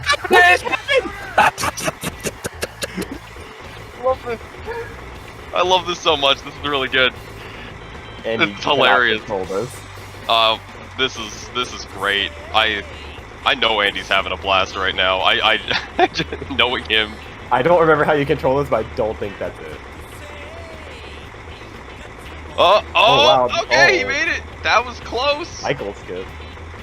Get there, get there. Yeah, he'll be fine. Nice, moved on to the same stage. Oh no. Okay. Yeah. Oh wow, Andy, that was going nice. to go through that goal. Work completed. What kind of work are they doing? I'm sad he didn't go through the 20 million volt gates. Trying to get the He did that caterpillar the first to the highway. Look, have you not played Sonic Adventure 2 Battle? Do you not know where this caterpillar is exactly going? What roads are being fixed? I mean, who bothers with actually playing that game? It's all about raising Jazz. Okay, so we're destroying a shed. Don't give up. I like this. We're destroying several sheds. Oh, Zecks clears that first try. That's gonna make up some time after having some issues with that curry game. Alright, we got... These are interesting sheds. Alright, so Andy let's now knock has... poles down and then drive. And he does have the strat here. You go forward, you bop the first wall, you bop the second wall, and you just left and right to bop out the back walls. This one's really easy.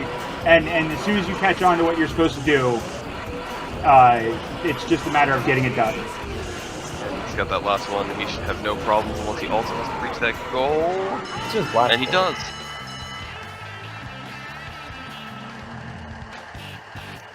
Andy jumping into the race chat, send help, probably thinks that something he's doing is a violation.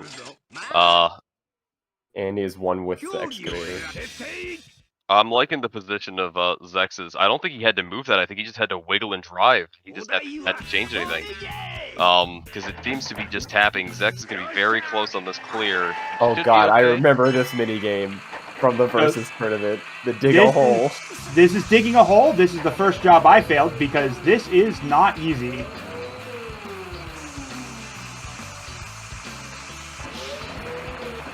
So the sand is actually legitimately like whichever one has the deepest, or the deepest point is what's considered the hole. And right now, Andy might have a license to operate this device because, you know, rocking in here. Looks so easy.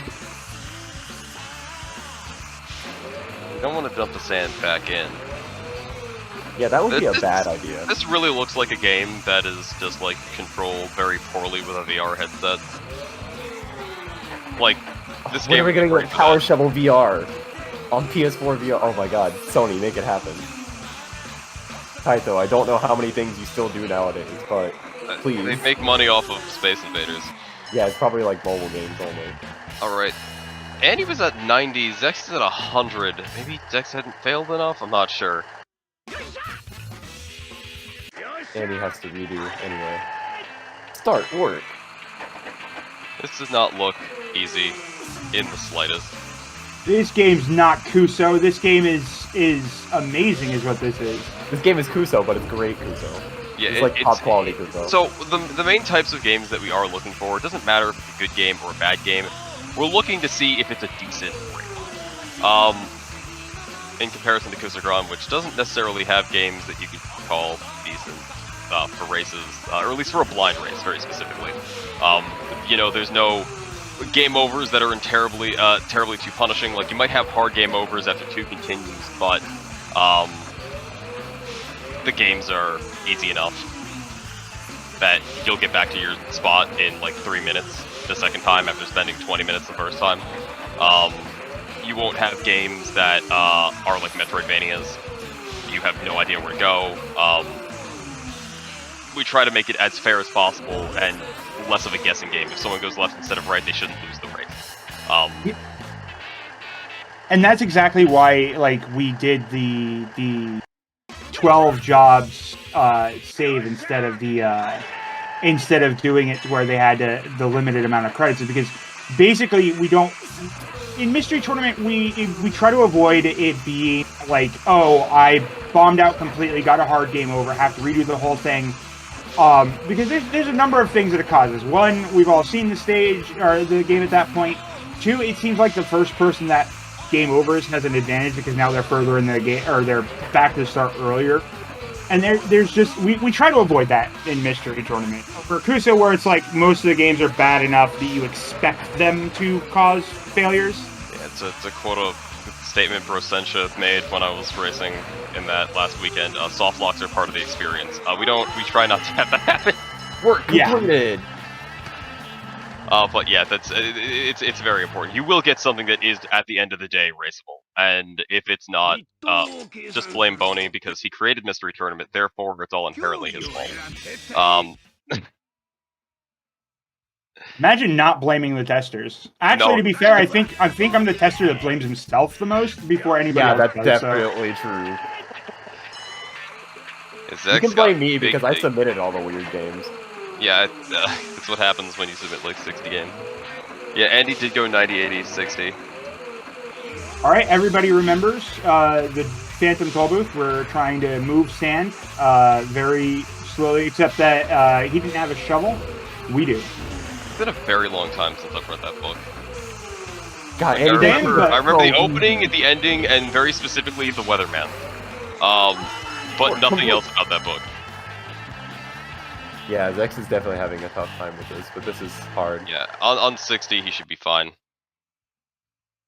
Yeah, this game might be frustrating, but it does also look silly, and I hope it also makes you down.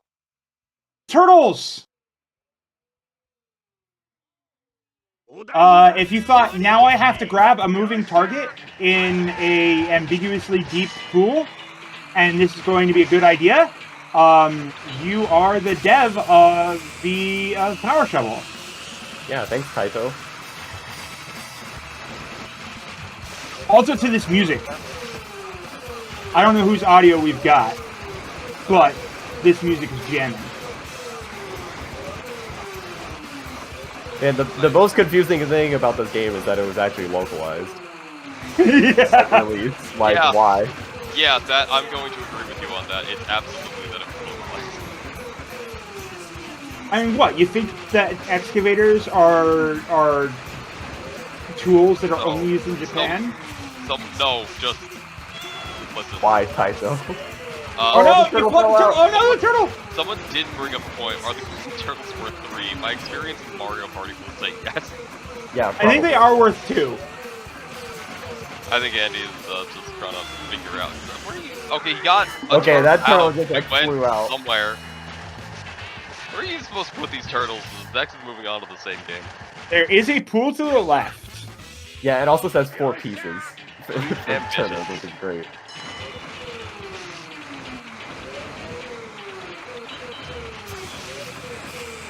Yeah, I think the idea is to take them off the surface.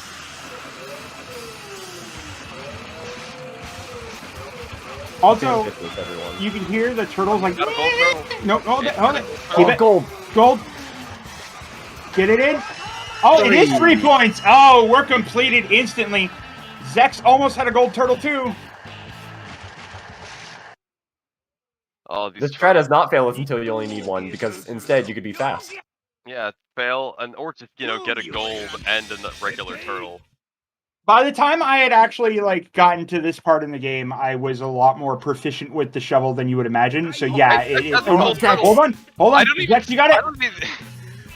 Yeah, Zecks didn't even know he had that turtle. He had no idea until he was moving his excavator, the bucket, to dump, but then he saw the turtle in it and he was like, huh. Oh, it's one of these puzzles that now it's time they for love me. in Japan. This is great.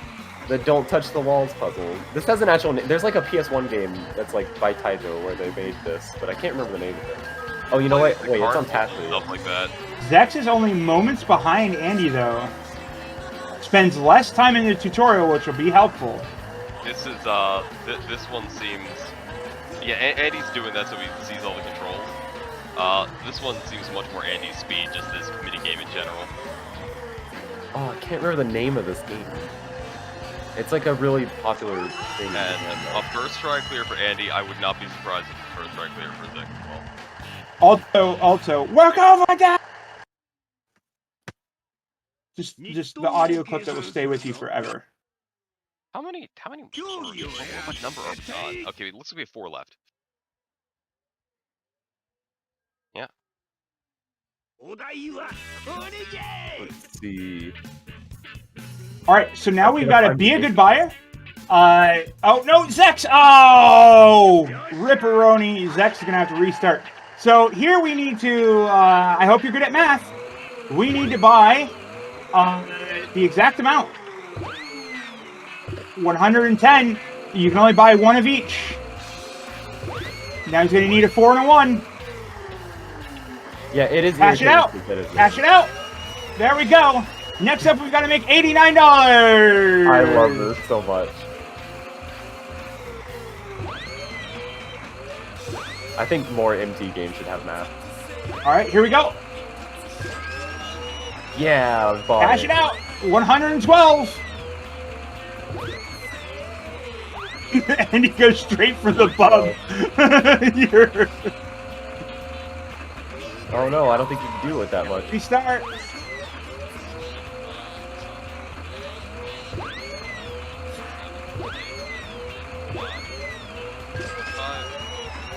You're a little bit. Alpha, if you're talking, I can't actually hear you. Yeah, you need to turn yourself up. 4 plus that failed.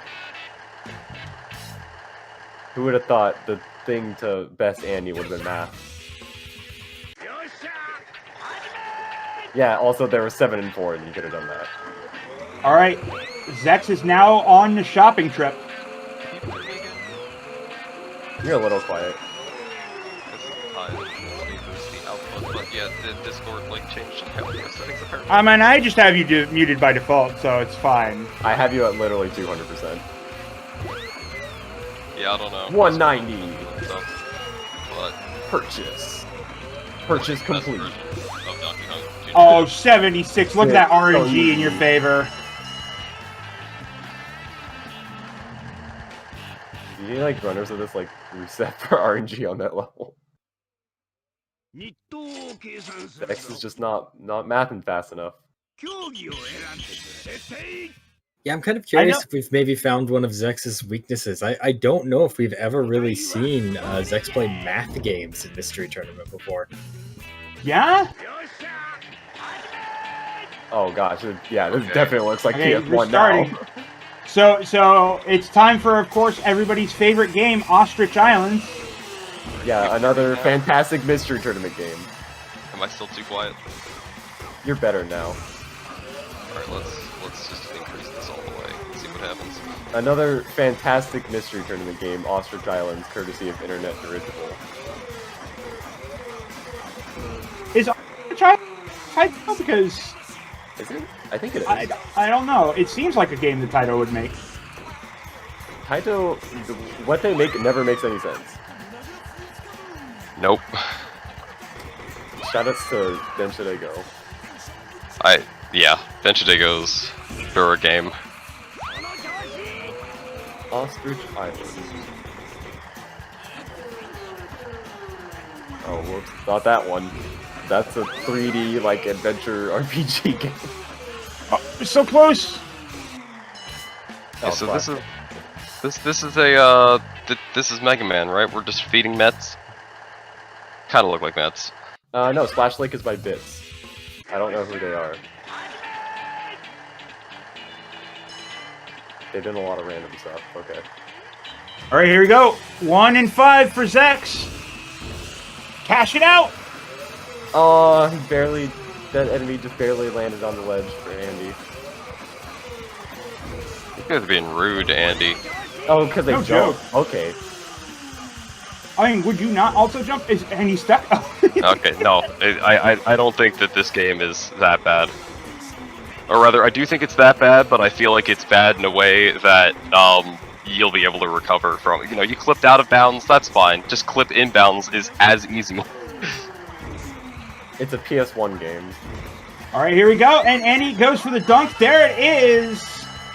Work complete. That's that boy.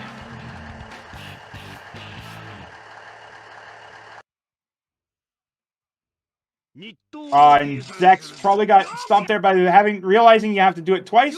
I think what it is that you probably can break one of them, and then like if you target one in the opposite direction, you probably break down the whole island. But they're not using that to their advantage, and which is harder to understand. There you go. You can see it in action there. So now we have to hit the wooden dolls. This one is a pain in the butt. You kind of have to scoop up the ball. If you just go for a straight up lob shot, it's not going to really go anywhere. It's just going to roll across the ground. You have to get some upward momentum on your shot.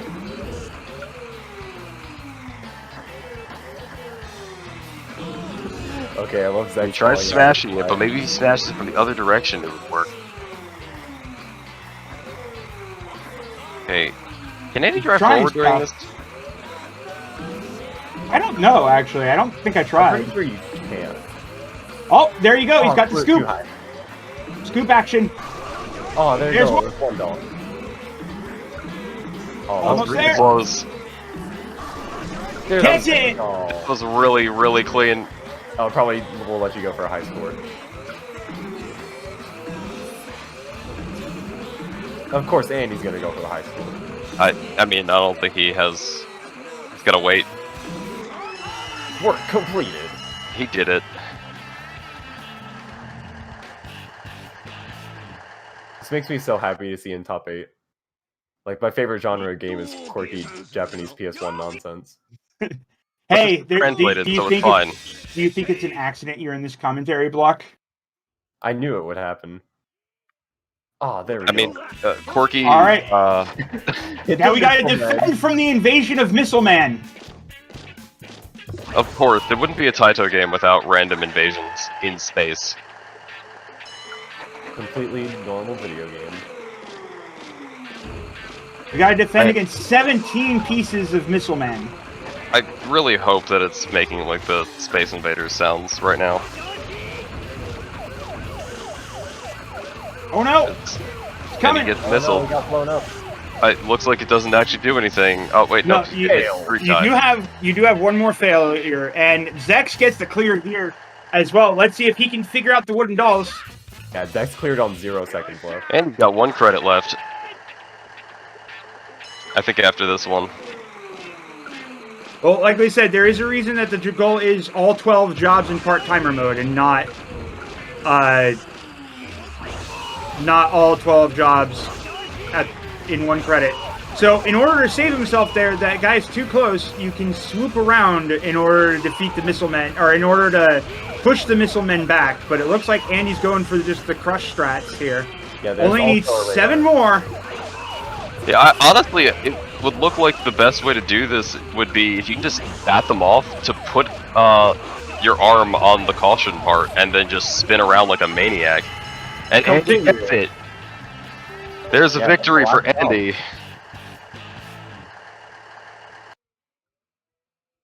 Andy is through.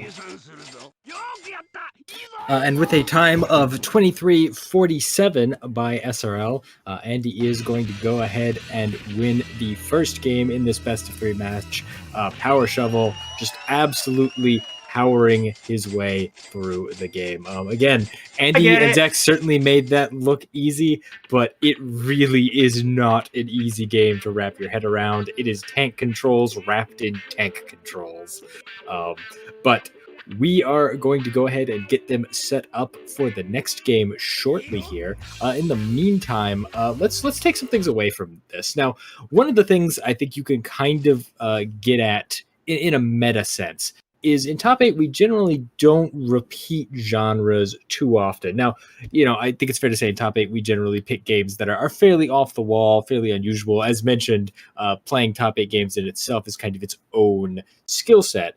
But in particular, especially in any given match, we tend to try not to pick, 2 action platformer games, 2 puzzle games, et cetera, et cetera. So if you're Andy right now, if you're Zecks, what are you thinking? What are you worried about coming up next? What are the mystery tournament staples you want to see and you don't want to see? I, as Zecks, and definitely not Roar, don't want to see the classic mystery trope of Sokoban. No, that's just you, Roar. But knowing Andy, if you tell him that the next game's a lawnmower game, he's gonna be sad. Yeah, that's what I was thinking. Is like, I don't want to see lawnmower right now. I'd love to see a ball game. Though that game did have a ball in it. That game was every type of game, so they don't know what's coming up. Except for action platformer. Although, if there is an action platformer starring an excavator, please let me know, because I want to play it. Itch.io search excavator. I'm sure something amazing will come up. It needs to be like excavator 3D simulator. That sounds pretty good. I don't see any action platformers.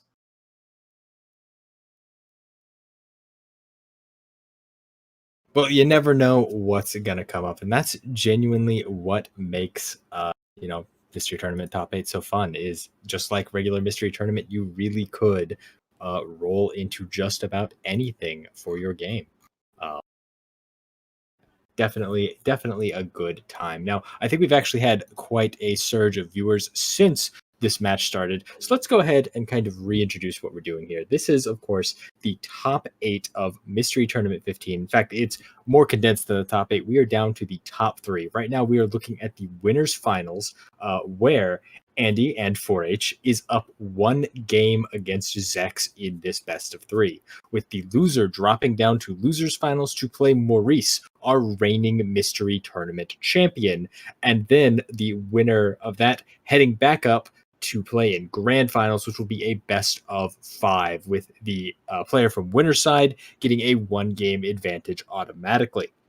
Now, Roar, since you've gotten everyone set up and are finally here now, why don't you tell us a little bit about the origin of Mystery Tournament and what it is and why people should definitely join MT16? Well then, Mystery Tournament is quite possibly one of, if not the longest running event in speed gaming. It is, we've been going strong for 7 years. Used to be a semi-annual event, and now we are a annual event, as we have in the community started doing more varied, terrible idea tournaments on the side as well, because we like racing games. And so Mystery Tournament is all about getting a game that you and your opponent have never heard of before, never played before, don't have any idea what is going on, and basically, racing it faster than your opponent, getting to the goal. What makes this different from a lot of speed gaming tournaments like Kusagrand is that in Kusagrand you have like a set fixed time in progress, whereas these are speedrun goals. These are goals that you need to hit. So you're going to see both the same amount of progress from both players over the course of the race, and it makes for a really it's a really interesting dynamic. Because like you have in speed running, you have the people who've practiced a lot. They've practiced, which is absolutely a wonderful, commendable skill. And then in this one, you have people who are running off of raw intuition. You have to learn how to read the game, how to understand how devs think, how to react fast. It's all about just dealing with your surroundings on the fly. And that's kind of a much different thing than we see in a lot of in a lot of things. So, we don't really have, like I said, it's just being able to pick up a game and run with it and understand it is a skill that is rarely seen. Yep, and speaking of games rarely seen, or speaking of genres rarely seen, we certainly have an interesting one coming up right now, because Game 2 of Winners Finals is going to be Shapes.io. Okay. I actually want to give you my testing notes from this game. This is horrible. Why did we put it in top 8? ... Never mind. This is brilliant. Really? It changed to the never mind, this is brilliant. Okay, I take full responsibility for this one. When we played this, I said, okay, I think this is top, and hear me out on this. It's top. So this is a factory game, all right? Since when do we see a factory game in Mystery Tournament? Now, you may notice that their designs are a little bit different. There is a little bit of RNG to how the setup is, but I don't think the RNG is going to matter in terms of overall progress in stopping either of these players. So this is legitimately a factory game. No, I mean seriously. We've got extractors here that have different shapes coming to them. We've got to get as many shapes in as possible, as quickly as possible. Once we've unlocked that stage, we got 30 to unlock cutting shapes, and Zecks is just not stopping. So the thing to note about this game is that it is not an idle game. You are not supposed to just sit by and watch the shapes go. You are supposed to go. So Alpha or TPC, what would you do if you had a factory sim in Mystery Tournament? Having blind race Factorio, I'd like to think I'm okay at like trying to make things as efficient as possible. We were talking about this earlier during setup, and I think it was either Cent or Railcoon had the great idea of having like basically tearing everything down after each level and just starting from scratch to try and like maximize efficiency. And I think that's actually a really strong idea, not trying to like procedurally build and having all the problems with procedurally building. If anybody's played Factorio, you have the problem like, oh, this won't fit. Oh, how do I make this more efficient? I don't know. Also, yeah, for everybody saying this is an idle game in the chat, you're wrong, and that's why you'll probably be slow. Yeah, if you try to play this like an idle game, it's not going to work for you. And right now, we've got Zecks with an interesting strat of trying to swoop in, trying to keep sending the cuts to the thing instead of making another cutter. Whereas Andy is making more cutters. So, like, legitimately, so another thing that just happened on both the players is that, unfortunately, they did make a slip-up in 1 degree, which, this is a short enough game goal that it's not going to be a problem, but you actually do want to keep letting your older shapes enter because you are getting upgrades with them. Do not destroy existing factory. You'll need all those shapes later for upgrades. And they're about to learn about upgrades. This is such an odd genre to get an MT. I'm so happy to see this in, actually. It's a ridiculous genre. It's absolutely ludicrous. It is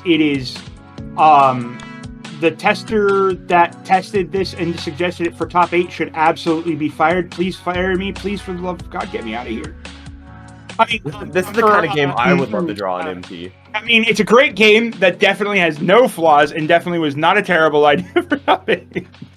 Yeah, I'm just watching this, and so I know, and I know Andy, I believe, has played Factorio. I don't know if he's played it as much as some of the other people who were in that server when he's playing Factorio. But I think they've both played their share of factory games just based on how quickly they're seemingly to adapt to most of this. And this game is legitimately a really good one. One thing that I really do like about it is the pace at which it unlocks new upgrades is really smooth, and it forces you to go back and try to fix some of your older layouts with some of the new tech. It's constantly it is an infinitely scaling world, and you get a lot of really interesting shapes and configurations that you have to do later on. And I did, after testing this, I immediately went and bought the game. It was $4 on Steam. This is the demo that we're playing right now. And yeah, I immediately bought this. And it was my degaussing game over the course of over testing. Like, I'd test for a bit, I'd come back, and I would just relax and play some of this. And one of the things that we're really going to see, I'm really looking forward to some of the tools that we get, because it actually, me and Hops were bad at trying to determine what is actually going on with these shapes sometimes. So, yeah. By the way, if this game looks interesting to you, you can actually play the demo version for free on shapes.io. And the main game has actually come out with an update as well. Very recently that adds like wires to the game. I don't know what that does for it, but well, yeah. So we've got, Andy now has rotators. So rotating going to be very important, because now we need to get those top blocks, or those circles, to be cut in half, rotated 90 degrees, and go up there. Now, why this is really important is because that does enable us to now double up use both halves of the circle. So Andy now has those tops going in, but has those garbage cans going in as well. And if he were to actually undo those garbage cans and put 3 rotators on there, would be using both half of the circle and speeding this up significantly. So Zecks, though, has a huge backlog of... Yeah, I think Zecks is gonna clear this level very quickly because of that. Where's that rotator? He's just gotta do it right the first time. How's it gonna rotate it? So it'll spin it, and he can see that it's the right way. So, yeah, just pass that in. Zecks is just gonna do a billion of them immediately. Yeah, so chat has mentioned, and you're right, it's really small windows, so it's a little bit hard to see. The goal of each stage is going to be to get a certain amount of shapes into the center harvesting zone. So we have this one wants the shapes in the specific configuration of a semicircle with the northern hemisphere. So we just saw Zecks just plow through, and now we're moving on to level 5 out of 7. Now we have tunnels. This will let us go past conveyor belts, and we need to do just the top right corner. So we're going to need to cut it, rotate it, cut it again, make sure it's in the right position. So Zecks is triple rotate there instead of just rotating the rotator. I really like this sort of progression from the game. How it's like, it's a neat sort of optimization puzzle. Yeah, it definitely has, like, like you said there, I don't know that I can say it better than that. It's definitely a neat little optimization puzzle, and that's one of the reasons why it ended up being a weird top 8 game. One, we don't see the genre very often. This would have not gotten its proper due as just a game that got played during the course of the normal tournament. Because it was submitted by, who submitted this? This was brilliant. Oh, now I'm trying to guess who submitted this. Yeah, make your guess, because I'm about to find out. Okay, so Zecks is realizing that the cutter isn't quite rotating things the right way. Andy is moving along. He's got to add a rotator in there. That's yeah, really you'd the have never problem. got it, TPC. It is YD12K that submitted it. I would have never gotten it. You would never gotten it. I was like, this isn't a Polari game. This is not a Snowdozer game. This is not a MooWare game. This is not a Me game. I don't know who submitted it then. So it looks like Andy has the right idea. Zecks is unfortunately still taking a moment to build their factory up, and unfortunately has not caught on to the most effective ways to do this, and this is going to be a huge advantage got that for Andy. Rotator, but that's backwards. If he did it the other direction, he'd be fine. Yeah, you don't actually have the rotators. You need to no. The rotators will go only clockwise right now. You do have to unlock the variations. So this does involve a lot of rotating. And this is exactly the puzzle that led this to be a reasonable game. Exactly what Zecks is dealing with right now is why I thought this would be a reasonable top 8 skill check. Because this is not just waiting around for shapes. You're actually trying to parse, okay, how do I get the shapes in that spot in an effective way? And we're seeing Andy succeed in that, where Zecks is having a little bit of trouble trying to make this work. And I think the problem is that Zecks is building just a little bit too close to the base there. Needs to be okay with backing off a moment. And I think the main problem currently that he's suffering from is just I don't know how to get this the way I want it to look. Well, here we go. Now we're going to start seeing Zecks get some of the shapes in more reliably here. So Andy is waiting right now. That is not the strat. That's the thing, is that this is when we say this is not an idle game, it's exactly this. Yeah, you're waiting for that to go, but you could be building the world a little bit better. You could be building another one. It looks like he's about to finish. So right now, I would be anticipating what's going to come next, and I'd probably... Here we go. This is a decent strat. There you go. Get rid of the Start clearing. other stuff. Now we have painting. Painting is a bit awkward in its layout. So we need to extract a red, extract the red, we need to extract the circles, and we need to put them into a painter, which has a very inconvenient layout to it. And then get that going in. So you're going to see that the paint has a very specific slots for it. We need to put the shape on the bottom, we need to put the paint color on the side, and then we need to get that up into the finish. So tunnels are going to be really useful here. Because these painting, there's just no convenient way to make this paint work. Actually, never mind. Andy has an idea, but here's the problem. I don't think Andy realizes that that's backwards. Now he does. I think he's trying to search for optimization right now. Two over.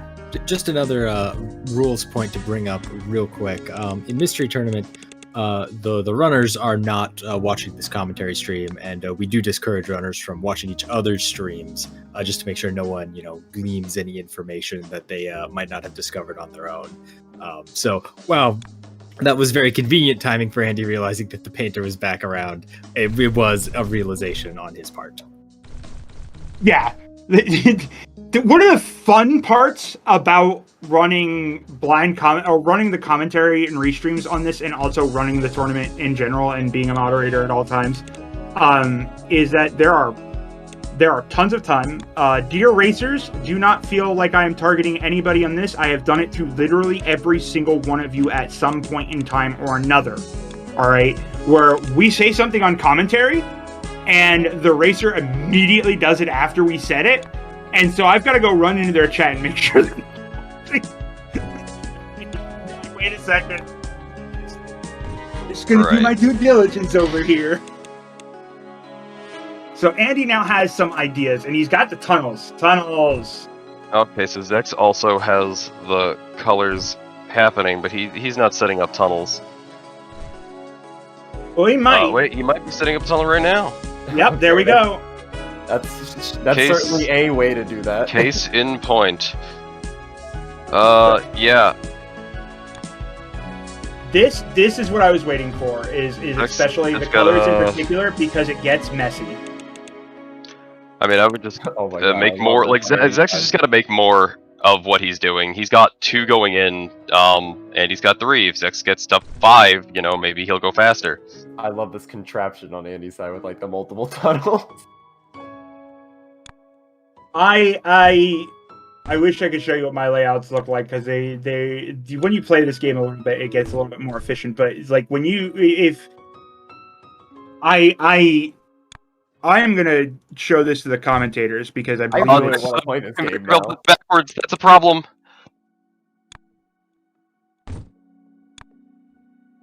Zecks doesn't realize why his thing is broken. It's because at the start of his conveyor belt, it's backwards.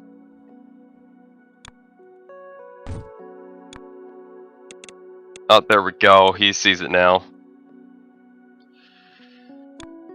There's the colors going, hopefully. It is worth mentioning that most of the pieces are rotated via a hotkey. You can kind of see them in the upper left of each of the runner's screen. I believe the R key rotates the individual pieces, such as the cutter, the splitter, or the refineries. However, conveyor belts just move in the direction that you click and drag. So it is very easy occasionally to click and drag, slightly incorrectly, and have a conveyor belt either going in the wrong way or that has broken the flow of other conveyor belts without noticing. Oh, I'm gonna love this on Zecks' side. This is gonna be he's great monstrosity right here. Yeah, there is no easy way. Unfortunately, I can't show you all what testing factories look like, but they are. I've shown them to my other commentators so they confirm that what they're doing on their side, it looks a little bit more elegant than what I did. So we're seeing that is a mess. I love it. Wow, I love this game. It's such a non-standard race. Like, the thing when we first played it, and when testing it, like I said, it was a case of where I was like, I don't know entirely. This does feel kind of idle gamey. And then the game's like, this is not an idle game. I'm like, oh, wait a second, you're right. I could be doing this way faster and building way more conveyor belts and dealing with way more mess. And if you're waiting around, you're doing this suboptimally. You're not racing this game. It is weird to be in a race. Zecks finds more things. I do have an important update, actually. While Maurice is not part of this race officially, as this is winners finals, and Maurice is waiting for the loser of this match in losers finals, Maurice actually finished 3 minutes ago with a time of 14 minutes. That makks sense to me. Yeah, this that's is Maurice's type of game. All right, so Andy has reached level 7, but done early, actually. It is level 7 completed. Oh, level 7 completed. My bad. Never mind. Ignore me. I'm dumb. We're good. And yeah, speaking of finishing, Andy finishes at exactly 17 minutes. That is going to put him up 2-0 in this match over Zecks, which means that he is the victor, moving on to grand finals. At worst, a second place finish here. Frankly, I don't think any of us were surprised. I do think we ran into some of Zecks' weaknesses in kind of puzzle adjacent games and games that required more lateral thinking, some use of math in Power Shovel even. But I don't think any of us were expecting that Andy would not make it to grand finals one way or another. Now the question is, who's going to be there to face him? And we're going to find that out because our next match will be losers finals featuring Maurice and Zecks. So don't go anywhere because we have plenty of more great mystery tournament action. Now, when we come back, we will have a new set of commentators. So before we go anywhere, I do want to thank you, Roar. Thank you so much, not only for coming out and commentating today, but also for all of the work you do behind the scenes, making Mystery Tournament the amazing event that it is. I'm just carrying the ball that has been passed, and he's making a smiley face. That's another great benefit to this game. You could just doodle while you wait for things to happen. Alpha, congratulations on your tied 5th place finish. And again, thank you so much for all of the administrative work you do as well behind the scenes. Yeah, it's good. There's a lot of stuff going on here. Join the next MT. We need more people so I can waste more time racing games. Join MT16. It's going to be fun. And TPC, thank you so much for coming out and doing commentary as well. Yeah, thanks to me for going 0-2 as well in this tournament. Another MT classic, as always. The classic 0-2. All right, everyone. We are going to take a quick Twitch ad break. Just as a reminder, Hotfix is funded in part thanks to your subscriptions and your bits. And we really would appreciate it if you consider subbing. If you do have an Amazon Prime account, then you have Prime Gaming. And if you have Prime Gaming, then every month you can subscribe to a Twitch channel of your choice for free. So if you have that subscription available, please consider using it to support GDQ and support the weekly GDQ Hotfix and all of the amazing content they create. But don't go anywhere. We'll be back right after the break.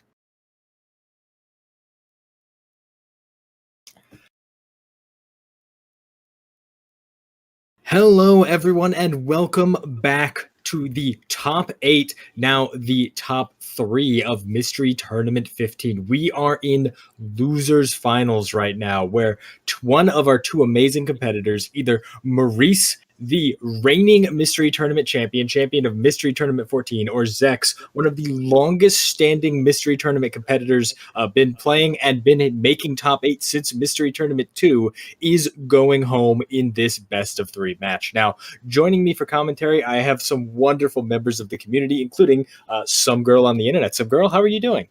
I'm all right. That's excited. Great to hear. What did you think of Shape CO? I thought it was really interesting. I mean, that's such a unique genre to see in mystery. I don't know what I would do if I was faced with something like that in a blind race.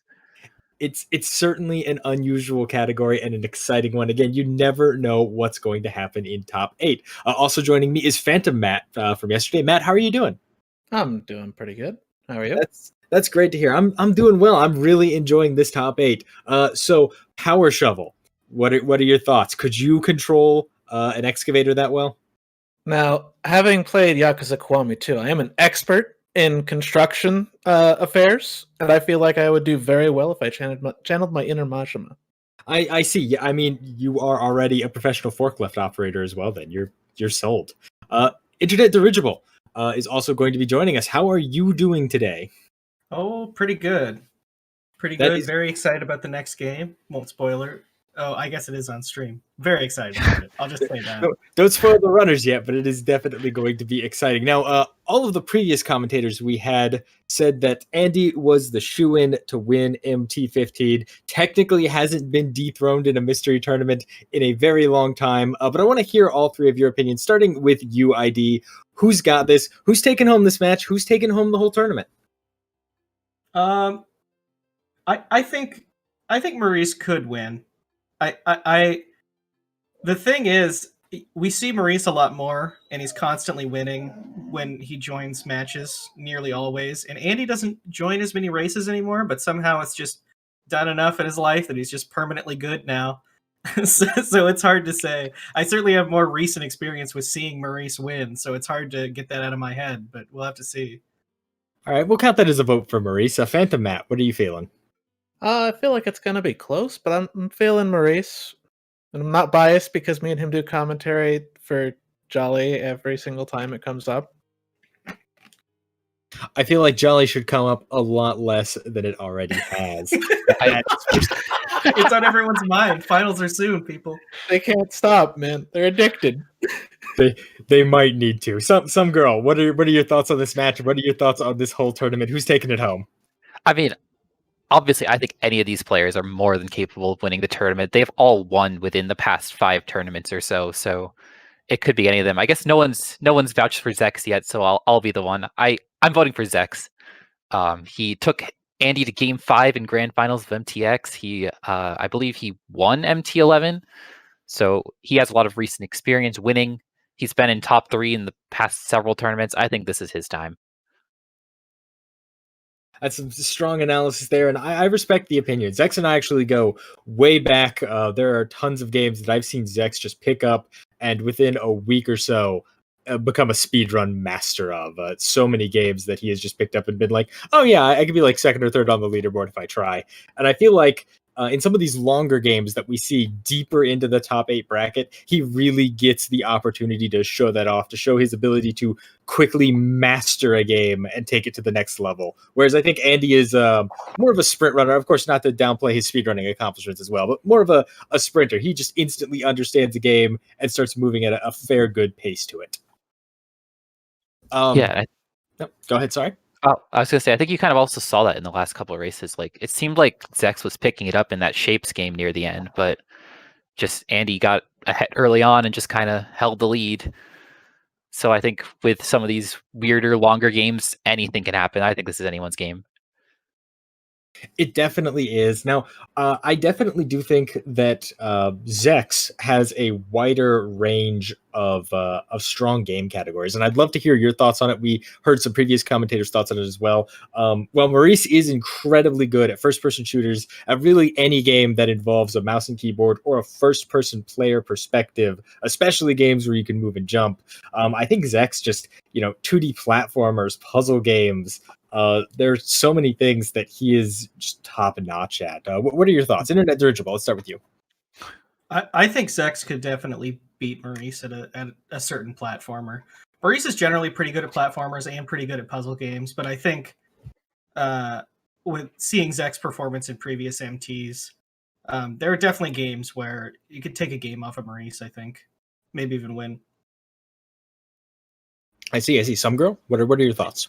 I definitely say I don't want to down. I mean, we talk about how Maurice is so good at these first-person games, but Zecks is no slouch at all when it comes to first-person shooters. I'm pretty sure we had a first-person shooter blind racing tournament not too long ago where they raced like retro-style like FPSs from the 90s, and Zecks was top 3. I'm pretty sure, might even come in 2nd. That is true. I believe Zecks is actually very fond of the Quake series. I feel like I've seen him talking about it with some of our other friends on a fair basis. So might also have a lot of that rooted first person shooter experience. Phantom Matt, what are your thoughts here?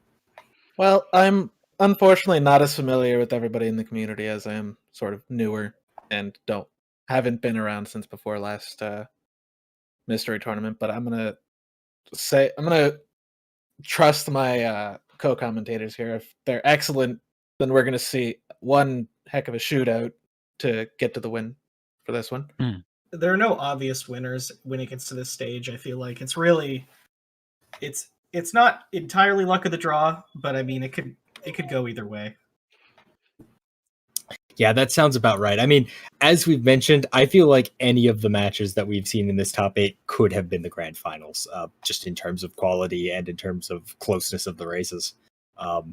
Any of the 8 people that came into top 8 could have taken it home, but of course, we are down to 3. We are down to Andy, waiting in winners finals for the winner of this match between Zecks and Maurice.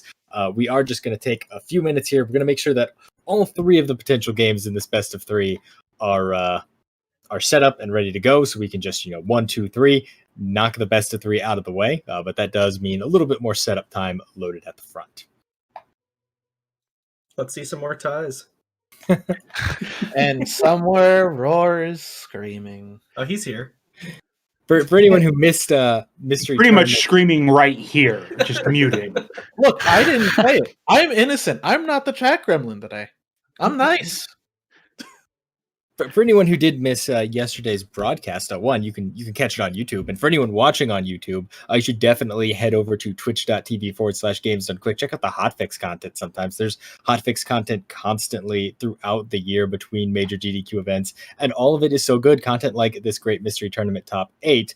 But if you did miss yesterday's broadcast, we had for the first time in years of Mystery Tournament a dead-on tie. Now, normally, sometimes the streams are a little bit desynced. It looks like the runners finish at about the same time, but we use Speedruns Live to adjudicate the races.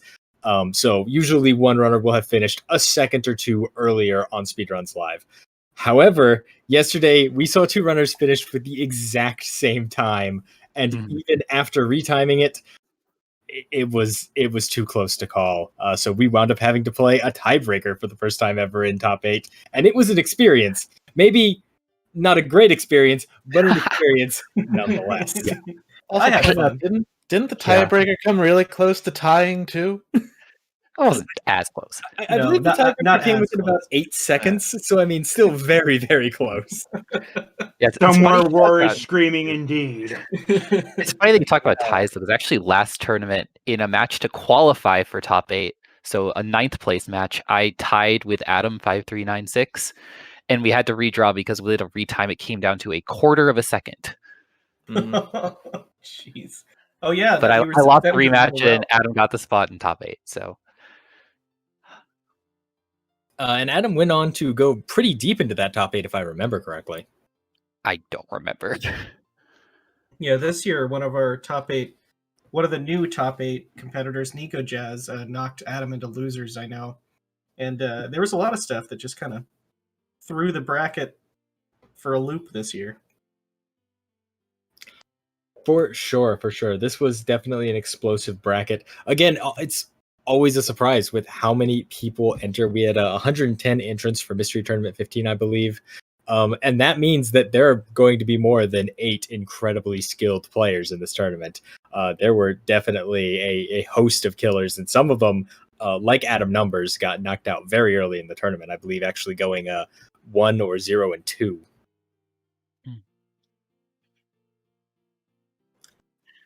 We are getting word from our tech Rilkun that Rilkun actually lost to Adam Numbers, so we can confirm at least one victory.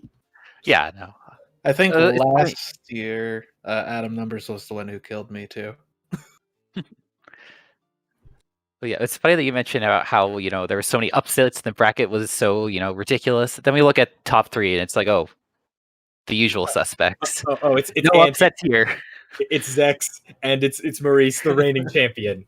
We expected this. Things tend to even themselves out when they get this far. It's funny how that works. It's like almost always the same group of people. You get a few more in Top 8, but I mean, if I kept winning, I would keep competing also.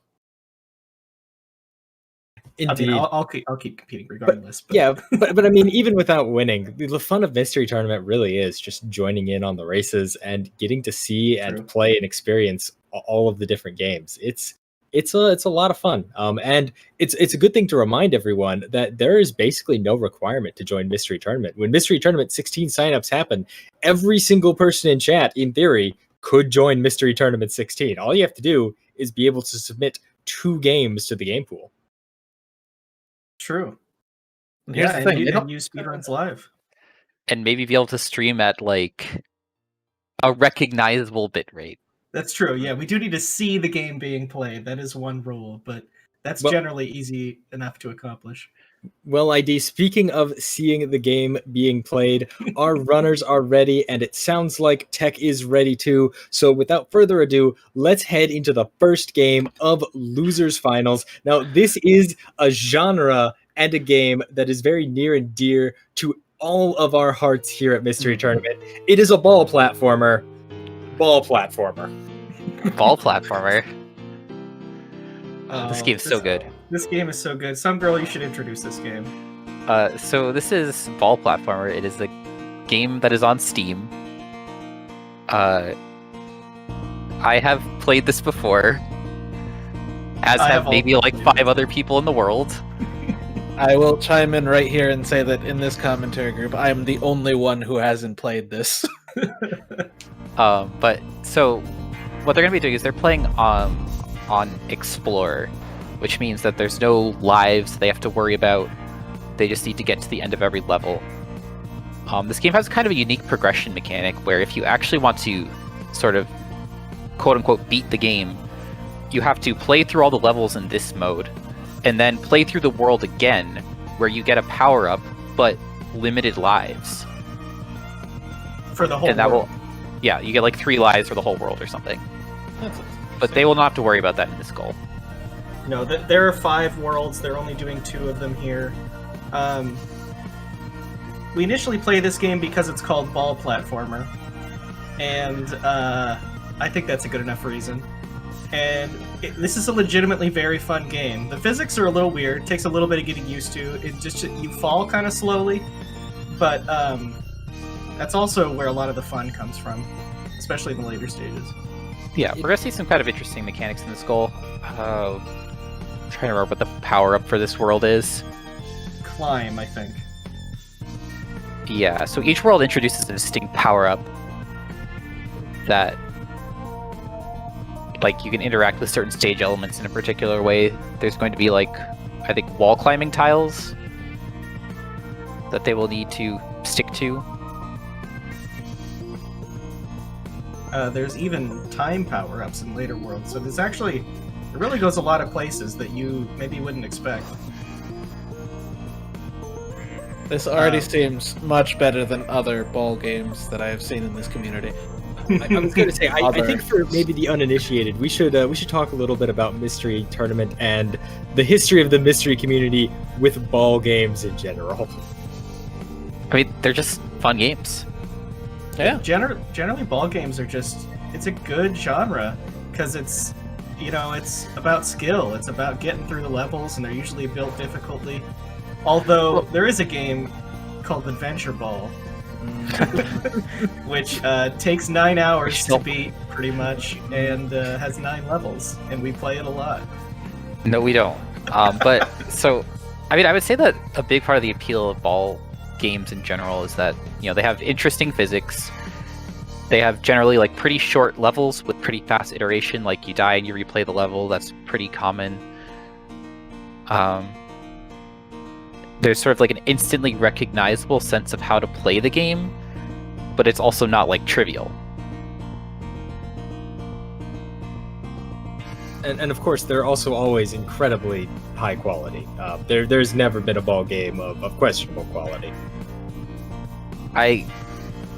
Sure, we'll go with that. I'm actually amazed at the amount of control the ball has for this one. Yeah, there is no jump in this game, which I think is generally you end up getting better levels in ball games that don't have a jump. Yeah, I think jumping in with three-dimensional rolling and momentum ends up being like kind of awkward and unfun sometimes. But yeah, this game is on Steam. This was gifted to the competitor, so this is a win-win regardless of how this match turns out. And, all right, so you've got some magnet tiles on the wall. Oh, yeah. They can stick to those.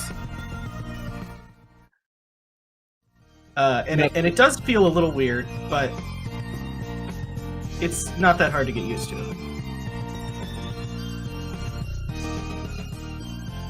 You still sort of keep your momentum, so if you fell like from a height onto a magnet tile, you might end up slipping off of it.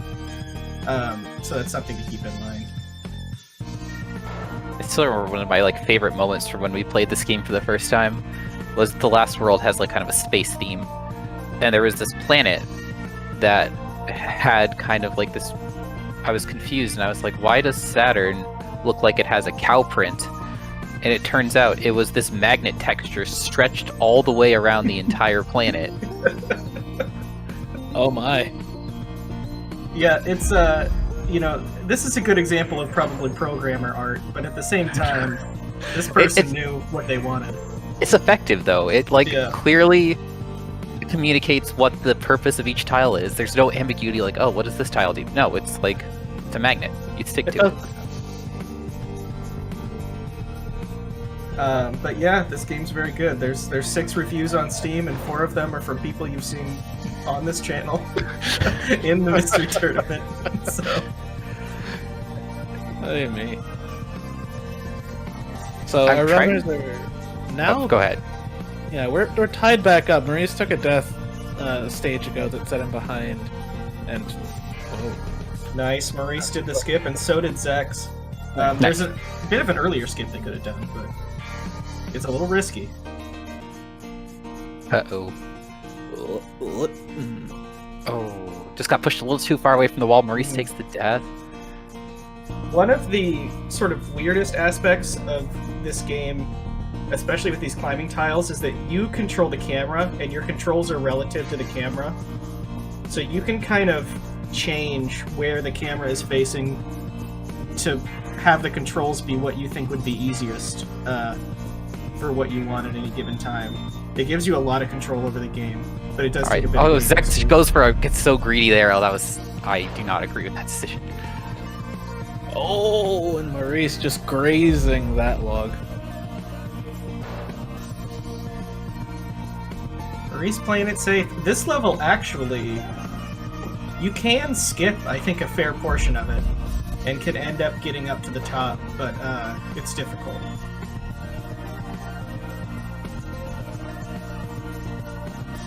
So, a crazy idea I just had. Could you get on top of one of the logs and just roll along with it the entire way around? Yes. Yeah, you could. I don't think it would be faster. I think it might be faster, but... So one of the important things about moving platforms in this game is that you don't actually move with the platform. That's true. So it would be very, very difficult to not get knocked off doing that. Because, I mean, you could hop on the first log, and then go around the back way, hop onto whatever magnet panels they have on the back, and then just roll to the end, from what I see. Yeah, I think that is an option. When you revisit these worlds, the power-up you get is basically like this, or these other special panels, but you can use it at any time. So if you bring climb here, this level becomes somewhat trivial. Oh yeah, that's the other thing about the replaying the worlds, is you get to bring a power-up, and what that power-up does is it lets you just use the power like anywhere. So you can just climb up any wall you want. And that's Maurice out of level 8. Moving on. Now we get to see the wonderful stretched magnet textures. Oh, that one's not quite as... Oh yeah, there's a good one. So, yeah, this game, graphically it's bare bones. I'll admit that. I'm not going to argue that point. But at the same time, the gameplay really makes up for it. This is a... Oh man, those ones are really stretched. Maurice giving us that nice little spin. This is only $2. Now, Maurice is going for a skip here, which is very doable. Wow, Ooh. nice. Makes it. So does he understand? Yes. Oh, that's the goal. Yeah, that's the goal. That was a wonderful skip. And are they only playing these first two worlds? That is the goal. Yes. Forest and Canyon. You can play the first 4 worlds in any order. Yeah, the 5th world is like a secret one that unlocks after you've done the rest, but... That's where the real game starts. Yeah, that's where about half your playtime will be. Oh, so it's Adventure Ball all over again. Great, I was afraid of this. Yeah, except the levels are good. Okay, thank goodness. Such classics as Space Girder. Space Girder's good. So... I think there are only 10 levels per world, so I believe Maurice is on the final stage. That's correct. Yeah, that's a very good point. Depending on how Zecks handles these really frustrating levels, at this point, he might be having a bit of a hard time.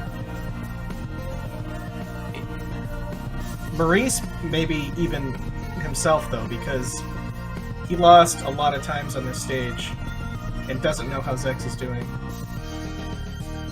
It's another case like the race yesterday with the what was it, the claw game? It was Exodemon. Yeah, it's actually something I was about to bring up. Is we saw it yesterday. We saw some of our competitors get lose mental focus, which is very easy to do in an event like this. And especially Zecks coming off of an 0-2 performance against Andy in a game that a lot of people thought that would be Zecks' favorite in Shape CO. You have to question, what is his mental state like right now? Is he in the best state of mind? Is he maybe getting a little frustrated and that's causing him to mess up on the stage thinking, well, I know Maurice is amazing at platforming games. I'm probably so far behind it's pointless at this point. It's interesting because I'm trying to watch what Zecks is doing, and I feel like he was so close to getting it early on, and now he's doing something totally different that's not working as well.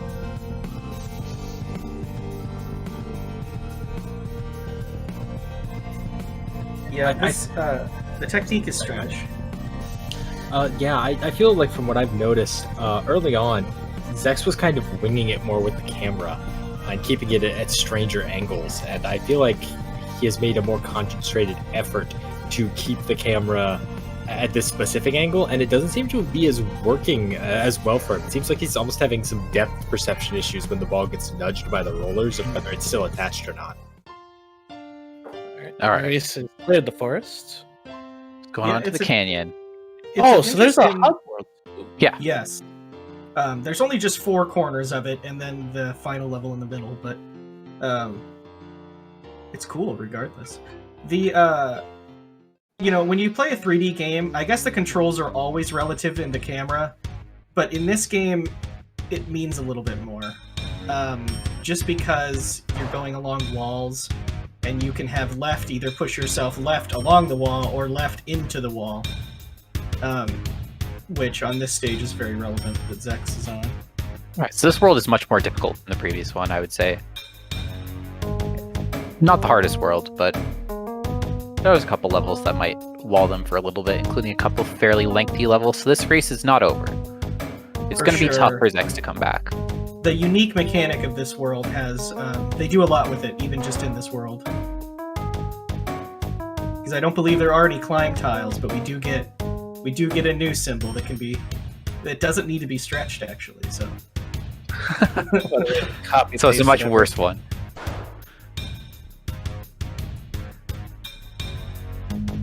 Yeah, and I think one interesting thing this game does, you might see they almost look like graphical glitches on these platforms, but they're not. It's basically that anything moving has a little movement line that's drawn from it. Yeah, so you can tell which direction it's moving. And in a game where it's like really just trying to communicate information and isn't necessarily trying to be like aesthetic, it's actually really helpful because in some later levels it can be difficult to tell what direction platforms are moving.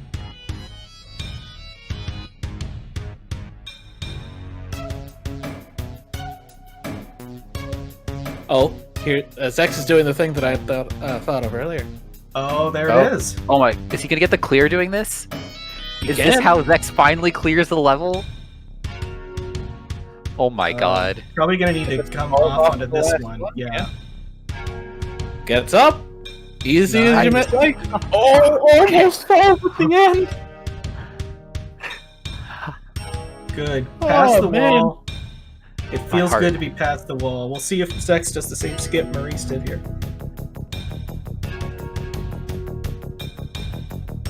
Meanwhile, the level Maurice is on, to reiterate, Sungro mentioned earlier, these platforms, you have to move with them. Not when they're going up or down, gravity takes care of that, but when they're going left to right, you have to move at the same speed they are if you don't want to fall off. I also see that Zecks is not going for the same skip that Maurice did on this following level. Yeah, which is fine. This isn't actually that long of a level. We get to I think this appreciate. skip saved like 20 seconds or so. That's true, it wasn't as big of a skip as I thought it was. I mean, it did skip the entire level, it's just this level's not that long. Unless Zecks dies. Oh. Got a little dicey there, but. Oh! You said it. Came off the wall. See, that's where I think when I was playing this, I really liked having the camera at more of a 45. So it felt like even when I was moving along the wall, I was also moving into it. So I wouldn't end up falling off the wall. Oh, there's a path to just skip these rollers in the middle. That's good. Yep. Oh, Zecks is going for the skip. Gets it. Gets it. Wow. Excellent. And on to Forest 10. Meanwhile, Maurice on Canyon 5. This level is a bit of a pain. So, yes. This is a very long, kind of auto-scrollery level where they have to ride on this platform quite a distance. And it's not... you don't have instant acceleration in this game. You have to accelerate a little bit. And this platform is pretty fast. So if you end up stopping at any point, you're going to have a hard time catching up to it. This reminds me of thinking back to the Excavator game, another Japanese game show, the hole in the wall one. Oh yeah, that's exactly what this is. Yeah. All right, so now they gotta climb up this little tower here, and they probably won't be able to catch the same platform. They'll have to wait for another one. Yeah, for some reason when I first played this level, I couldn't figure out that I had to climb this tower. I was here for way too long. Maurice sees it immediately, though. Oh! Zecks was able to skip that entire level. Oh, what? Through the tree. I love it. That's a massive amount of time save. So didn't climb all the way up to the top and then fall through the hole, was able to slip through the trees that were blocking off where the exit was. Wow. Fantastic. This is why these players are in top 8. They're good at video games. Okay, so yeah, Maurice, I think has just passed the most dangerous obstacle, so is most likely finishing this stage. The way that those little square platforms move at the end is really weird. I'm gonna be honest, I would have died a little bit if he died right there at the end. Alright, so here's our mechanic here. They're bounce pads. And you can see they have a color changing mechanic to indicate how high you're going to bounce. I think it has to do with how far, how high up you are when you fall on them. You can think of it as 3 different levels, because if you start on 1, you bounce on it 3 times, and then red is the highest level. But if you fall from higher, it'll start at a higher level than blue. Alright. And not the easiest thing to control, but these are experienced players. Yeah, and you can really get going high, as you can see. Yeah, I didn't think they were going to be able to clear that wall. No, and that was actually not a skip. That's just the way you do that level. This game expects a lot out of you for these bounce pads.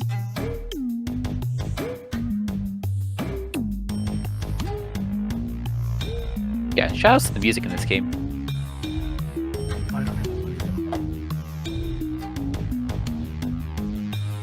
Skipping one bounce pad there. Going for a big skip.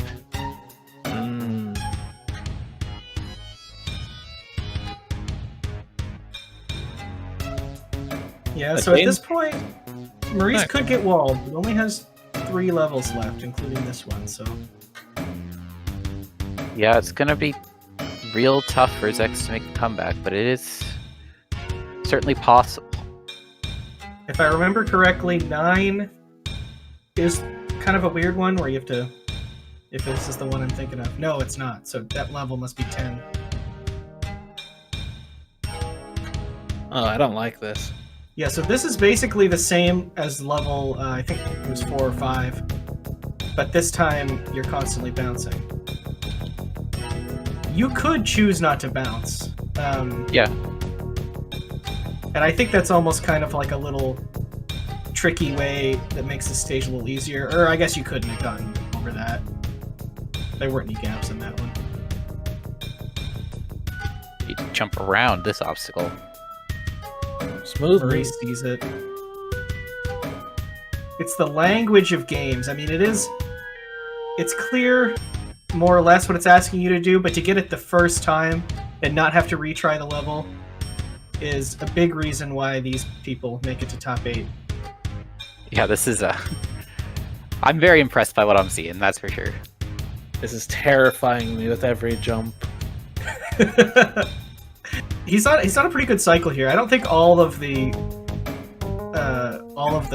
platforms have the exact same cycle on these things. Something that I think is really interesting I want to comment on actually is Maurice's choice of camera angle. You can see anytime he's way up in the air, he immediately turns his camera to be straight looking downwards so that he knows exactly where he is relative to that bounce pad and can make sure that he lands exactly where he needs to. That's a really good point. Really just smart play that I think is probably why he's able to clear these fairly challenging levels with almost no difficulty. Yeah, so this is the one I was talking about. I remember this one being pretty difficult for me. Doesn't seem like Maurice is having a very hard time, though. So... It's just wall transfers. It could just be me. Oh, no! No, it's not an easy level.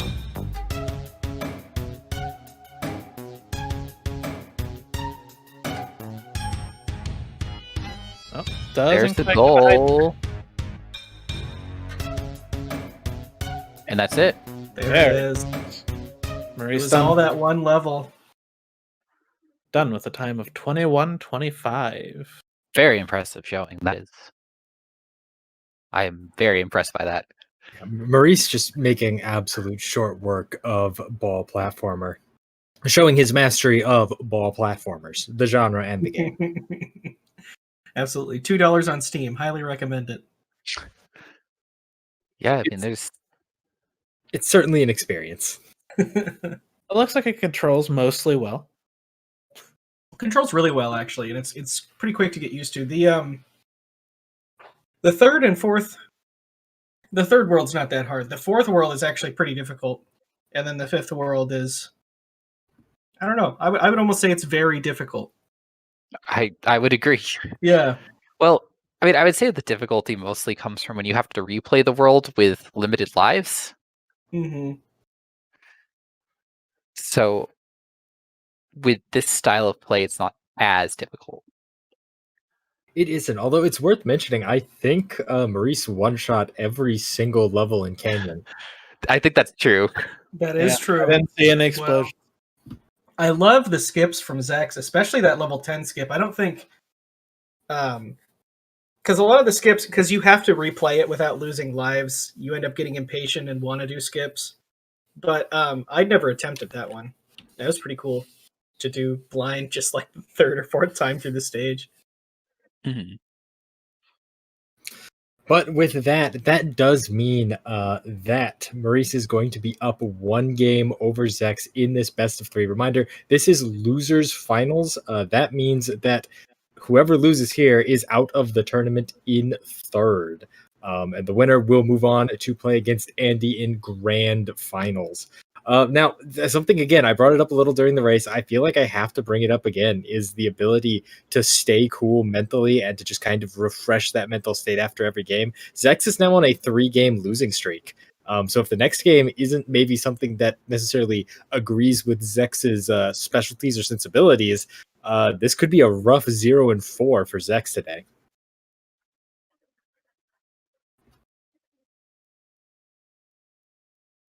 It's true, yeah. But we're just getting the runners set up real quick, getting them the pace bin, making sure they have time to check their controls. We have a very fun game coming up next. I am so excited for this next one. The runners are actually talking about how Zecks managed to squeeze through the trees in 1-10, I think the stage was. Maurice is dumbfounded that Zecks figured out a way. He was like, yeah, that stage took me like 5 minutes. How'd you do that? I want to be terrible and just interject real quick with a little bit of a spoiler for the next game, because it might not get noticed, might not get mentioned, but I need to make sure that it does. The next button has an explicit button to just be cute. Huh. I'll be honest. I read the paste bin for this next game, and so I think there's almost a strategy for Mystery Tournament when it comes to even something as simple as reading paste bins. And I'd love to hear everyone else's thoughts on this, but I generally look for the controls to move, the controls to jump, And beyond that, I zone out, whatever, let's play the game. That was a big mistake with this next game. You'll see why immediately. But, you know, Some Girl ID, when you join a mystery tournament race, what are you thinking about? What are you trying to process out of these paste bins that we get before each game? I try not to let them intimidate me in case they end up being long. We prefer them not to be long, but if they are, sometimes it can feel like, oh man, this is going to be really complicated. But generally, you know, there are going to be some bullet points at the end, and you should read them, because maybe every year so far that I've seen, 8 or 10 races end up being lost because someone didn't read what was in the paste bin. More so than read that. it. Yeah, I'm trying to be generous, but it happens. People don't read. Yeah, actually, that's one reason why typically when I do my mystery tournament matches, I stream with mic on, because I actually will narrate myself reading the paste bin, because if I say it out loud, I know there's a better chance I'll remember it.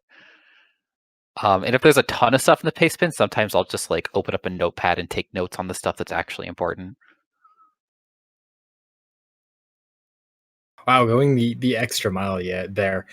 Yeah. So as you know, just a primer for anyone who isn't aware, we don't make the runners go into the game completely without any help. Generally, we will provide a paste bin for the game, explaining some basic things, how to move, any buttons you need to press, anything you might need to bind to a controller if you're playing with the controller on a controller compatible game, as well as any incredibly cryptic or unusual elements to the game that we feel it would be unfair for a race to be decided by. You know, maybe this kind of wall can be broken with the basic gun, even though it doesn't really look like it should be able to, that kind of thing. It's nice too, because it allows us to, in Mystery Tournament, we really try and have fair races, and it's difficult. It really opens up the pool when you're able to just put a few clarifying things to make the race fair. So it makes it a lot more games eligible to be raced. Yeah, I mean, even something minor, just if there's one particular stage where there's a whole bunch of optional stuff, you just be all right, in stage 5, you can ignore everything on the right, just go to the left, and the exit's right there, something like that. Mm-hmm. Yeah, for sure. It opens up a lot of genres too that might otherwise be completely inaccessible.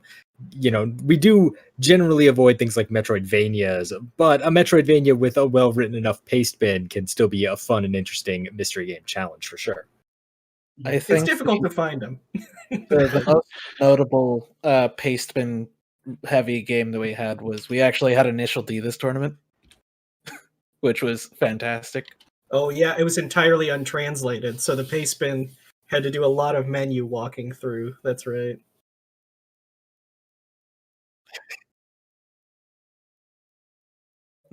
Our tech Railcoon is still very upset that match was actually redrawn because the paste bin was not up to snuff and the runners did not feel comfortable playing the game. But speaking of our runners, Maurice and Zecks are ready. Let's get into game 2 of losers finals in Mystery Tournament 15 top 8. We have quite the interesting game for you. It's Handy Dandy. Now, like I mentioned before, I made the mistake in this game of reading what the controls were. Up, down, left, right to move, up to jump, you have a button, you're good. What I didn't read is it's not up, down, left, right to move, it's up, down, left, right, and WASD to move. You're playing both characters at once here in this action platform. Oh. Yeah, I was while you guys were talking, I was reading through the paste bin, and I'm like, are they going to be able to do both at the same time? That's ridiculous. So the gimmick of Handy Dandy is that by pushing this minecart at the start, you've shattered this magical crystal, and now Handy and Dandy are stuck in 2 separate dimensions with this energy line between them. Each of the dimensions is slightly different. There might be platforms or objects in one that aren't in the other, and you need to complete each stage by shining that barrier between them onto all of the crystals in a level. At the same time? At the same time, and for several seconds continuously. All right. Okay. So it forms the sort of as if Handy and Dandy were reflected over the line, and it changes its angle to do that. That's awesome. I like this mechanic a lot. It's really neat looking at it right now. It gets real creative, and one of the important mechanics we're going to discover here is that Handy and Dandy cannot touch by any means. The line is actually solid, and you can use it as a platform by positioning one or the other in the correct spot. We actually saw Zecks do it there very briefly. So that's going to start coming up a lot more as you not only have to figure out how to navigate the two through the stage, but do so in a way that allows them to use each other as platforms effectively. So now I'm wondering if we can actually gain a height on the line, like do a jump and then have it turned so that way we could land on it and activate things. You can't necessarily land on the line very well. It kind of pushes you off a little bit, but you can jump off of it like a platform. Yeah, man, this is just so back and forth right here at the beginning. One thing that's interesting is that the Handy and Dandy's dimensions have different physical characteristics. And so you have to take time to explore, and it's going to be interesting to see how much time they choose to take to explore, and how much time they're just going to say, okay, well, I'm guessing that you just have to go to this part of the level, I'm just going to head straight there.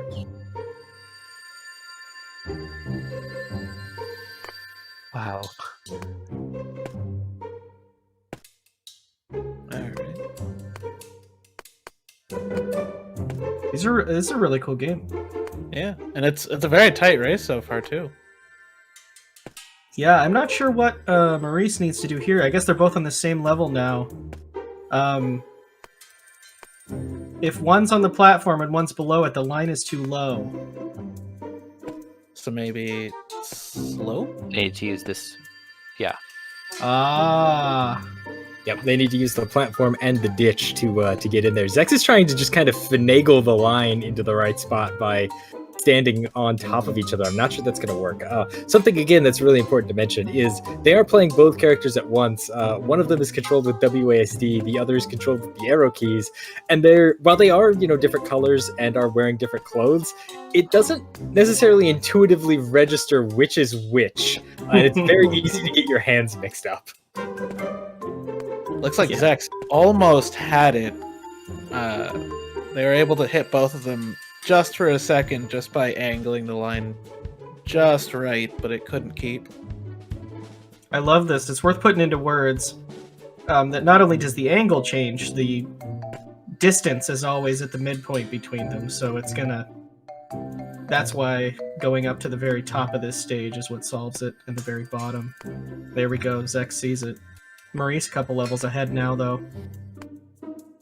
I love this. Is this the correct? It's just Halo jumping is what this is. That is intended strat. You need to bounce them off of each other. Yeah, there's a little sign on the left that kind of indicates that. Oh, I didn't see it. This is a really cool game. Who submitted this? Do we know?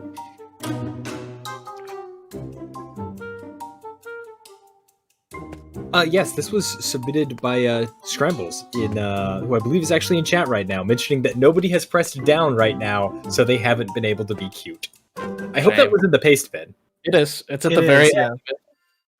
Just further proof that I don't read. So this is an interesting one here, because the one that Maurice is on, because it's not entirely obvious to me how it's possible to get the line that high up. Because it needs to be horizontal, which means one of the characters has to be above it. So I guess you just need both of them up there, standing on each other's heads. That was my thought. Yes. But I think Zecks will actually solve this faster because Zecks attempted to use that to solve an earlier level. That's one thing to point out. It doesn't come up that often, but in puzzle games, sometimes you can end up making a game harder for yourself and solve it the wrong way, but sometimes that wrong way does end up coming back later, so it ends up saving you a little bit of time that you learned the mechanic. Oh, there's just a little cruising walk right here to get this angle. That was interesting. That was kind of a skip there from Zecks. Oh, and here we go. Zecks already on this level. This is a really close race. All right, Maurice, quits out to the menu for some reason. No, so in the paste bin it says that finishing certain levels will kick you out to level select. Oh. Yeah, that happened on level 9 also.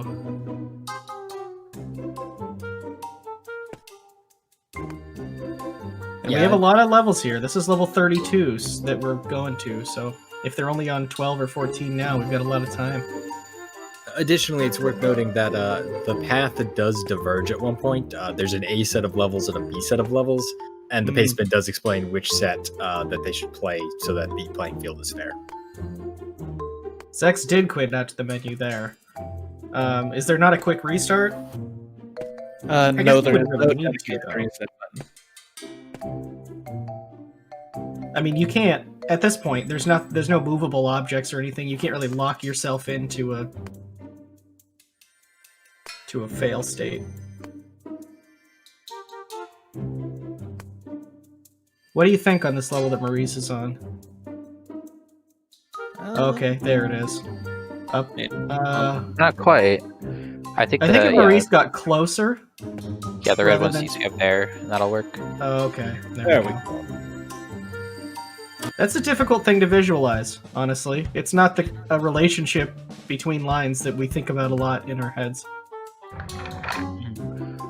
Yeah, I think it's really interesting when you get these levels with the diagonals, because when they had the early levels, they were all kind of just aligned horizontally or vertically, and it was kind of clear, like, okay, we need both these characters to be lined up on the same horizontal or the same vertical, and then it'll just be the midpoint. But with these angles, it's not necessarily clear what the actual configuration of standing positions is. It's true, and maybe these levels are very particularly designed, but it seems that in most of them, you could kind of do a couple different things. There we go. And then Zecks drops down and gets the clear on that level.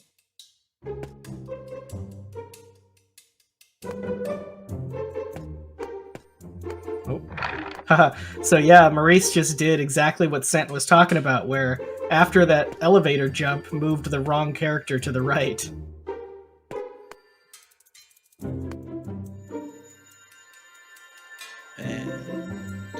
Nice. Just barely on that. I will say Maurice is actually just destroying this goal right now. He just seems to have an instinctive understanding of how to create these angles.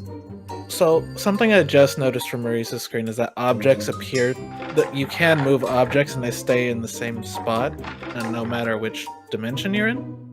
Yeah.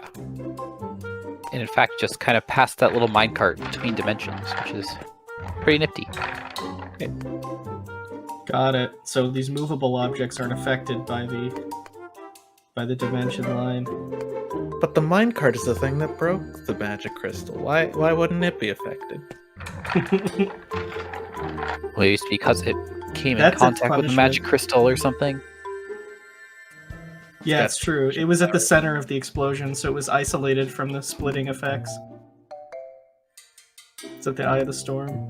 Oh, we've got to zoom out. Yeah, this is a large level.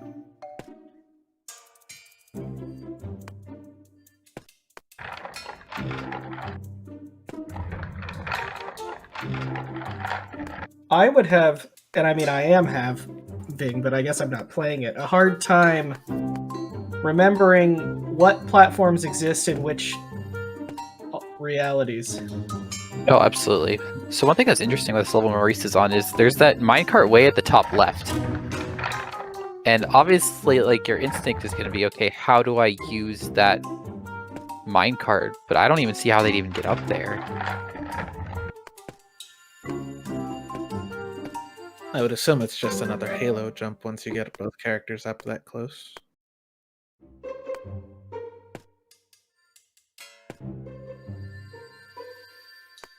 And it's worth pointing out that the line needs to be held on these gems and not just touch them.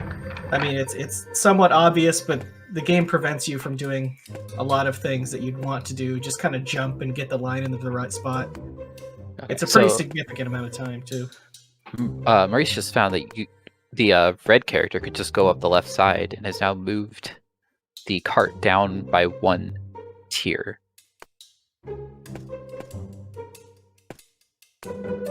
Okay. Nice. Gonna be able to. Oh no, just misses.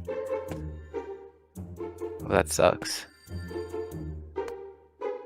If I were doing this, I would, because of the sort of elegant way in which the previous levels were designed, I might think that I was doing something that was more tedious than what was intended, and think I was doing the thing wrong.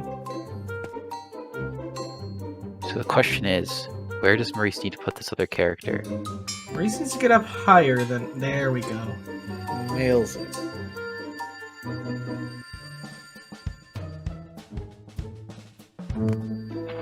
Yeah, I haven't seen anyone use the cute button. So apparently someone in chat says that only one of the characters execute, the other one gets scared. Oh my gosh, 3 carts. 3 Wait, and the carts, crystals. the carts have crystals. Well, this is a game changer.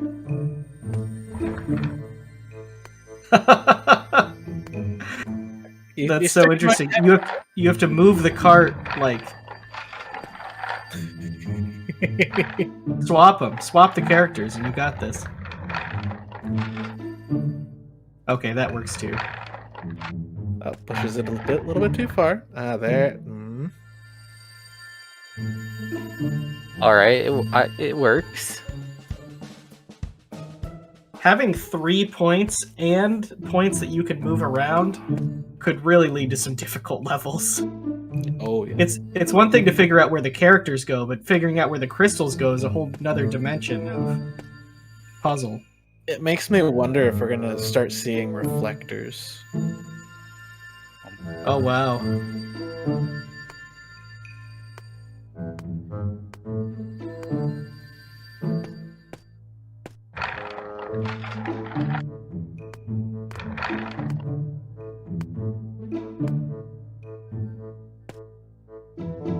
Yeah, this game is great.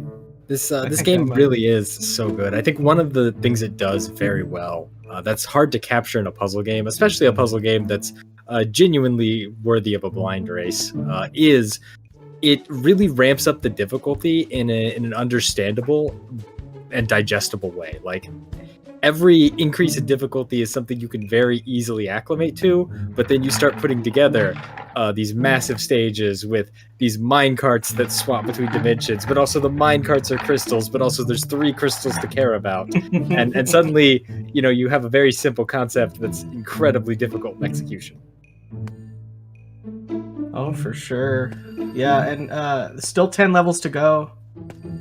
And it's not hard to have 1 or 2 levels in a puzzle game take you, half the race, depending on how complicated the working out is. I would even say that's like pretty common for puzzle races. Yeah. And right, Zecks is getting this one, I think. Might need to. I feel. Maurice might need to swap who's doing this, yeah. Yeah, it's so interesting because there's even more facets than it seems like, because you have 2 characters, but they aren't equal. There's a polarity to them, and it's very much intended which one is on which side of this line. And there's the crystals, and you gotta move them around. It's true, it's a game that doesn't seem very complicated, but really has a lot going on. Kind of curious why Zecks doesn't just line them up in the middle. That is what Maurice did. And that is what Zecks is doing now. Overthinking it, probably. Which is very easy to do in puzzle games. Yeah, for sure. I think something that you often kind of need to recognize in a puzzle game is sort of when a level is just trying to teach you something. Like, typically, I think with the way a lot of puzzle games the levels are laid out, you typically, when they introduce something new, the first level is usually like one step, pretty simple solution, and then they introduce it into the more complex puzzles later on. So if I see a brand new mechanic involving pushing stuff on a cart, I should probably assume that the solution to that puzzle is going to be really easy.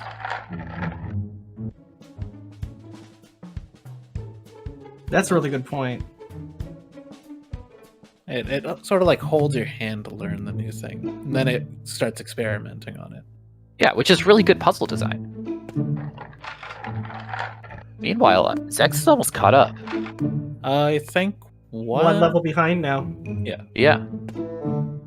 Yeah, And this Maurice level has wasn't been- particularly challenging. Yeah, Maurice has really been walled here. But going on that note of puzzle design, some girl, I kind of want to take a quick tangent to something Himpuli was talking about in the Discord the other day. Himpuli, the dev behind Baba Is You, as well as Environmental Station Alpha, posted a link to a really interesting blog about how you design puzzle games that are like Sudoku and similar grid-based puzzle games. And the idea of you start the puzzle by creating an assumption for the player, and you go from there. And I think that applies to video games as well. You can kind of see, like, well, okay, this crystal is here, this crystal is there, this character has to be here, where do I go from there? And meanwhile, Maurice actually gets the solution. It's true. Since joining Mystery Tournament, because a lot of people in this community are so good at puzzles, I've gotten much better at puzzles just through playing with them and like having more experience. And one of the big things that I've noticed for me at least is to be trial and error is good, but I feel like when you're more methodical and kind of think through what you're going to do before you even try it in the first place, you end up solving a puzzle faster in a lot of circumstances. I think a lot of that also does come down to sort of the style of puzzle and how, like, does the game have an undo button? Does the game have, you know, certain features that make trial and error sort of the way to go? Right. Because in this game, it seems like you probably don't want to do much trial and error, because if you put something out of place, you got to put it back. Absolutely. At least on that one. So when they get two fixed objects, in addition to moving objects, it's obvious where they need to go. Yeah, I was actually about to comment the exact same thing. Yeah, so it was the case in that last level and in the one Maurice is currently on. He knows where these need to go if he's thinking it through. If they start giving him 3 minecarts, that's when it starts to get challenging. Yeah. We should also mention that Zecks cleaned up the level that Maurice was walled on very quickly. Oh, that is wow. true. Now one stage behind still, but I don't think that lead's gonna stay that long for long. No, yeah, I think Maurice is moving at a pretty good pace, but doesn't seem to be moving any faster than he was initially.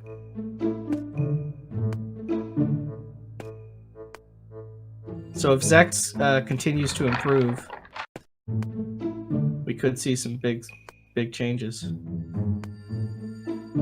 Nice, Maurice getting this mechanic. This is sort of a tedious series of moves that he has to make here, where he's constantly getting new walls. Oh, that might be close enough. Yeah, that's definitely close enough. Easy. You gotta have him on the same level, Maurice. I don't think Maurice thinks it's close enough. If it were me, I'd try it. For sure. It's a bit of a risk, but I And feel like just finishing try. a level is too good of a... Yeah, there we go. I mean, I could definitely understand the hesitation to just do it, because if you drop one of your characters down, you have to get him back up, and that could be quite a time loss. Uh-oh. Boney, I don't know exactly how many are left, but I think that Maurice is probably on level... Well, we're about to find out. I think it's 22. Thanks for asking. I think that the first 24 actually had a puzzle becomes unsolvable, and you have to restart the puzzle. Oh. Because Maurice shoved that minecart into the wall, and there's not enough space for you to move it out to push this minecart in the middle. Well, that's a really good point. We finally have point of no return. There's a quick one for Maurice.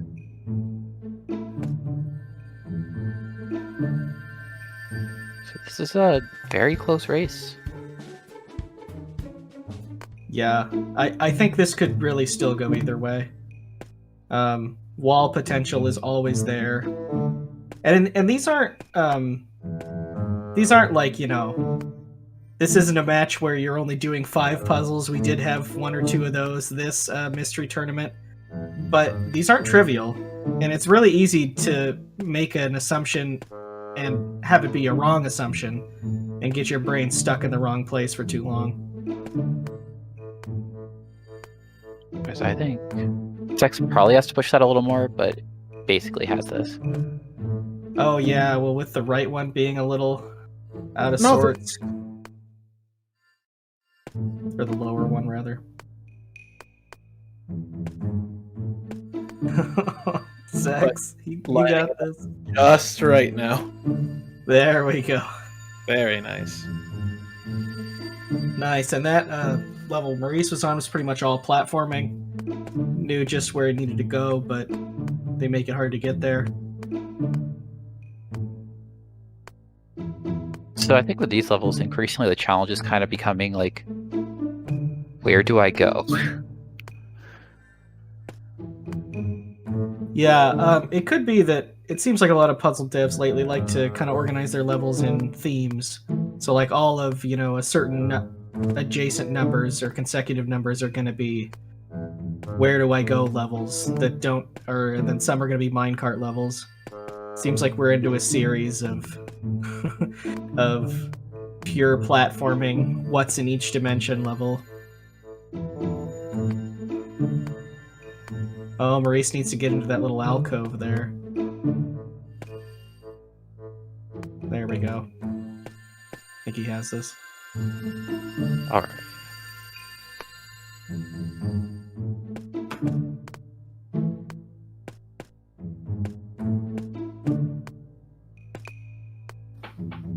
This game really likes to use that mechanic where you have to jump, then have the person underneath jump, and then the person jumps off the top of the other character. Oh, for sure. Halo jumping is a very underutilized mechanic, I feel. Reminds me a little bit of Little Magic with pushing the bubbles out, and then all of a sudden every level is just doing that.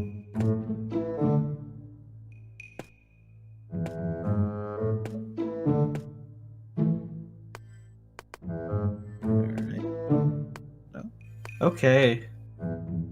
It looks like Maurice is gonna clean this up momentarily. Oh, I think so. He's now doing something I didn't expect him to do. Is it not enough to have... Oh, there we go. Yeah. There it is. There's a little nook right there that they needed to be in. Alright, what level are we on now? We're moving on to 28. Oh, we got... That's not good. I wasn't expecting that.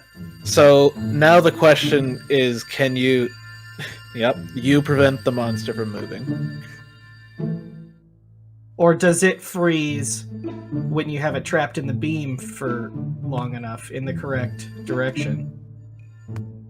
I would be somewhat surprised if that were the case. So far, the monster's path has been identical in both dimensions. I don't know if that's going to be a consistent mechanic, but... No, yeah, I think it freezes once you have it fully touching both crystals. Alright. No, I think they're going to have to lock it in place.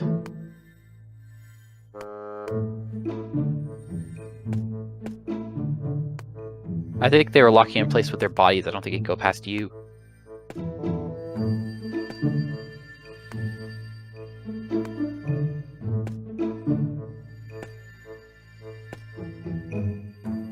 Alright, does this work? work? Zuno's saying you might have to look at it from both sides. That could be, I mean, they trapped it with minecarts there. It's obvious what happened there. But...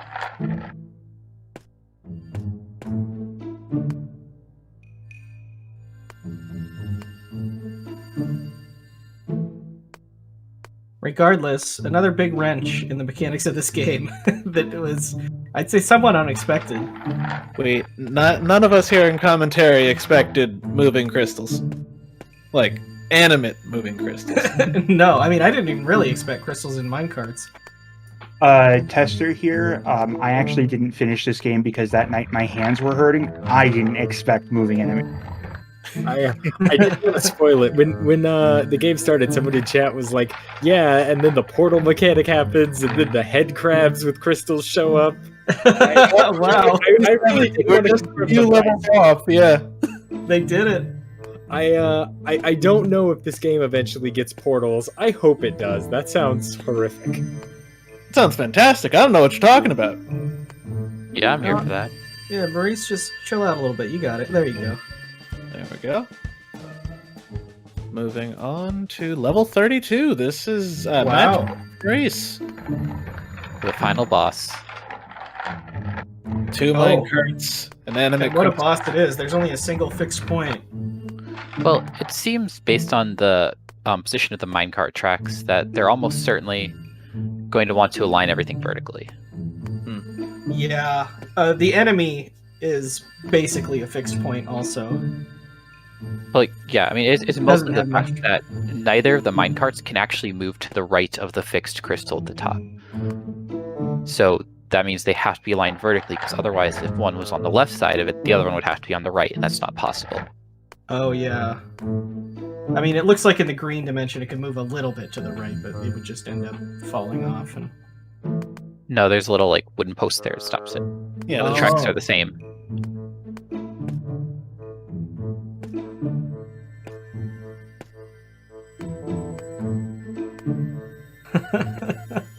Alright, so standing on the enemy also prevents it from moving. Is it an enemy? This has become chaos.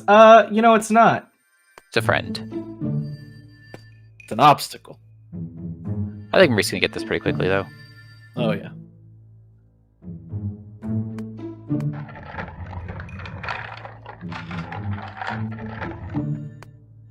Oh, it's intended as a co-op game. I guess that makes sense. Here at Mystery Funhouse, we thrive in subverting expectations. Who needs co-op when you have two hands? There we go. Maurice done with a time of 28:48. And that's a definitive win in this bracket for Maurice. Zecks finishing third in Mystery Tournament 15. Yeah, an incredible showing out of Maurice today. Hungry wants the repeat, wants the 2 in a row Mystery Tournament wins. Zecks, incredible run as well. I mean, we cannot deny just how many killers there were in this top 8 bracket, and coming home in third place is certainly nothing to laugh at. That is a very well done finish by Zecks, and congratulations to them for finishing in third place at Mystery Tournament 15. Yeah, look, we've got our grand finals coming up soon. I'm very excited to see what we're gonna have for that. We certainly do. You know, the games today have been interesting. They've been unusual. They've been clever.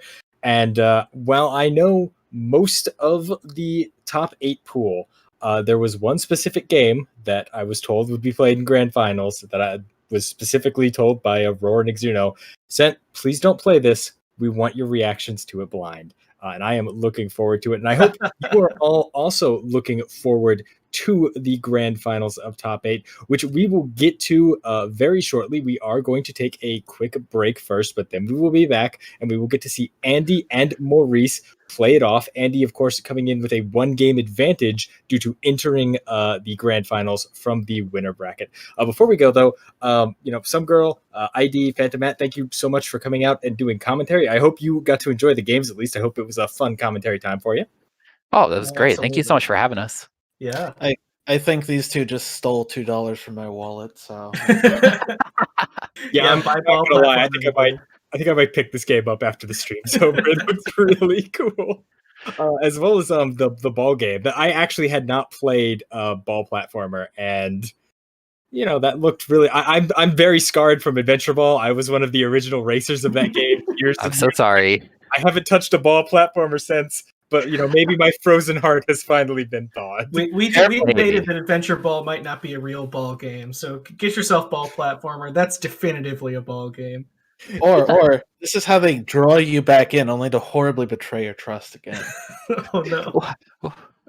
Get yourself a ball platformer, and everyone out there, get yourself into Mystery Tournament 16. Get yourself into the mystery community because they put on so many great events. And speaking of cool events, if you are enjoying the hotfix content today, enjoying the Mystery Tournament Top 8, then make sure to tune back in Monday night at 7 p.m. Eastern for the Community Spotlight. That's actually Railcoon Show, our wonderful tech right now, and they'll be showing Quest for Glory showcase. That sounds super awesome. Quest for Glory, of course, a classic RPG series. I'm going to tune in and watch that for sure.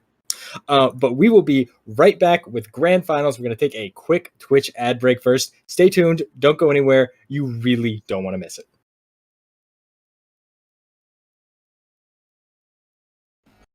Hello, everyone, and welcome back to the Grand Finals of Mystery Tournament 15 Top 8. Yep, we've played through all of the bracket, and we are at our final match here. And frankly, you couldn't have a bigger Cinderella story. We have Maurice, the defending Mystery Tournament champion, winner of Mystery Tournament 14, coming out of losers bracket to face Andy and 4H, the unchallenged, unquestioned king of Mystery Tournament, has not legitimately lost a Mystery Tournament in something like 4 years, here to regain his throne. This is going to be a knockdown, drag out fight to the finish. And you might notice that Andy already has 1 point on our scoreboard. That is because Andy is coming into these grand finals from the winner's bracket. We're not doing a bracket reset. We're just giving Andy a free game. So he only needs to win 2 matches, where Maurice needs to win 3 in this best 3 of 5.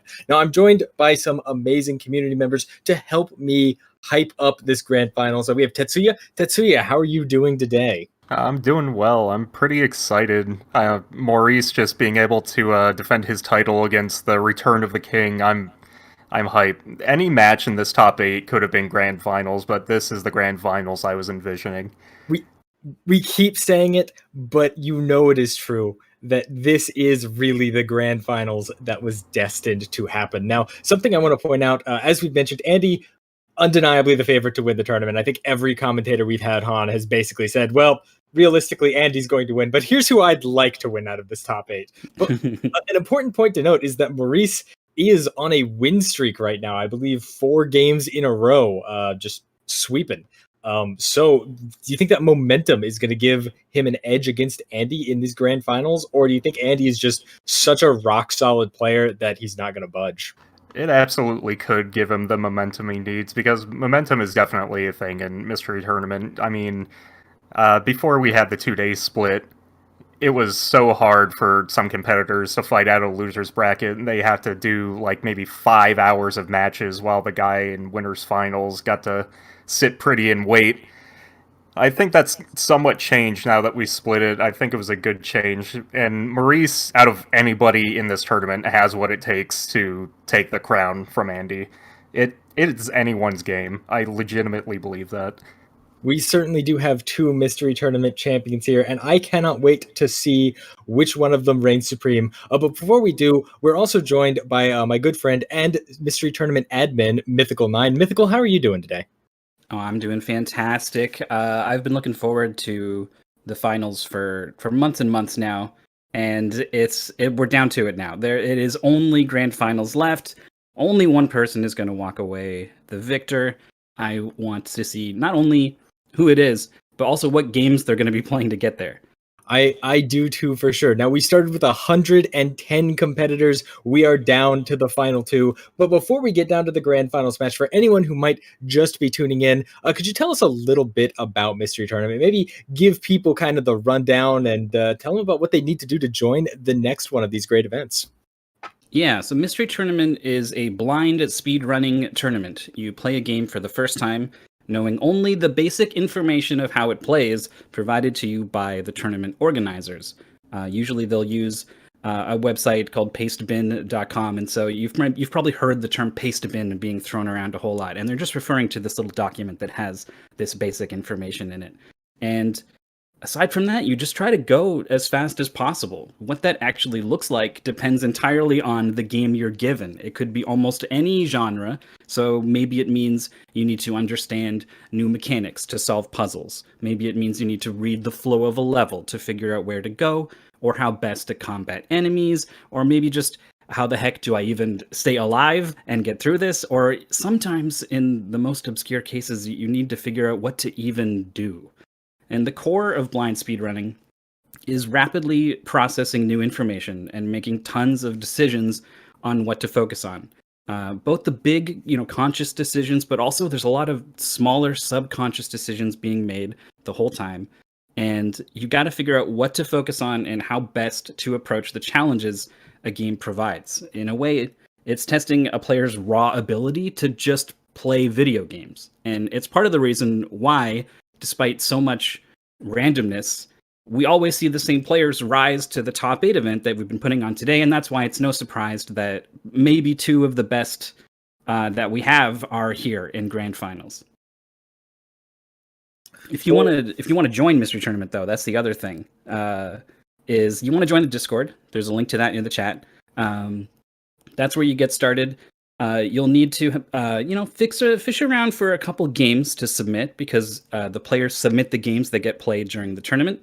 And you need to figure out IRC, which is an ancient chat program that still gets used for the purposes of Mystery Tournament. And you need to be able to live stream, preferably. You don't, maybe in some cases you could get away even without that, but it all starts by joining the Mystery Discord. For sure. And it's worth mentioning that the Mystery Discord and the Mystery community puts on way more than just Mystery Tournament. There are all kinds of events that you can join. You want to tell them maybe about some of the recent things that we have done besides Mystery Tournament, Mythical and Tetsuya? Well, let's see. Well, first and foremost, that aren't jolly. No, that was the one. All right. Talk about it. All right. We should talk about Jolly. We keep referencing it. We might as well explain it to the chat. Yeah, believe it or not, this is the first and only Mystery Funhouse event I've entered as a player. I don't know what that says about me, as I'll tell you about it. You'll form an opinion. There is a company called Games Too Jolly that develops Flash Escape the Room games. And they make one every day. They put out a new game. And they've been doing it for years. So there is an 1,800 game pool to pull from. They feature a lot of the same puzzles, a lot of the same assets, most of which are clearly stolen. And they've slapped together this ridiculous premise. The titles are completely off the wall. I think I can probably pull up it. Yeah. Rest House Car Rescue, Santa Billet Escape, Sea City Survival, Spaceship Monster Escape, The Ghost King Rescue. These are just some of the classics that you can play from Games Too Jolly. And it's been so fun. It's just been so fun. And weirdly enough, it's starting to get competitive now that we're late in the tournament. So I just needed to talk about it. I believe directly after this, we're starting Reject Tournament. And if you've ever sat there wondering, wow, all these great games in Mystery Tournament, these are great races, I wonder if there's any game submitted that didn't make the cut. There are several. There are so many. There are so many that we're making a tournament based around playing the Reject games. So if that interests you in any way, head on down to the Mystery Discord. We have a lot in store for you. There have been plenty of other events as well, ranging from month-long tournaments such as the Doomwad tournament, the Net Play tournament, which I believe still has not concluded and likely never will. The Wiki Race tournament, which was a tournament that was done over a single day, where we tried to get from one page on Wikipedia to another page on Wikipedia using only in-text links as fast as possible, with some great results. I think I lost the match I played in that tournament when I wound up on some strange German fish that nobody could pronounce. It was like 72 letters long and didn't link anywhere. There are all kinds of great things you can get into in the mystery community. And again, the best part is win or lose, it really is all about just, meeting people who also enjoy playing these silly games, these weird, unknown, or lesser played games, and just, experiencing them, having fun with them. We've definitely had some people even who have played some games in Mystery Tournament and then picked them up and speed run them. I'm trying to think of some good examples. I know personally, I believe I lost Mystery Tournament 2 to a grapple game called Green Grappler that I picked up for a couple of years after that and really grinded out for a bit. We had TPC on earlier, Tea Party Cthulhu. I'm pretty sure learned to speedrun streamers from a Blind Racers event. Yeah, it happens quite often. Yeah, Mystery Tournament is just a great way to experience games you would have otherwise never even heard of. You wouldn't have given them a second thought. But if we force you to play them for 30 minutes to an hour, hour and a half, you might decide that one of these games is going to be your new favorite. There are so many people who have taken games they've gotten in Mystery Tournament and they've turned them into fully developed runs. Yeah, it's super cool. Just the variety of games you get to play. I will never forget losing Mystery Tournament 2 to Pilot Wings, and I will never forgive Pilot Wings for losing Mystery Tournament 2. Never forgive. But anyway, as we take some time to get set up, one of the things we are trying this event is we're setting up all of the games in a series instead of setting up one game at a time and having a bit of downtime between each game, which results in a kind of different dynamic I feel like we haven't touched on very much. Normally, there is that kind of cool off time between games as we get the tech ready, right? We have to have the racers test their next game, and like it or not, that's going to give them maybe 5 minutes to take a breath. This is, hey, we're going to take 15 minutes to get everything set up at the start. But once we get going, it's game until someone has won or lost. And I think that really exacerbates some of the mental pressure we were talking about earlier, where if you start losing, if the momentum turns against you, you don't have that moment to take a breath and kind of recenter yourself. Yeah, I think we're in kind of an interesting spot, right? Because Maurice has, like you said, come off like a 4-game win streak, and that puts you in a really good place coming into grand finals. But we don't really. It's you feel kind of silly talking about like the physicality of these sort of events, right? But it's true. Not just like physical, like hand and wrist getting tired or sore, but also just definitely like mental focus fatigue can totally start to set in after you've been playing these for so long. And it's built up too from yesterday. There was a ton of games that got played yesterday. Maurice, in particular, coming from the losers bracket, has had to just play a ton of games. So that momentum, is it going to cancel out that sort of possible fatigue? I'm not sure. Yeah, fatigue is definitely an issue. I mean, it is a thing that world chess champions, they lose weight over the course of a 2-day tournament because your brain, it demands a lot more of you during these events, even if it's not a physical event. It's crazy how much you can be tired out just by playing games at the top of your ability. And these two players, they're very good at what they do. They're very good at just intrinsically understanding what's put in. And I think the one day break has helped a lot. I think Maurice will be fine. It's been a fast day. It looks like we're starting right off. Yeah, let's find out. So this game is Mystery Tower. Can one of you tell us about this? I'm looking at Sen right now. Yeah, no, sorry, I was muted. I was trying to go ahead and introduce Mystery Tower. Yeah, speaking of intrinsically understanding the game, we have Mystery Tower. Now, some of the people in the audience, if you've ever played Catherine, you might notice a visual similarity to it. It's basically the same idea. We are climbing the Mystery Tower. That's all you gotta do. It's just a nice little climb up the Mystery Tower. You can pull blocks out. You can hang from blocks. Just get to the top of the tower. That's all you gotta do. Yeah, as someone who's been shilling Catherine as hard as I possibly can since its release, this looks exactly like Catherine. All right, so I mean, it's missing a little something with every time you pull a block. It doesn't go edge, but Yeah. Yeah. Other than that, and the murderous thing chasing you up the tower, it's bang on. It looks like those lock blocks are stuck in place. During testing, when I saw what this game was, and I thought, oh my god, somebody actually built a game that's basically Catherine for Mystery Tournament? Because this was actually made by our community, one of our community members, GFM. Yeah.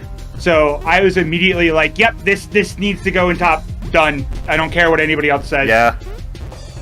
And we do get a lot of that in Mystery Tournament as well. We not only get freeware, we not only get licensed games that people might not have heard of, we get tailor-made experiences by the people who play in Mystery Tournament.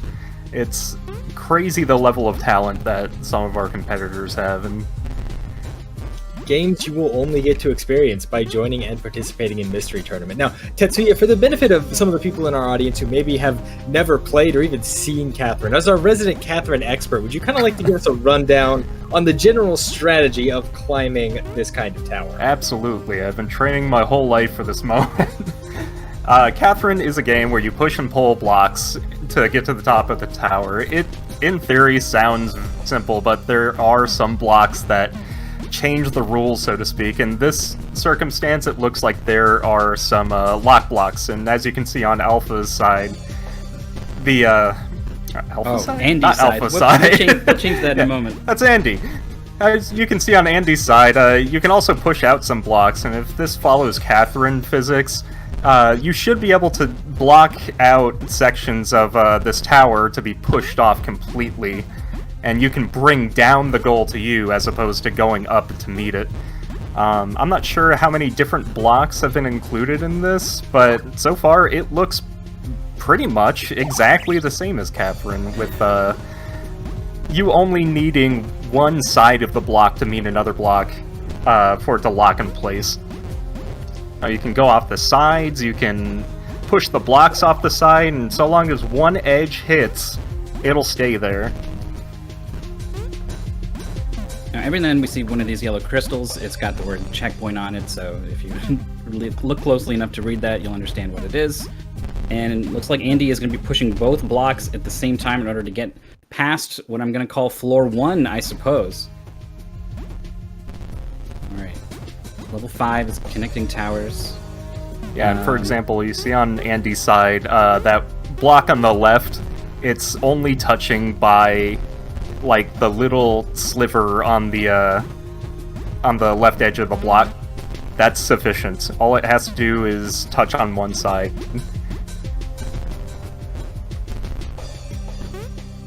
So there's this basic sort of like stair building maneuver that the players can kind of iterate on to repeat as they climb, and it looks like Andy's like really figured that out. And it'll be interesting to see how the game starts to complicate that, to, you know, so that you're not just doing the same thing over and over.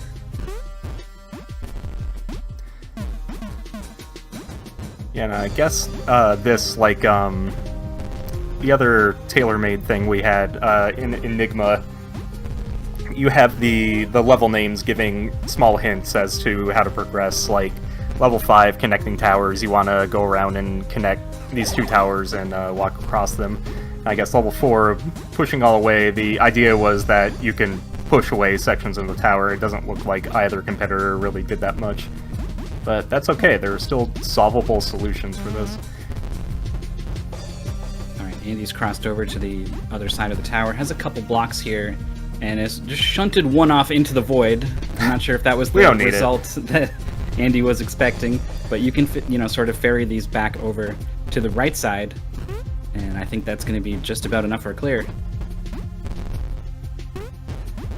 Yeah, the name of the game with Catherine, and I guess by extension this game, is just a massive ability to improvise, because you never know what's going to be around the corner. I'm not sure how locked in place this tower configuration is, but there's a mode in Catherine where it gives you semi-random sections of tower to climb, and you really have to just be able to think on your toes. Like, right now, you have all these lock blocks, and there's no way to progress but you can push out a section of the tower and make a climbable section of wall. Can we talk about? I think Maurice didn't do level 5. I did miss exactly what happened. Wait a minute, what? But was a level behind and now is not. So they'll have to look into what happened there. But maybe he found a skip. Sometimes that happens, and sometimes it's a big advantage, or sometimes it's a glitch, and something might need to be done about it. So we'll just continue to call the race as it is for now, and just kind of note that it happened. Andy is locked in with all of these blocks, but yeah, it's starting to make some of them fall down now, and the fact that gravity can start to affect these blocks has really expanded the possibility space that you kind of need to start thinking about in this game. Another thing you can do in Catherine that I'm sure you can do in this, as I just saw Andy kind of shimmy over, you can drop down, and do what Andy's doing now, and just go to the other side. You don't have to climb that left side, you can just shimmy over to the right. It's really nice once you hit one of those checkpoints, because you know, like, nothing I did before is going to influence whatever I have to do now, right? The things in front of me are the only things I have and will need to solve this puzzle. Yeah, I mean, we were talking about it earlier with Handy and Dandy, but it is nice when you are solving a puzzle to know that, hey, there's like a definitive point that the creator wants me to notice first. And with those checkpoints, you can say, well, nothing below this point can matter because they're not going to expect me to go down and fix the tower. So my only option is, well, I have to push out some of these blocks so I can collapse part of the tower and make a staircase. Oh, Andy spots, I don't need to do anything about pushing these blocks, I just need to drop down and shimmy around. Minding the name of the level. Also, yeah, as an update, it seems like Maurice's game froze while loading level 5 and just skipped it. Interesting. You know, an interesting bug. We certainly run into them, but that's what you get sometimes when you have games that people haven't heard of, or in some cases people have made specifically for the event. We will figure out what to do about that on the administrative end if it comes down to deciding the race, but for now we told the racers to just continue on as normal. Andy was trying to continue before he went underneath a falling block and found out that does not go well. Yeah, that is generally not the solution, crushing your character. So there was basically a 50-50 choice there. Andy could pull out the right block or the left block, and he's chosen the right block, and it's looking like it was the right block. Do not drop. Do not do it. Fragile towers. Even with that stage skip, Maurice actually saying in the race channel that he just does not understand how the block dropping rules work. Still hasn't quite figured out that he doesn't need to drop these blocks. He can just shimmy around. Meanwhile, Andy running into the first instance of the fragile block. The fragile block will break. It's those wooden crates. It will break if you step on it twice. So you only get to stand on it once. Correct, and that really changes your options. Like right now, he's needing to pull out some safety blocks for when he makes it to that second tier. You could do what he's doing and shift over to that second tower, but you have to be careful to not completely block off your exit. Looks like that was nicely well done there by Andy, getting through those broken blocks and just going to staircase up to the goal. Yeah, he seems to understand this pretty well, and he's getting all of the game's mechanics down pat pretty quickly. I gotta wonder if he's ever played Catherine.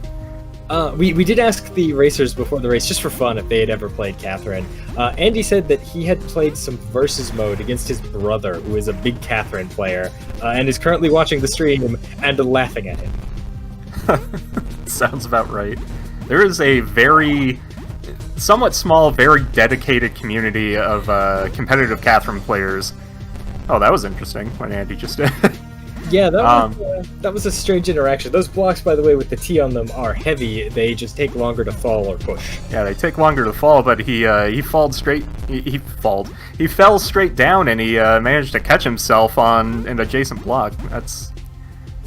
That's probably not what was intended, but it worked out pretty well for him. But yeah, there is a Catherine multiplayer mode in original and the re-released Catherine, and there's a pretty outspoken and active competitive Catherine scene that play that together. Shoutouts to Dacid Bro. Yeah. So Maurice has got a handle on the ledges now. Got a little bit tripped up because was trying to just grab a ledge that was like flush in a wall, and you kind of need to like fall off first in order to kind of trigger the ledge grab. And Maurice has figured that out now, so is done with 6, moving on to 7. But Andy's almost done with 9 right now after this sort of chain reaction of stair pulling, so is fully 3 levels behind. Yeah, Andy seems like he's understanding everything this game is throwing at him pretty quickly. Like a block pulled out and sliding into place. It's just clicked with him. It's true.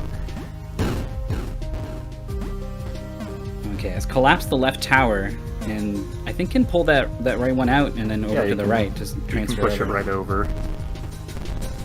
He's taking the hard way. Gonna try to collapse the tower and see what happens. Just doesn't seem to be making any wrong decisions, you know? Like, so sometimes you're exploring the space and you try things and things don't work, but you learn more and then eventually you get there. But Andy just seems to just skip the first few steps and then just get there. Yeah.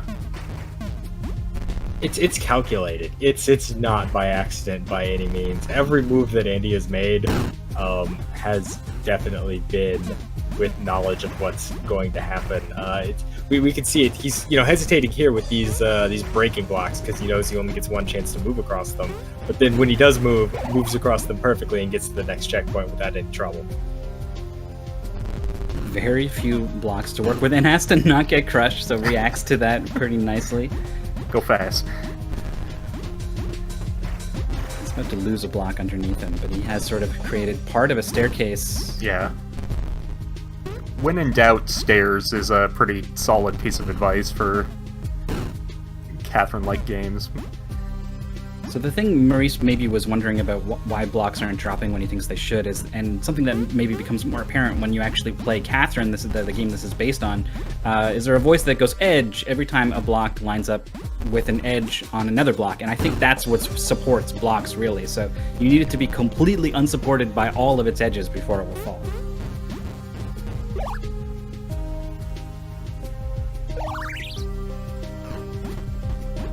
Andy beginning to truly understand the power of just deleting sections of the tower.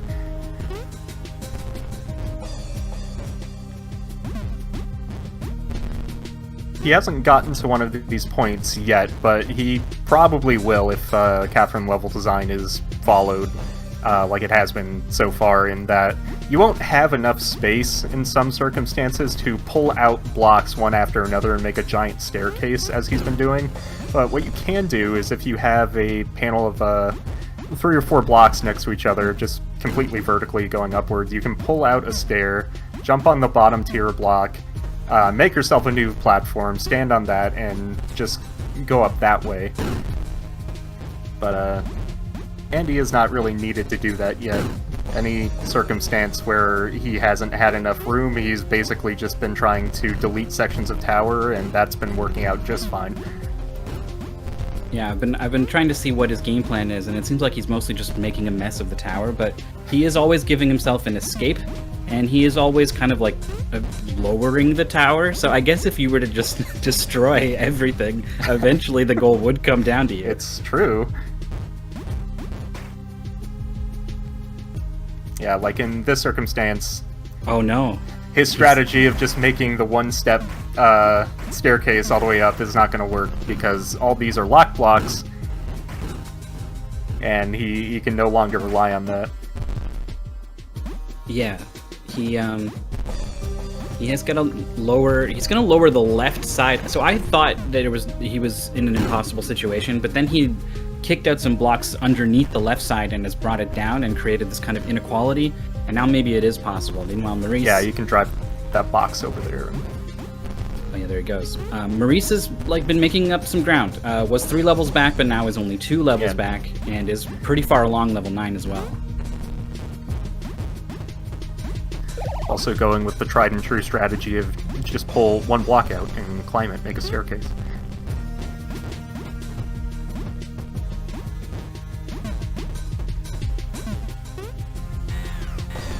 Maurice is staring at a row of lock blocks exactly like what Andy had, so we'll see if Maurice can figure out that you need to kind of knock down at least half of this tower. It's beginning the deconstruction process. Oh, but I think there might be a locked sort of structure behind it.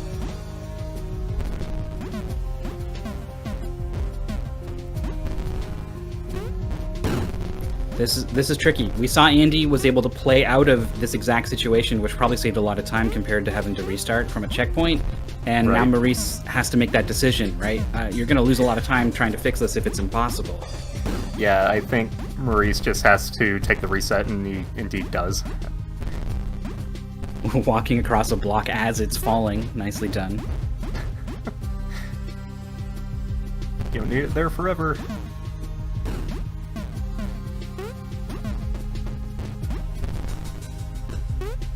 And you got to look at the left side of this tower and didn't really see a good way to progress, so it has transferred over to the right side of it for now and actually completely reset immediately.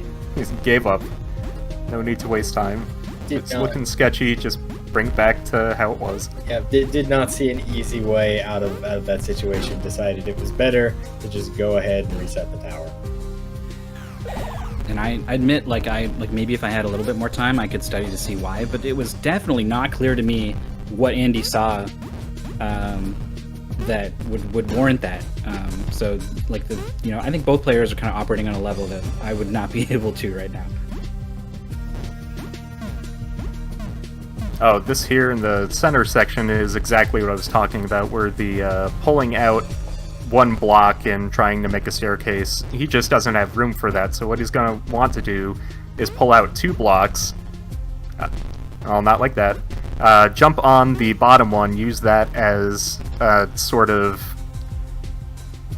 platform to get to the second level, and push over a block to make sure he has a place to stand.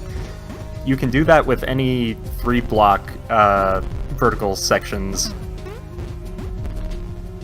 but it's not immediately apparent if you don't know what you're doing, so he's probably going to have to do some experimenting. Like right here, if that middle block wasn't there, he could climb right up and make himself a new staircase. That's so interesting. It's like there's a classic block pushing puzzle where there's 3 blocks in a row and you need to get to the other side. So you push the ones on the ends in, and then you have room to push the middle one to the side, right? And it's a classic thing to anyone who's ever played these kinds of games.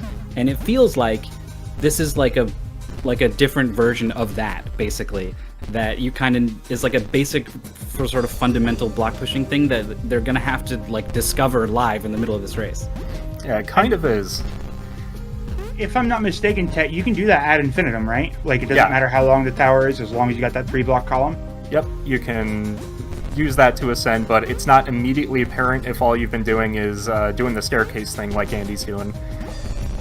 Like most people do when they play Catherine. I don't really say it as Andy's doing this, he shouldn't be doing it. That's what the game reinforces up until that point. This is one of the first points where you have to kind of think outside the box, so to speak, and change your block pushing. Well, Maurice slips on level 9. I thought was really starting to get the hang of things, but has been on this one section of level 9 for a long time now. I mean, conversely, Andy has also been on this one section of level 11 for a while. Still, as mentioned, not quite discovering that 2-block technique that Zee was talking about. Yeah, I think to talk about the advantage of testing a game that a member of the community has developed. With this game, because this is made by GFM, a member of our community, we actually did have a few problems early on in testing where it was very easy to accidentally hit down and fall as a result of just trying to move around stuff and the way that everything shifts when you're moving around ledges. So we actually did end up having the developer add it to where there's a dedicated fall button in the game. So one really big benefit as a tester to having these player-made levels, like in Enigma, we actually were able to feedback some of the levels and have them do that, is that we were able to much more tailor this to the experience that we need for top to make this a much more cohesive game for this event. So I just want to give a big shout out to anybody who developed something for this community and we're able to give them that feedback and they're able to update their game as necessary to make it work. Of course. That's just a tester aside. As mentioned, huge shoutouts to GFM for making this game and submitting it to Mystery Tournament. You definitely don't have to make a game to join Mystery Tournament, but it's pretty cool when people do. Oh, that is definitely the extra effort. Oh no. Maurice just finally figured out the part of level 9 they were stuck on.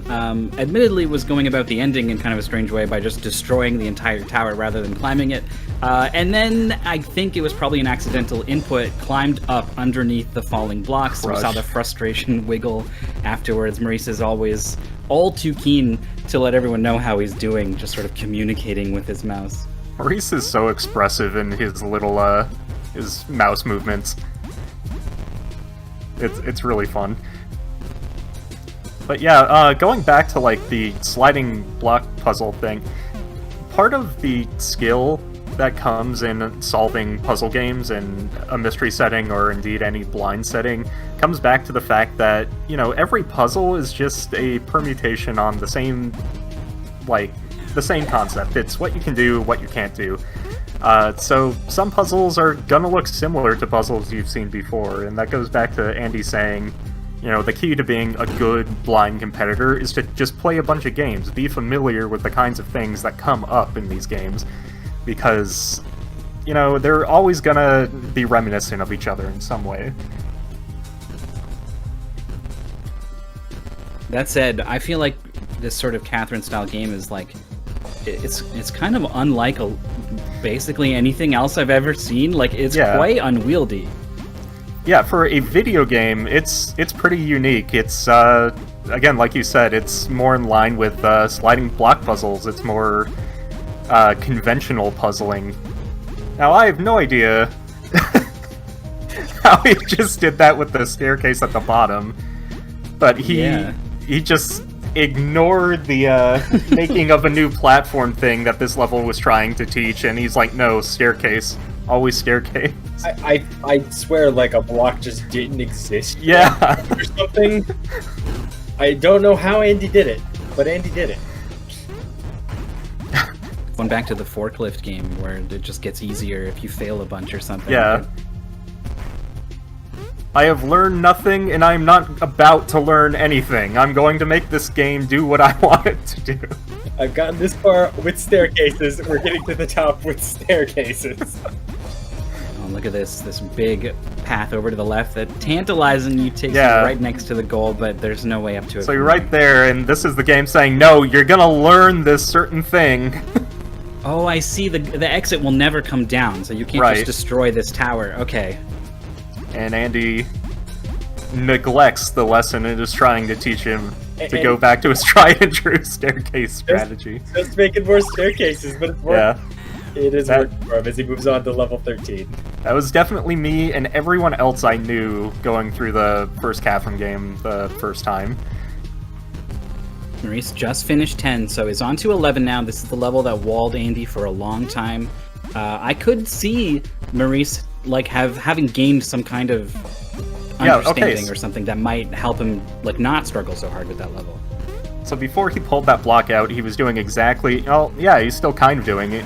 He's doing exactly what you would need to do to get up that vertical section. So I think Maurice is going to deal with that section a bit better than Andy, and as such, he might be able to make up some time. Andy is facing a lot of locked blocks. Not sure what the approach is. I know exactly what the approach is. It's staircase. Make a one-tier staircase. Look what he's doing. He's just pushing it over, sticking with what he knows. It's working every time. It seems like as long as he finds more blocks, he'll just be able to do what he wants. Once you zero in on something, that's gonna work for you.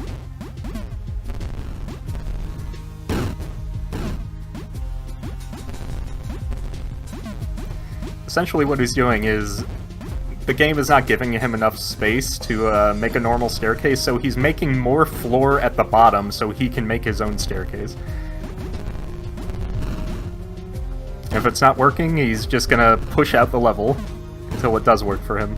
And sometimes that doesn't work in Catherine, like we saw in the last level, the exit wasn't about to come down, no matter how much he was gonna push the level out. Maurice is pretty deep into 11. It's caused a lot of falling on Yeah. both sides. I'm not sure what the state of the tower is up top at this point. Yeah, he can go over the left side, yeah, like he's doing now, and possibly salvage this, but... I was going to say he might be able to go around the back. You know, the camera's always oriented towards the front, but there is stuff back there. You could go back Right. there, and it could be a really, you know, quick answer to a lot of problems, I think. This is completely disconnected from the right side. We'll see if Maurice can do anything about this. Oh, yeah, he is going to be able to do something. It looks careful. Andy is on to 14 Fragile Island. Yeah, this looks like a level where Andy's going to have to bridge some gaps, and I don't think the staircase method is going to be terribly helpful here. Yeah, that's the thing. The last couple levels were trying to teach Andy, okay, here's how you ascend a vertical surface where you don't really have enough space to make staircases, and he responded to that challenge by saying, no, I make staircases. And it worked for him, but in these circumstances where, you know, that's not such an easy solve, you have to employ those skills that you learned in the last stage. If you haven't learned those skills, it's going to be kind of difficult, so this might be the time for Maurice to catch up. Yeah, Maurice is only 3 levels behind, but is notably on a level that walled Andy for a solid 10-15 minutes. Right, and Maurice has been employing those skills in ascending surfaces where there's not enough room to make a staircase. He's seeming like he's having some problems here, but I think that section is where he's gonna start screaming ahead. If I had to pick who the number 1 and 2 best Mystery Tournament players are right now, I would probably land on these two, which means they're good at everything, but they do have certain strengths and weaknesses, and I would say puzzles definitely favors Maurice over Andy, so maybe there will be some kind of like, Andy's gonna run out of opportunities to succeed with his like sort of brute force, more simple staircase approach. And once the game starts really demanding that sort of cleverness, we might see Maurice, you know, figure that out. Right, I'm inclined to agree, and that's not to say that Andy is bad at puzzle games. Quite the opposite. In fact, Andy is incredible at every game. But Maurice might just have the leg up in this circumstance. Oh, Andy finally making a staircase across and getting to the goal.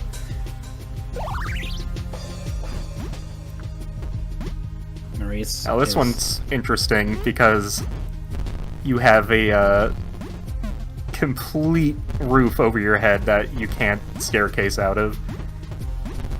And it looks like it's kind of supported quite a bit on it with like a backing wall, so there's a lot to kind of remove in order to shift around the blocks on top of you. Yeah, so the idea is to make a little platform and shimmy yourself around so you can start climbing from the outside in. Okay, but what about a staircase? That would also work, apparently, in every circumstance. Are Catherine players learning something about the ubiquitous power of staircases right now? Have we created the meta? Oh, Staircase. If staircase doesn't work, remove the level. If that doesn't work, just try again. Bigger Keep going. Bigger staircase. I make staircase, says Andy. Mystery Okay, tournament champion. here's this moment for Maurice, and absolutely Yeah, no look trouble. him go. Yeah, Solid because first try, no problems. Yeah, not a problem because he learned that skill. He has that in his knowledge bank, and knowledge is power in this case. He's going to get to those little sections of the puzzle that walled Andy, and he's going to be able to blow right past him. Andy has made a complete mess of the left side and is like, well, there's this other side. Why don't I just try this one? There's this other side I can completely destroy. I'm not yet done. Look, we could, maybe make a block and shimmy around the outside, or I could just break the roof. Make staircase out of the trash remains of this tower. I would love to see like the initial layout of the tower in its pristine construction, and then like get a shot of the final result after these two are done. Andy's dropping behind something he couldn't even see. Yeah, you can't even see. He's destroyed so much. He could pull that front block in. Yeah, that's what he's going to do, Yeah, and that's going to look let at him him climb up. But now he has to do it again, and I'm sure he has no idea what he did. And it's still working. He's still in the lead. I'm sorry, Mythical. Are you telling me this is an incredibly calculated gameplay? So, I'm being a little mean when I say like he's just trying stuff and it's working, right? There's a sort of, he's operating on this sort of like subconscious level, right? Some part of his brain is telling him these moves are good and these moves are bad. And even if he can't articulate what exactly is happening there, his brain is working on this puzzle and it's giving him answers. Yeah, and even though he's not solving it in like the fastest way, you have to remember this is a blind race. He's doing what works, and it's working. He's in the lead. So obviously this isn't something that in his mind he has to change. It's just a different solution. Now, does he still have a path he can just like climb up on the right side, or was that a one-way trip? It looks No, like it was. I think that was definitely No, he had something walked himself off. Yeah. Goals ago. So ideally, there's like you know how to progress to the top level, right, or the second level, and then you just do it again, right? Yep. But Andy didn't figure out sort of the trick here, and so the second iteration of it proved to be a problem, and now he's back at square one. Maurice, he's having a hard time recognizing he has to just go to the other side, push that block over, because he's done the hard part. He's made his staircase up the right side that walled Andy so hard, but I don't think he's even tried going over to the left side. Yeah, it's interesting. It was almost like there was like a left-right choice here, and Andy kind of just chose left, always left, and it was correct, and Maurice didn't, and it's just not clicking. I guess it could work the other. No, I don't think it does work the other way. For those interested in this game, by the way, we do have. This is the top 8 truncated version where we had some stuff cut down for time. GFM, the creator, will be uploading the full version at some point. Sorry, I interrupted a bad spot. No, it's good to know that if you want to play this game, GFM will be uploading it very graciously so that everyone can enjoy their first mystery blind playthrough of it. It's looking good, and yeah, Maurice just somehow salvaged that. I don't really understand how that worked, but it worked. So yeah, he pushed the block out. I mean, that'll work. If you can't get to the goal, bring the goal to you. Absolutely. Andy has, I think this used to be the second floor of this building. It used to be the second floor. It looks like there's a third floor as well, so hopefully Andy figures out what he's doing to get up these floors. Not for long, there will be a third floor. That's on borrowed time. Right, But yeah, something back there. This is an absolutely great submission and a very clever way to get Catherine into the pool, since it's not something we otherwise would be able to have. This is incredible. I love it. I will be playing it when he releases. That was a pretty incredible staircase Andy managed to make by sort of backtracking out and backwards to build the base of it, but it ran out of staircase, unfortunately. Is he going to be able to save it?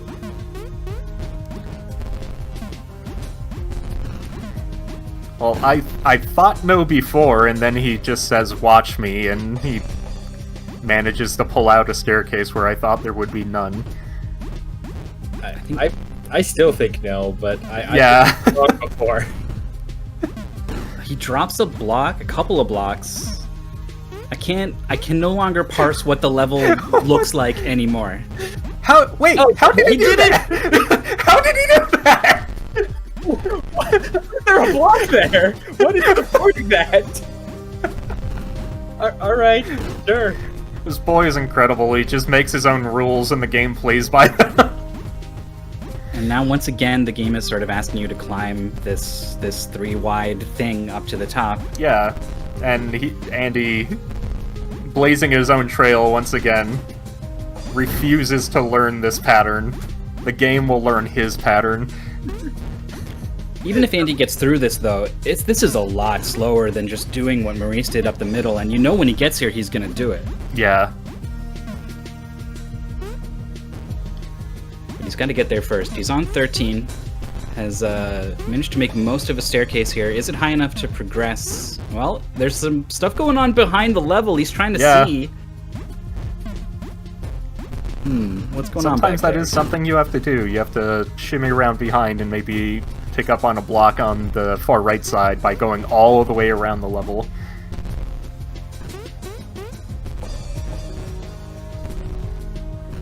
He's in a bit of a sticky situation now, I think. He's going to try to move where the staircase is kind of ending up, I suppose. Meanwhile, Andy is just in an Escher space right now. Yeah, this 6-dimensional dreamscape that Andy has created. This is his domain. A 3D maze? Like, this doesn't even look like Catherine anymore. He's made this with his own power, and he has that power here.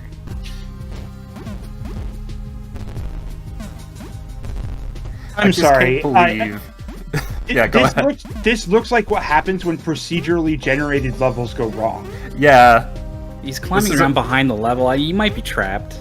He has created a bad Minecraft seed, and somehow he's gonna find his way out of it. It doesn't look like it, actually. Gotta go ahead and reset the level. That is a lot of time lost to not figuring out this 2x2 pattern.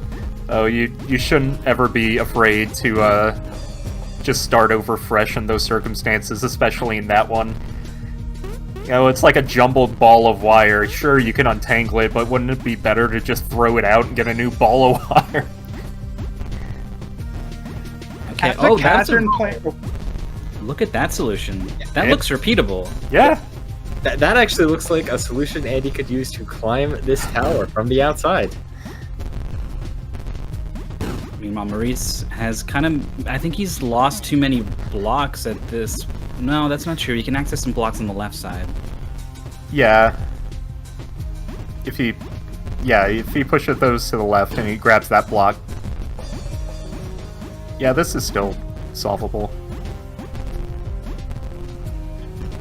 I know there's got to be like 1 or 2 competitive Catherine players in the chat right now just like frothing at the bit. Because the people who are good at Catherine, I'm not one of them, but there are some people who are just phenomenal at Catherine, like, top of my head, my boy Gulo2 and a couple others that just, like, they can do the 2 characters at the same time in a battle, which is, like, the randomly generated version of Catherine. It's nuts. It's crazy. If you've never seen it, go ahead and do yourself a favor. It's been featured at some of the past GDQs. And so we just ticked over the 40-minute mark on this race. I gotta wonder how the players are feeling right now, right? They must be, A, expecting their opponent to finish at any moment. B, top 8 games, like, it's pretty rare that they're this long. Like, it's not unheard of for, games to go to 40 minutes or an hour even. But I think considering how much they've been struggling on some of these levels, I'm sure they're not in a great mental space right now. Right. Maurice is just pulling this staircase all the way along. Well, it's working. Just move over, get on that block, and yeah, you made yourself a staircase. Look at him go. Okay. He's definitely catching up. Andy is being mega walled by this level, and it's giving Maurice ample time to use his knowledge that he has over Andy of some of these block puzzles. we saw Andy get to that point where there was that 3-wide thing going up to the top. I mean, probably to the checkpoint, maybe even, I don't know. But like, if Maurice got to that point, he would be up, right? And Andy instead got caught and had to reset and is redoing this whole thing over again. So the potential for Maurice to close this gap is very real. Yeah, he's only one level behind now. And he has that all-important knowledge of how to ascend vertically on that 3-block wide section of wall that is tripping Andy up. Right now. Yeah. Is choosing to sort of take out some of these blocks on the left side. And this is what led to Andy's downfall the last time he got this high up. Right, all you gotta do is, oh no, just shimmy over. Uh-oh. It's So getting this bad. this is a common thing in puzzle games. It's not like, you know, we as the commentators, we're not playing right now. We don't have our tournament lives on the line. It's easy to, well, especially me who has played Catherine extensively, and maybe some people in chat who have also played Catherine extensively, but it's not immediately obvious, you know, to someone playing the first time. It's a blind playthrough, and like all puzzle games that have ever stumped anyone, you look at it later and you go, oh, it's so simple, the solution's right there. It's no different with this. I'm sure Andy's gonna look at these puzzles or look at a VOD later and immediately see it. I'm not even in that boat with you, where I'm like with my eyebrow up and like my wine glass, like, whoa, I know the solution. Like, no, I don't actually know how to get up here. I would be more lost than these players, I'm sure. Yeah, for sure. Like, again, it's easy to say with like experience with this exact kind of game, but if you're playing through it blind, holy cow, it's really hard. Okay, so Andy's repeated that sort of outward staircase thing that he did last time. And I feel like having done it at least twice now, maybe he's got a better idea of how to repeat it. Oh, this is the last level that Andy is on, by the way. Oh, is it really? Oh, man.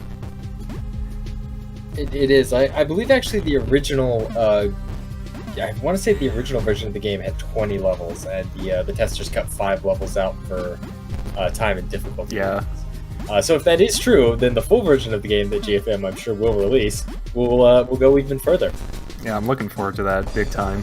So does Andy know that this is the last level, or is he just operating on beat the game, it'll happen when it happens pretenses? The pastebin does not say what the last level is, it just says that there will be a game over screen at the end. So Andy has no idea that level 15 is in fact the end.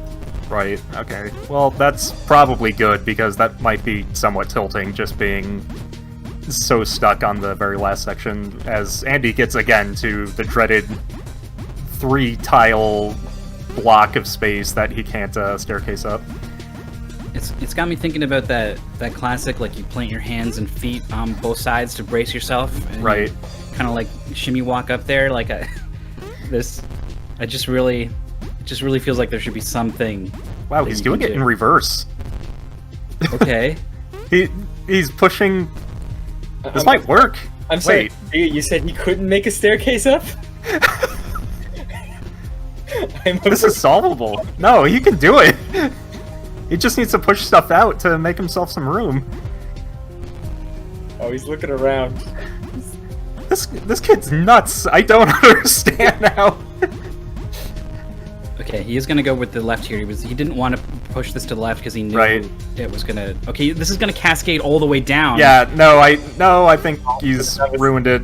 Yeah, that was not the. Wait. No, wait, no. Wait! Oh my God! He's done it.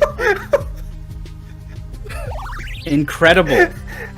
Andy and 4H has taken game 1 along with the first game he wins just sort of for free coming in from the winner side, is now up 2-0 in grand finals. I am flabbergasted that he just like brute forced that entire puzzle to his strategy. Oh, and Maurice with the clear on 14 now.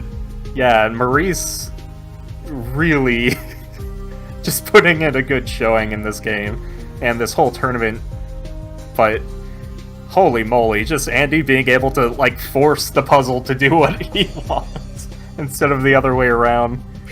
we are all flabbergasted. Andy's first quote is, "I think my brother's mad at me." Yeah, no, there were definitely strategy and tactics, but at the end of the day, this is a blind race. Whatever works, whatever gets you the win, roll with it. And in Andy's case, that was somehow making staircases out of nothing. Yeah, you know what? He won. No one can say he's wrong. No one can say that was the incorrect solution. It was a solution, and it got him there. Kudos to him. That was incredible to watch. What an incredible submission. Incredibly well done. Again, huge shoutouts to GFM for submitting that. And with that puts Andy up 2-0 against Maurice, which means that is tournament point. If Andy wins this next game, the tournament is over, and he is once again the champion of Mystery Tournament. And it's been a really fast top 8 in general, and there's been some clean sweeps, and Maurice has got his work cut out for him, but I think he's still got a chance. He really was doing work in that last game. He's no slouch. And it's certainly not over yet. Maurice, like we said, had a lot of momentum coming into this grand finals. Is an amazing top player. I don't think there's a person here who would say that he's not in the top 3, if not in the top 2 of the 110 people that entered this mystery tournament. We are so close to a finale here. Andy is on tournament point in grand finals, up 2-0 against Maurice, but the tournament is not over. Maurice is going to fight for his tournament life. But we are going to take a short break. This next game that we are going to feature is apparently a little bit more complicated to set up, but I've heard it is going to be incredibly worth it. So everyone, stick around. Don't go anywhere. We're going to go to a quick Twitch ad, and we'll be right back.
Hello, everyone, and we are back at the grand finals of Mystery Tournament 15. Andy versus Maurice. Andy is up 2 points. Andy is up on tournament point right now. Maurice looking to come back, had an amazing run through the losers bracket so far, entered top 8 in the losers bracket after getting knocked out of winners by someone 325 who he ran it back against and eliminated yesterday. Now his arch rival Andy is here to reclaim the crown. Can Maurice, the defending champion of Mystery Tournament, hold it? We will find out. But just as a quick note, if you are watching this Grand Finals of Mystery Tournament on YouTube after the fact, checking out the VOD, keep in mind that the Games Done Quick hotfix happens pretty much year round. And you can head over to twitch.tv/Games Done Quick to check out all of the great content that they put on. Content like the Community Spotlight happening this Monday at 7 p.m. It's going to be a Quest for Glory showcase, basically just a single marathon of all the games played back to back to back. It sounds super fun. I'm going to watch it. I love Quest for Glory. Great old RPG series. Very formative for me. But anyway, next up, we have a fun game. Since this is tournament point, we're going to give the racers something that could be the last hurrah. And I'd love to introduce the game for you, but I can't, because this is the one game in the tournament pool I was explicitly told not to look at. However, Mythical 9, who's here with us on commentary, happened to be involved in the development of this game. And Mythical, I'm sure you have plenty to tell us about it. Yeah, our next game, it's got a bit of setup time. Includes a tutorial that the players are playing through right now. So it's perfect, because it gives me a chance to talk about Realms of the Blind. This is a set of levels for Doom, classic 90s Doom, or more specifically Doom 2, that I made with Crankdud. He's a great blind racer and also a fantastic Doom speedrunner. We started working on it back in April, which in the year 2020, I think we all know to be a time in which suddenly some of us found ourselves with a lot of time indoors and maybe looking for a way to channel whatever was pent up inside us. The Doomwad tournament our community put on was just wrapping up, with me as a tester and Crankdud as a grand finalist, so Doom was on both of our minds. And we both have experience making levels, or mapping as they call it in the community. So I approached him about this project and he was on board immediately. And I suspect part of his motivation lied in the fact that he had sort of infamously submitted a well-known Doom WAD, a collection of levels called Scythe, to Mystery Tournament on like a pretty easy difficulty, and it still got rejected for being too hard, some definition of too hard, making the phrase "testers can't doom" a thing for a few Mystery Tournaments. And so maybe for him it was well, I guess I'll have to do it myself sort of thing. And if you watched yesterday's loser semifinal match, you saw Snowdozer's level pack for Enigma, which was also born out of a sort of spite for tournament organizer Blasphemous Roar. So it's apparently a powerful motivator for game development in our community. But half jokes aside, the tradition of showcasing community developed games continues right here, right now. In Grand Finals, it's an honor and a privilege to have been a part of it. It turns out that both our grand finalists have experience with Doom games. They both, Maurice competed and did quite well in the Doom WAD tournament, and Andy is actually part of the group that Crankdud and I played Doom with on the sort of semi-regular, so they'll probably be able to do quite well. If you're familiar with Doom, then you'll see that this should play pretty close to the original game. It's got the same game, same guns, same enemies. What's different is, along with custom design levels, we gave it a fresh coat of paint with a popular texture pack out there that's called Otex, and we replaced the music with some custom MIDI tracks composed by Jorf, another great blind speedrunner of yore, been to top 8 a couple times, many Mystery Tournaments ago, and a talented chiptune artist, as you'll soon hear for yourself. Based on testing, I think we're going to be in for maybe a longer goal than is typical, maybe about 40 minutes if I were to factor in the incredible skill of our two players, so I can't wait to see what they come up with. I am very excited. I can't hear the MIDI because I'm screen sharing, but I'll definitely go and give it a listen after the fact. That's a lot of big names who have worked on this.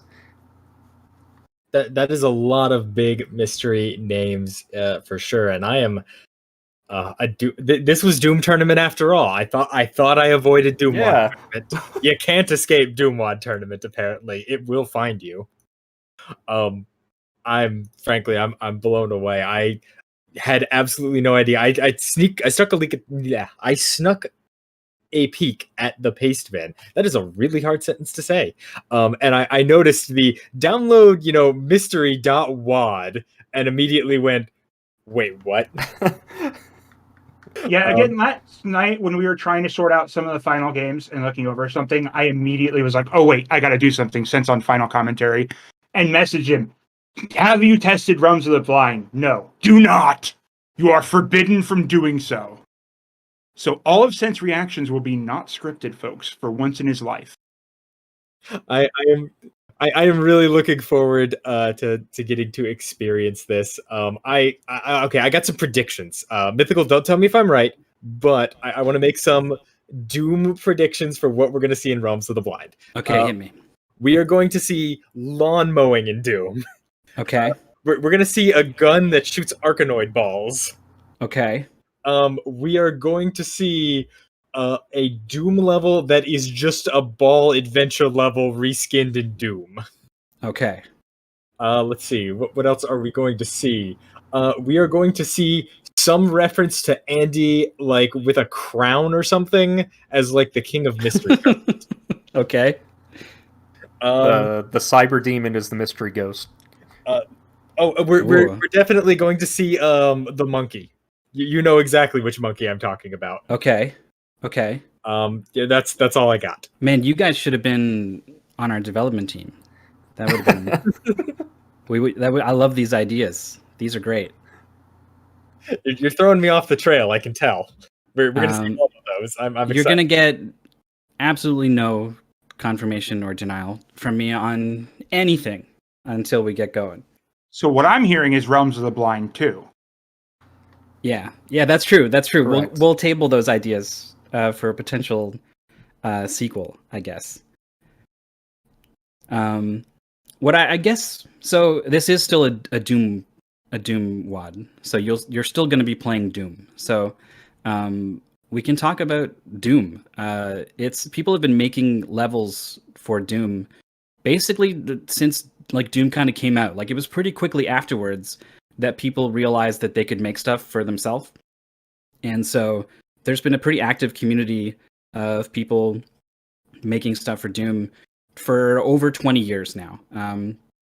There are tools now that make things a lot easier than it was back then, certainly. And things like, swapping in custom textures, and you can do all kinds of stuff if you really want to. But this is... It's not only was it such a great pleasure to make something for Mystery Tournament, but it was also like cool to make something for the Doom community as well, because there are some pretty really highly respected community made content, stuff that people actually do speedruns of, like competitive speedruns of, well thought of, and I don't know if this one will get there in terms of that, but. It's been a real joy to have made this thing and put this out here now. I hope so. And, Mythical, I don't want to wait any longer to start this tournament point match of grand finals. And you know what? I don't have to, because our runners are ready. Let's go. Game 2 of grand finals here. Andy up 2-0. This is tournament point. If he takes this, he is the mystery tournament 15 champion. We have Realms of the Blind. The goal is reach the credits. And I am just so excited to see what's going to happen next. Okay, so it's a pretty standard Doom wad. Yeah, it's a Doom wad. Okay. Sorry to disappoint you, but they're going to be starting out with a pistol and shooting enemies and then finding the shotgun. This is the thing you really want to do at the start of any Doom wad. The pistol is kind of bad. And the shotgun will one-shot basically any of these standard enemies at the start. So it's super important to pick it up and then kind of manage your ammo for it. We can see Andy just ran out of ammo, actually. So he's the first one to... he's the second one to pick up the yellow key. Maurice just a little bit ahead through the yellow key door on map 1. The map is not too big. That was one thing. The thing, people get lost when they play Doom sometimes, and we didn't want that to be part of this race. So the map sizes are pretty small, and looks like there's a barrier Andy's trying to figure out there. Has found the switch to open it. Meanwhile, Maurice is already out into the courtyard to get the red key, and has identified the shotgunner on the ledge as a problem. That is a high-profile target. They do a lot of damage at close range, and that's the end of the first level. Wow. You can tell both competitors have experience with Doom. They are going crazy fast. Yeah, their movement is far too clean to have never played Doom before. Just as a quick question, as someone maybe not as familiar with Doom, does Doom 2 natively have a Y-axis? No, this is in the original game. It does not. You still will auto aim up and down infinitely in this game, in the way we've got it set up. But you can mouse look up and down in our version. This is something that happens in some of the more modern Doom WADs. So it looks like Andy is the first one to get the red key off in this side area. Both players went right instead of left at the start, and that's the big mistake, really. Always left is definitely the clear, obvious choice, in my humble opinion. But Andy's got the rocket launcher. He's hit the switch without picking up much of the ammunition, so now while shooting rockets, he's going to back up into the ammunition, and he drops a save. This is something... Drops a save? Yeah, this is a huge part of speedrunning Doom, is that you can save the game anywhere, and so it lets you do really aggressive things and then just load if it goes wrong. So Andy's kind of playing the game right, I think. I'm noticing Andy is stopping his movement every so often to check the map, whereas Maurice has a map overlay. Is that something that was in the paste bin? No, this is something Maurice knows. Oh, there's a very scary enemy that's teleported in front of Andy, the Archvile. It's got a lot of complicated mechanics. Looks like Andy's going to dispatch it. Oh, he kills himself with the rocket, unfortunately. No! Thank goodness for that save, so we're very close now. Now, Maurice knows about the auto-map laying option from his time in the Doom WAD tournament. He was the only one who thought it was better to play that way. You certainly don't have to spend time opening the map, but also, I find it hugely distracting while you are trying to play. Yeah, that's fair. Okay, level 2 has been beaten. Andy getting a taste of the Archvile. Now, he knows exactly how this Archvile works, and I think Maurice does too. Oh, no, Maurice! Did he drop a save? Yeah, he did. He did. He fired a shot at the Archvile, trying to inflict pain. There's a chance whenever you hit something that it will flinch and go like, "Urgh," and that will stop whatever it's doing. It'll stop moving, it'll stop attacking, and so that sort of channeled fire attack that the Archvile does, you can have a small chance to interrupt it, and that was basically Maurice's only hope to stay alive at that point, so he fired that shot, and unfortunately it didn't trigger that pain chance, so he's going to have to redo a bit. He's got the yellow key. He knows the threat is there this time. He line of sights. He breaks line of sight against the Archvile to survive the fire attack. Meanwhile, Andy's trying to platform off of these pillars. He falls down pretty late at the end. I was worried, like, at some point I was like, do we have to, like, make this easier or something? Because, like, it's a little bit tricky sometimes to jump from platform to platform, but Andy's got it this time. So he sees 2 bars marked with skulls. These are indicators that you will need the other key to bring down the other set of bars. It's here on the other side. Andy just barely steals it in front of the Hell Knight. So Andy knows where he needs to bring both of these keys, but he's really low on health and armor. And there's a lot of enemies around. And he doesn't know it, but he's about to walk into one of the toughest combat encounters that they're going to play in the whole WAD, really. He does it with 25% health. Yeah, here we go. There's some resources here. There's some cells and a plasma gun, which is a super strong weapon. It's reliable even at close range. You're not going to kill yourself like you could with a rocket launcher. There's an Archvile there, and then tons of enemies all around. So he ducks into the middle as sort of a safe spot and is rightly focusing to kill the Archvile first. He doesn't quite get the kill, though. Oh my god. Just gets torn open and no time flat. Meanwhile, Maurice doesn't have much armor, but he's got 90 health. He's got one of the keys, and there's a chain gunner. 2 chain gunners firing on him, so he ducks for cover.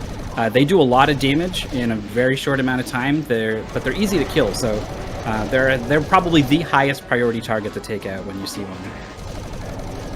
And he's found one of 2 switches that raises up at the start of this encounter. He's found the other one, and now the exit is coming down. And the exit's a little something strange is happening. Oh, okay. I was worried. I was going to mention chain gunners are hit scan in Doom 2, correct, and not projectile based. Like, oh, Yes. Tangible progress. Entering Wolfenstein. So if you've played Doom 2, you might know the secret level in Doom 2 is a rehash of the first level of Wolfenstein, which is this sort of the level we're seeing here. It's a little bit. Those doors are open, for example, because I thought it would waste a lot of time just opening them for no reason.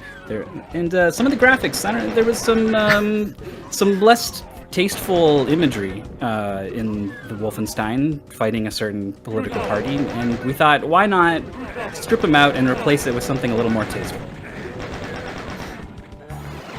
And then we thought, what? What? Why don't we? You know, I was going to say 1-1. I really was going to say 1-1 somehow, but I didn't think we'd go this far.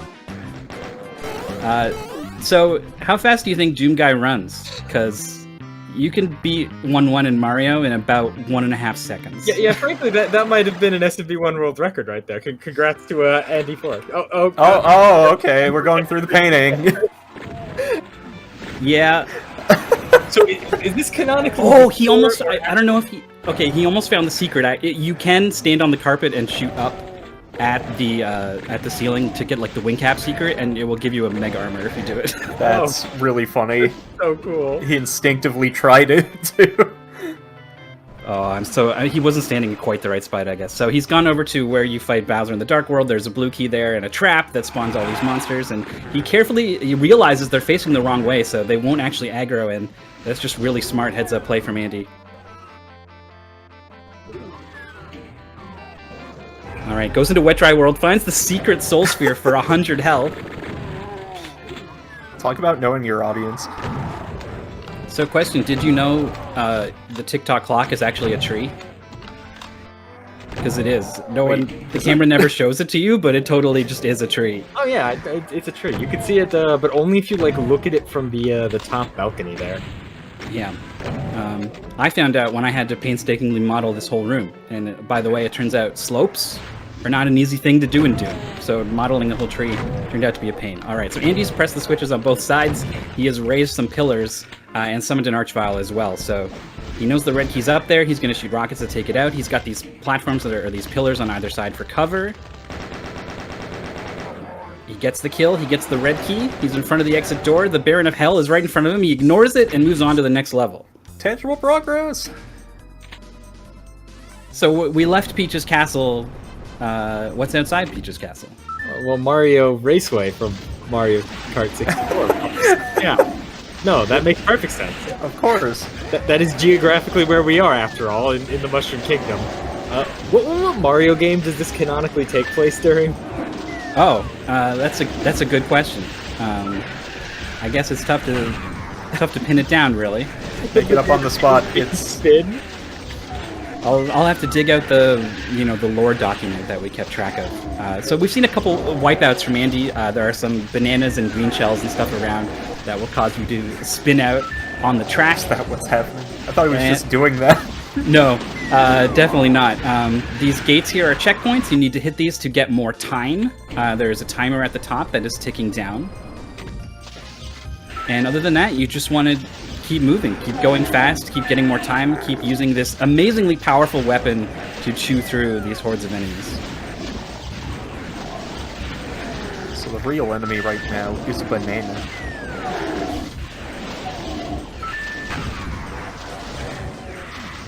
Okay, the BFG is an immensely complicated weapon. It fires this initial shot, and then after the shot is fired, a bunch of rays emit from Doom Guy. The angle that they come out on is determined at the time you fire the shot, but they don't come out until the shot projectile collides with something, right? It's very tough to get a handle on, and it would be very tough for the players to intuit live in a race. Thankfully, they do have a lot of experience with Doom, so I think we'll kind of be able to already know that part and just kind of be focusing on where to be as they move around the track.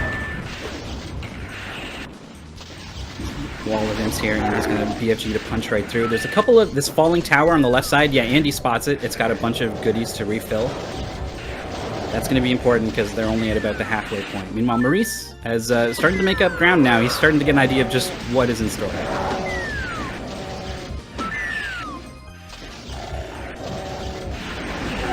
Don't ask who's throwing the bananas, by the way. I was actually just about to ask who's throwing the shell and the bananas. What happens if the shell hits you? You will spin around and wipe out. Like this one right here. Like that. It's okay. Andy takes the opportunity to get a 360 no-scope. It's fine. It's just style points. All right. He goes off the big ramp. There's the checkpoint, but... Finish? Wait. Wait. No! It's time for lawn mowing. There it's it is. time to clip and shear. This is the final level of our Doom WAD, and it's long. It's got 10 lawns that you need to complete, like the original lawnmower. And by the way, listen to the music. Just watch. This is the original lawnmower music.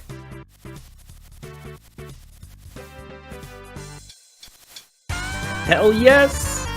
Oh, I lost my mind when George played this for me. So now we got to explain lawnmower. You got to mow all the grass. You got to manage your fuel. It's constantly draining at the top. You got to collect fuel cans to respawn it. If you mow flowers, you will lose a bunch of fuel. And that's it. That's the core gameplay of lawnmower.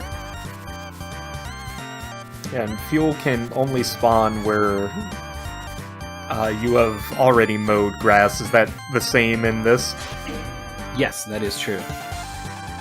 Though there are a lot of like already ungrassed tiles at the start of a lot of these lawns. This does feel a little cheeky though, because as it's a Doom WAD, Andy could be saving and loading. You can save. Yeah, it's not in the spirit of lawnmower, but it would be the correct decision, I think, if you were trying to actually do everything you could to win a race. And we mowed a bunch of flowers, but I think he's going to be okay. So an interesting thing that doesn't come up often when you're playing lawnmower, considering it's a top-down perspective game, is you can run into visibility issues in first person. The fuel has this indicator that you can see, but sometimes it'll kind of become unclear what is the best path to go get it.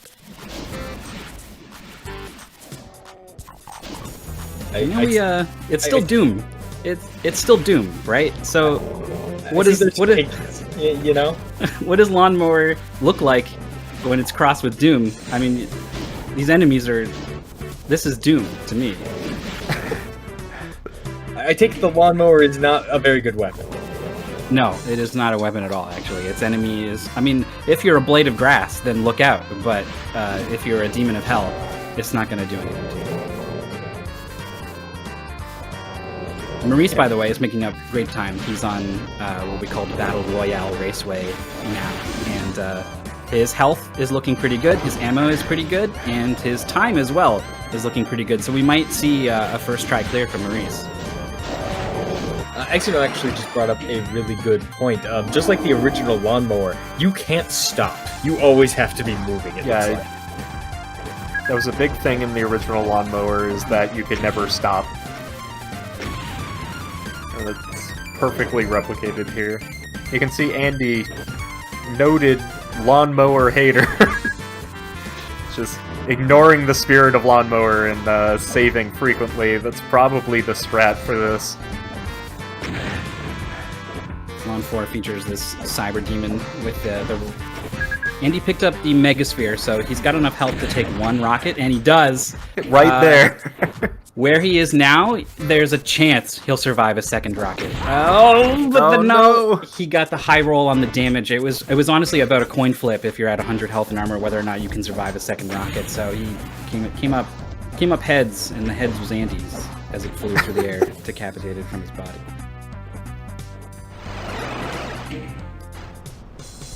Alright, Maurice is on lawnmower now too. There's a couple levels that could be a problem, and so there's opportunity for Maurice to catch up, and he's going to need to. This is the tournament point for Andy, and he is in the lead.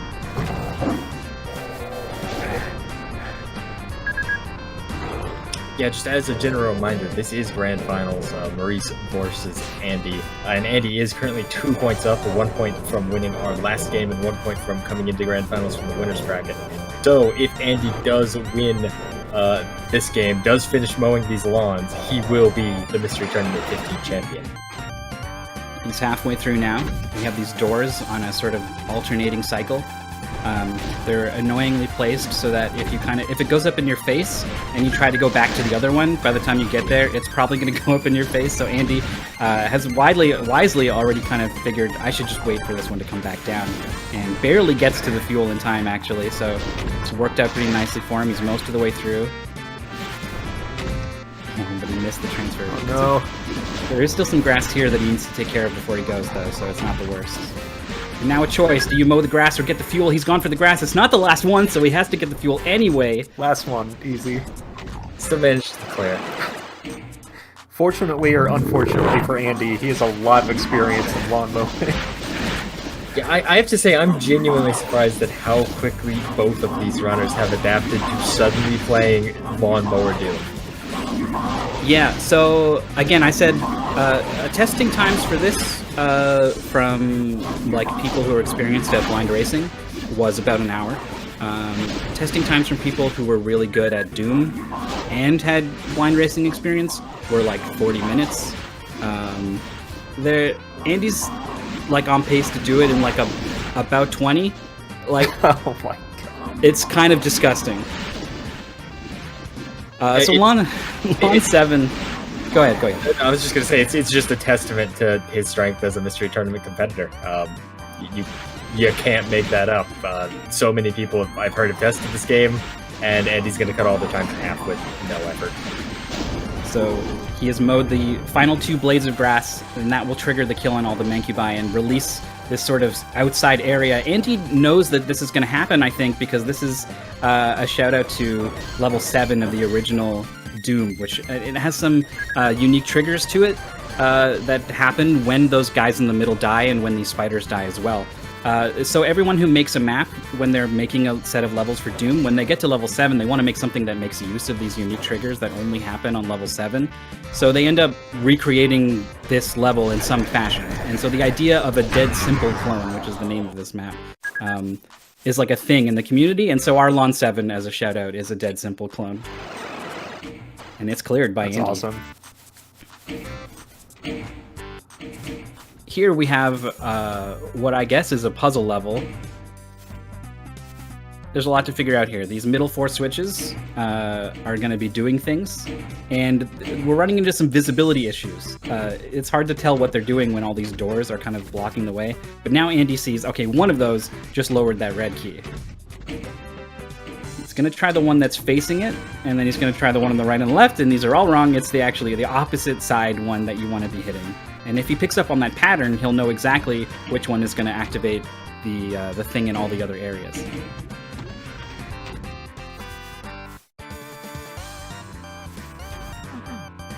Maurice on Lawn 5 as well is really not too far behind, and this level's a little bit tricky. Andy's doing really well so far. I think he maybe sees that the yellow key is up on that ledge up there.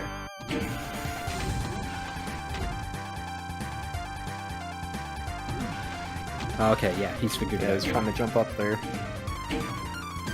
But he still doesn't know which of these switches is... He's actually just hitting all of the switches and then going. Oh, he needs that fuel, and the door just locked him out. He barely gets there.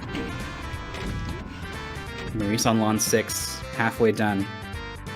Andy running around on the top, has got the yellow key. Drops the save and gets the fuel. And he skips the blue key puzzle by going straight across at top speed. As one does. What puzzle? I just saw a staircase. Mythical crying. Yeah. You have to play the whole game. Alright, so here's the tough one of the level, really. We were asked by testers to make the timing a little more lenient. Andy barely gets to the fuel there. There's like an order of operations thing here. Once you get to the top, there's this gate up there that needs to be brought down, and there's a sort of step-on trigger that will bring that down, and you want to hit that first, then the switch, and then go along. Unless he'd find some way to just glitch right through this thing, and then I'll be really mad, but looks like that's not the case. Alright, he steps on it, and maybe he saw in the top left corner of the screen that it's down now. And there he goes. The final blade! No! No. Wow. Maurice, meanwhile, on Lawn 7, is done with the middle area. But getting blocked by one of the Arachnotrons. Andy this time has cleared Lawn 8. Keep talking about Andy's progress because, you know, of course we want to see all the new levels and this awesome Doom WAD, but Maurice is really cruising over there. I mean, he just took that death, which is somewhat costly, but he dropped a good save right before he did. I'm not sure he's realized that, oh boy, that Arachnotron just took every single piece out of him. If you position yourself between these blades of grass, you can actually mow both at the same time.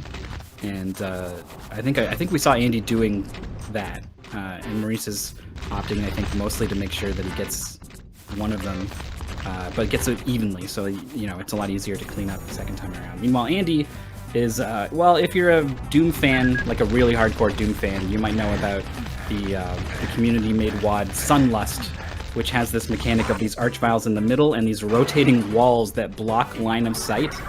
And you have to make sure you use these to hide from their attacks as you move around the outside and mow the lawn.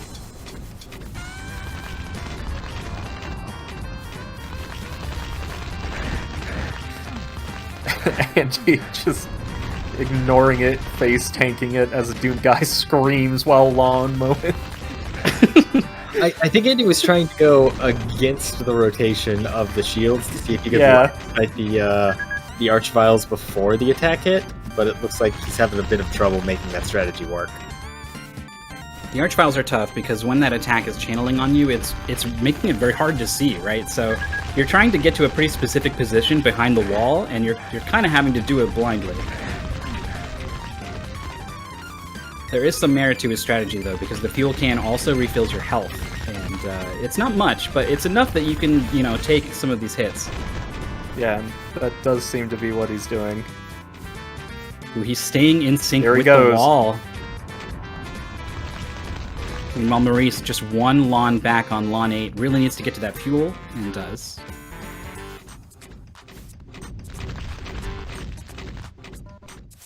And I think Maurice sees the ladder and knows what's up on this section now. Andy, 79% done. Whoa, okay, he's okay. But he's low on fuel, he needs to get to the fuel and stay alive. No way! No! Oh, he didn't save, like, oh the no. whole time. That's a classic Doom mistake. You just get in the flow of things, you don't want to stop and open the menu, and you don't save. This is exactly what Maurice needs to have a chance to come back. He also runs right over. Yeah, just right through. I guess we're just not going to get to see that puzzle today. Yeah, well, it's not much of a... It's like a balancing act you got to walk across, but... Oh, Andy taking another death from the archviles. I still can't believe that first time he died. The wall had just peeked down a little bit, and not only that, but he must have taken like max damage. Damage in Doom is very random. Like Revenants, for example, or these skeletons that shoot these homing rockets, they will do between 10 and 80 damage. So, yeah. That's a damage range. Wow. So I think Andy got just like a really bad damage roll, and there's another couple. So actually, he's dead, and Maurice clears lawn 8. They are on the same lawn. The same level now.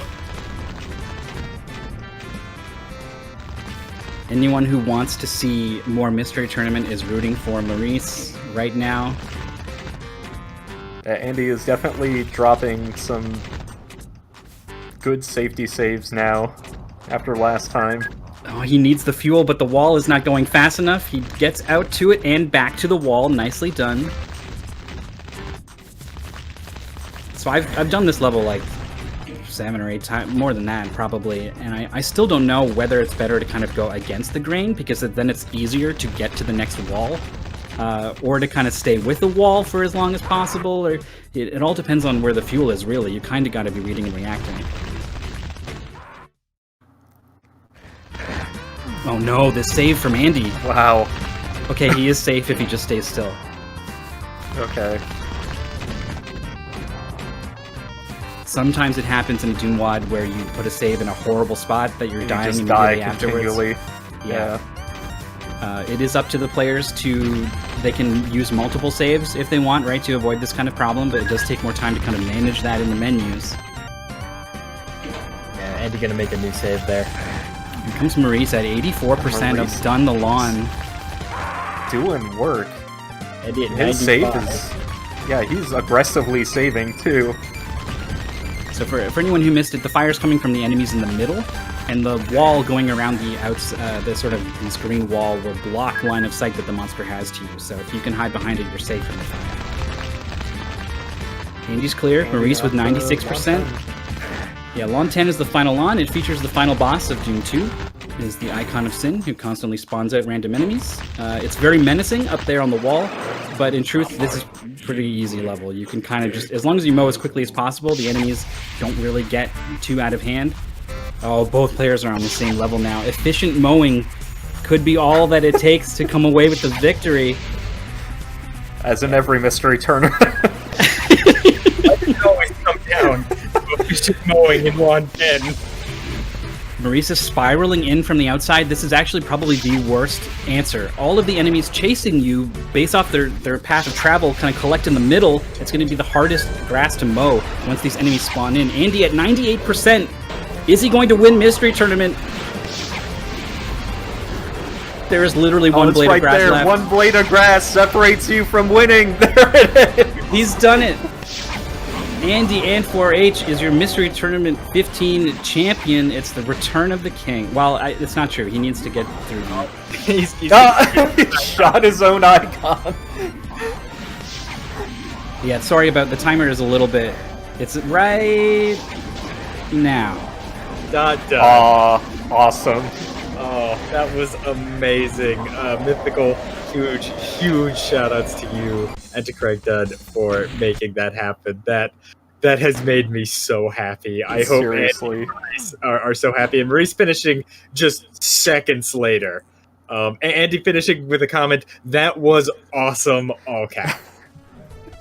I'm so glad. I'm so glad everyone enjoyed themselves. The credits will play here. There's some testers who get credited, some folks who provided like textures and stuff that we used.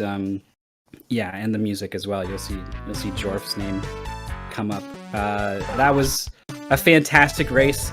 Maurice catching up in Lawnmower. Andy struggling with Lawn 9. Wow. That was incredible. There's no other word for it. Couldn't have asked for a better race from these players. Both their times, by the way, completely shattering all of our expectations.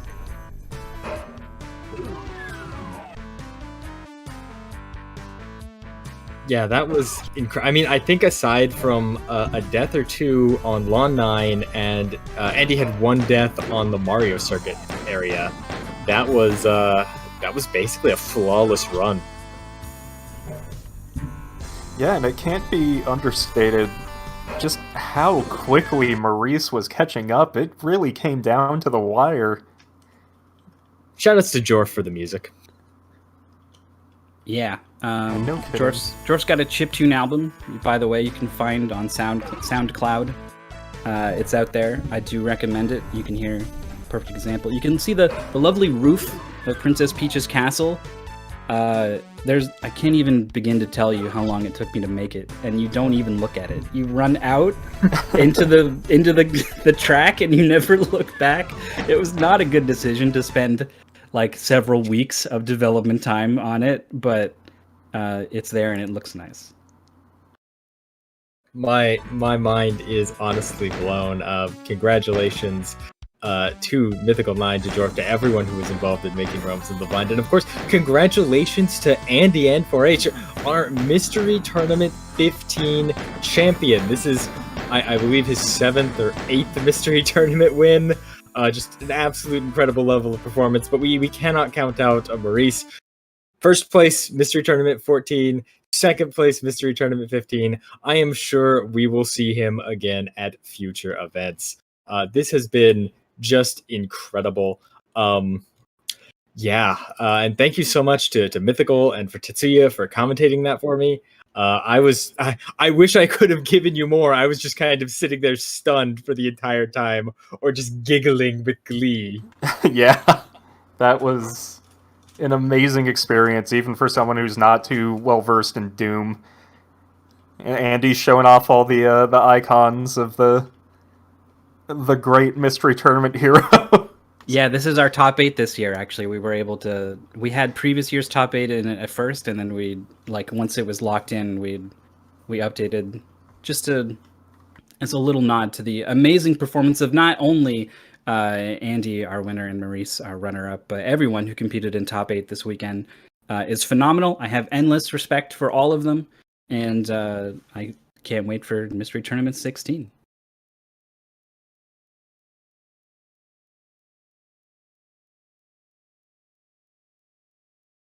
For sure. And just as a quick, one last time, why don't you or Roar tell everyone a little bit more about the Mystery Tournament community, about, the possibility of joining Mystery Tournament 16 and maybe other events that they could get involved in before then, like the Reject Tournament you were talking about earlier. What's that? You want Roar to ramble for a moment? That's right. All right. Go ahead. We've got, this has been Mystery Tournament 15. Thank you so much to everybody who's helped run this amazing top 8 event. Railkun over on Tech, the unsung hero of this event. We told him he is allowed to meme as much as desired on our layout, and absolutely rolled with it. So shout outs to that. This has been a tournament that's entirely dedicated to mystery racing, to racing games that you've never seen before. You just suddenly you're having to play a Doom wad that turns into Mario, that turns into a time trial that turns into lawnmower. And it's you and your opponent get games that you've never seen before, and you need to race to the goal faster than you have. And we sure did see Andy 4H and Maurice race faster than everybody else, but in the end, Andy takes the win, and it's been amazing. I would like to, before explaining a little bit more, this is the good old ending shout outs of massive amounts to people. Sorry, I had to run his audio up, so it confused me for a moment. Shout outs heavily to all of the testing crew. We have to go through 300 plus games in a matter of months and repair them for the tournament. I couldn't do it on my own. I literally couldn't do it on my own. I had to ask somebody to leave the tournament in order to join me in testing. And so a huge shout out to my entire testing crew, the Hopscotch, Jackazam, Orville, Red and Dead, Jerry Aris, Spritz T, Exuno for testing top and the like. And for everybody who supported, we broadcast these races over on the Mystery Funhouse channel during the tournament, and we broadcast other tournaments as well, like our upcoming Reject tournament. I'll explain a little bit more about that in just a moment. We broadcast all this stuff over on the Mystery Funhouse channel, and we could not have. I never would have expected we got this far, and I couldn't do it alone. And so, shout outs to our restreamers. Shout outs to just everyone in our community for being amazing. You're in a tournament full of random games, and it's so easy to imagine people are going to be salty about certain stuff. And our community does a good job of not having that kind of drama typically, and that's something that just a big heart. So I know I was invited over or prompted to come on to talk about some of the later stuff, but I needed to get sappy for a moment because it was amazing. But we do have Andy 4H and Maurice are waiting for an interview. Should we go for that one first, or should I explain the next tournament coming up? Why don't you go ahead and explain the next tournament coming in and tell people what we're going to be doing right after this stream closes, actually, and then we'll go ahead and have a quick word with Andy and Maurice. All right, so this stream we are going to be doing now that Mystery Tournament is over tonight on our Discord will be signups for our next tournament, which is the Reject Tournament 2, which will be starting in early January.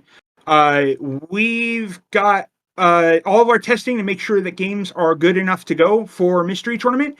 And we've explicitly said as testers, these are bad games to race. Don't do it for one reason or another. And for some reason, we're going to put on a tournament of the bad games to race for. Why are we bad at good decisions.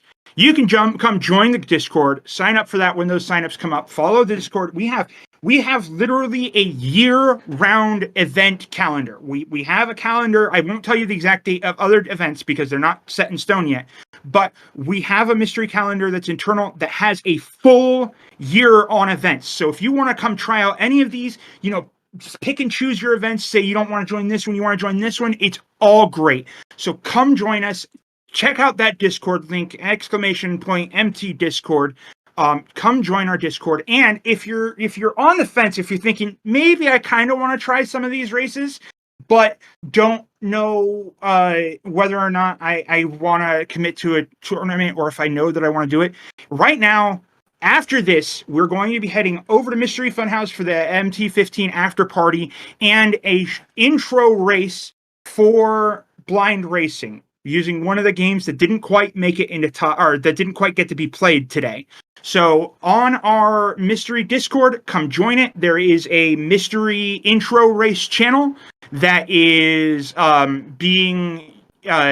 going to be using for this. We won't require people to use SRL this time, just to get it set up so we can actually get it set up and going and the like. And so yeah, come join us afterwards. In fact, I am about to pop away to go run Mystery Funhouse in preparations for this. So again, thank you so much, GDQ, for having us again.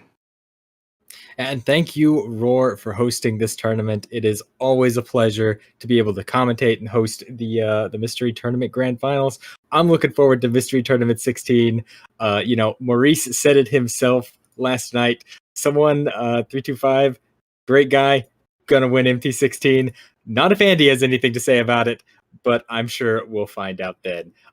Anyway, yeah, Roar, go on ahead, and everyone should definitely jump on over and get into that mystery beginner race. It is just a great way to get yourself playing all kinds of different games, to get yourself involved in the community, and it's a ton of fun.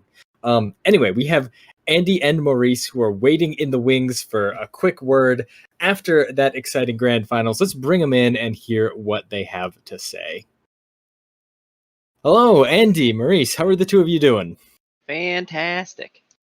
Not so great. I'm sorry to hear that, Maurice. Well, first off, congratulations, Andy, Mystery Tournament 15 champion. And of course, congratulations, Maurice, Mystery Tournament 15 runner-up. That is no small feat either. How are the two of you feeling right now? How are you feeling after playing that last game? Oh my god, it was so fun. I can't believe that they made all of that. That was incredible. When it went to Wolfenstein, you knew something was up, and then suddenly the Super Mario started all over the screen. Yeah, Mario Kart. I had all these ideas, and it was Crankdad who was able to bring a lot of them to life, more fleshed out. We both learned new things about how to make Doom in order to bring all those fun twists to the gameplay. So I'm glad you guys enjoyed it. And the best thing soundtrack. The best thing about the Super Mario was if you walked on the grass, you were actually slower. Yeah, you actually were slower in Mario Kart. Yeah, you had to stay on the road. I didn't notice that watching the stream, but that's amazing. Right. That's a beautiful level of detail. Is there anything, having just finished that game, I know we're focusing on it a lot, but I can't stop focusing on it. Is there anything you two want to ask Mythical about? Maybe something that didn't quite click during the race, or something you feel you maybe did incorrectly, but it worked out? As far as the race itself goes, I think I kind of understood what was happening once it turned into lawnmower, especially. Mow the lawn, it's easy. The thing I want to ask is, how long did this take? This had to have been half a year in the making, right? We started in April, and we finished in late July. That's incredible. Jesus. Just incredible planning and the thought process, just making it happen. I think that's just well job done. Well job done to you too. my brain stopped thinking words. I'm sorry. I've been playing a lot of video games. I'm mostly surprised it took that long to get crazy, because I played the first level. I was like, oh yeah, this is just pretending to be Doom. Next level is going to be lawn mowing, and then the second level, third level, no, it's just regular Doom. Just All regular right, Doom. sure. And then went to Wolfenstein with a question mark, and I'm like, all right, well, this still looks like Wolfenstein, but I see mystery ghosts and Baba as wins everywhere. But sure, whatever. I know my way around this level. And the monkey from Monkey's Bouncy Day. I actually didn't see the monkey. Oh, I didn't see it either, but I predicted the monkey from Monkey's Bouncy Day would be in there. So He did call it. Was there a secret exit? Like, was there the secret exit from Wolfenstein possible, or is it just like a No. secret? Or no? Okay, That one's gone. But I will say you were so close. If you stand on the carpet and shoot the ceiling where the wing cap secret is, a secret mega armor appears. And I think shot that dude. You missed it. You were like standing in just not quite the right place. I was I heartbroken. definitely shot at it. Everyone saw it. Yeah, we commented on it. But you did find Wet Dry World had a secret in there. I as sure well. did. there was so much wonderful detail. Question specifically for Maurice. What was your favorite match this tournament that you played, particularly in top 8? Like, what match do you think was the most enjoyable? Oh, that's a tough one. I feel like I played quite a lot. I guess I liked Trizzle, the one where you shoot triangles. That was a neat game. The game looked cool. That game was really cool. Watching you play it was really cool too, because you just kind of like completely eschewed the time slow mechanic and relied on crazy Twitch reactions to just pew pew pew triangle. Yeah, I forgot about slowdown. Actually, some of our commentators said, I knew it. Some girl, she said, like, yeah, Maurice has completely forgotten that slowdown is a mechanic in this game. There's no way you remembered. Slowdown is slow though, so I guess it works out. It's right in the name. Oh yeah, and T-Putty Satul is saying Parabox. That was a great game. Oh, I'm looking forward to that. That game blew my mind. I want to play the full version of it. I'm so excited for that. A question for Andy. 1-0 against Capndrake, one of your traditions in Mystery Tournament. 2-0 against Zecks, again, one of the few people who's ever defeated you in a Mystery Tournament. 3-0 against Maurice in the Grand Finals. You went through Mystery Tournament 15 without ever dropping a game, much less than a match. How are you feeling right now? Feeling great. The siesta helps.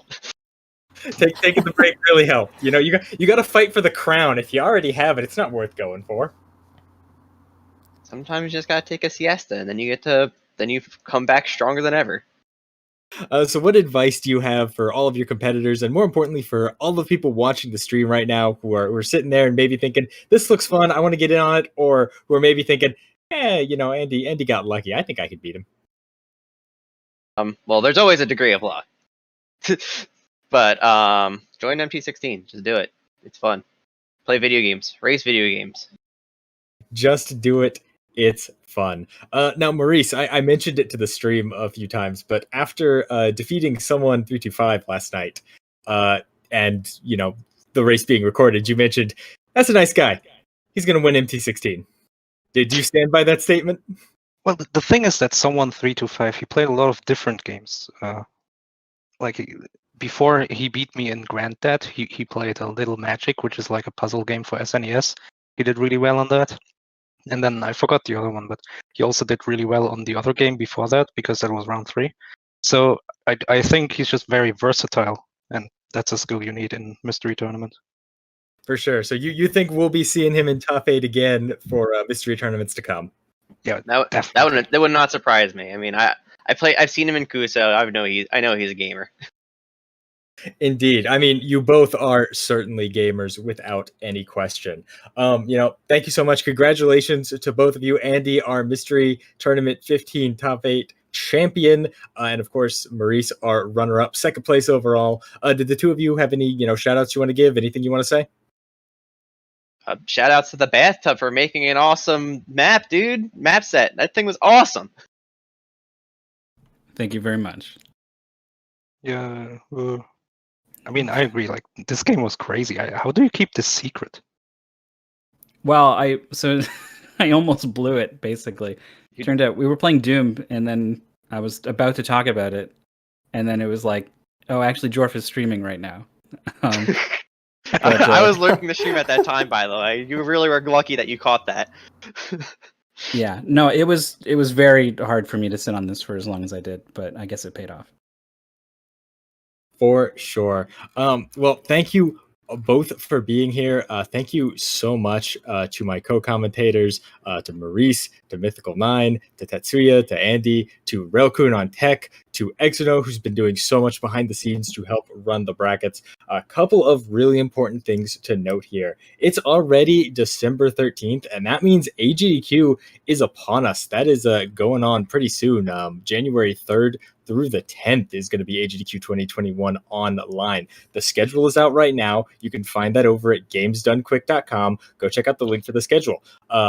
Prize submissions are also open right now. If you've got some cool prizes, we have an automated submission form on the website. You can go ahead and use that, or you can just email me at prizes@gamesdonequick.com. Would love to talk about any potential prize donations you have. Now, we also have I believe tonight is the last night to sign up for social media and chat or Discord moderation. I believe we have a sign up sheet available on Twitter, so head over to Twitter, check out the Games Done Quick Twitter. That's going to give you all the information you need about that, as well as a link to that form. Thank you all so much. Thank you again so much to the mystery community for being here, for helping us make this happen. And I think we have a very special raid target tonight. We are going to raid Mystery Funhouse, I believe, as they get ready for that community mystery race. Andy, Maurice, would you recommend everyone get in on that race?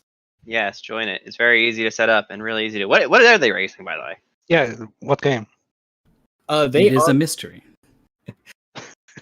Does it have to be a mystery?